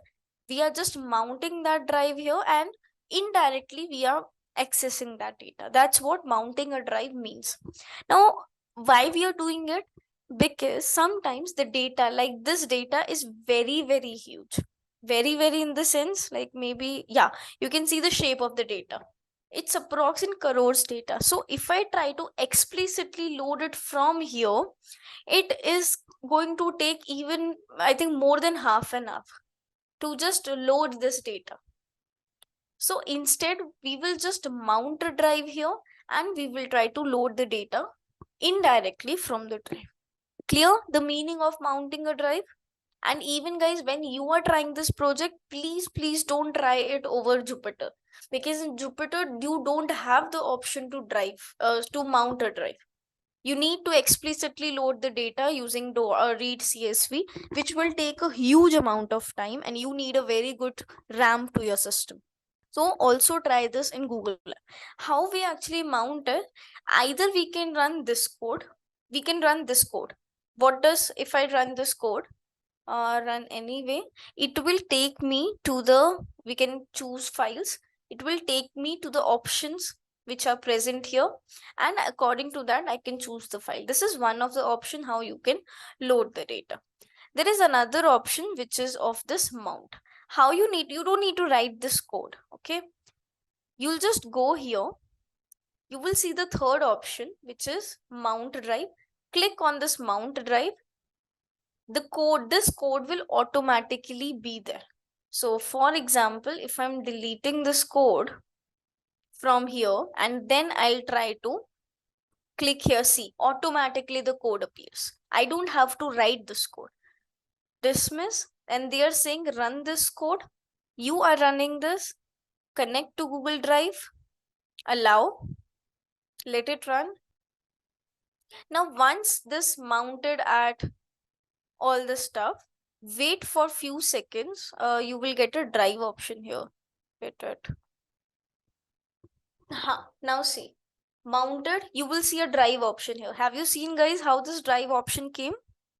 Now I have already uploaded a file in the drive. You also need to upload this file into your drive.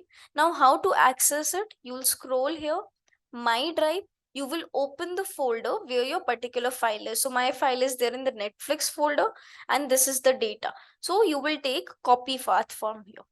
That's it.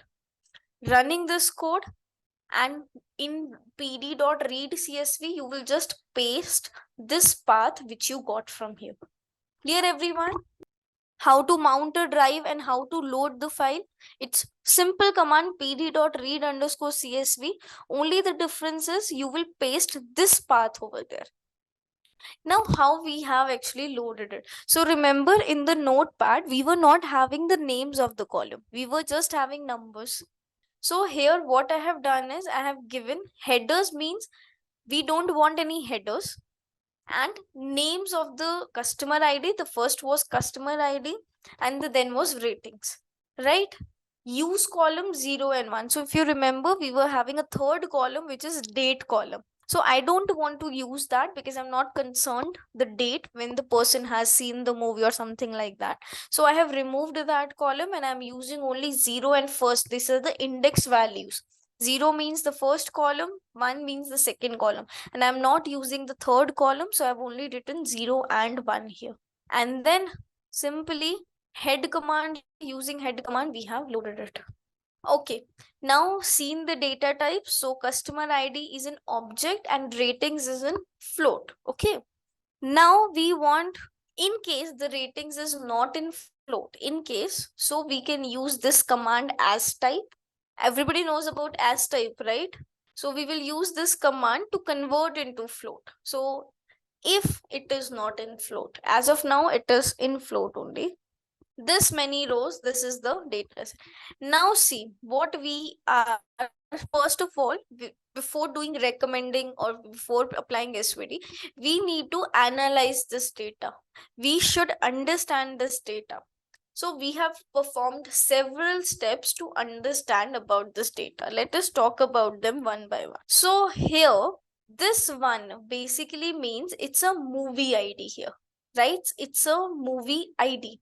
So don't you think so? In ratings, wherever I would be having a nan value, that means that is a movie ID.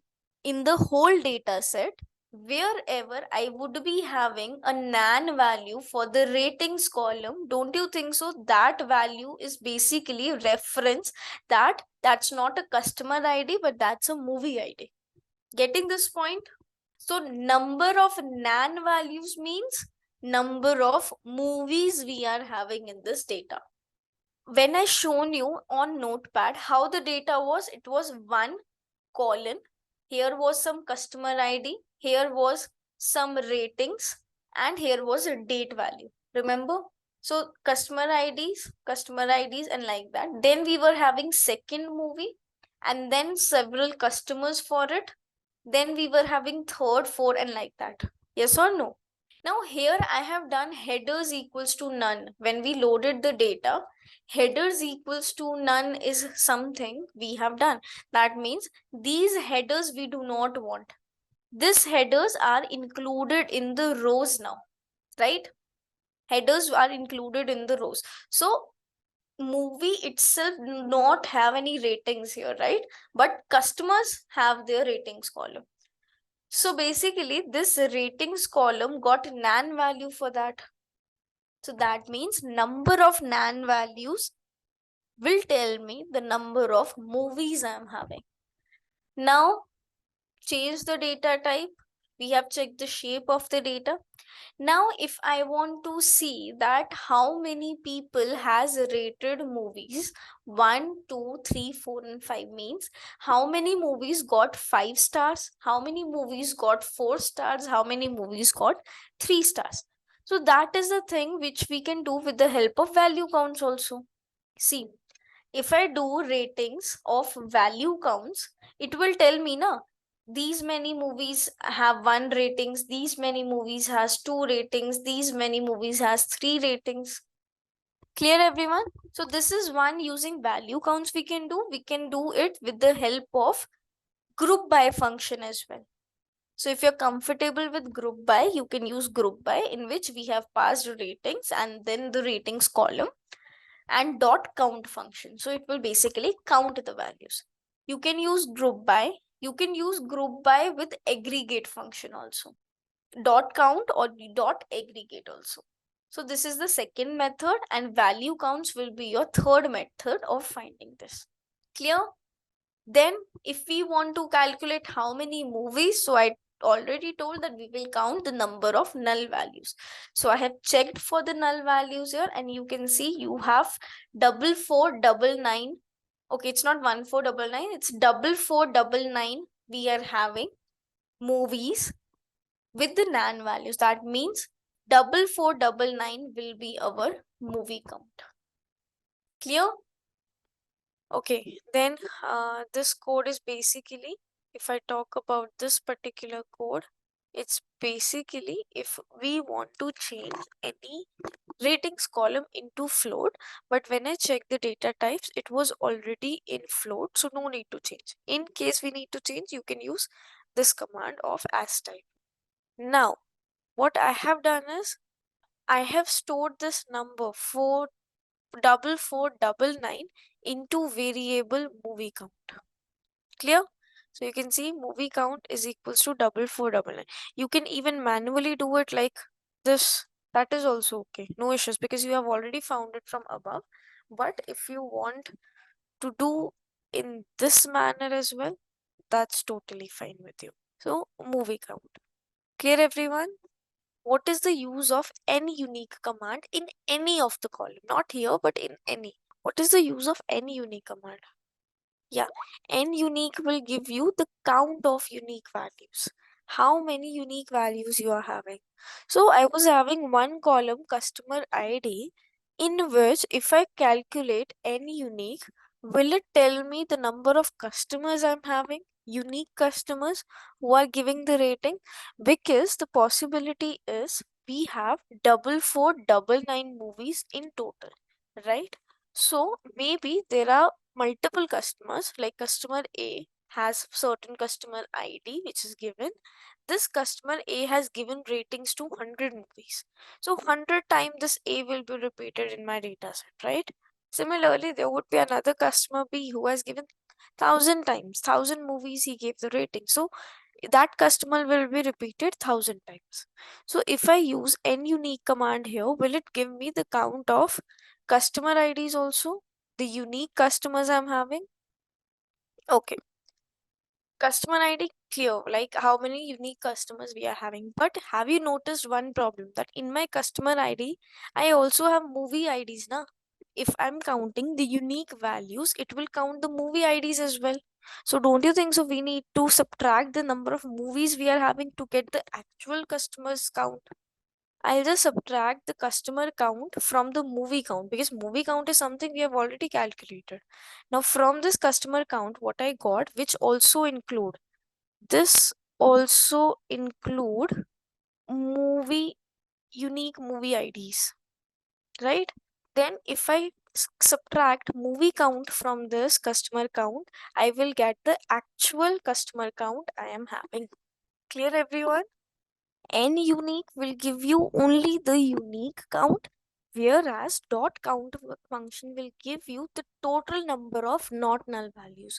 So in our case, if one is repeated 5 times, count function will give it 1 is repeated 5 times, whereas n unique will give you the value 1 only, because 1 in the sense that only one unique value you are having here, no other unique values. Getting the point?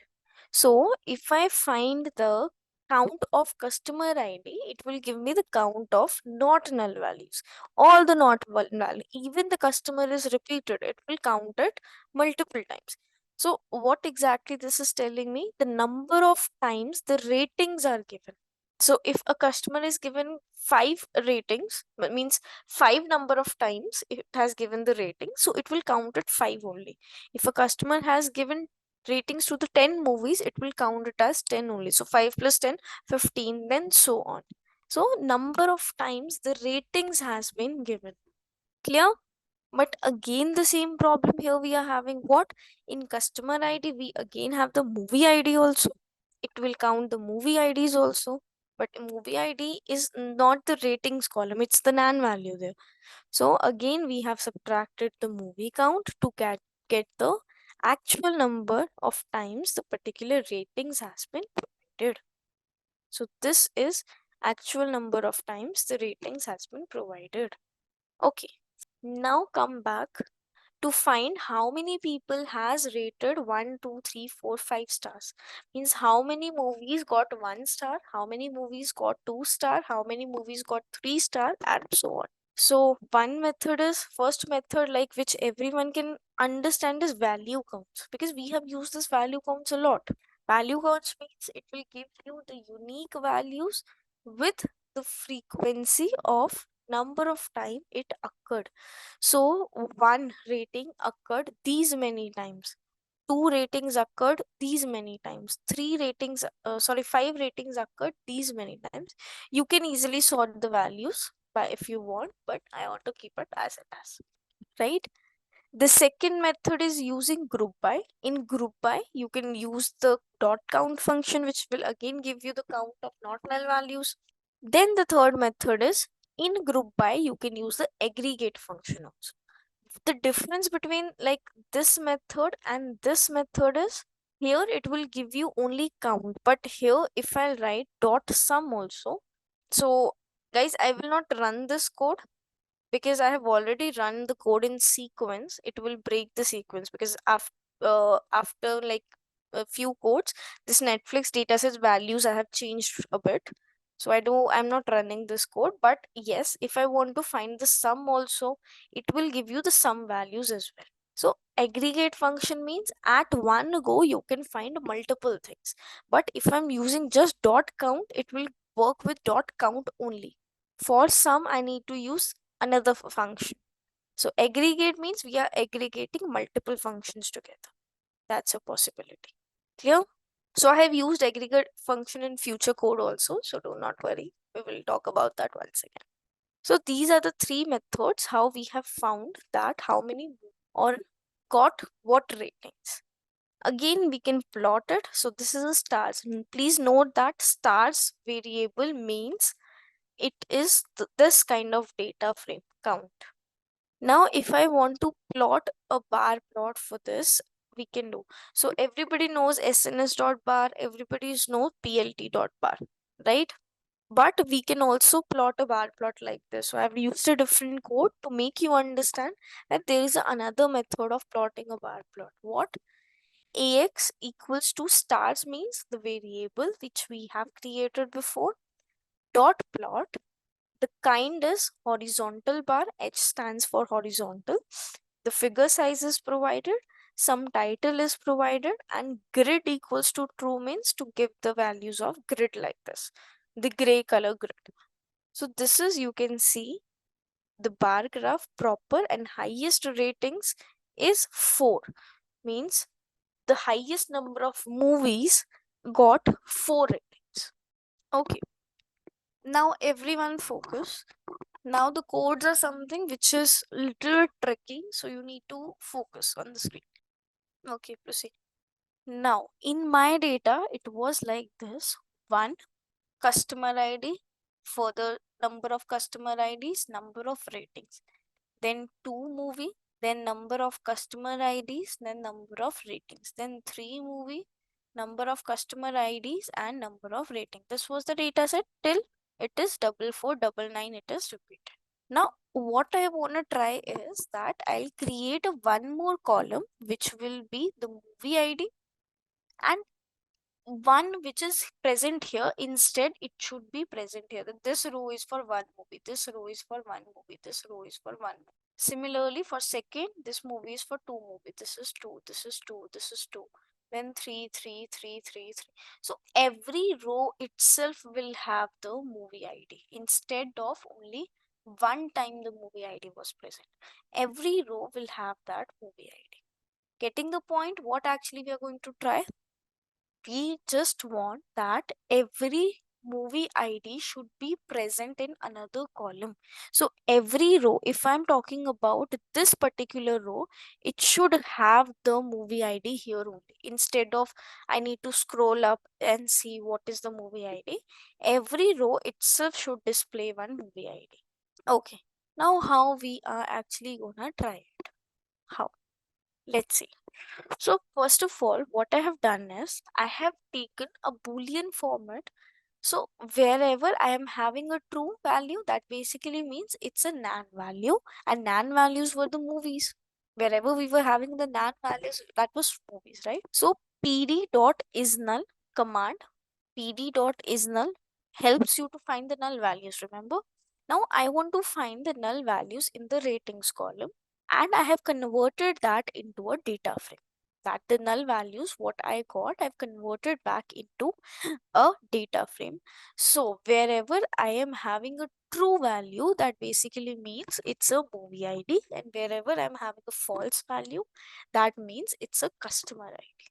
So basically, why I have done it? Because I want to know the index values where I am having the. If I know the index value, I can easily fetch that. So to find the index value, we have done this. Let's see. Now see, I have filtered the data. Filtered means wherever my value of ratings is true in the complete data frame, in this complete rows, wherever the value of the data frame is true, please give me that particular indexes. So it filtered out my data and provides me only the true values from that column.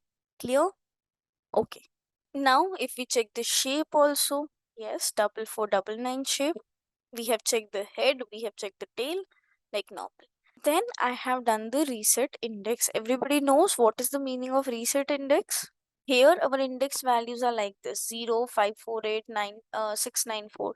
But I want the index value to be original 0, 1, 2, 3. So what reset index will do? It will make a new column and fill this values, and index will be your 0, 1, 2. You can see like that. So index here, these values got one another new column, and index are resetted to 0, 1, 2, 3, 4, and so on. Clear? Okay. Now the working of a code is started.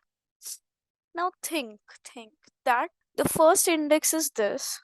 Second movie start at this index. That what it basically means is, okay, the first index is here, the second is 548 index where a movie 2 is present. Here movie 1 is present.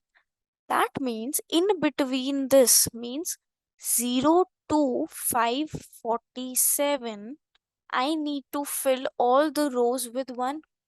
Similarly, how many movies I need to fill to is 694 minus 548, but 548 itself is a second movie. So basically from 548, but here it is not 694. 694 means the third movie. It is 693 here. Till 693 we need to fill it with 2. Similarly, for third movie, we need to fill it from 694 till 2706. Yes or no? So what I got is that if I subtract a value from its previous value, I will get the number of times that movie is to be filled. How many rows I need to fill it with 2. So that is 694 minus 548 minus 1. These many times I need to fill it with 2, right? So this is for the second movie. Similarly, for the third movie, it will be 2707 minus 694 minus 1. Clear, everyone? So this was the concept. This is the concept we thought that we can do. So I will get that these many times 1, then I can easily run a for loop. That these many times 1, these many times 2, these many times 3, and so on. But how we can actually achieve it using Python? Concept is okay, but in Python we need to do. So what I've done is, if in case, like, let me explain you with a small number first. Like, forget about this. Suppose we have index values like this 1, 2, 3, 4, 5. We have index values like this. Now see, if I want to subtract 2 minus 1, 3 minus 2, 4 minus 3, 5 minus 4, how I can do it? I can create this into two different methods. One, it will store the value from the first index. So this is a 0 index now. It is stored from first index 2, 3, 4, 5, and here it will take the first 4 values, means accepting the or excluding the last one. 1, 2, 3, 4. Now can you subtract both of these values? 2 minus 1, 3 minus 2, 4 minus 3, and 5 minus 4. We can do this easily, right? If I try to split that into two different categories, not two different categories, basically two different values, and then subtract these two values, then I will be achieving the goal of 2 minus 1, 3 minus 2, 4 minus 3, and 5 minus 4. Now, okay, one more thing you need to understand, that it's fine that 2 minus 1 will give me 1, so there will be a 1 value. Again, there will be a 1 value. 4 minus 3 will give you 1 value. 5 minus 4 will give you 1. But what about this last? Are we getting any value for this last index? So note this, okay? We will not do anything of it as of now, but note this point, that we are not getting any value for the last. That means the method of solving the above values versus the last value will be different from each other. So how it is, I'll tell you. So let us now talk. Okay, we got it, that what we need to do. The thing is, again, how? I have a value 1, 2, 3, 4, 5. How can I change it into 2, 3, 4, 5? How can I change, guys? And even how can I change it to 1, 2, 3, 4, 5? No, 1, 2, 3, 4 only, because 5 will not be included. How we can do this? Log function means slicing.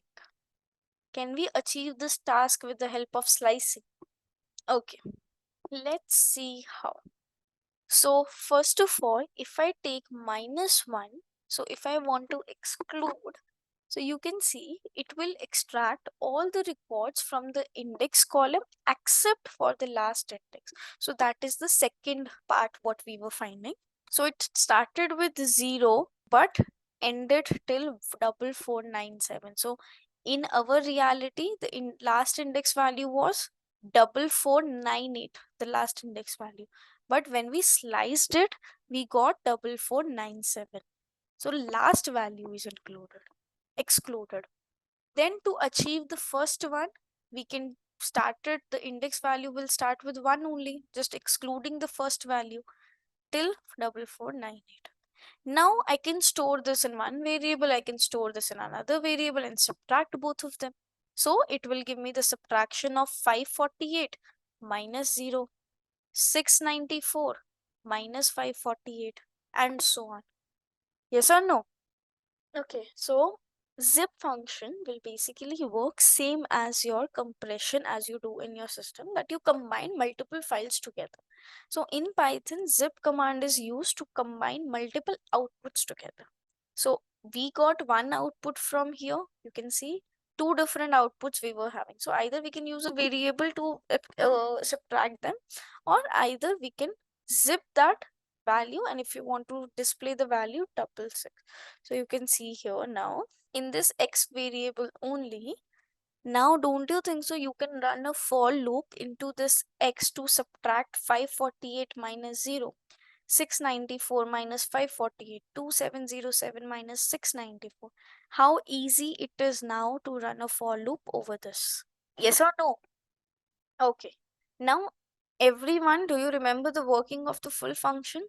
So in full, we need to pass the shape and then the value we need to fill it with. Okay. Now the main code. This was the partition of the code. Now what the thing is, remember that in the starting, we were having 548 minus 0 minus 1.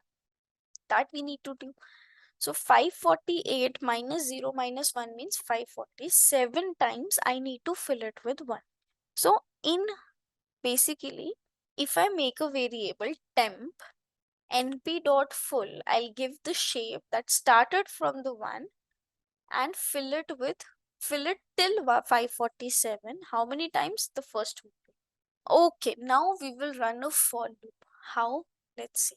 So we will create a NumPy array that will contain 1 from value 0 to 547, means the first movie, then 2 from value 549 to 693, because the second movie, and so on.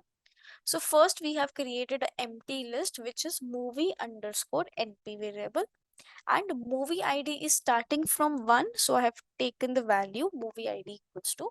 Now for I and j into zip command, because in zip I have two different values, so I will run through this value and j will run through this value.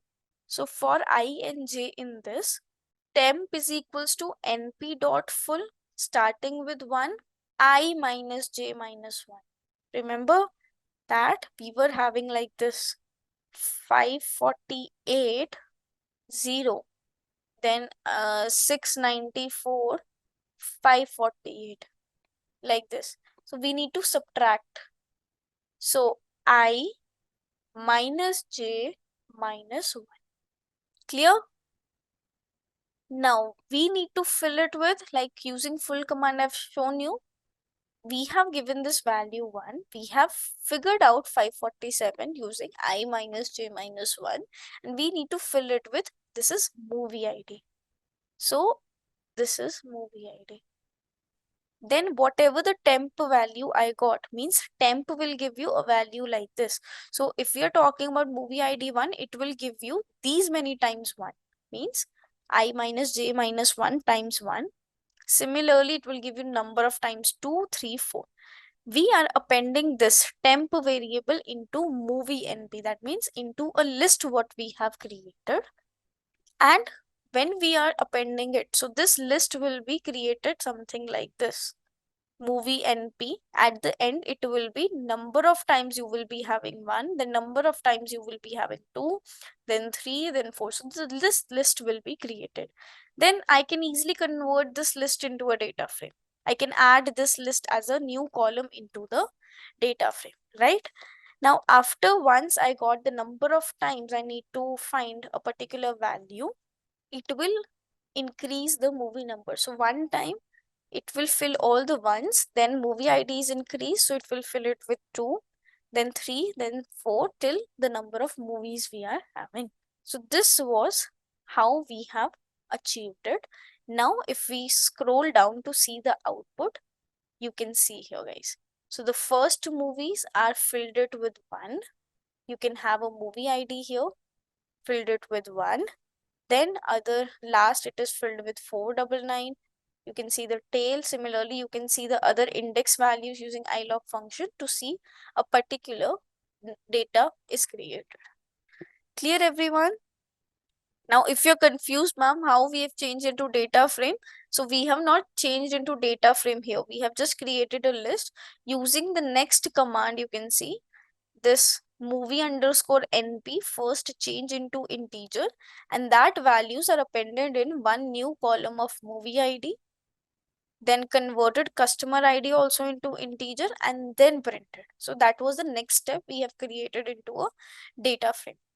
When we are finding the number of customer ids, so in your customer ids we also have the movie ids here now in the starting.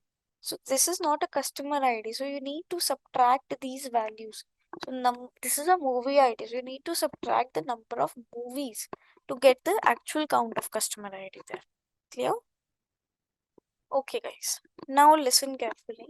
Now comes to data cleaning part. So we remove null values in your previous data what you have worked. We remove null values, we remove duplicates, we remove outliers, and all that stuff was the steps of data cleaning. Yes or no? But here we don't have such things. We don't have like we cannot even remove the duplicate values, because it will remove all the customers who has given the ratings multiple times. And even the ratings columns cannot, we can remove duplicates, because maybe 3 movies got 2 ratings and all that. So duplicate values is not the option here. Null values is again not the option, and outliers are not considered here. So how we do data cleaning here, right? So there are two methods of data, like not two exact method, but this is something you need to think yourself. How many more you can take. Like, I have taken two categories in the sense, I have thought that if I talk about customers first of all, so the customers who has given less number of ratings, they can be fake accounts. Like suppose I am a director of some movie and I want to increase the ratings of that movie. So basically, I will open 4 or 5 accounts, or even 1,000 accounts I will open, and from that accounts I will give 5 ratings to my movie, so that ratings will be increased for my movie. But the thing is that 1,000 accounts what I have created, I will not use it more oftenly, right? Because that is something I've just created for that movie. So the customers who has given less number of ratings, can you can we consider them as a fake accounts? If you are not satisfied with this fake accounts also, just think in a manner like, you have a person like me. I am seeing very less movies. Very less movies I'm seeing. Suppose I have seen like one movie only I will see throughout the 1 year. So if I rate that movie, so most probably I will like that movie because only one movie I'm seeing in a year. So genuinely, I will give 5 ratings to that only. So will you trust that person who is not much experienced with movies and will randomly give any kind of ratings to any movies? Will you trust that recommendation of that person? No, right? So that means again that customer has given less ratings to the movies. He is not seeing much movies, but still he gave rating. We will not rely on that recommendation. If that person has given that the movie is okay, means it's very good, we cannot rely that actually the movie is good or not, because the person itself don't have that much experience. He watched less movies. So we can remove, I can set a benchmark below which I can remove all those customers. Maybe the customers who has given less than 100 ratings, or maybe the customers given less than 50 ratings. So that is something I will decide the benchmark. Below that, all the customers I will remove. This is the first scenario. Everyone getting it? Your way of thinking could be totally different, guys. This is something I'm giving as my way of thinking, what I am thinking. Okay, so I'm not saying this will be exactly same for you also. Maybe you don't want to remove. Okay, so first, as of now, just try to understand what I am saying. Just go with my perspective as of now, and after that, when you will try this project yourself, you can try your own perceptives. Clear, everyone? What I am telling you about customers. So the customers given less number of ratings, I will try to remove those. And the second is obviously about movies. The movies who got less ratings. If a movie got less ratings, you will not recommend that to any person, right? Because the movie itself got less ratings now. So I will remove all those movies also who got less number of ratings. So these are the two benchmarks I will create. One for the customers, another for the movies. Clear? Now what I have taken here is, in movie IDs, like we have now one new column, if you remember, that is a movie ID column. Now, if I count the values of the ratings, so one movie got 547 times ratings, second movie got 145 times ratings, three got 2012 times ratings, and so on. So now I have checked the benchmark. Means the movie who got 0.7 quantile, less than 0.7 quantile, means this is the value. So who got movies less than this value, 1798, please remove that movie. You can see wherever the count is less than this benchmark, we are storing all those indexes into the drop movie index variable, and after that we are, I think, okay, as of now, just understand that we are dropping it into, not dropping it, we are just storing those indexes into this variable drop movie list, and the length of this is 3149 movies I got, which does not meet my benchmark. Clear, everyone? The first means all the movies who got less number of ratings. Now we will remove all the users that are unactive. So we will remove all the users who are inactive, or you can say given less number of ratings. So we have done, initially we have done the count for movie IDs. Now we will do the count for customer IDs. So this customer ID whose number is 6 has given 553 times ratings. The customer ID 7 has given 195 times rating, and so on. Similarly, this customer ID 25 has given only 4 times rating. Then you need to check a benchmark here also. So I've again taken a 0.7. So that's 52. Then stored all the indexes of the customers which is less than this benchmark into drop underscore customer underscore list way. Clear? Now the original data frame shape was this. This was the very, very original shape. Now what we are doing is, these is in function will give you wherever you will get this value. So wherever we are having the indexes. Now, so everybody knows about this function, this operator. This operator means, guys, no, no, no. So wherever this value becomes false, only that values it will give. Means indirectly you are dropping the value. So the data set where these values are not included, because these values we have stored into drop movie list contains the values, remember, which are the indexes we need to drop. Drop movie list and drop customer list are the two variables which stores the indexes we need to drop. This is right. So now I have printed all those indexes of drop movie list. Now using this command, it says that wherever you are having the values which is stored into drop movie list, this drop movie list here, please don't include that values, and other than that all the values should be stored into Netflix underscore data variable. Means leaving the values which are stored into the variables drop movie list and drop customer list, all other values should be stored into this. Means indirectly you are dropping it only. If you know any other method to drop the values, you can use that also. We are just dropping the values which are stored into drop underscore movie list and drop underscore customer, right? After that, printing the new shape of the data, which is this. Now you can see initial shape was this, and now the new shape is this. Clear?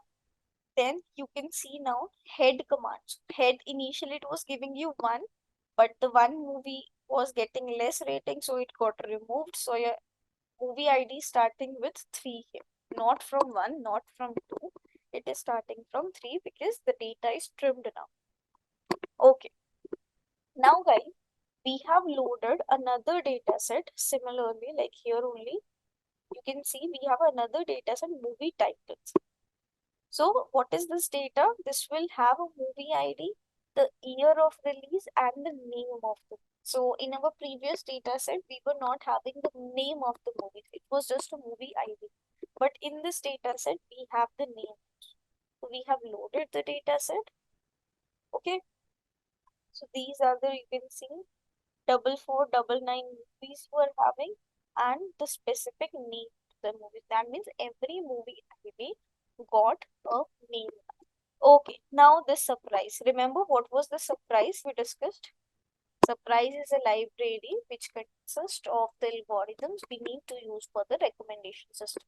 So you need to install surprise package like pip install scikit. So after that, model building. Now it's time to build our model. We have cleaned our data.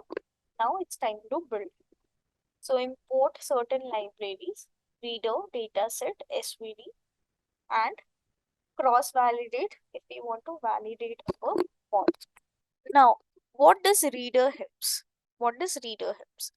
Reader will try to convert your dataset into a format which SVD algorithm wants. That's it. The work of reader is to convert the data frame into a variable, into a format which your SVD algorithm wants. Right? Now I have taken only the first 1 lakh rows, because like to increase the speed of the code. When you're running this code without any Zoom meeting or something, you can run the complete code also. Means don't slice the values, take the complete, because my RAM is consumed with Zoom meeting also. So I have taken only first 1 lakh rows so that no runtime error I will get. Now model equals to SVD. We have created the model over here. Cross validate the data using RMSE and ME. Like we have accuracy score in logistic regression, we have R2 score in linear regression. RMSE also similarly we can cross validate the SVD model also using RMSE and ME. Okay, then we have, okay, this is we have created our model here. We have properly created our model. Now if we want to recommend movies, how? So what we have taken is, so we will take the user. So this is little bit wrong. 133,115. Now guys, if we want to recommend the movies, now see, if we want, we'll take any random user and we try to recommend some movies based on the past data. So he rated so many movies with 5 star, right? So what I've done is I have filtered out the data wherever the customer ID is this and the ratings given by that customer is 5. I want to see what are that values.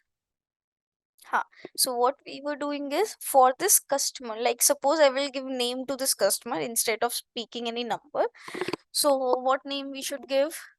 Ram. Suppose we are giving this customer name as Ram. So I want to see how many movies Ram has given 5 ratings. So from this Netflix underscore dataset, which was our data, I have filtered out the data wherever the customer IDs of Ram and Netflix dataset means the ratings he has given is 5. All those values I have stored in, that is data underscore the customer ID of Ram. Clear? Now this data set, I want to see, it's the past data we are collecting, that how many movies the particular RAM has given 5 ratings. Now this data set, df underscore title is the new data frame we loaded. We are making the copy of this data into this variable. I don't want to do any changes in the original, so I have made a copy into a new variable. Reset the index of the new variable. Okay. Now we need to again see. I want to see the movies, or I want to get the movies which movie ID is not present. Means all the movies we have done in drop underscore movie underscore. Remember, we created a variable and storing all the indexes value which the movies we need to drop. Now I want to check from the movies, like the person who the RAM has given 5 ratings, is there any movie which is belonging to that particular set? So if it is belonging in that particular variable, we will not include that movie and we will include the rest of the part. So maybe RAM has given 5 ratings to 3 movies which was in my drop underscore movie underscore list. So I have removed those 3 movies from the list of Ram's recommendations. Once we figured out, now estimation score. What was estimation score?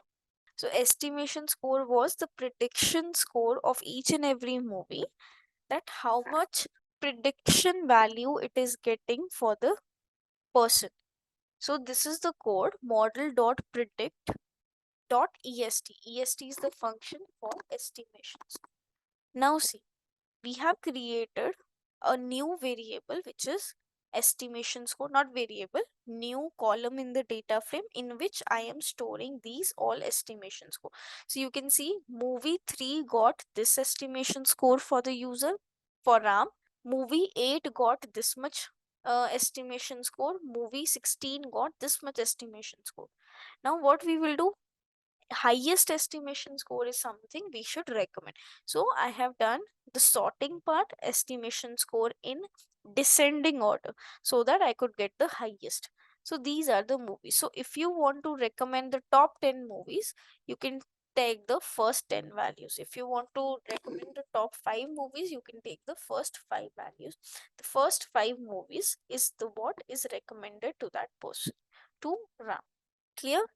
So this was your Netflix project. It was little tricky, I know, different from your all other projects, little bit typical, but yes, that's it, guys.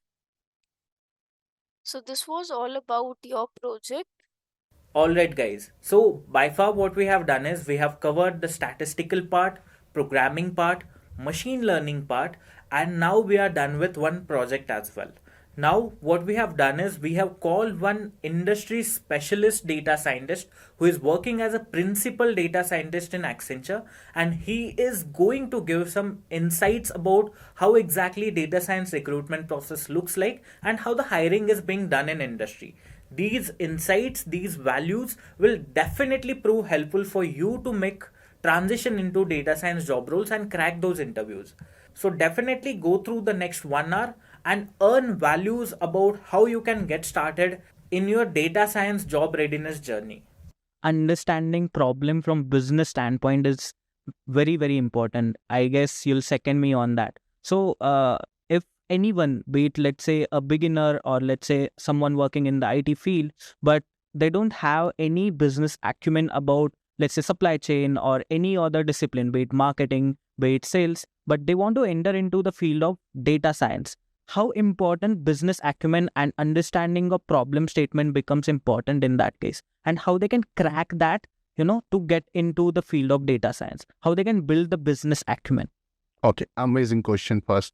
So, Onkar, I think that's where now everybody's scared. And you know the reason. Scared of Generative AI, yeah. ChatGPT will take our jobs. And that's a burning question for everybody who is a data scientist. Everyone who is trying to be the data scientist, they're thinking, is it really the good field? And that's a question I think everybody is looking out for an answer. So I'll take some time to answer it. Yeah. Please allow me to do that. Sure. So I think now, and take my word, mark my word, going further 2024 and onwards, just knowing Python is not a skill. Just knowing machine learning algorithm is not a skill. It was never as well.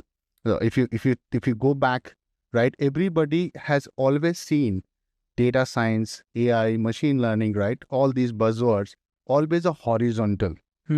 So let's understand what I mean when I say horizontal. Horizontal means these are going to be the common to every business problem.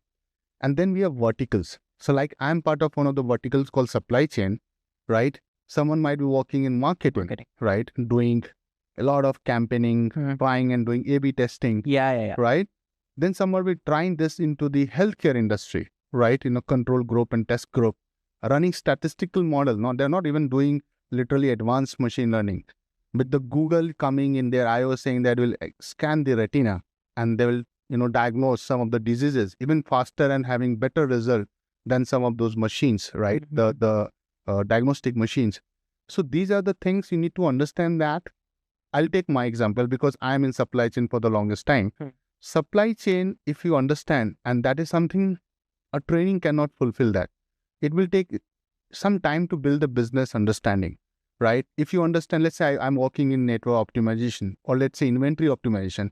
If I don't know the basics of inventory, the fundamentals, what are the key issues that keeps coming for the business, I cannot be able to use the horizontal, the tools from machine learning side, right? And likes of that to come to or to judge it or to make it better use of those tools to deliver the best for my customer. So business acumen is something you need to also explore. Where are you good at it? For the instance, right, if you take my journey, I was in HP for a very short time. It was a small stint, right? I was there for 9 months or so. I was trying to do something in finance, internal audit. I tried, explored, I failed. I came back to supply chain. What should be the framework to someone who's trying to be in this field to assess themselves? So for example, I am trying to be a data scientist. First, I'll also try to bring data science as a tool where I should apply the verticals. So let's say I want to be in supply chain because I have done some operations in some of the courses in my BTech or MTech or wherever, MBA, right? I'll try applying data science in those areas and see that, am I able to understand the business problem? Can I give a good solution? That's where a lot of data scientists, they suffer once they start their career. So for 2-3 years, they will, go and grow. But after that, they get stagnant because they're not able to tackle the business problem. They don't have a very systematic approach to answer the problem, right? And that will only come with experience. And this is something, it's like wine. With time, it will get better. It will get better. Yeah. So we just talked about how important understanding the business part of is, right? But how do you formalize in form of problem statement? For example, if I'm trying to solve one problem in form of supply chain management, but I'm not able to formalize the problem statement itself. So how that is formalized in any organization or at an organization level?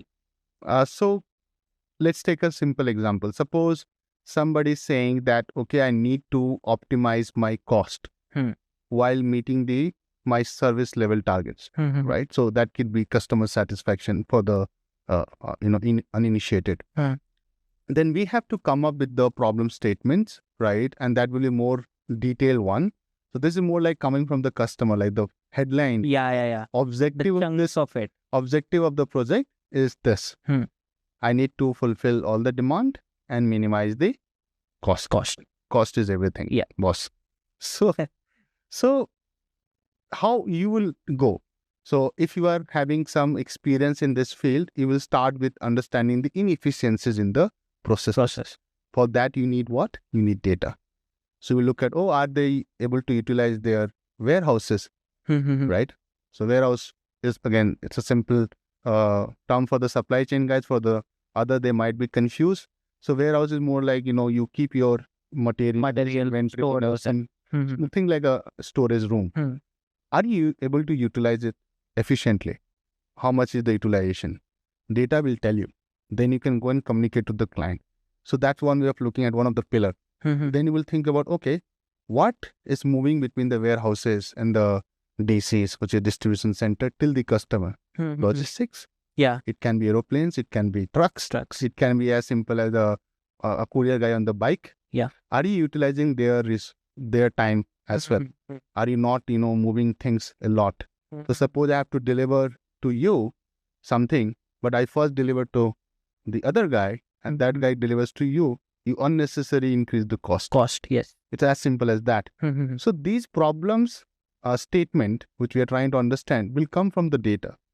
And it has to be on the line with the business overall objective. Yeah. End of the day, I need to minimize the cost while maintaining the service level, which is your customer satisfaction. Okay. If that answers. Yeah, that makes sense. So now going back to the data science as a discipline, now we have a lot of learners associated with us, a lot of aspirants who are trying to get into the field of data science. I mean, it's a per se, data science is kind of buzzword in the industry right now. Everyone wants to be a data scientist. But there should be some criteria to check whether if I am really a good fit to become a data scientist, right? So what would be that criteria? What would be the framework to test if I am a good fit to become a data scientist? Very good question. And thanks for asking. Everybody wants to be, the ones which are trending. Yeah, definitely. I wanted to be an actor and I decided to be an astronaut because I saw this. If somebody has... Yeah, definitely. Right.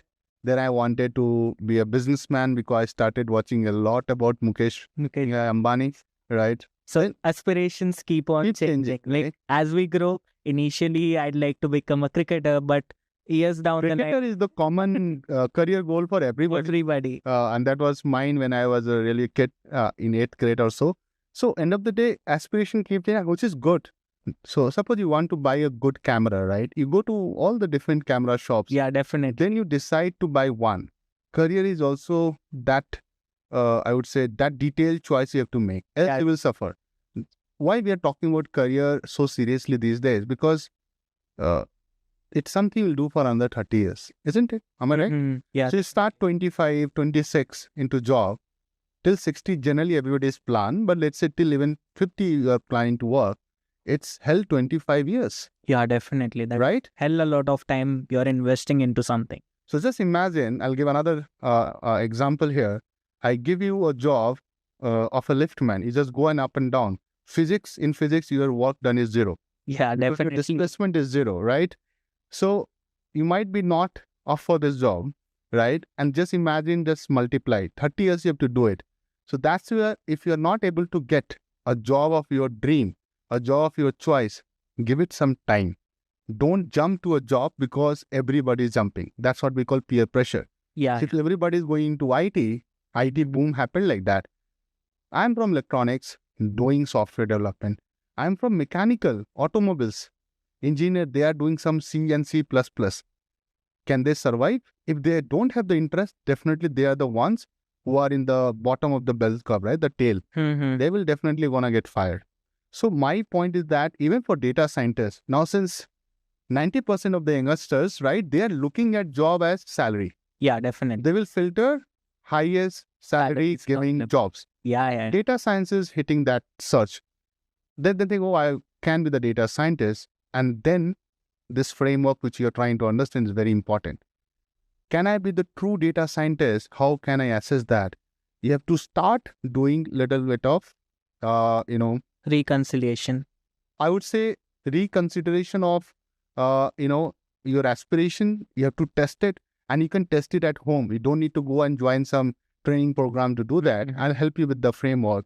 When I wanted to be data scientist, first thing I started doing that what data scientists do. Like we have talked about, and I'm damn sure that on your podcast, the previous one, there were a lot of good speakers speaking about what data scientists do. Yeah.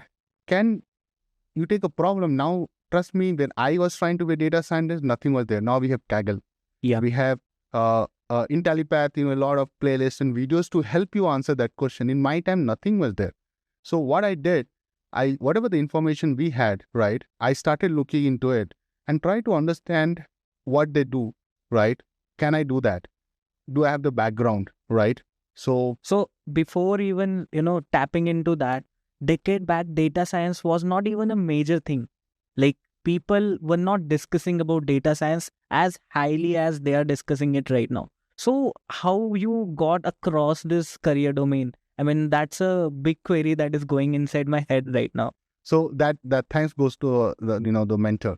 So he gave me there's something called data science coming, right? So he was in US and he said that, and he was more into research and EST. He said he was in Germany, so he said go for data science, and then I started searching for the word. So you just piggybacked on his word, or like? No, I did all the homework. So I was good at maths. Okay. Right. Yeah. So that's a big motivator in that case. I was good at maths.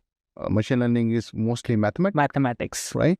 And I was good at maths. The reason was I'll go back to if you allow, I'll go back to my training. So I also do a lot of training, which I would like to talk about. So when I was in BTech second year, third year, right, I started teaching mathematics for IITJ. Oh, damn. And I hope everyone knows that IITJ maths is the toughest. Difficult exam in the world. So I was doing great, and I realized that maths is something is on my side. Yeah.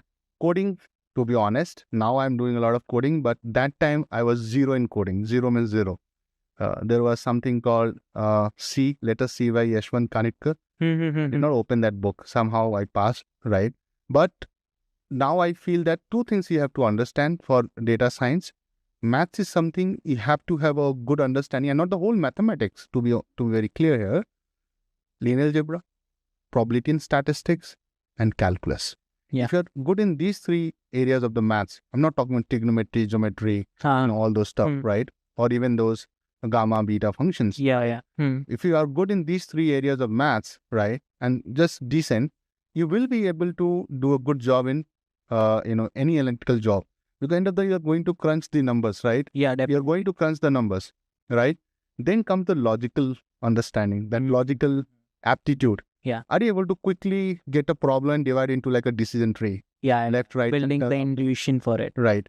If you're able to do that, then comes the third thing, bring the domain. That's the most important ingredient of the data scientist recipe. If you bring up this spice, I'm good in, let's say, marketing. Yeah. I understand marketing. You've read something about it. Or you've done some course, right? Some of the guys study operations research. You can go and come in my field like optimization and all, right? Or you are good in, let's say, little bit on the healthcare side, you understand pharmacy, you understand biologist job, you can apply data science. Companies like Novartis, Biocon, they also need data scientists. So that's how I feel, you have to build a framework, explore that, give it some time, do some internship, right? And once you have this clarity in mind that, oh, I'm able to do it. And there are a lot of websites which help you to test this whole thing, right? You can take some mock tests, understand your Python understanding, understand what you're able to get into statistics or not, and can you test it, then understand the domain, and then apply, do some internship. Once you are doing great in that, try to get in a job. Generally, you have to do this while you are in college. Okay, I got that point. So now before we summarize the framework, what I'd like to ask is how someone can build the coding skill. So like you mentioned, you come from electronics background, you don't have any background in programming, and that becomes a challenge for many because programming is overall a different beast itself, right? It's not as intuitive as mathematics. It doesn't come naturally to you. You need to understand the language, you need to perceive the nuances, keywords, matrices, and everything. So in order to make that happen, how someone who is coming from non-tech background can approach a programming? Okay. And what will be the best way for them to learn the programming? Okay, first we need to get rid of this taboo that, programming is only for technical people. We do programming every day, right? When you're trying to ride a bike or drive a car, you are taking those logical decisions. It's a flow chart. Yeah, definitely. Right? So I have to take a U-turn, right? I have to make sure that I switch on the indicator, right? It's more like following the rules of the arena. If you talk about Python, because Python is the biggest programming language for data science as of now, I did R programming. It's another program. Okay, yeah, I know. I did not know anything about Python when I joined Accenture. But R is like more close to statistical modeling. Right. But R is doing a lot of stuff, to be honest. Statistically, even for machine learning, R is there, but generally Python has come up a long way. Let's take Python. What is programming? Programming is getting any problem and break it into logical solution, right? And I always feel any a big problem, you take it, you break into small modules. That's what I'll call program. Yeah. The small modules are called program. I'm not talking about any programming language here. It's just like on a plain paper and pen, you can write how I'm going to approach this. Divide into small modules or segments and try to solve it logically. So for example, I'll take a very simple example. If I have to, let's say, find the second highest salary in each department, right? So in here, a lot of people must be working, right? What should be my approach analytically so that I can find? So how will I find it? If I have to solve this problem on the spot, it's very simple. I'll try to find the, by department, the max, all the salary, rank it up and find the second one. Yes. Right? Simple. Someone has to do manually, he can do it. Just imagine this is something you are going to write in Python. So then you need to know the language of the land, which is your arena, the rules. The data frame you have to build, you have to know the filter, the function. But if you're able to do the first step, which I just talked about, the program will come naturally. Yeah, the analytical mapping of a problem. Yes. Tomorrow you might be using not Python, let's say XYZ. Then you have to learn that also, right? Python might phase out. Yeah. So don't worry, Python lovers. I'm not saying it's going away, but it might, just like it has happened with R.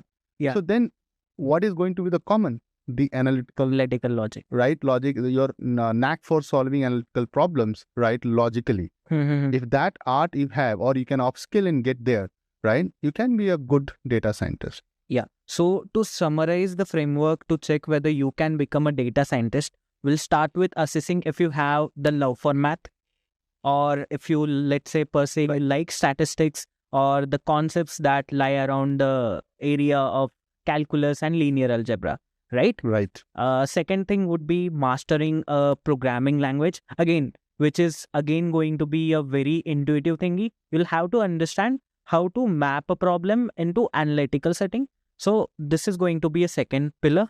Then you'll go on to trying your hands-on at the programming, building your machine learning algorithms, learning the concepts, and then probably you'll do the analysis by giving the mock test, if I'm not wrong. So that's the framework you're talking about, right? Exactly. Yeah, we have nicely captured it, Omkar. Yep. Yeah. So now that we have understood the framework, moving forward, I'd like to ask you, like, why someone from non-technical background, or rather, let's say someone who is working as a software engineer or someone who is in a college and is part of computer science community, why they should get into the field of data science right now, even though it is a buzzword, but why they should get into this particular field when there are so many other skills are growing at the astronomical pace as well. For example, let's say cloud computing, DevOps, site reliability engineering, all these skills are also being in demand. But why someone should go for data science particularly? First of all, brilliant question. In data science, although we are tagging it as a profession, but everybody is using data science. Let me break it for everybody here. So let's start with some voice assistant, right? Even a kid is using Alexa. Yeah, definitely. Right? When you say, hey Alexa, right? What's the time? So you need to understand when you are saying that, what's the time, right? You are actually using some component of, ML and AI. There is NLP, which is natural language processing. So Alexa tries to understand what kid is asking, right? Kid is not knowing that there is some data science in AI. Second thing, I feel that if I take another example, like nowadays everybody is using smartphone, right? You have those AI camera, right? Of your Face ID, which iPhone has, and likes of might have a different name, but unlocking your phone with the image, you're doing image process. Yes. Right? People trying to applying filter, right? Enhance the image quality, look and feel and aesthetics. You're using this. So it's like every time people used to say, right, oil is the new currency. I feel the new currency today is the data. Yeah, data science. If you have the data, right, you're the king. And that's where data is so important. Google, that's why we keep saying Google is the giant, because they have the most amount of data than any business can have. Although Google is trying to break into GenAI, and we'll talk about that. ChatGPT, which is OpenAI, is having some lead. So it's like OpenAI 1, Google 0. But things will change. Trust Google, give some time. So data science is something anybody can quickly relate to. Like site engineering, definitely another career, right? For that matter, chartered accountant is another booming career, right? But not everybody can be the CA. But data science, everybody is able to analyze, oh, this is data, then we can come something. People are trying to put some videos, they understand some analytics. You get summary of your expenses, that where do you spend? Bank is giving you that. Oh, you spend a lot of money in movies. Yeah, I'm watching so many movies. Right, you are spending a lot of money on food, and then you're sitting on a theater watching movies, eating popcorn, and then you realize, look at me, right? You might be thinking I'm eating a lot of popcorn and watching movies, and then on one fine day on a weighing scale, it scales up. Then you realize, oh, data is coming from everywhere, and people try to relate it with data because they're using every day. Right. So I feel anybody who has a knack of doing, again, going back to that, that they're good at maths, they are able to solve some analytical problems. They are I would say, the pure, true choices to be the data scientist. And it's very easy to get into it. Again, I would like to give some caution, quote unquote, that, data is data science and the data field is really challenging also. But yet it's very rewarding as well. So I remember that, when I started my career into data science, the pay was still better than IT. But now if you see, right, and to give you some numbers, and I was the placement coordinator in IIT Kanpur as well. Oh. So that's where I can give you some real numbers, not some, made up numbers or inflated numbers. Today, I think a good data scientist, right, they might be easily getting somewhere close to, 10 to 15 lakhs, right?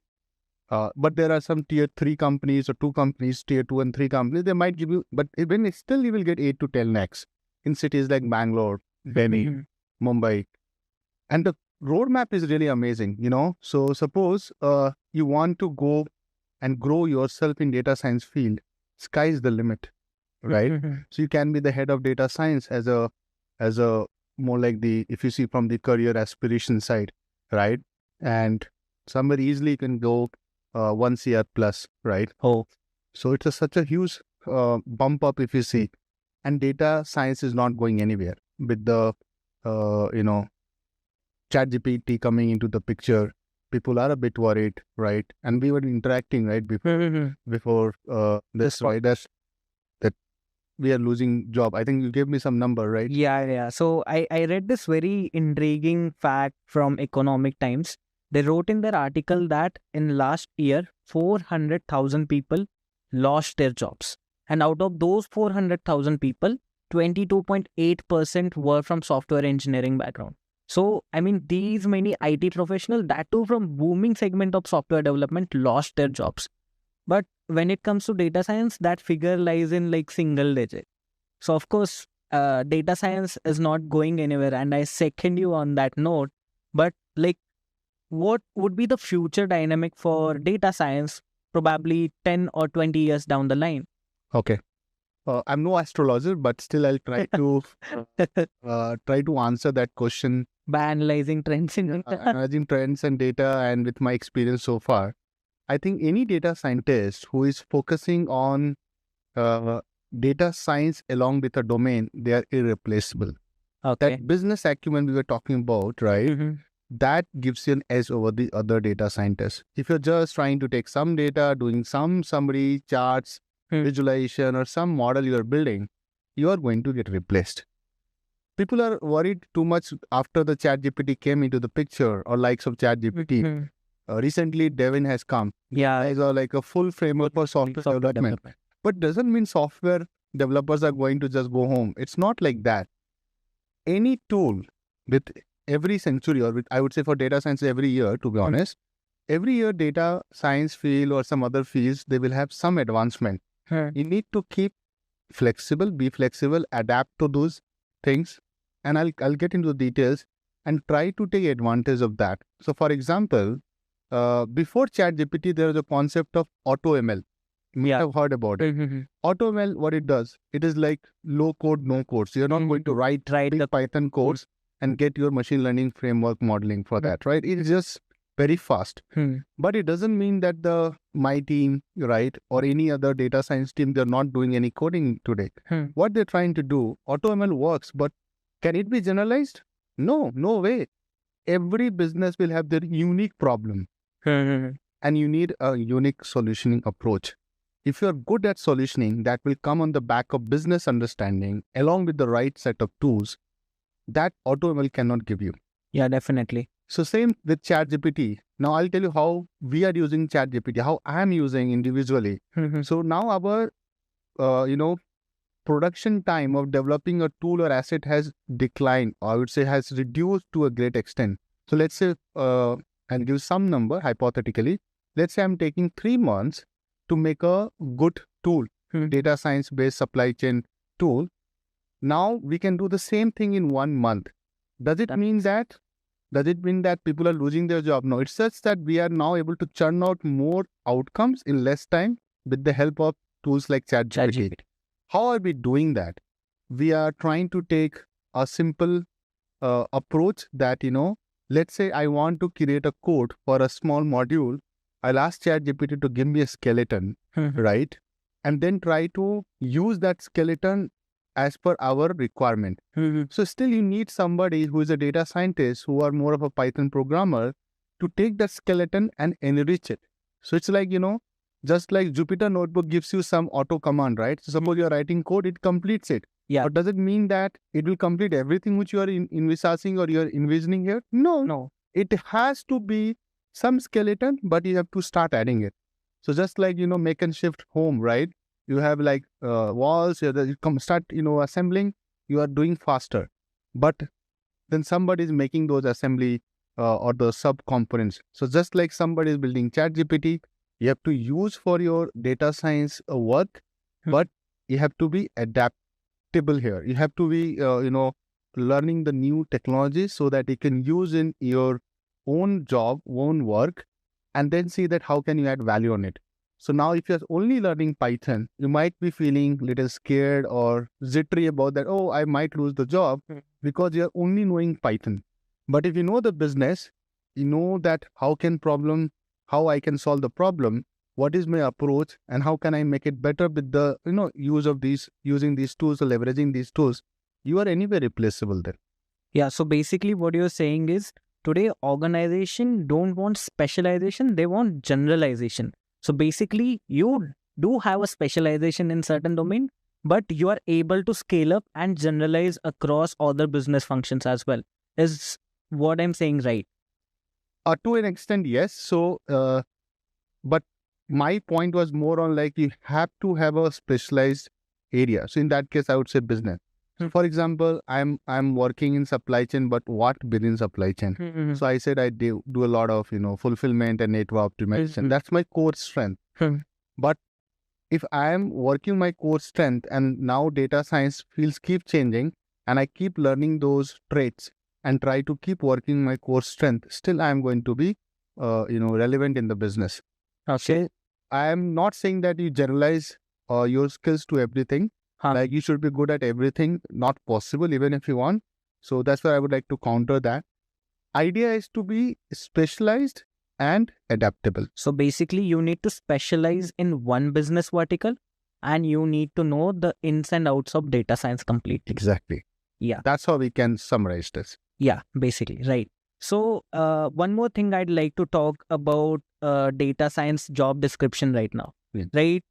So I have been observing a lot of data science job description on LinkedIn. We have been going through them because we have a placement team which help a lot of people create their resumes. A lot of our learners associated with us, we help them create resumes. Now, the trend that we are seeing over there is that right now, even for a beginner level data scientist, companies are asking for MLOps, right? And which is a new trend that we are seeing these days. And a lot of programs, let's say even at the college level, people don't teach MLOps, or even let's say fresher data scientists, they don't have hands-on knowledge about MLOps. So is MLOps a trend in data science right now, or is it like a necessary tool for data science? Okay, very good question. I think we are talking about job description. Yeah. ZDs are always misleading. And that's, I'm telling in my own capacity. I'm not representing anybody here, just to be a disclaimer. I have always a problem with ZD. So job descriptions are like that. Something which was developed 2 years back, they might ask experience of 10 years. So you can't trust it. Okay. And there are examples on LinkedIn to say so. But coming back to the specific question, do every data scientist needs MLOps, right? No, not at all, right? MLOps itself is a job, a very specific job, right? Data scientists. So let's also understand these. Data analyst, business analyst, right? BI analyst, business intelligence analyst, right? Data scientist, ML scientist, MLOps, ML engineer, data engineer. It might look like, oh, so many names. It's only one job. No, everybody has the different roles and responsibilities. It just happens, it turns out that in today's world, and mostly on our side, Indians, they are always a fan of Superman. They want to think of Superman, right? I can take it. And that's where I'm trying to again come back to. You need to have a anchoring yourself to one domain. I'm doing supply chain for almost 8 years now. I'm anchoring myself. Is it like really tough for me to go and do risk and modeling, banking, marketing? Yeah, it is tough.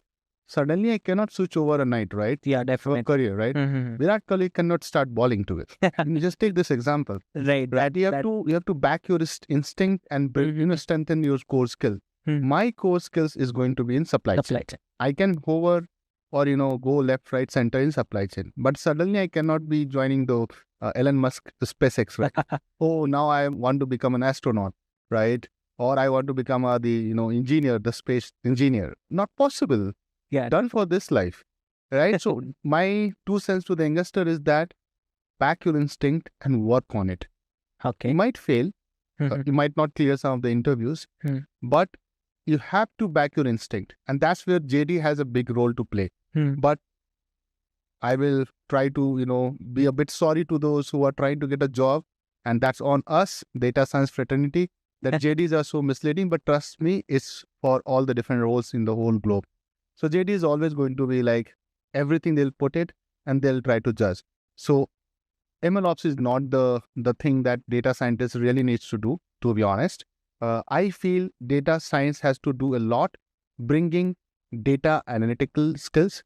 Like we talked about in the first segment, that data analytics is all about understanding the data, quickly do EDA, which is exploratory analysis, right? And then once data is ready, can you use the existing machine learning algorithm and try to find the best one for you and your business problem?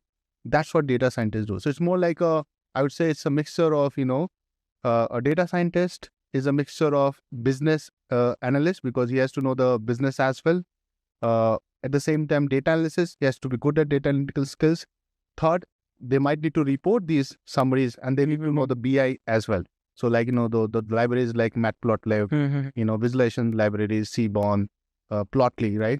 So that a data scientist is like, and that's why they're getting paid the highest on among these JD's roles.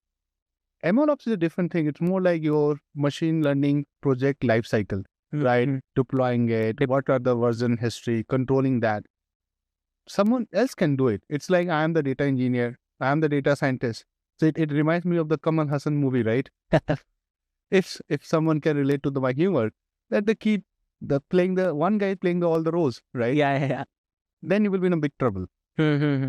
Okay, understood. You also mentioned that you are part of recruitment lifecycle at your organization right now. So can you give us some insights about how the recruitment process is catered right now for data scientist job roles?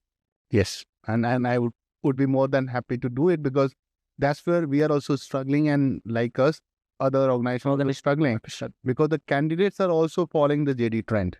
If JD is saying, can you do this, they'll write, I know everything, I'm the Superman. But the guy will ask you a question, right? Interview is not like just, oh, come on, you are the Superman, right? You cannot appoint yourself. So then the Superman has to defend himself or herself, right? Wonder Woman or Superman, right?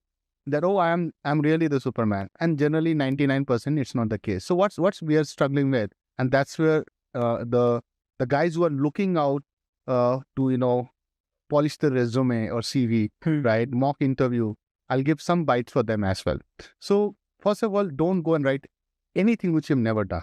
Okay. Just for the sake of getting your resume selected, because it is a waste of time for everybody, for the HR, for the guy who will come to interview for first round of interview, right? Because you have written something like, and now with ChatGPT, they are using some fancy words and resumes are getting better and better. So our resume filtering system is not able to reject those. ATS. And we need to, ATS. We need to do something about it as well, because AI needs to be applied there as well. Just like, other systems are using AI. But question is that interview is going to be more like a physical process, right? All we'll do on virtual, but we're going to face on a video camera. You can't lie, right? So that's where you need to be specialized. Suppose you say, I'm very good at data analysis. So somebody is asking about Pandas, right? You have to defend your skills in that. You have to answer questions, right? So that's where I feel, try to be honest, number one, ethical in terms of writing what you can do, and then give an open room that, okay, I'm very good at Python, but SQL I can manage. And you have to mention that in the interview, so that you're not going to get asked question on SQL. And even the interviewer is not going to come from SQL background. The guy has to from the Python background. So that's where these resume getting selected, chance is very high, right? And it has to be very clear cut. And always try to keep it on one page. So if you are writing like a 3-page or 4-page resume, trust me, if you are coming from somewhere less than 5 years experience, you should not have more than 2. In ideal case, it's 1 page is enough, right? And always try to, give them a very good summary of what you have worked on. And that summary, you cannot ask ChatGPT to prepare for you. Yeah, definitely. I'm being very, trying to very clear on that what you can chat GPT and what you cannot chat GPT. You're trying to understand the Python code, you can chat GPT. But if you're trying to make a summary for your resume, you can't ask chat GPT. This has to come from within, right? You cannot chat GPT your summary for your profile. Then I feel that you need to have right projects, and you have to make sure that in the first 15 minutes of your interview, generally the first round lasts somewhere close to 45 to 60 minutes. So in the first 15 minutes, you have to showcase your strength without giving the interview an idea about your weaknesses. Okay. You have to bring your interview to the core Basically, strength, you'll right? have to strategically plan your whole interview process. And as a matter of fact, it might happen that the interviewer will get little, left, right. It is your job that, if you can request humbly that this is one project I have done, can we start from there? Maybe start from there and try to get into conversation like we are having one. Okay. Let's not try to make a Q&A, right? In interviews are always, going Q&A. more like a conversation, not like Q&A. And then comes the technical part. And that's where I feel that don't go and say something which you have not done or which you have just copied and pasted on your GitHub profile. And we'll talk about that in a moment. You have to go and talk about something which you know thoroughly. In any interview, and especially in data scientist interview, right, we don't judge on somebody's on syntax. If somebody is doing, so my 2 cents to them, they are doing really injustice to the people who are trying to be data scientists. Because see, look at that. They're trying to learn SQL, they're trying to learn Python, R, Power BI, Tableau. You can't expect them to know every language like back of their hands. Yeah. But they should be able to clearly come out up with that, how to read a file. They can't miss that. Yeah. You have to use Pandas. You have to know what are the libraries, what are the code structure, right? Syntax, you can go little here and there. That plus minus 10-20% is there. And then we have ChatGPT, Google, right? It's fine. But end of the day, you should be quickly able to understand the question, answer it. Second thing comes, which I feel today's candidates are missing a lot.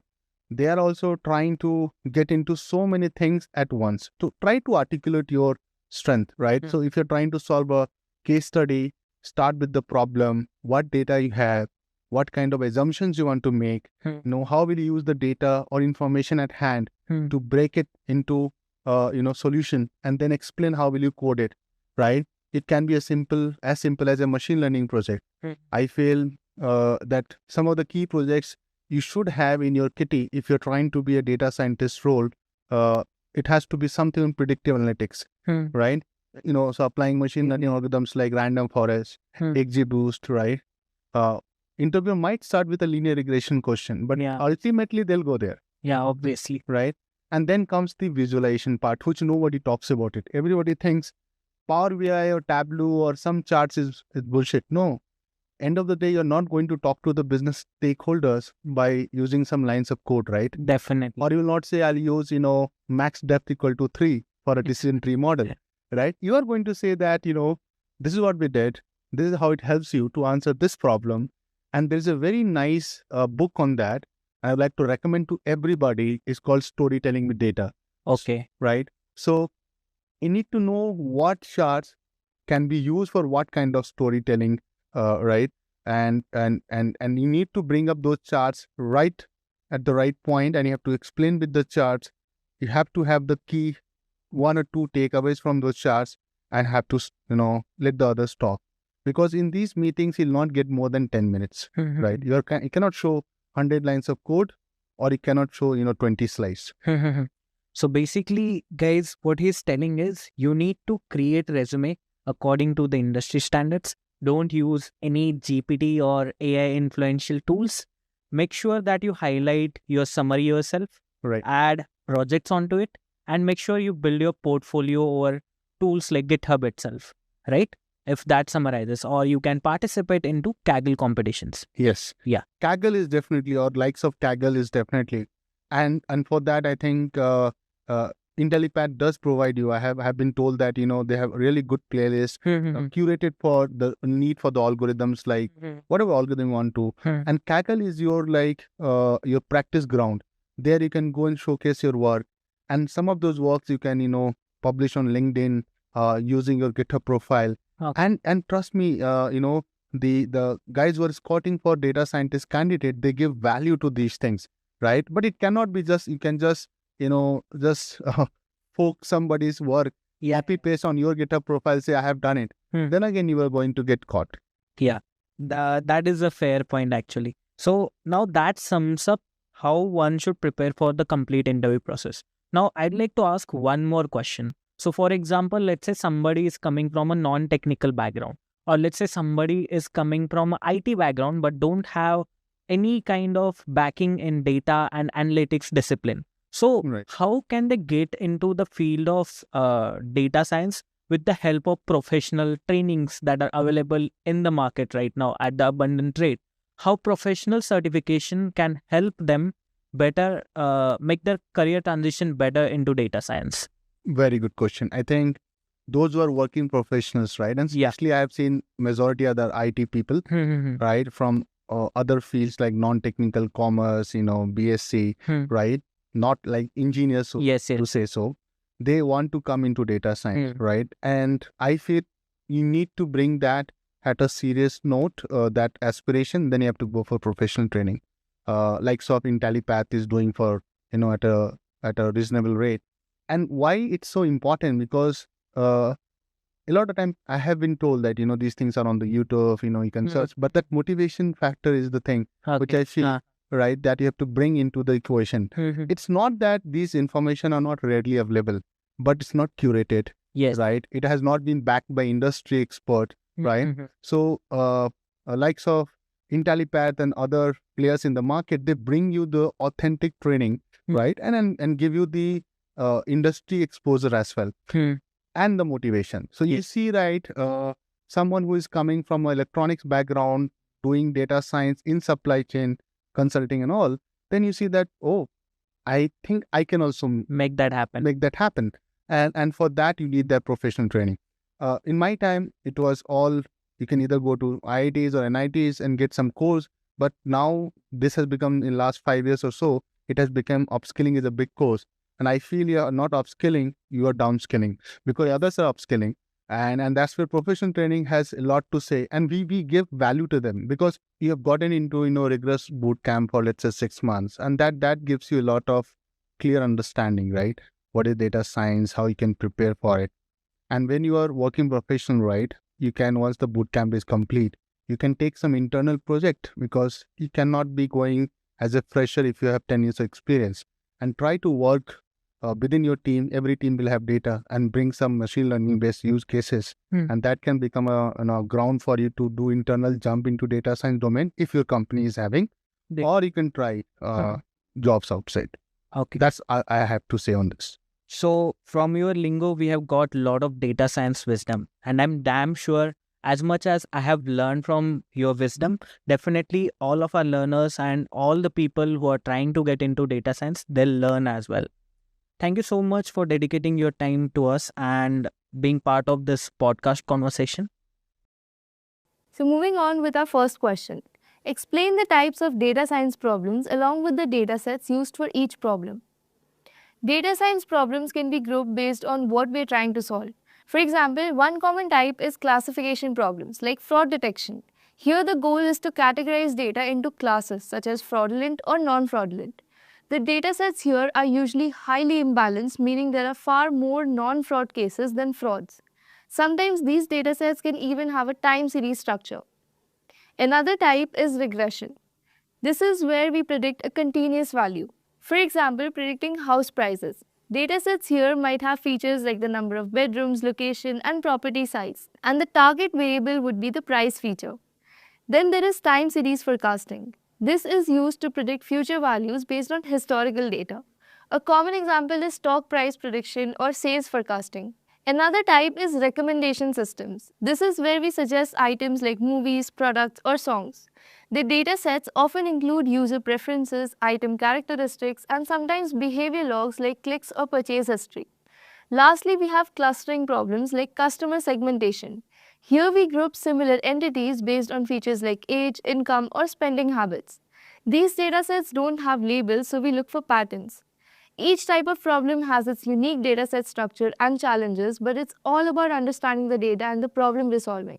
Moving on to the second question. What are the common issues in raw datasets that require cleaning? One common issue in raw datasets is missing values. Some rows or columns might be incomplete. For example, in a dataset of customer records, you might not have some records in the contact number feature column. This can be solved by the following methods. For numerical columns, we can fill them with the mean where there are no outliers, whereas median in case of outliers. And for categorical data, we can fill with the mode. Another issue is duplicates. This is where the same data point appears multiple times. This often leads to skewed analysis. The duplicate function can be used to identify the duplicates. There could also be outliers in the data, like a few incomes could be way too high or way too low compared to the rest. This would again lead to inaccurate prediction. You can use scaling methods like standardization or normalization to deal with outliers. I have a separate video on standardization versus normalization. You can check it out in the description. Inconsistent formatting is another big one, like dates in different formats or text fields with varying capitalization. And then there's incorrect data where entries are just wrong. So say for example, a negative value in a column for age. All the above issues can be taken care of at the data cleaning stage itself. The data needs to be accurate, consistent, and reliable for analysis. Moving on to the third question. What are the different learning mechanisms in data science? So there are four main types: supervised learning, unsupervised learning, semi-supervised learning, and reinforcement learning. In supervised learning, the model is trained on labeled data, meaning we already know the outcome. It's like teaching a child with examples. So say in email spam detection, we know which emails are spam, so the model learns from those examples. Next is unsupervised learning. This is where we have data but no labels. The model tries to find patterns or groupings by itself. A good example is customer segmentation, where the algorithm groups customers based on their purchasing behavior without knowing what each group represents. And then there is something known as semi-supervised. This is a mix of both. There will be a small amount of labeled data and a large amount of unlabeled data. The model uses the labeled data to learn and then generalizes to the unlabeled data. It's useful when labeling data is costly. Finally, we have reinforcement learning. Here the model makes decisions and gets feedback in the form of rewards or penalties. It's commonly used in gaming or robotics, where the model has to learn to improve its actions through trial and error. Moving on to the fourth question. Why is standard deviation often preferred over variance when analyzing data? Both variance and standard deviation measure how spread out the data is. But the key difference is that variance is in squared units, while standard deviation is in the same units as the original data. Let's say we're looking at the test scores of a class of students measured on a scale from 0 to 100. If we calculate the variance, it would give us the number in the units of squared points, say something like 25,000. Now, this is not easy to relate to the actual scores. However, when we calculate standard deviation, it's in the same units as the original data. In this case, just points. So if the standard deviation is 50, it's much clearer because we can directly understand it as the spread of scores around the average score. Standard deviation just makes it easier to relate to real world values. Moving on to the fifth question. What is overfitting and underfitting, and explain how you can detect if your model is overfitting or underfitting. So overfitting happens when the model learns the training data too well, even the noise and the random fluctuations. It performs great on the training set, but struggles with new unseen data because it's too specific to the training data. It's like memorizing answers to a practice test without truly understanding the material. On the other hand, underfitting happens when the model is too simple to capture the patterns in the data. It fails to perform well on both the training set and the test set. It's like studying just the basics and missing out on the important details. In order to detect underfitting or overfitting in your model, you need to look at performance metrics like accuracy or error rates and compare them between the training and the test sets. To deal with overfitting, you can either reduce the number of features or use techniques like regularization or cross-validation. Whereas for underfitting, you would want to make the model more complex. This might involve adding more features and increasing the model's capacity. Moving on to the sixth question. Explain the concept of regularization in machine learning and why is it important for improving model performance. Regularization is used to prevent overfitting by adding a penalty to the model for being too complex. Essentially, it discourages the model from relying too much on specific features or learning noise in the data. There are two types of regularization techniques. First is L1 regularization or lasso regularization. It adds a penalty based on the size of the model's coefficients, making some of them shrink to zero. This way, it automatically selects only the most important features and ignores the rest. For example, in house price prediction, if the number of garage doors has little impact, L1 regularization might set its weight to zero and exclude it from the model. The next one is L2 regularization or ridge regularization. It adds a penalty based on the square of the coefficients.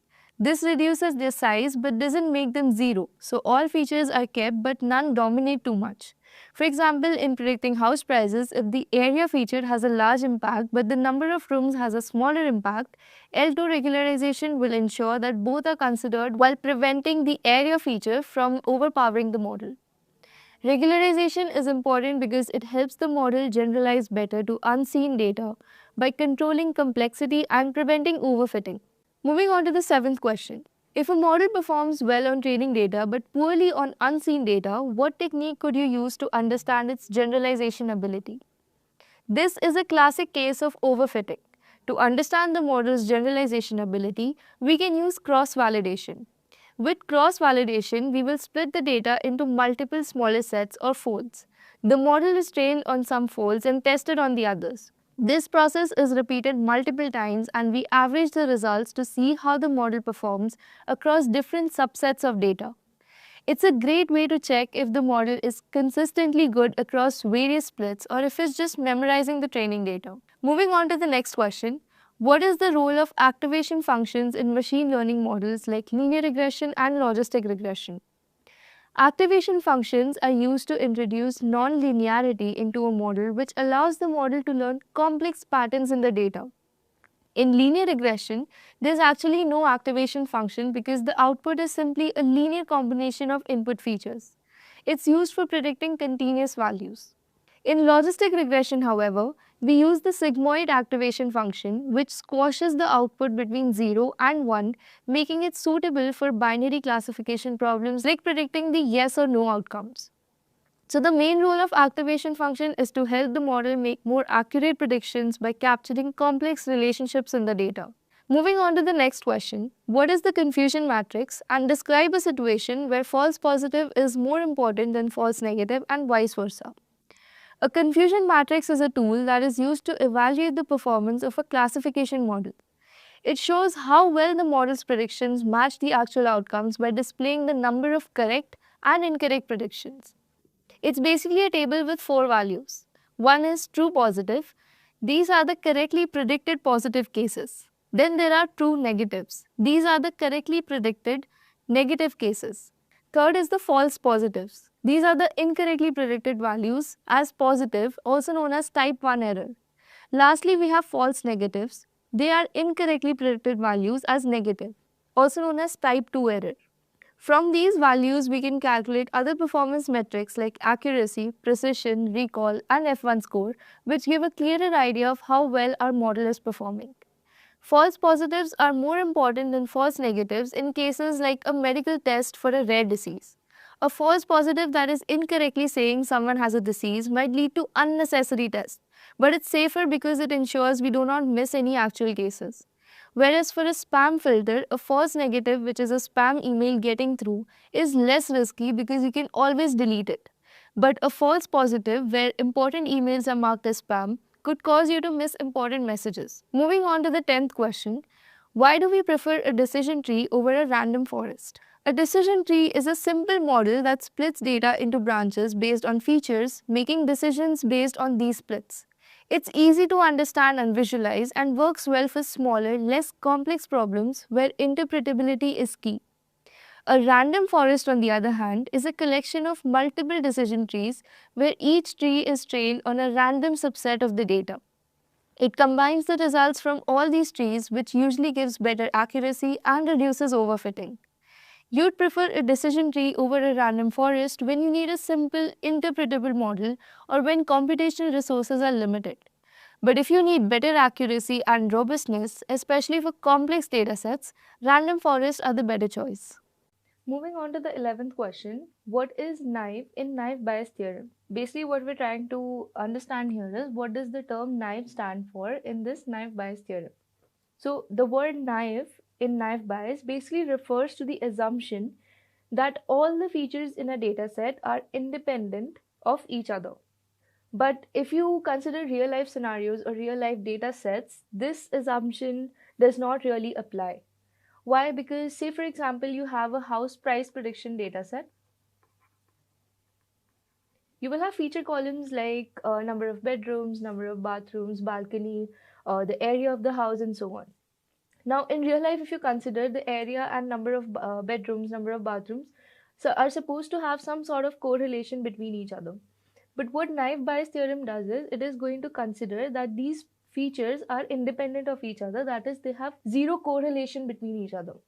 Now, this assumption will not apply in real life, but surprisingly, it works really well in many situations, especially for classification problems, right? So, naive Bayes has a major application in classification problems.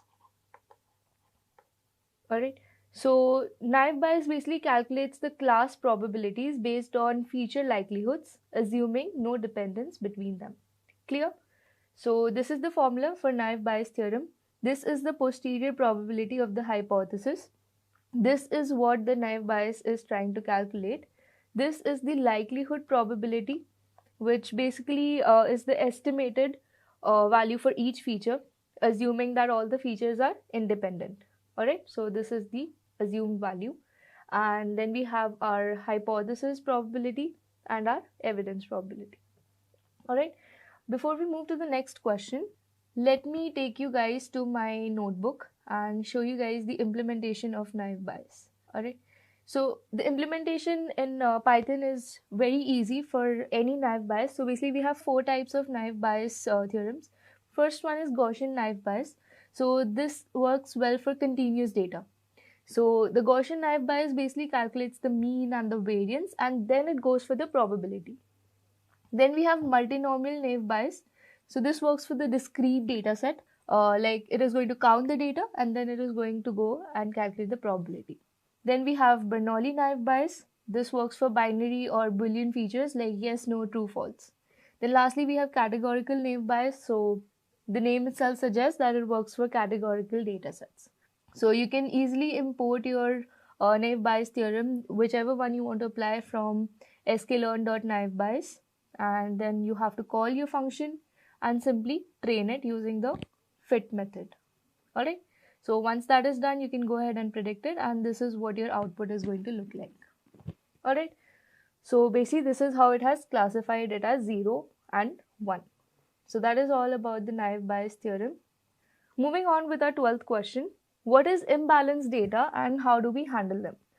So I have already made a video on this particular topic and I have explained each and every concept in a lot of detail, so you guys can go ahead and check it out.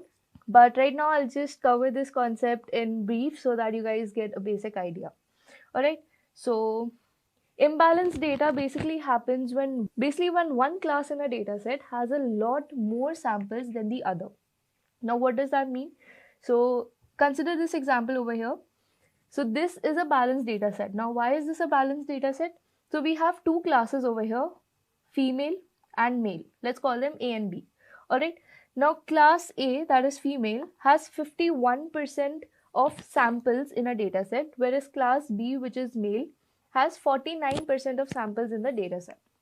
Now this is a pretty you can say balanced situation. Why? Because we have almost equal number of samples, right?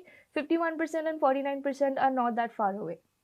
But if you consider this particular scenario, we have 98% of samples in class A, which is our normal okay, so this imbalanced data is basically for the fraud detection data set. Okay, so we have a fraud detection data set where we have 2 classes, which is normal transactions and fraudulent transactions. Now our normal transactions are obviously going to be in a higher ratio compared to a fraudulent transaction. So we only have 2% of transactions which were fraud, which is our class B. Alright, So the number of samples of class B is comparatively very less as class A, right? So this is going to lead in poor performance in the minority class. Basically, our model is going to be biased towards the majority class, right? So say for example, my model predicts not fraud or say normal each time. My model is going to be 98% accurate. Isn't that right? So now with a 98% accuracy, I can say my model is working pretty well. But the cases I am most interested in. Now the entire purpose of training a model on fraud detection dataset is to detect the fraudulent transactions, right? But if my model is failing to do the one goal it was trained for, and it is giving me 98% accuracy, I can say my model is practically useless, right? So this is why we need to handle the imbalanced data sets using techniques like undersampling, oversampling, and lastly we have SMOT, right? So in undersampling, basically we take random samples from our majority class till they are equal in size with our minority class, right? So basically we are making our data smaller. So say we had 1000 samples over here in our majority class and 100 samples over here. Our final data set is going to contain 200 samples, right? We are randomly going to pick 100 samples from our majority class. Whereas in oversampling, if we have 1000 in our majority class and 100 in our minority class, we are going to keep duplicating these samples in our minority class until and unless they are equivalent to the size of our majority class. That is, initially we had 1100 samples, now we are going to have 2000 samples in our entire data set, right? So this is how undersampling and oversampling works. Now over here in oversampling, we are simply duplicating the data randomly in our minority class, right? We are not exactly performing some sort of calculation. Now in our next technique, which is known as SMOT or synthetic minority oversampling technique, over here instead of randomly duplicating the data, we are going to perform some sort of calculation using this particular formula, and we are going to create synthetic data points, and these data points have one rule, that is they are always going to lie between the axis of two existing data points. Alright, so this is basically what SMOT does. So these are some of the techniques that you can use to handle your imbalanced data. Moving on to the 13th question, state the scenarios when the different tests can be used and also explain the p-test. So now the different tests that we have are z-test, t-test, f-test, chi-square test. Like these are some of the tests that we'll be covering in this particular question. So the first one is z-test. Now this is used for the large samples, generally greater than 30. So whenever we have more than 30 samples, we will be using z-test. Now keep this condition in mind. I'm sure some of you guys must be having a doubt regarding 30 samples. We'll be talking about this in a few minutes, but first let's cover all the tests, right? And your population standard deviation should be known. So say for example, you want to compare the average heights of two cities. So this is a scenario where you would preferably be using z-test. So this is the formula for finding the value of z-test. So you subtract your population mean from your sample mean and you divide it by your standard deviation divided by the total number of observations. Alright. Then the next one that we have is a t-test. This is used for small samples, preferably less than 30, and you don't know your population standard deviation. So say for example, you want to test a new teaching method, whether it improves your test scores in a class or it doesn't, right? So this is the formula for your t-test. So the next one that we have is an f-test. This basically compares the variances of two data sets.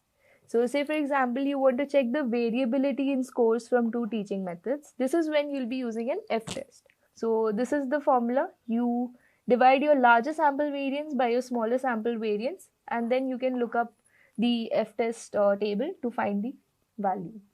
Then we have a chi-square test. This is used for categorical data to test relationships between your features. So say for example, you want to analyze whether genders impact the product preference, right? So for cases like that, you would be using a chi-square test. This is the formula for your chi-square test. C is your degree of freedom, O is your observed value, and E is your expected value. Alright. Then lastly, we have our p-value. Now, the p-value is not particularly a test, rather it is used to determine whether the result of a statistical test is significant or not, right? So basically, a p-value is a decision rule that compares with alpha. Now, alpha is generally 0.05, right? This is the standard value of alpha. It could vary based on the problem, but in general, we keep it 0.05. Now, if our p-value is less than or equal to 0.05, we reject our null hypothesis. But if it is greater than 0.05, we fail to reject the null hypothesis, that is, we accept our null hypothesis. Alright, so say for example, we want to test a new drug, right, and its effects. So we'd be using a p-value in this case. Now, before we go ahead, let me quickly take you to my Google Notebook. Alright, so we know the general rule of using a t-test and a z-test is whether a sample size is greater than 30 or less than 30. But if you take practical scenarios or real life scenarios, our data set usually has around 1000 samples, right? Whenever we go to train a model and we pick a data set, it is going to have at least 1000 samples. Now, out of those 1000 data points, if we try to take out only 30 samples, it does not make sense, right? Our data set is going to have at least 500 or 600 data points to be able to learn and have an accurate output, right? So in a problem statement, whenever there is mean or average mentioned, we use a t-test, and whenever there is a percentage or proportion mentioned, we use a z-test. Clear? So theoretically, we take the 30 sample rule, but when it comes to practical scenarios, this is the condition that we follow. Alright, so let me quickly show you how it is implemented. So I am going to implement t-test. So this is my data set and I have taken a sample size of 1000. I have decided my new sample data. And what I'm going to do is I'm simply going to perform a one sample t-test. So I'm going to import my t-test from scipy.stats.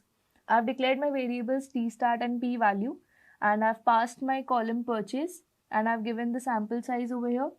And after performing that, I have got my p-value as 2.8, right? Now this 2.8 is clearly greater than 0.05. This means we have to reject our null hypothesis.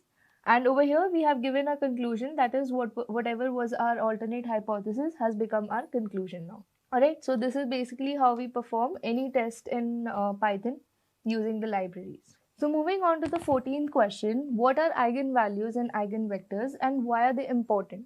So let me quickly explain a scenario where we have a data set which is in a 3D form.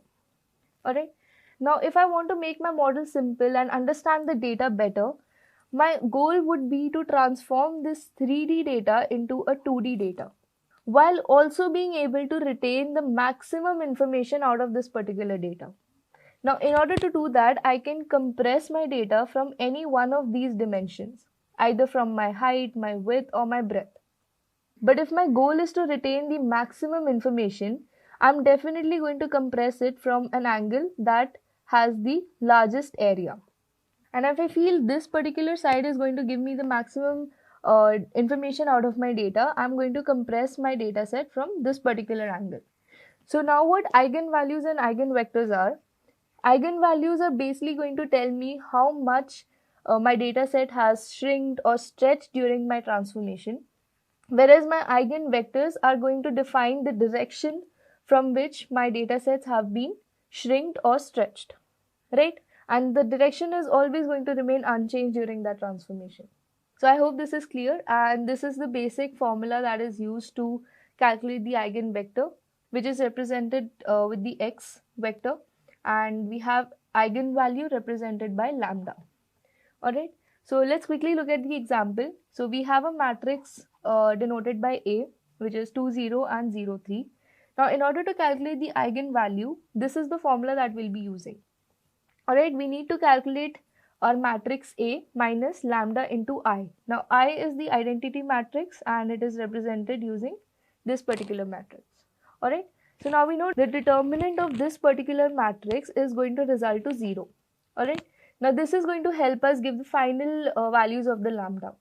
Alright, so now to calculate A minus lambda I, this is the kind of calculation we'll be performing. We've already multiplied lambda with our identity matrix and this is going to be the resultant matrix after multiplication. right? So after subtraction, this is going to be our final matrix, 2 minus lambda and 3 minus lambda. Once we equate it with 0, we get the values of lambda, which is 2 and 3. Alright, so we get two eigenvalues, which is 2 and 3. Now, in order to calculate the eigenvectors, we are simply going to multiply x with a minus lambda I. Alright, now we know the values of lambda, which is 2 and 3. So we are going to substitute these values in lambda, and once we do that, we're going to get a matrix like this, and after we multiply this matrix with x, our x value is going to be somewhat like this. Alright, so basically these are the steps that we follow in order to calculate the eigenvalues and eigenvectors. Alright, now why are they important in data science? So eigenvalues and eigenvectors are used for principal component analysis. Basically, they reduce the dimensions of large data, and they're used to identify the important features using eigenvectors. Then they're used for graph analysis and stability analysis also. Alright. Moving on to the 15th question. How do you ensure that the sample chosen for a study truly represents the entire population? Now, in order to answer this particular question, first we need to understand what is sampling. So whenever we're conducting a study, it is not always going to be possible to include everyone in the population, right? So we're going to use sampling to study a smaller, more manageable group. So the first step is to define who or what you are studying. That is, we need to define the target population. So say for example, we want to know the opinions of college students for a particular study, right? So our target population is going to be only the college students, not their parents, not their siblings, right? So that is how we define the target population. The next step would be to choose the right sampling method. Now we have over here 4 different types of sampling methods. So the first one is simple random sampling. Over here, everyone in the population is going to have an equal chance of being selected, right? There is not going to be any particular bias towards any person. The next one is systematic sampling. So over here, every nth person or nth member from a list or sequence is going to be selected. So basically over here, we're going to apply some sort of algorithm or some sort of system that every third person that we meet or every third person that we interview is going to be part of our data set. Alright. Then what we have is a stratified sampling. Over here, we divide the population into groups, that is our strata, and take a random sample from each group. Alright. So say for example, I am interviewing college students. I'm going to divide the college students into groups, say depending on their streams, right? So maybe I make groups of computer science and MBA and other fields like that, right? So once I have divided the college students into groups, I'm randomly going to pick a student from each group. Alright, so this is what is known as stratified sampling. Then lastly, we have cluster sampling.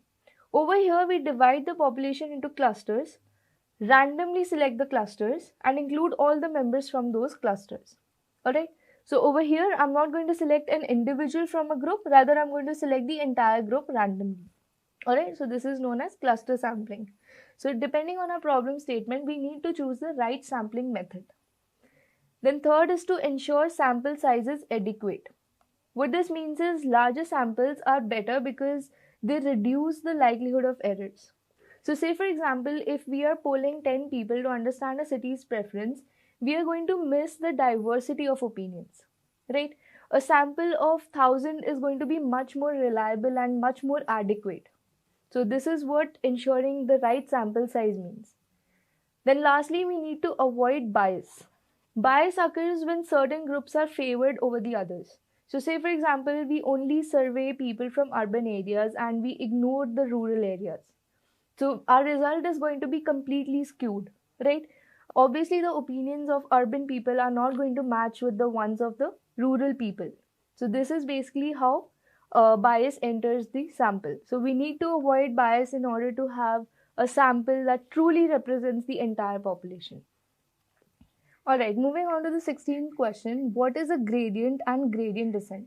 So gradient basically measures the slope or rate of change of a function. Alright, this is the formula for gradient. Basically, we have a function and we have a gradient with respect to x and with respect to y. Basically, all the independent variables of a function. So we perform differentiation and we get the final value. Alright, so gradient basically points in the direction of the steepest increase. Alright, so if in this case we had our y value as say positive and x value also positive, then this gradient would be signifying that in whatever direction we are moving so far is the direction of the steepest increase. That is, we are going in the increasing direction, right? It is leading us to the maxima. Alright, but say in case one of these value was negative instead of positive, this particular value was negative. Now this would indicate that the direction that we are heading to is the opposite of the direction of our increase. That is, we are leading to towards the minima.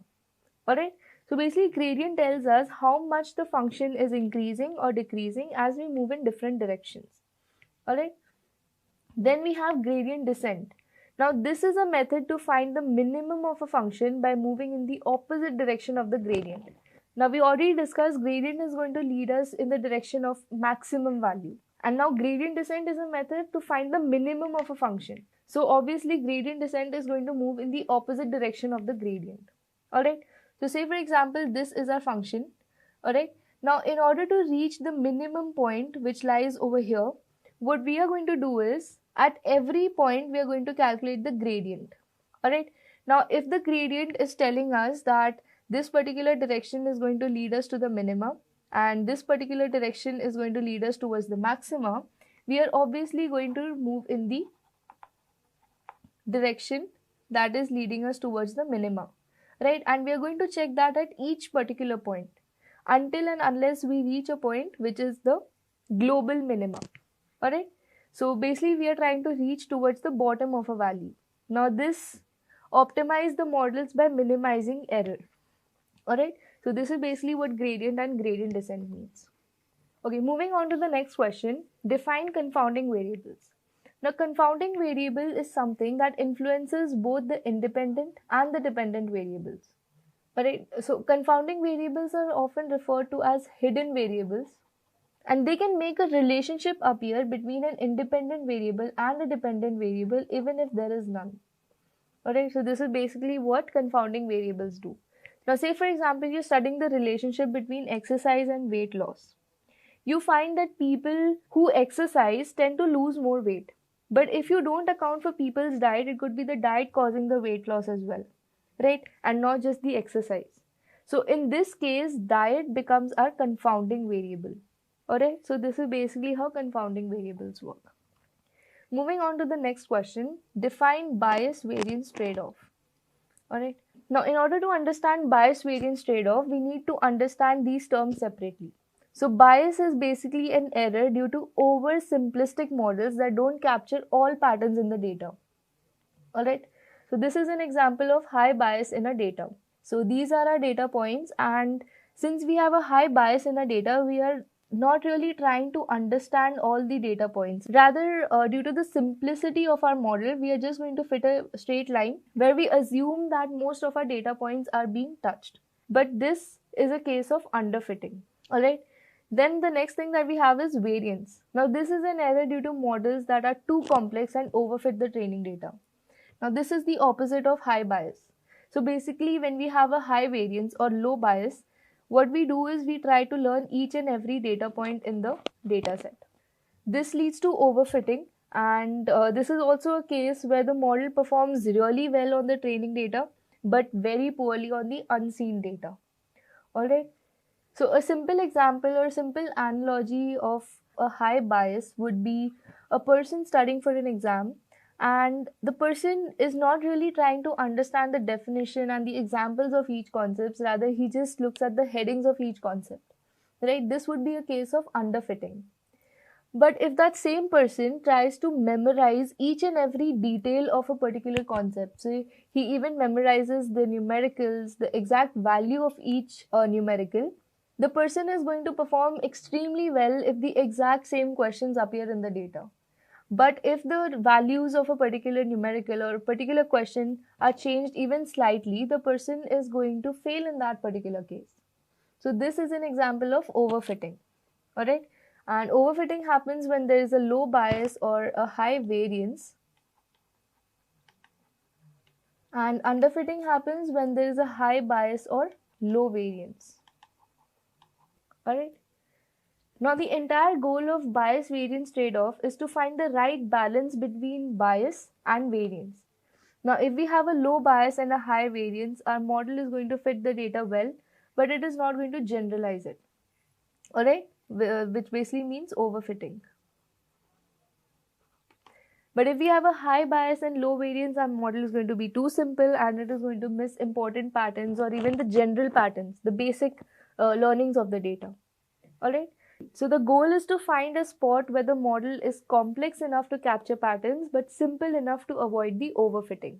Alright, so this is basically what it means. This is the kind of point that we're looking for, which gives us the optimal solution. Moving on to the 19th question, when do we use deep learning in a project? So in order to answer this question, we need to answer what is deep learning. The deep learning is basically a subset of machine learning which uses neural networks with many layers. Alright, so it can handle complex data which includes images, text and audio. Alright, so here is an image that indicates machine learning and deep learning. So in machine learning, we have an input data, then we perform feature extraction, and then we perform classification, and then we get an output. But in deep learning, we have an input data, and our feature extraction and classification are performed all together with the help of neural networks, and we straight away get the output. Alright. Now, when do we use deep learning in a project? So we use deep learning if we have a very complex and large data set. So when our data is large and unstructured, that is, our data includes images and videos, right? So this basically makes our data complex, and it would be better to use deep learning in such cases. Alright, so say for example, we need to analyze the medical images. Alright, so say it is a cancerous cell data set. Alright, and we need to define whether the cell contains cancer or not. So we can use deep learning and basically neural networks in cases like this. Then comes the need for feature extraction. So whenever we need to automatically learn useful features from raw data, say for example, we need to identify objects in a photo. Alright, so we can use deep learning again. Then when our model needs high accuracy, so when a high level of accuracy is crucial for the task, we would go for deep learning. Alright, so say for example, self-driving cars will need precise object detection and in real time, right? So we would go for deep learning. So some projects that use deep learning would be image classification, speech recognition and natural language processing. Some other would be a chatbot, traffic sign classification, newspaper summarizer, image caption generator, human age detection and so on. Moving on to the 20th question, what is OOB error and how is it useful? So OOB error basically stands for out of bag error, which is a concept in random forest models. Now this is a way to estimate the model's accuracy using the leftover data that isn't used during the training. Alright. Now we have an original training data of size 5. Now we are going to do sampling with replacement. So we have multiple decision trees, and we're going to use the sample size of 3 for each particular decision tree. Now OOB error is basically when random forests build multiple decision trees, they train each tree on a random subset of data called a bootstrap sample. During this training, some data points are going to be left out. Now these are called the out of bag data points or OOB error. Alright, so once the random forest model is trained, the out of bag error or the out of bag data is going to be used to test the predictions. By aggregating the errors from all the trees, we calculate the OOB error. This is an estimate of how well the model performs on unseen data. Alright, so OOB error is useful for internal validation, which basically provides an unbiased accuracy estimate without needing to separate validation data. Then it also saves resources. So it is going to eliminate the need completely to split the data set into training and testing sets. Right? Since we are already leaving out some data to be tested on, we do not need to split our data set separately. Then it also provides performance check. So it is going to help identify if the model is overfitting or underfitting. Right?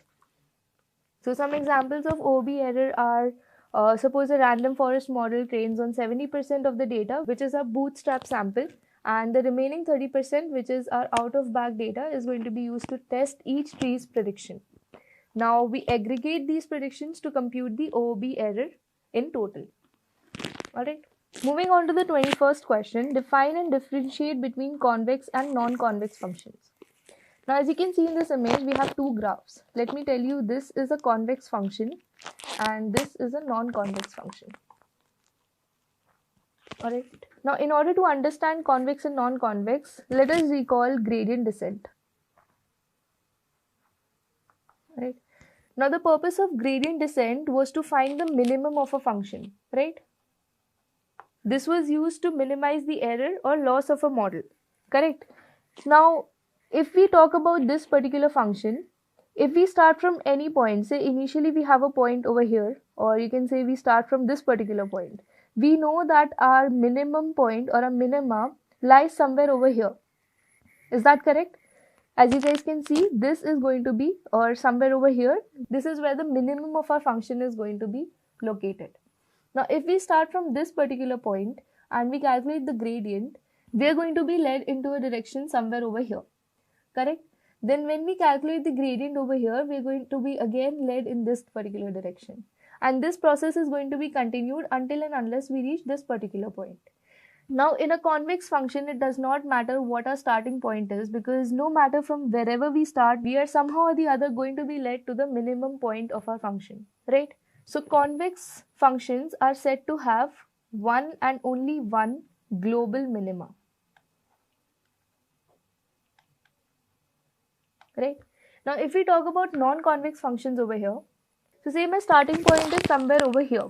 Now, if I try and calculate the gradient, I could be directed in this particular direction or this particular direction, right? Or I could be directed towards this particular direction depending on the exact slope of the function at that particular point, right? So say if I'm directed in this particular direction, then I calculate the gradient in this particular point again, I'm going to be led somewhere over here. And once I reach this particular point is going to be considered my global minimum. But is that correct? Is this my global minimum? No, it is not. This point is supposed to be my global minimum. But since I do not have any lower point than this at this particular point, this point is going to be considered my global minimum. So basically, convex functions are said to have multiple local minimas.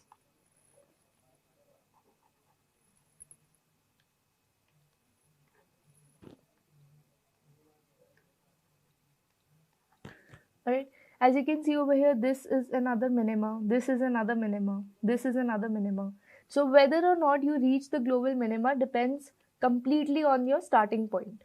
Alright, so say if you start somewhere over here, there is a higher chance you reach the global minima rather than some other local minima. Alright, so these are your local minimas. Alright. So this is a basic differentiation between convex and non-convex functions. So a convex function is where the line segment between any 2 points on the curve lies above or on the curve. There is only one global minima, and it is easier to optimize. Alright. A non-convex function is a function where the line segment between any 2 points on the curve may lie below the curve. Alright. It has multiple local minima and maxima, and it is much harder to optimize. Moving on to the 22nd question, what is collaborative filtering? So collaborative filtering is basically a method that is used to make recommendations based on user behavior. It relies on similarities between the users or the items. So collaborative filtering is again divided into two types. First is user-based and second one is item-based.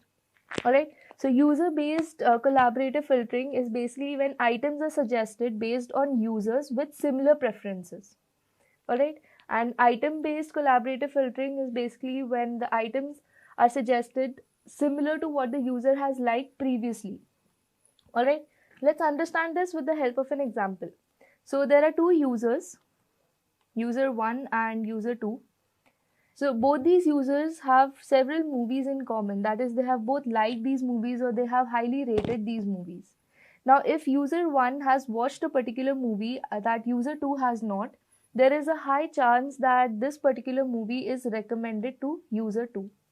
Alright, so this is basically how user-based collaborative filtering works. Then we have item-based filtering. So basically we have three users who go shopping. So user 1 has shopped for these particular items, whereas user 2 has shopped for these particular items. Now, if a third user has shopped for this particular item, this user is going to be recommended items from the similar category. Now, if this is not clear, let me give you another example. So, say if you buy a book about machine learning. Now, what the system is going to do is the system is going to recommend similar books in the same category to you as well. Maybe you get recommendations of deep learning as well, right? So, this is how item based filtering works. Based on your previous preferences, based on your previous likings, you will be recommended items in the future. Clear? Moving on to the 23rd question, what is a lazy learning algorithm? Now, lazy learning basically refers to algorithms that postpone generalizing from the training data until they receive a query that is a new data point. Now, they don't process the data during training, but instead they store it for later use. Alright? So, basically, they delay generalization data until a query is made. Alright? So, in the training phase, lazy learning training is almost instant because the algorithm is going to store the data set without building a complex model. Whereas in the prediction phase, when a new query comes in, the algorithm is going to compare it to the stored data to make a prediction. This step is going to take time because this is going to involve looking through all the stored data. Alright. So one example of lazy learning algorithm is the k nearest neighbors algorithm. Alright. Now what k nearest neighbors does is, so say you have 5 data points about fruits. Alright, let's say these are apples, some are apples, some are oranges. Alright, they're already classified. Alright. Now say you have a new data point, which is basically a new fruit. Now in order to classify this new fruit, what KNN is going to do is, it is going to compare it to the stored data, right? These are your stored data points, right? All these are your stored data points. Now KNN is going to compare the stored data point and check the k closest neighbors for the new data point. Alright, so say if most of the neighbors of this new data point are apples, KNN is going to classify it as apples, otherwise it is going to classify it as oranges. Clear? So this is how KNN works, and this is basically what lazy learning algorithm works. Alright. Moving on to the 24th question, describe the differences between bagging and boosting algorithms. Alright. So bagging basically works by creating multiple subsets of the training data. So bagging and boosting are basically two powerful techniques in machine learning that are used to improve the performance of models. Alright. So both of these models are basically going to combine multiple models, but their approach and goals are completely different. Okay. So first let's see bagging. Now what bagging does is, it is going to create multiple subsets of the same training data, and it is going to train independently on each subset. Alright. So basically bagging works in parallel, whereas boosting trains the model sequentially, where each new model is going to focus on correcting the errors made by the previous model. Alright. So the final prediction is going to be a weighted combination of all the models. Clear? The basic difference is clear. So let's look at the approach. So bagging basically follows a parallel model training, whereas boosting follows sequential model training. The goal of bagging is to reduce variance, whereas boosting has the main goal of reducing bias and variance. Alright. The basic method of error handling in bagging is to have equal weights for all the models, whereas boosting corrects errors of the previous models. Alright. So bagging has a lower risk of overfitting, whereas boosting has a higher risk of overfitting if not controlled. Alright. So a basic example of bagging would be random forest, where we have multiple decision trees working parallelly on each subset of the training data, whereas boosting algorithms would be AdaBoost,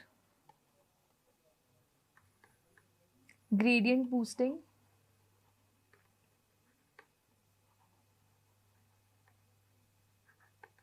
and XGBoost. Alright. Moving on to the 25th question, explain the central limit theorem and its importance in data science. CLT, or central limit theorem, basically states that the sampling distribution of the sample mean approaches a normal distribution as the sample size increases. Alright. So as you can see over here, as we increase the sample size, the distribution of our data approaches a more normal curve. Alright. So this basically enables the use of statistical methods that rely only and only on normal distribution. It's going to help make inferences about the population using sample data, and it is used in hypothesis testing, confidence intervals, and many more such inferences. All right. So, a basic example would be, say you want to measure the average height of students in a school. Now, the individual heights might vary a lot and may not follow a normal pattern, right? But if you repeatedly take random samples of students, calculate the average height for each sample, and then plot these averages, the graph will eventually form a normal distribution as the sample grows. All right. So, the importance of CLT in data science is mainly the foundation for statistical analysis. So, stats plays a major role in data science, and CLT is a basic foundation of stats, right? Many statistical methods assume normality, and CLT is going to ensure that we can apply these methods even when the original data isn't normal. All right. Then comes sampling and efficiency. All right. So instead of analyzing the entire population, we can work with smaller and more manageable samples and still get reliable results. Finally, we have hypothesis testing. All right. So CLT is used to calculate confidence intervals and perform hypothesis tests, which are essential for making data-driven decisions. All right. So this is the importance of CLT in data science. Moving on to the 26th question, how do you decide which learning algorithm to use for a given problem? Now, choosing the right learning algorithm depends on multiple factors, such as the problem type,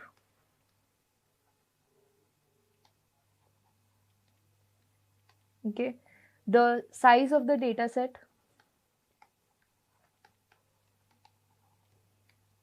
then finally the outcome, that is the outcome you desire. Now, here is how you can make a decision step by step.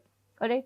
So, you need to start by understanding whether you're solving a regression problem, that is, you're predicting continuous values, or is it a classification problem where you have categorical data, or it could be a clustering problem where you have to group similar data. All right. Then comes the data set size. So, if you have a small data set, you can use algorithms like logistic regression or SVM that go better with the smaller data. But if you have larger data sets, you need to use algorithms like random forest or neural networks that can handle the complexity and the big scale, right? Then comes your computational power. So if you have limited resources, you can use simpler models like linear regression or decision trees, right? You should not go for something complex like random forest. But if you have computational intensive tasks like image recognition, you have to go for neural networks, right? Then if you need high accuracy, that is your outcome. If you need a higher accuracy, especially if you have a complex problem, then you need to choose an algorithm like gradient boosting or deep learning, right? If your data is very noisy, you need ensemble methods like random forest that can reduce the overfitting. And if you have imbalanced data, you need to go for algorithms like SMART, that is synthetic minority oversampling technique, or you can combine it with SPM. All right. So this is basically how you choose your learning algorithm. Moving on to the 27th question. Now this is a sort of scenario based question which have a very high chance of being asked in an interview.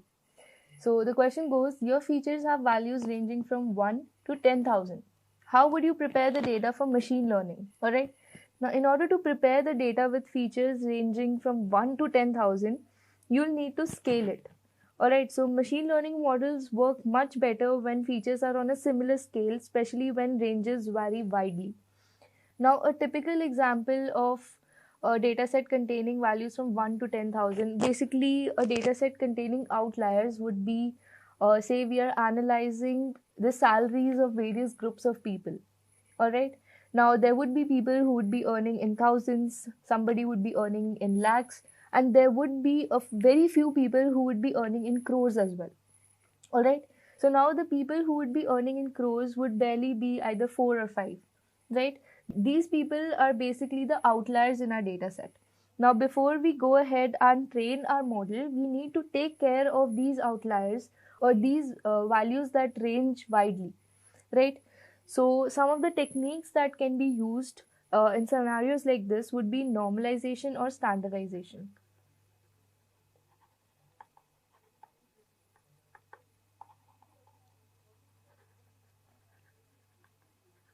Right.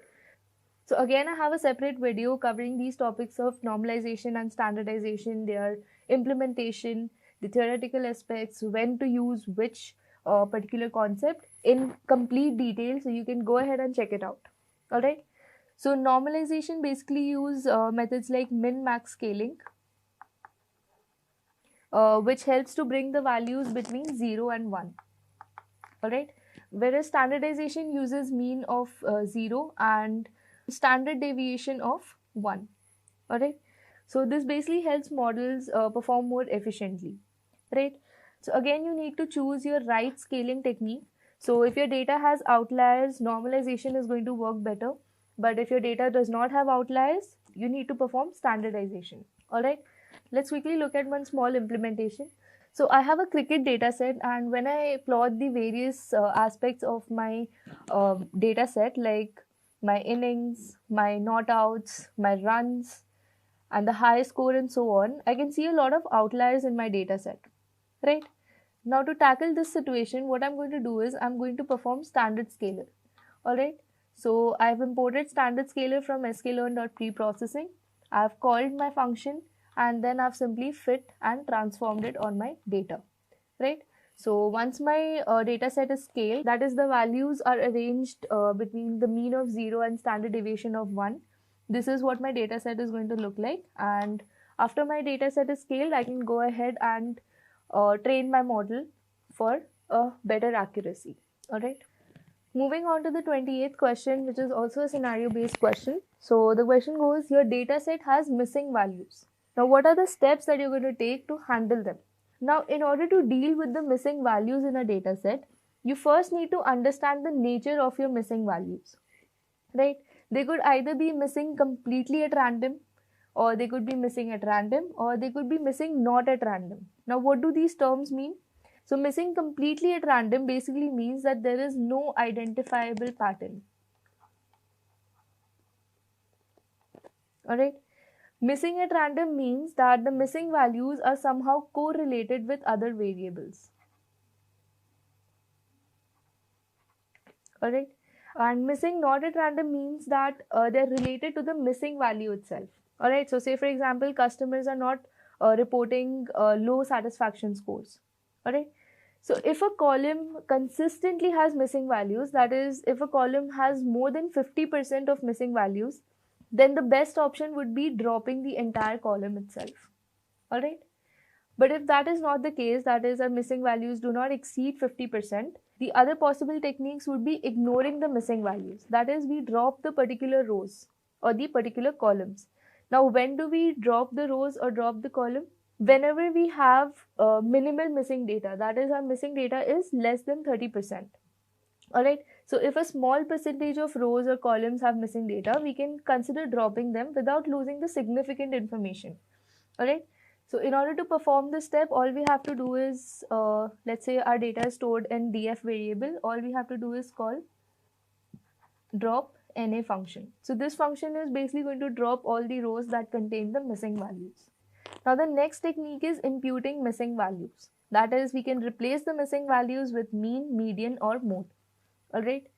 So whenever we have a data set that contains outliers, that is, say if we are dealing with a feature like salary, where our salary could range from 0 to even crores or even billions, millions. All right.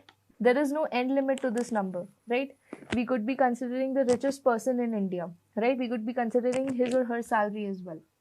So for features like this, we would have outliers, right? And if we were to take the mean or the average of this particular feature, our average would not be justified to the lowest and the highest value in this particular feature. So in cases like this, we would impute our missing values with something known as median. This would give us a more accurate representation or the more accurate imputation of our missing values. But if this is not the case, we are dealing with a regular feature, then we can go ahead and impute our missing values with our mean itself. All right. And if we are dealing with categorical data, say we're dealing with a feature called fruits, right? We have apple, we have orange, and then we have some missing values. This is when we will use something known as mode. That is the most repeated value in that particular feature. All right. So if we have minimal data missing, less than 30%, we just drop the rows or columns. If we have substantial data missing, then we impute the data. If we have categorical data, we use the mode or unknown for imputation. If we have predictive missingness, we create an indicator variable for missingness. And if we have mostly the entire column missing, that is more than 50%, we drop the entire column if it is non-critical. Alright. Moving on with the 29th question. An e-commerce website runs two designs for its homepage. How would you determine which one performs better? Now this is a classic scenario of A-B testing. Alright. A-B testing is basically a method that compares two versions, A and B, it could be of a website or any other scenario, to determine which one performs better. Alright. Now how does it work? So A-B testing is basically going to split the website visitors randomly into two groups. So group A is going to see design 1 and group B is only going to see design 2. Alright. So after the groups have seen the two designs, we are then going to measure the performance of both designs using a key metric like conversion rate. That is the percentage of users making a purchase. Alright. So we are going to separately calculate the conversion rate for group 1 and group 2. So whichever conversion rate is higher, we are then going to classify as that particular website page as more efficient than the other. Alright. So you need to define the goal. You need to identify the key performance metrics such as the click-through rate, purchases, and so on. Right? It could be n number of factors depending on what kind of website you are building. Then you need to split the traffic. So you need to randomly divide the users into equal groups. Right? Then you run the experiment, that is you show each group their respective design for a set duration. Alright. Then lastly you analyze the results, that is you compare the metrics, that is the conversion rates, the click-through rate, or whatever other performance metric you have decided to determine the better design. Alright. So this is how you determine which one of the two versions you have made performs better. Alright. Moving on to the last question for this particular video. Your data set has 50 columns, but not all are useful. How would you choose the important ones? Alright. So this is a classic example of feature selection. So feature selection basically involves removing the irrelevant or redundant data, which is the main objective of our question over here. Right? Out of the 50 columns, we need to keep only the relevant ones and remove the rest. Feature selection basically helps improve the model accuracy and performance, and it also reduces the computation time. Right? So say for example, out of 50 columns, only 10 are useful. This is going to reduce the data size significantly. Right? So the basic methods for feature selection are correlation analysis. Right? You need to identify the highly correlated columns and remove the redundant ones. Right? So basically, if two columns are highly correlated, one of them may be redundant or basically useless. So say for example, if age and years of experience are strongly correlated, you can keep either one of these. Right? You can also use correlation heat maps in Python using the Seaborn library and the heat map function. Then comes feature importance using models. So you can use models like random forest or gradient boosting rank features by importance, right? So say for example, in predicting the house prices, your location feature might rank higher than paint color, alright? So there's a high probability that removing the paint color is just going to make your model better, right? Then comes statistical methods. So you can apply methods like ANOVA or chi-square to assess the feature significance. Then finally comes dimensionality reduction. So you can use techniques like PCA, principal component analysis, which as we discussed use eigenvalues and eigenvectors to reduce the features while retaining the key information. Alright. Coding or programming is no exception. Gone are the days when you have to sit for hours, write automation script, get your task done. Also, gone are the days when to develop a small scale application, a team of developers for necessity. Today, coding is getting transformed into higher dimensions, vibe coding. And what is driving the change? It's the agentic AI. It has been changing the way business used to operate. Today, I'm going to walk you through the exact same process where I will be walking you through the entire process of building an AI agent from very scratch. We will be building an AI agent for automating the email where our agent will be able to read, reply, and even summarize them for you. This will at least make your inbox hate you a little less.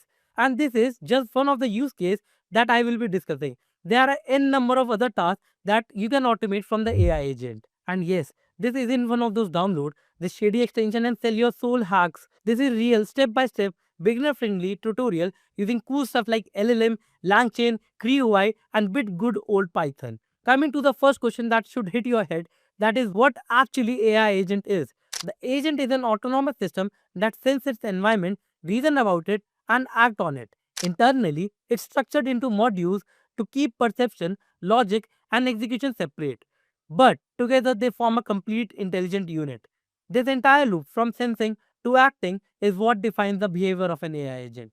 An AI agent is a system that can perceive its environment, make decisions using the knowledge and the memory, take action and achieve the specific goal, and goes in the loop. Let's start with an environment. This is everything an AI agent interacts with. It could be the real world or a digital space. Technically, the environment provides the observable input, the sensors like microphone, cameras, temperature. These are all the external stimuli that agent just detect and respond to. In short, this is where the data originates, and it's all where the agent sends back its action and responses. Next, we have the perception. It's the part of the agent responsible for processing raw input that basically gives you the input meaning from the environment and covering them into structured and meaningful data. Technically, this could involve things like speech to text conversation, natural language processing for understanding text, image recognition for visual data. Key idea here is to perception acts as interface between raw data and internal technology. Now, let's move to the decision making. This is the core reasoning engine of the agent.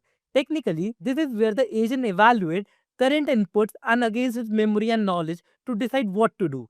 Now, the action module. This is where the agent executes the chosen responses. Actions can take many forms depending on the use cases. Generating text, example, chatbot responses. Calling APIs, example, sending an alert mail. Typically, where you integrate your tools like GPT modules, messaging APIs. So technically, this is the bridge between the internal decision and the external outputs. Now that we have all the pieces, perception, decision making, and the action, let's wrap them all in one main component that is called an agent.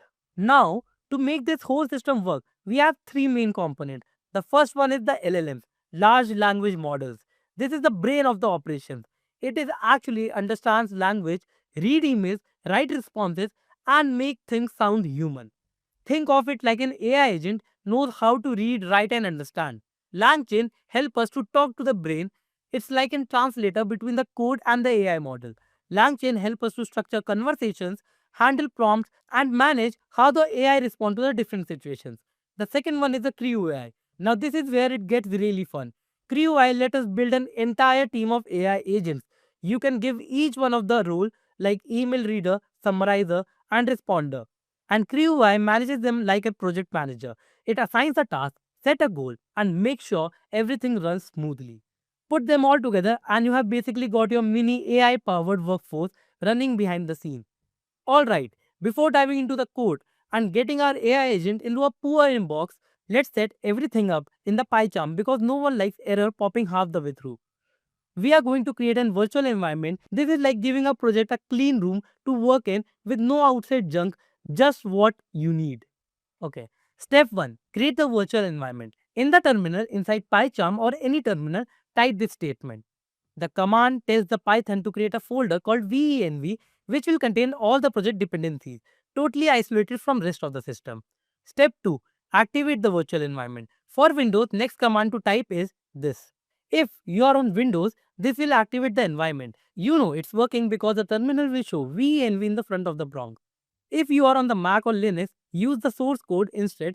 Same effect of the environment is now active and ready for the Python. If you see the error, command not found, cannot be loaded because of the running script is disabled, don't panic.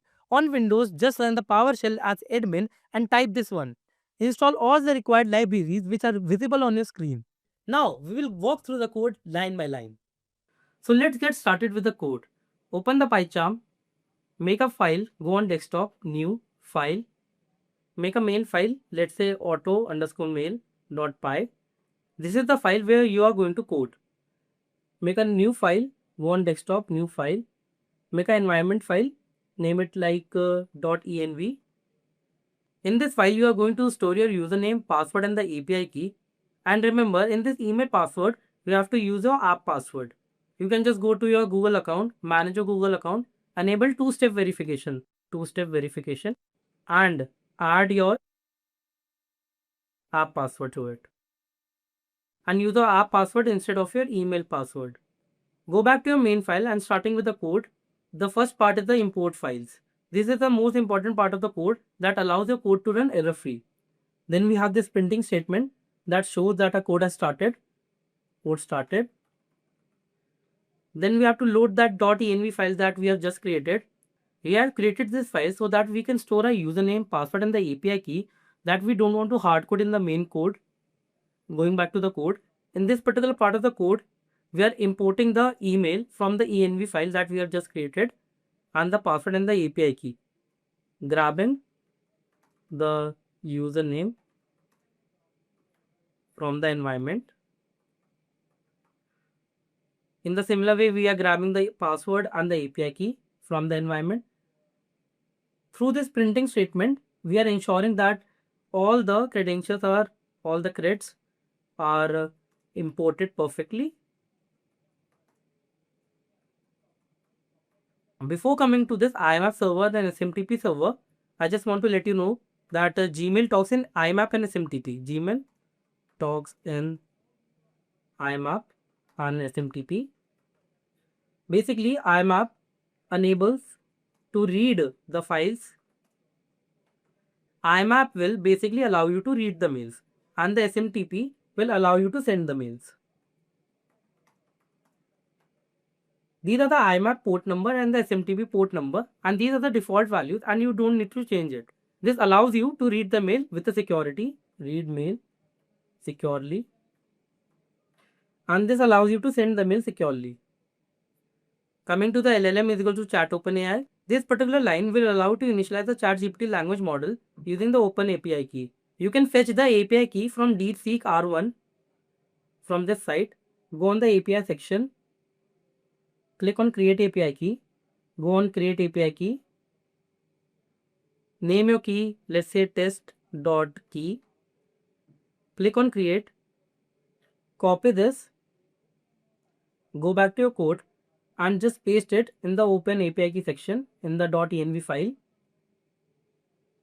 We are using it as an LLM that can perform various NLPs, for example like classification and analyzing patterns and giving it in human readable form. Now coming to the agents, we are creating an agent to summarize and read the mails in your inbox. To this agent, we are assigning a role to read the emails. The goal is to understand and summarize the incoming email. We are providing a backstory to it that you are skilled in extracting relevant information from the messages. In this particular part of the code, we are defining a function to decode the weird email subjects, including, for example, like this.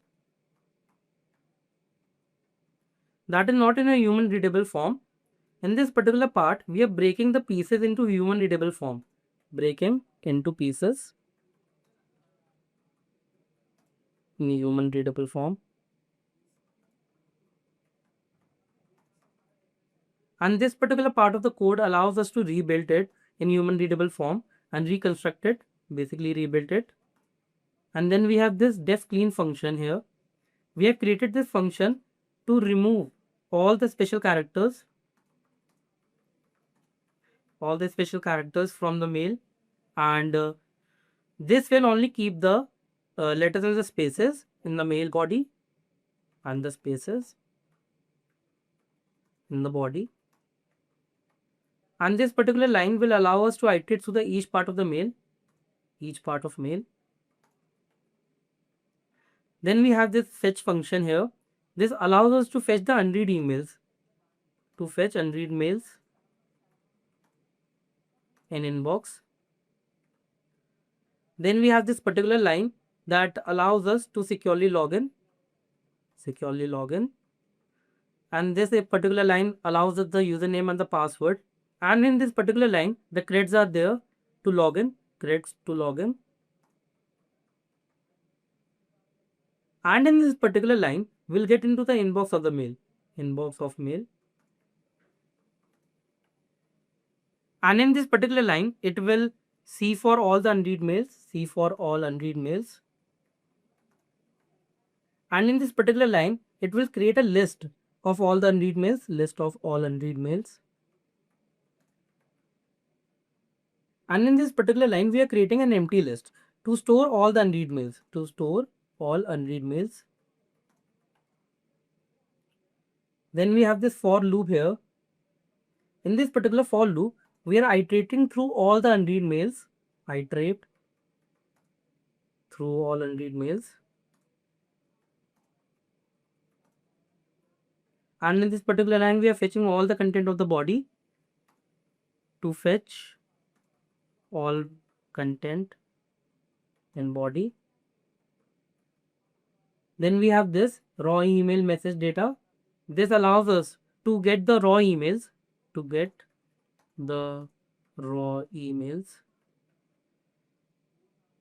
and in this particular line, we are parsing through all mails in readable form. In this particular line, we are getting and decoding the subject lines of the mail.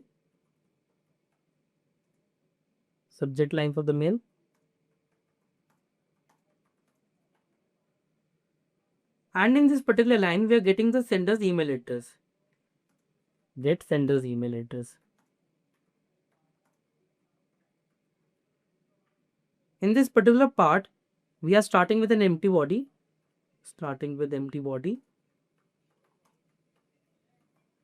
And in this particular line, we are checking if the mail has multiple parts or not. For example, like text plus HTML. In this for loop, we are walking through all the parts of the mail. Walk through all parts of the mail.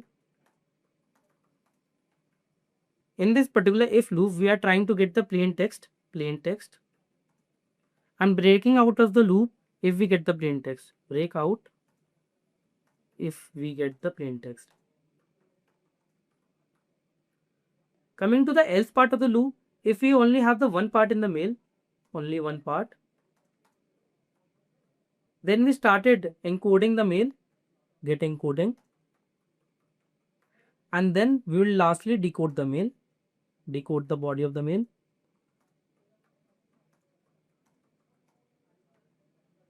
In this particular part of the code, we are saving the cleaned email data into a list. Save clean email data in the list. And then we securely log out of the mail. Securely logs out of the mail. Now coming to the send mail function. This is basically the function to send the replies to a mail. Send replies to the mail. In this particular line, we are creating multi-part email object. Create multi-part mail object. In this particular line, we set the email headers, such as senders, recipients, and the subject. And in this particular part, we attach the plain text to it.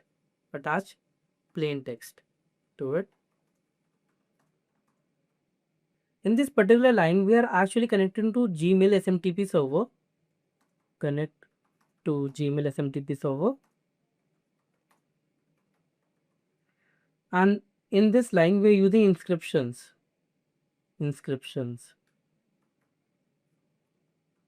For sending the mails. These are the email username and the password for the login credentials. And in this particular line, we are actually sending the mail.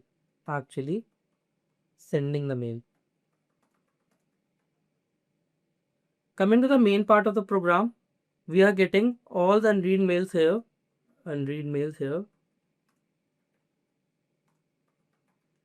We are collecting the count of unread mails. And then if we don't have any count, then we simply reply with no new mails. And if we have the mails, we will see the count of unread mails here. In this particular for loop, we are iterating through all unread mails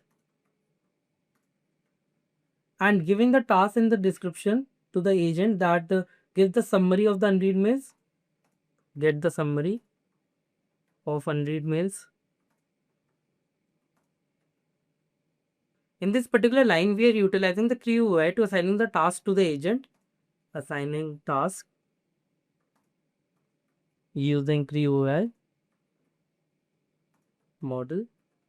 In this particular part of the code, we are allowing the crew AI to do its work, and extract the summary out of it. Summary extract. In this particular part of the code, we are just printing the email details and the summary and sending the reply, I will get back to you later shortly.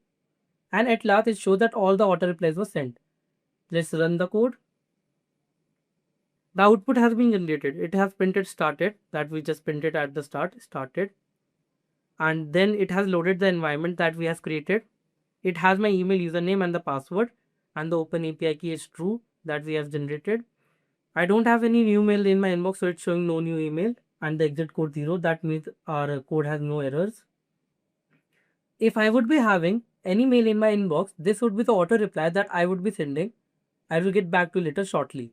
This I got during the testing time of my code. Now we will discuss the workflow for the same. Now we are going to start by adding our first node, that is a chat trigger. This will allow us to open chat with the agent. Then we are going to add an AI agent to our workflow. You can see a chat model, memory, and a tool. We will add a chat model to it. Let's say OpenAI chat. Now let's build the credential to connect from very scratch. You need an API key for this that you can fetch from DeepSeek R1. Go on the API section. Click on Create API Key. Create key. Give your key a name. Copy this and paste it back. And for the base URL, you can just copy this and paste it in the URL section and make it as API v1.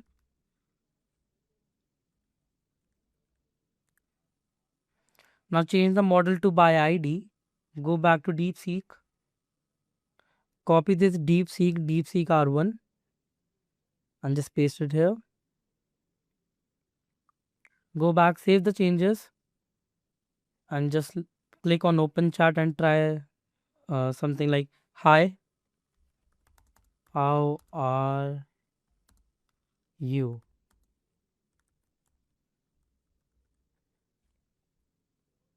You can see every node is working perfectly and the reply is being generated. Hi, I'm just a computer program, so I don't have any feelings, but I'm here and ready to help you. How can I assist you? Now you can add any node to the flow. Let's add Gmail to it.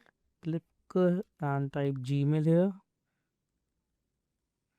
Now you will see Gmail options. Let's say select get many messages and you can set the limit to it. Let's say it's set at 3. Go back, save the changes. There's an error in the Gmail. This is because of the login credentials. So add your credentials here. Create credentials. You can sign in with Google. Click on select all. Continue. And connection is successful. Go back. Save the changes. And just try give me the summary of the unread mails in my inbox that I have received. Error has occurred in the agent node. Click and open the error. Go on the JSON, copy this code, click here, select define below, paste the code here and just go back and save the changes. Now copy and paste the same query.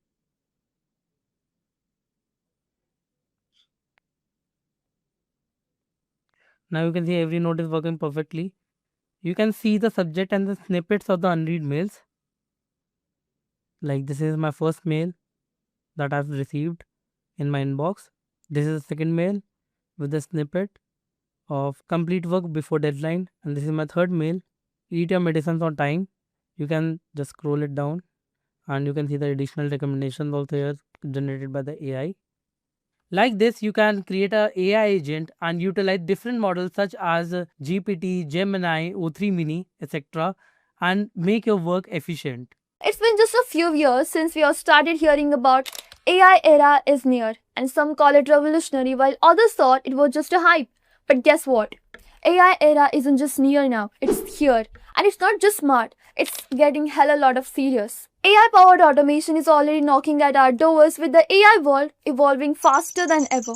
Why am I suddenly saying this? Well, the things in the fiction are no longer just fiction. It's a reality encoded in terms of artificial intelligence. Think about it. From transforming AI workflows to agents, writing code and managing systems, it has simplified everything smoothly and faster than ever. Not only this, but even the CEO of Cursor AI says now is the best time to build.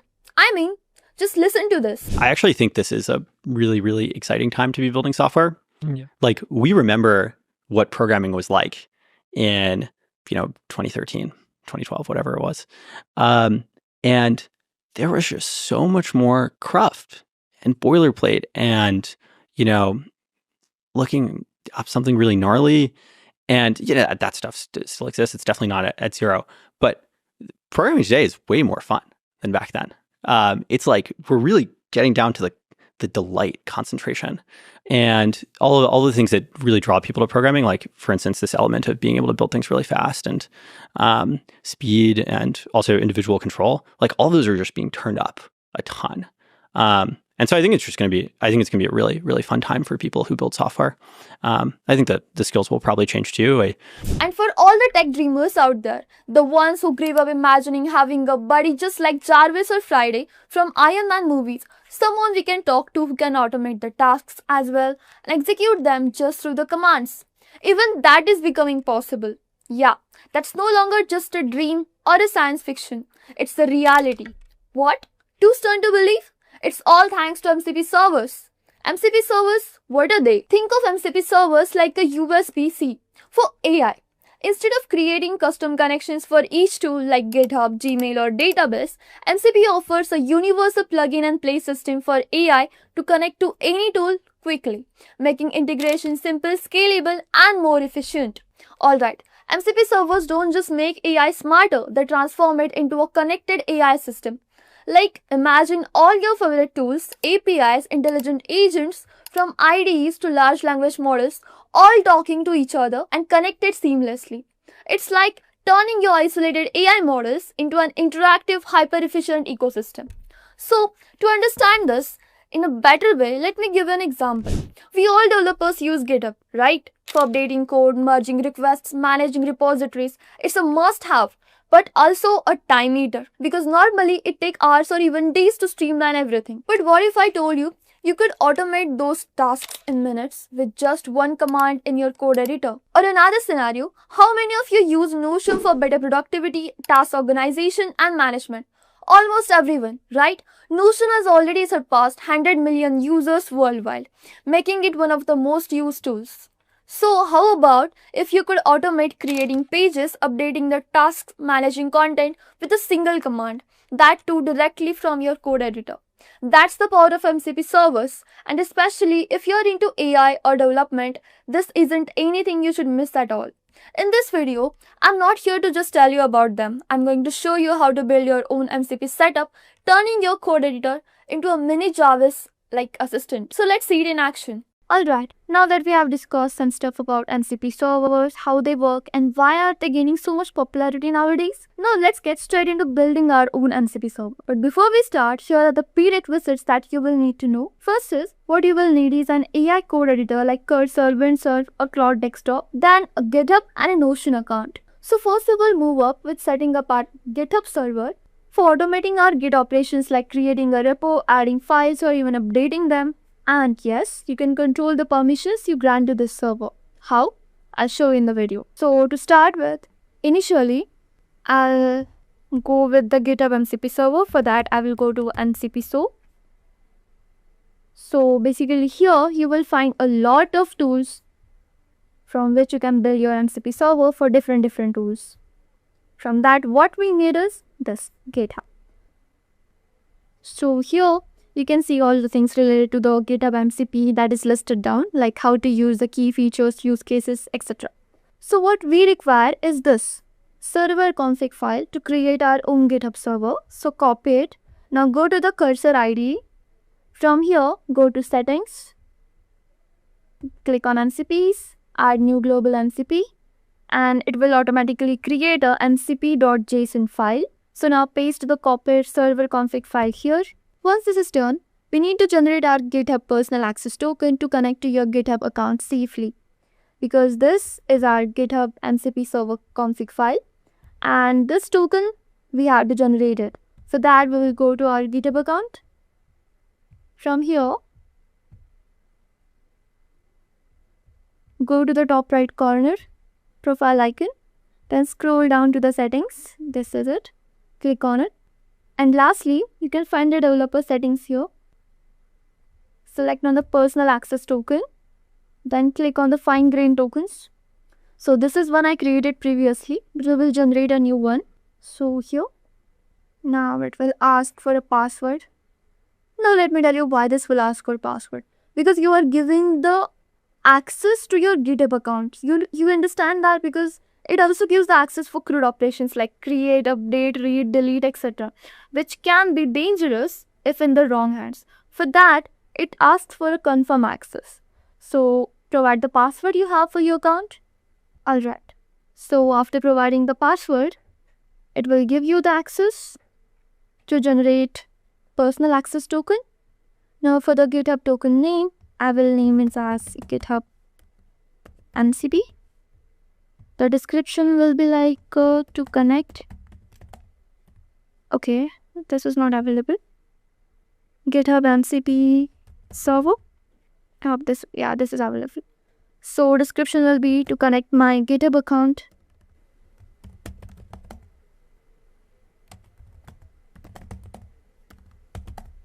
to the cursor IDT through MCP server.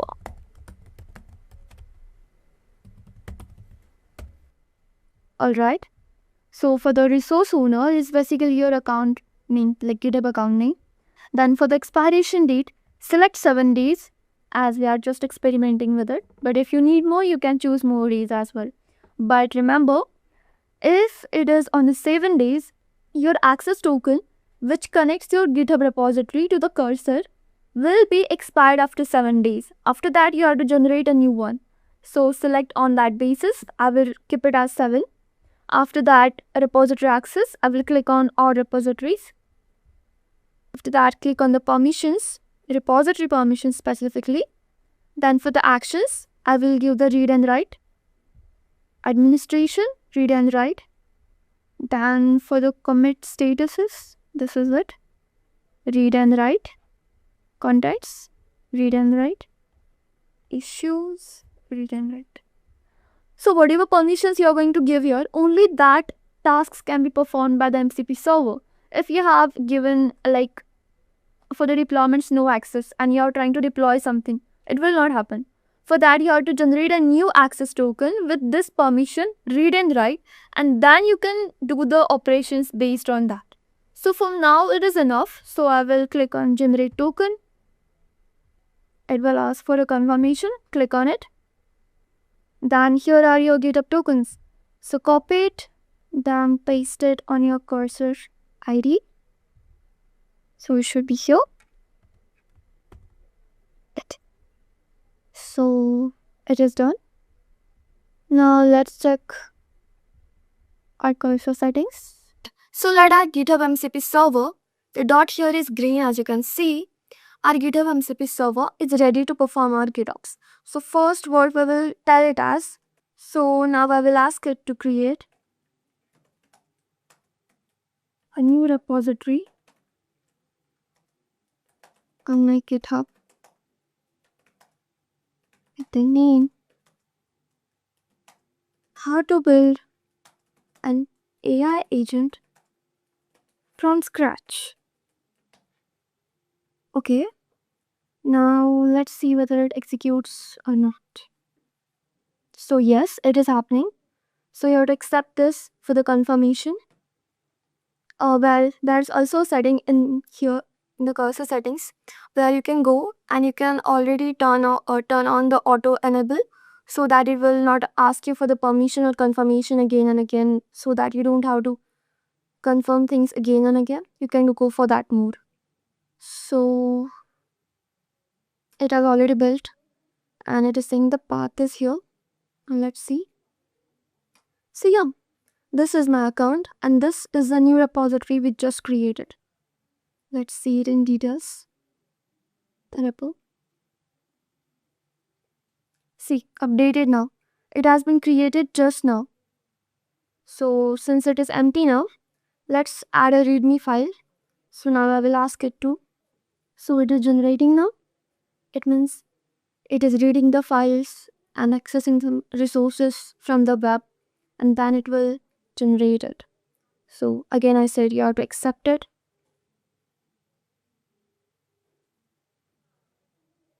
Boom, here is it. Now let's go and check it.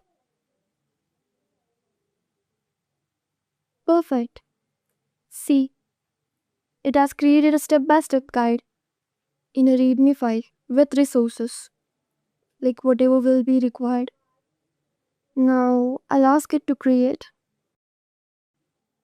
So that was it for the GitHub MCP servers. And not only this, besides adding the files and creating the files, you can also execute other commands. Just for that, make sure to give those specific repo permissions while generating the GitHub personal access tokens. So that's it. And that's how we created our GitHub MCP server. And that's how we have covered the GitHub MCP servers, where you can directly give commands to the AI agents and they will execute all your GitHub operations smoothly and effortlessly without any manual work. Now that we have already created our GitHub MCP server, now let's move forward with the other MCP, that is Notion MCP server, which helps AI models to create and manage pages, databases, search for the content, add content blocks and comments, query the databases, retrieve and update the information on Notion, and much more. So to set up our Notion MCP, first we need to go to Make Notion's Notion MCP server GitHub repo. It is an official MCP server repo by Notion itself. Here you will find a proper setup guide for the MCP servers. So first we need a Notion integration to get an API key. As you can see, it is written even here. Yep, so here it is. Setting up the integration in Notion. For that we have to go to this profile. That is Notion.so profile. Now from here, we'll create a new integration. We'll give it as something like my MCP server. Okay. So let's say this. And this is our MCP server's internal integration secret API, which we will be needing further. Now, let's set the capabilities. We need the read content, update content, insert content, read comments, insert comments, and that's it. And we should save this. Okay, read user information without email address. And save this. Integration is successfully updated. Let's refresh this since we have updated the integration. Yeah.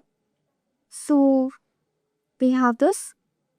Moving next, we need our server config file. For that, I will again go to the Notion MCP server of Make Notion.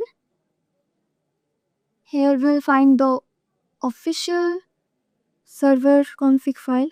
We'll copy this, go to the cursor, add a new one, copy here, save. We have to replace this part with our secret internal integration key. So for that, we'll go to our integrations, copy this, go to cursor, paste it here, save it. Now go to cursor settings, refresh this. Now it is stable. Now we'll go to our integrations. Now online Notion profile.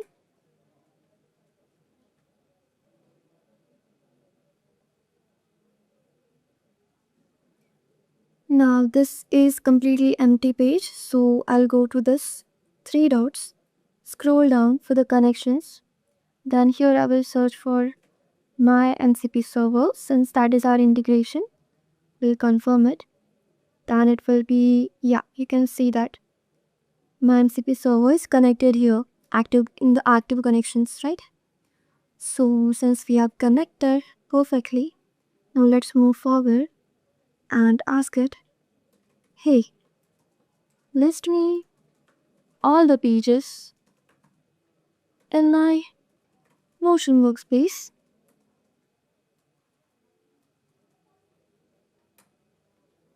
Let's see what it does.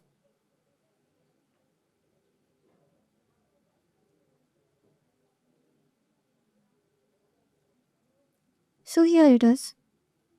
It is running the API post search tool. Now we'll accept this.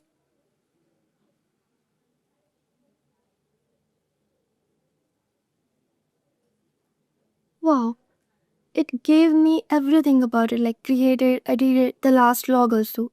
So perfect. And it also analyzed that this appears to be only page in your workspace currently.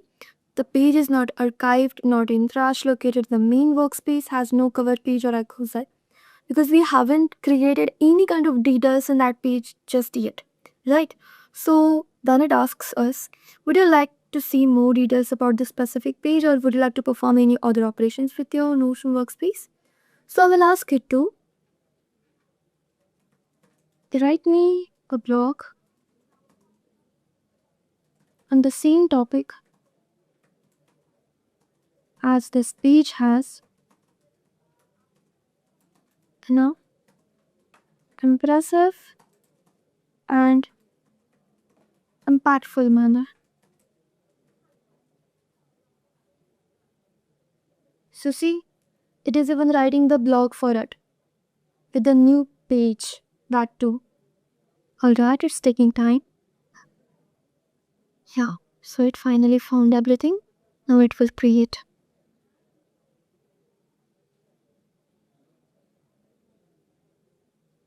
Perfect.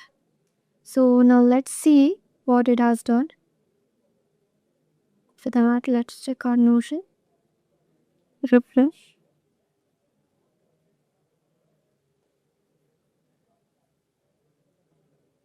And this is the page it has generated. So you can see this, right? This is generated completely by the Notion MCP server. Now for the other tasks, I will ask it to add the images as well as per the context of the blog to make it more appealing and attractive.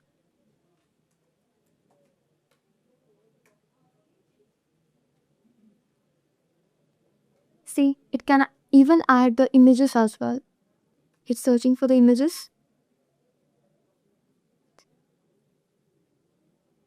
And it finally found it. So I'll accept this.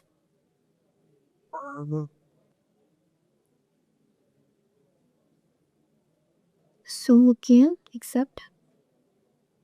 You can see these tools, right? So these are the tools that come bundled into the MCP server APIs, or like whatever API you use for, like the GitHub one, Notion one, even the Firecrawl or Google Workspace.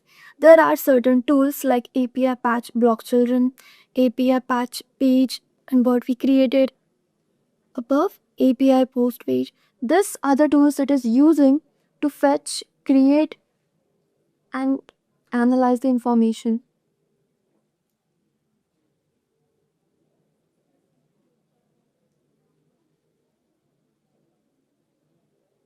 Okay, it says it has already done it. Hiding the images. Let's check out. Refresh.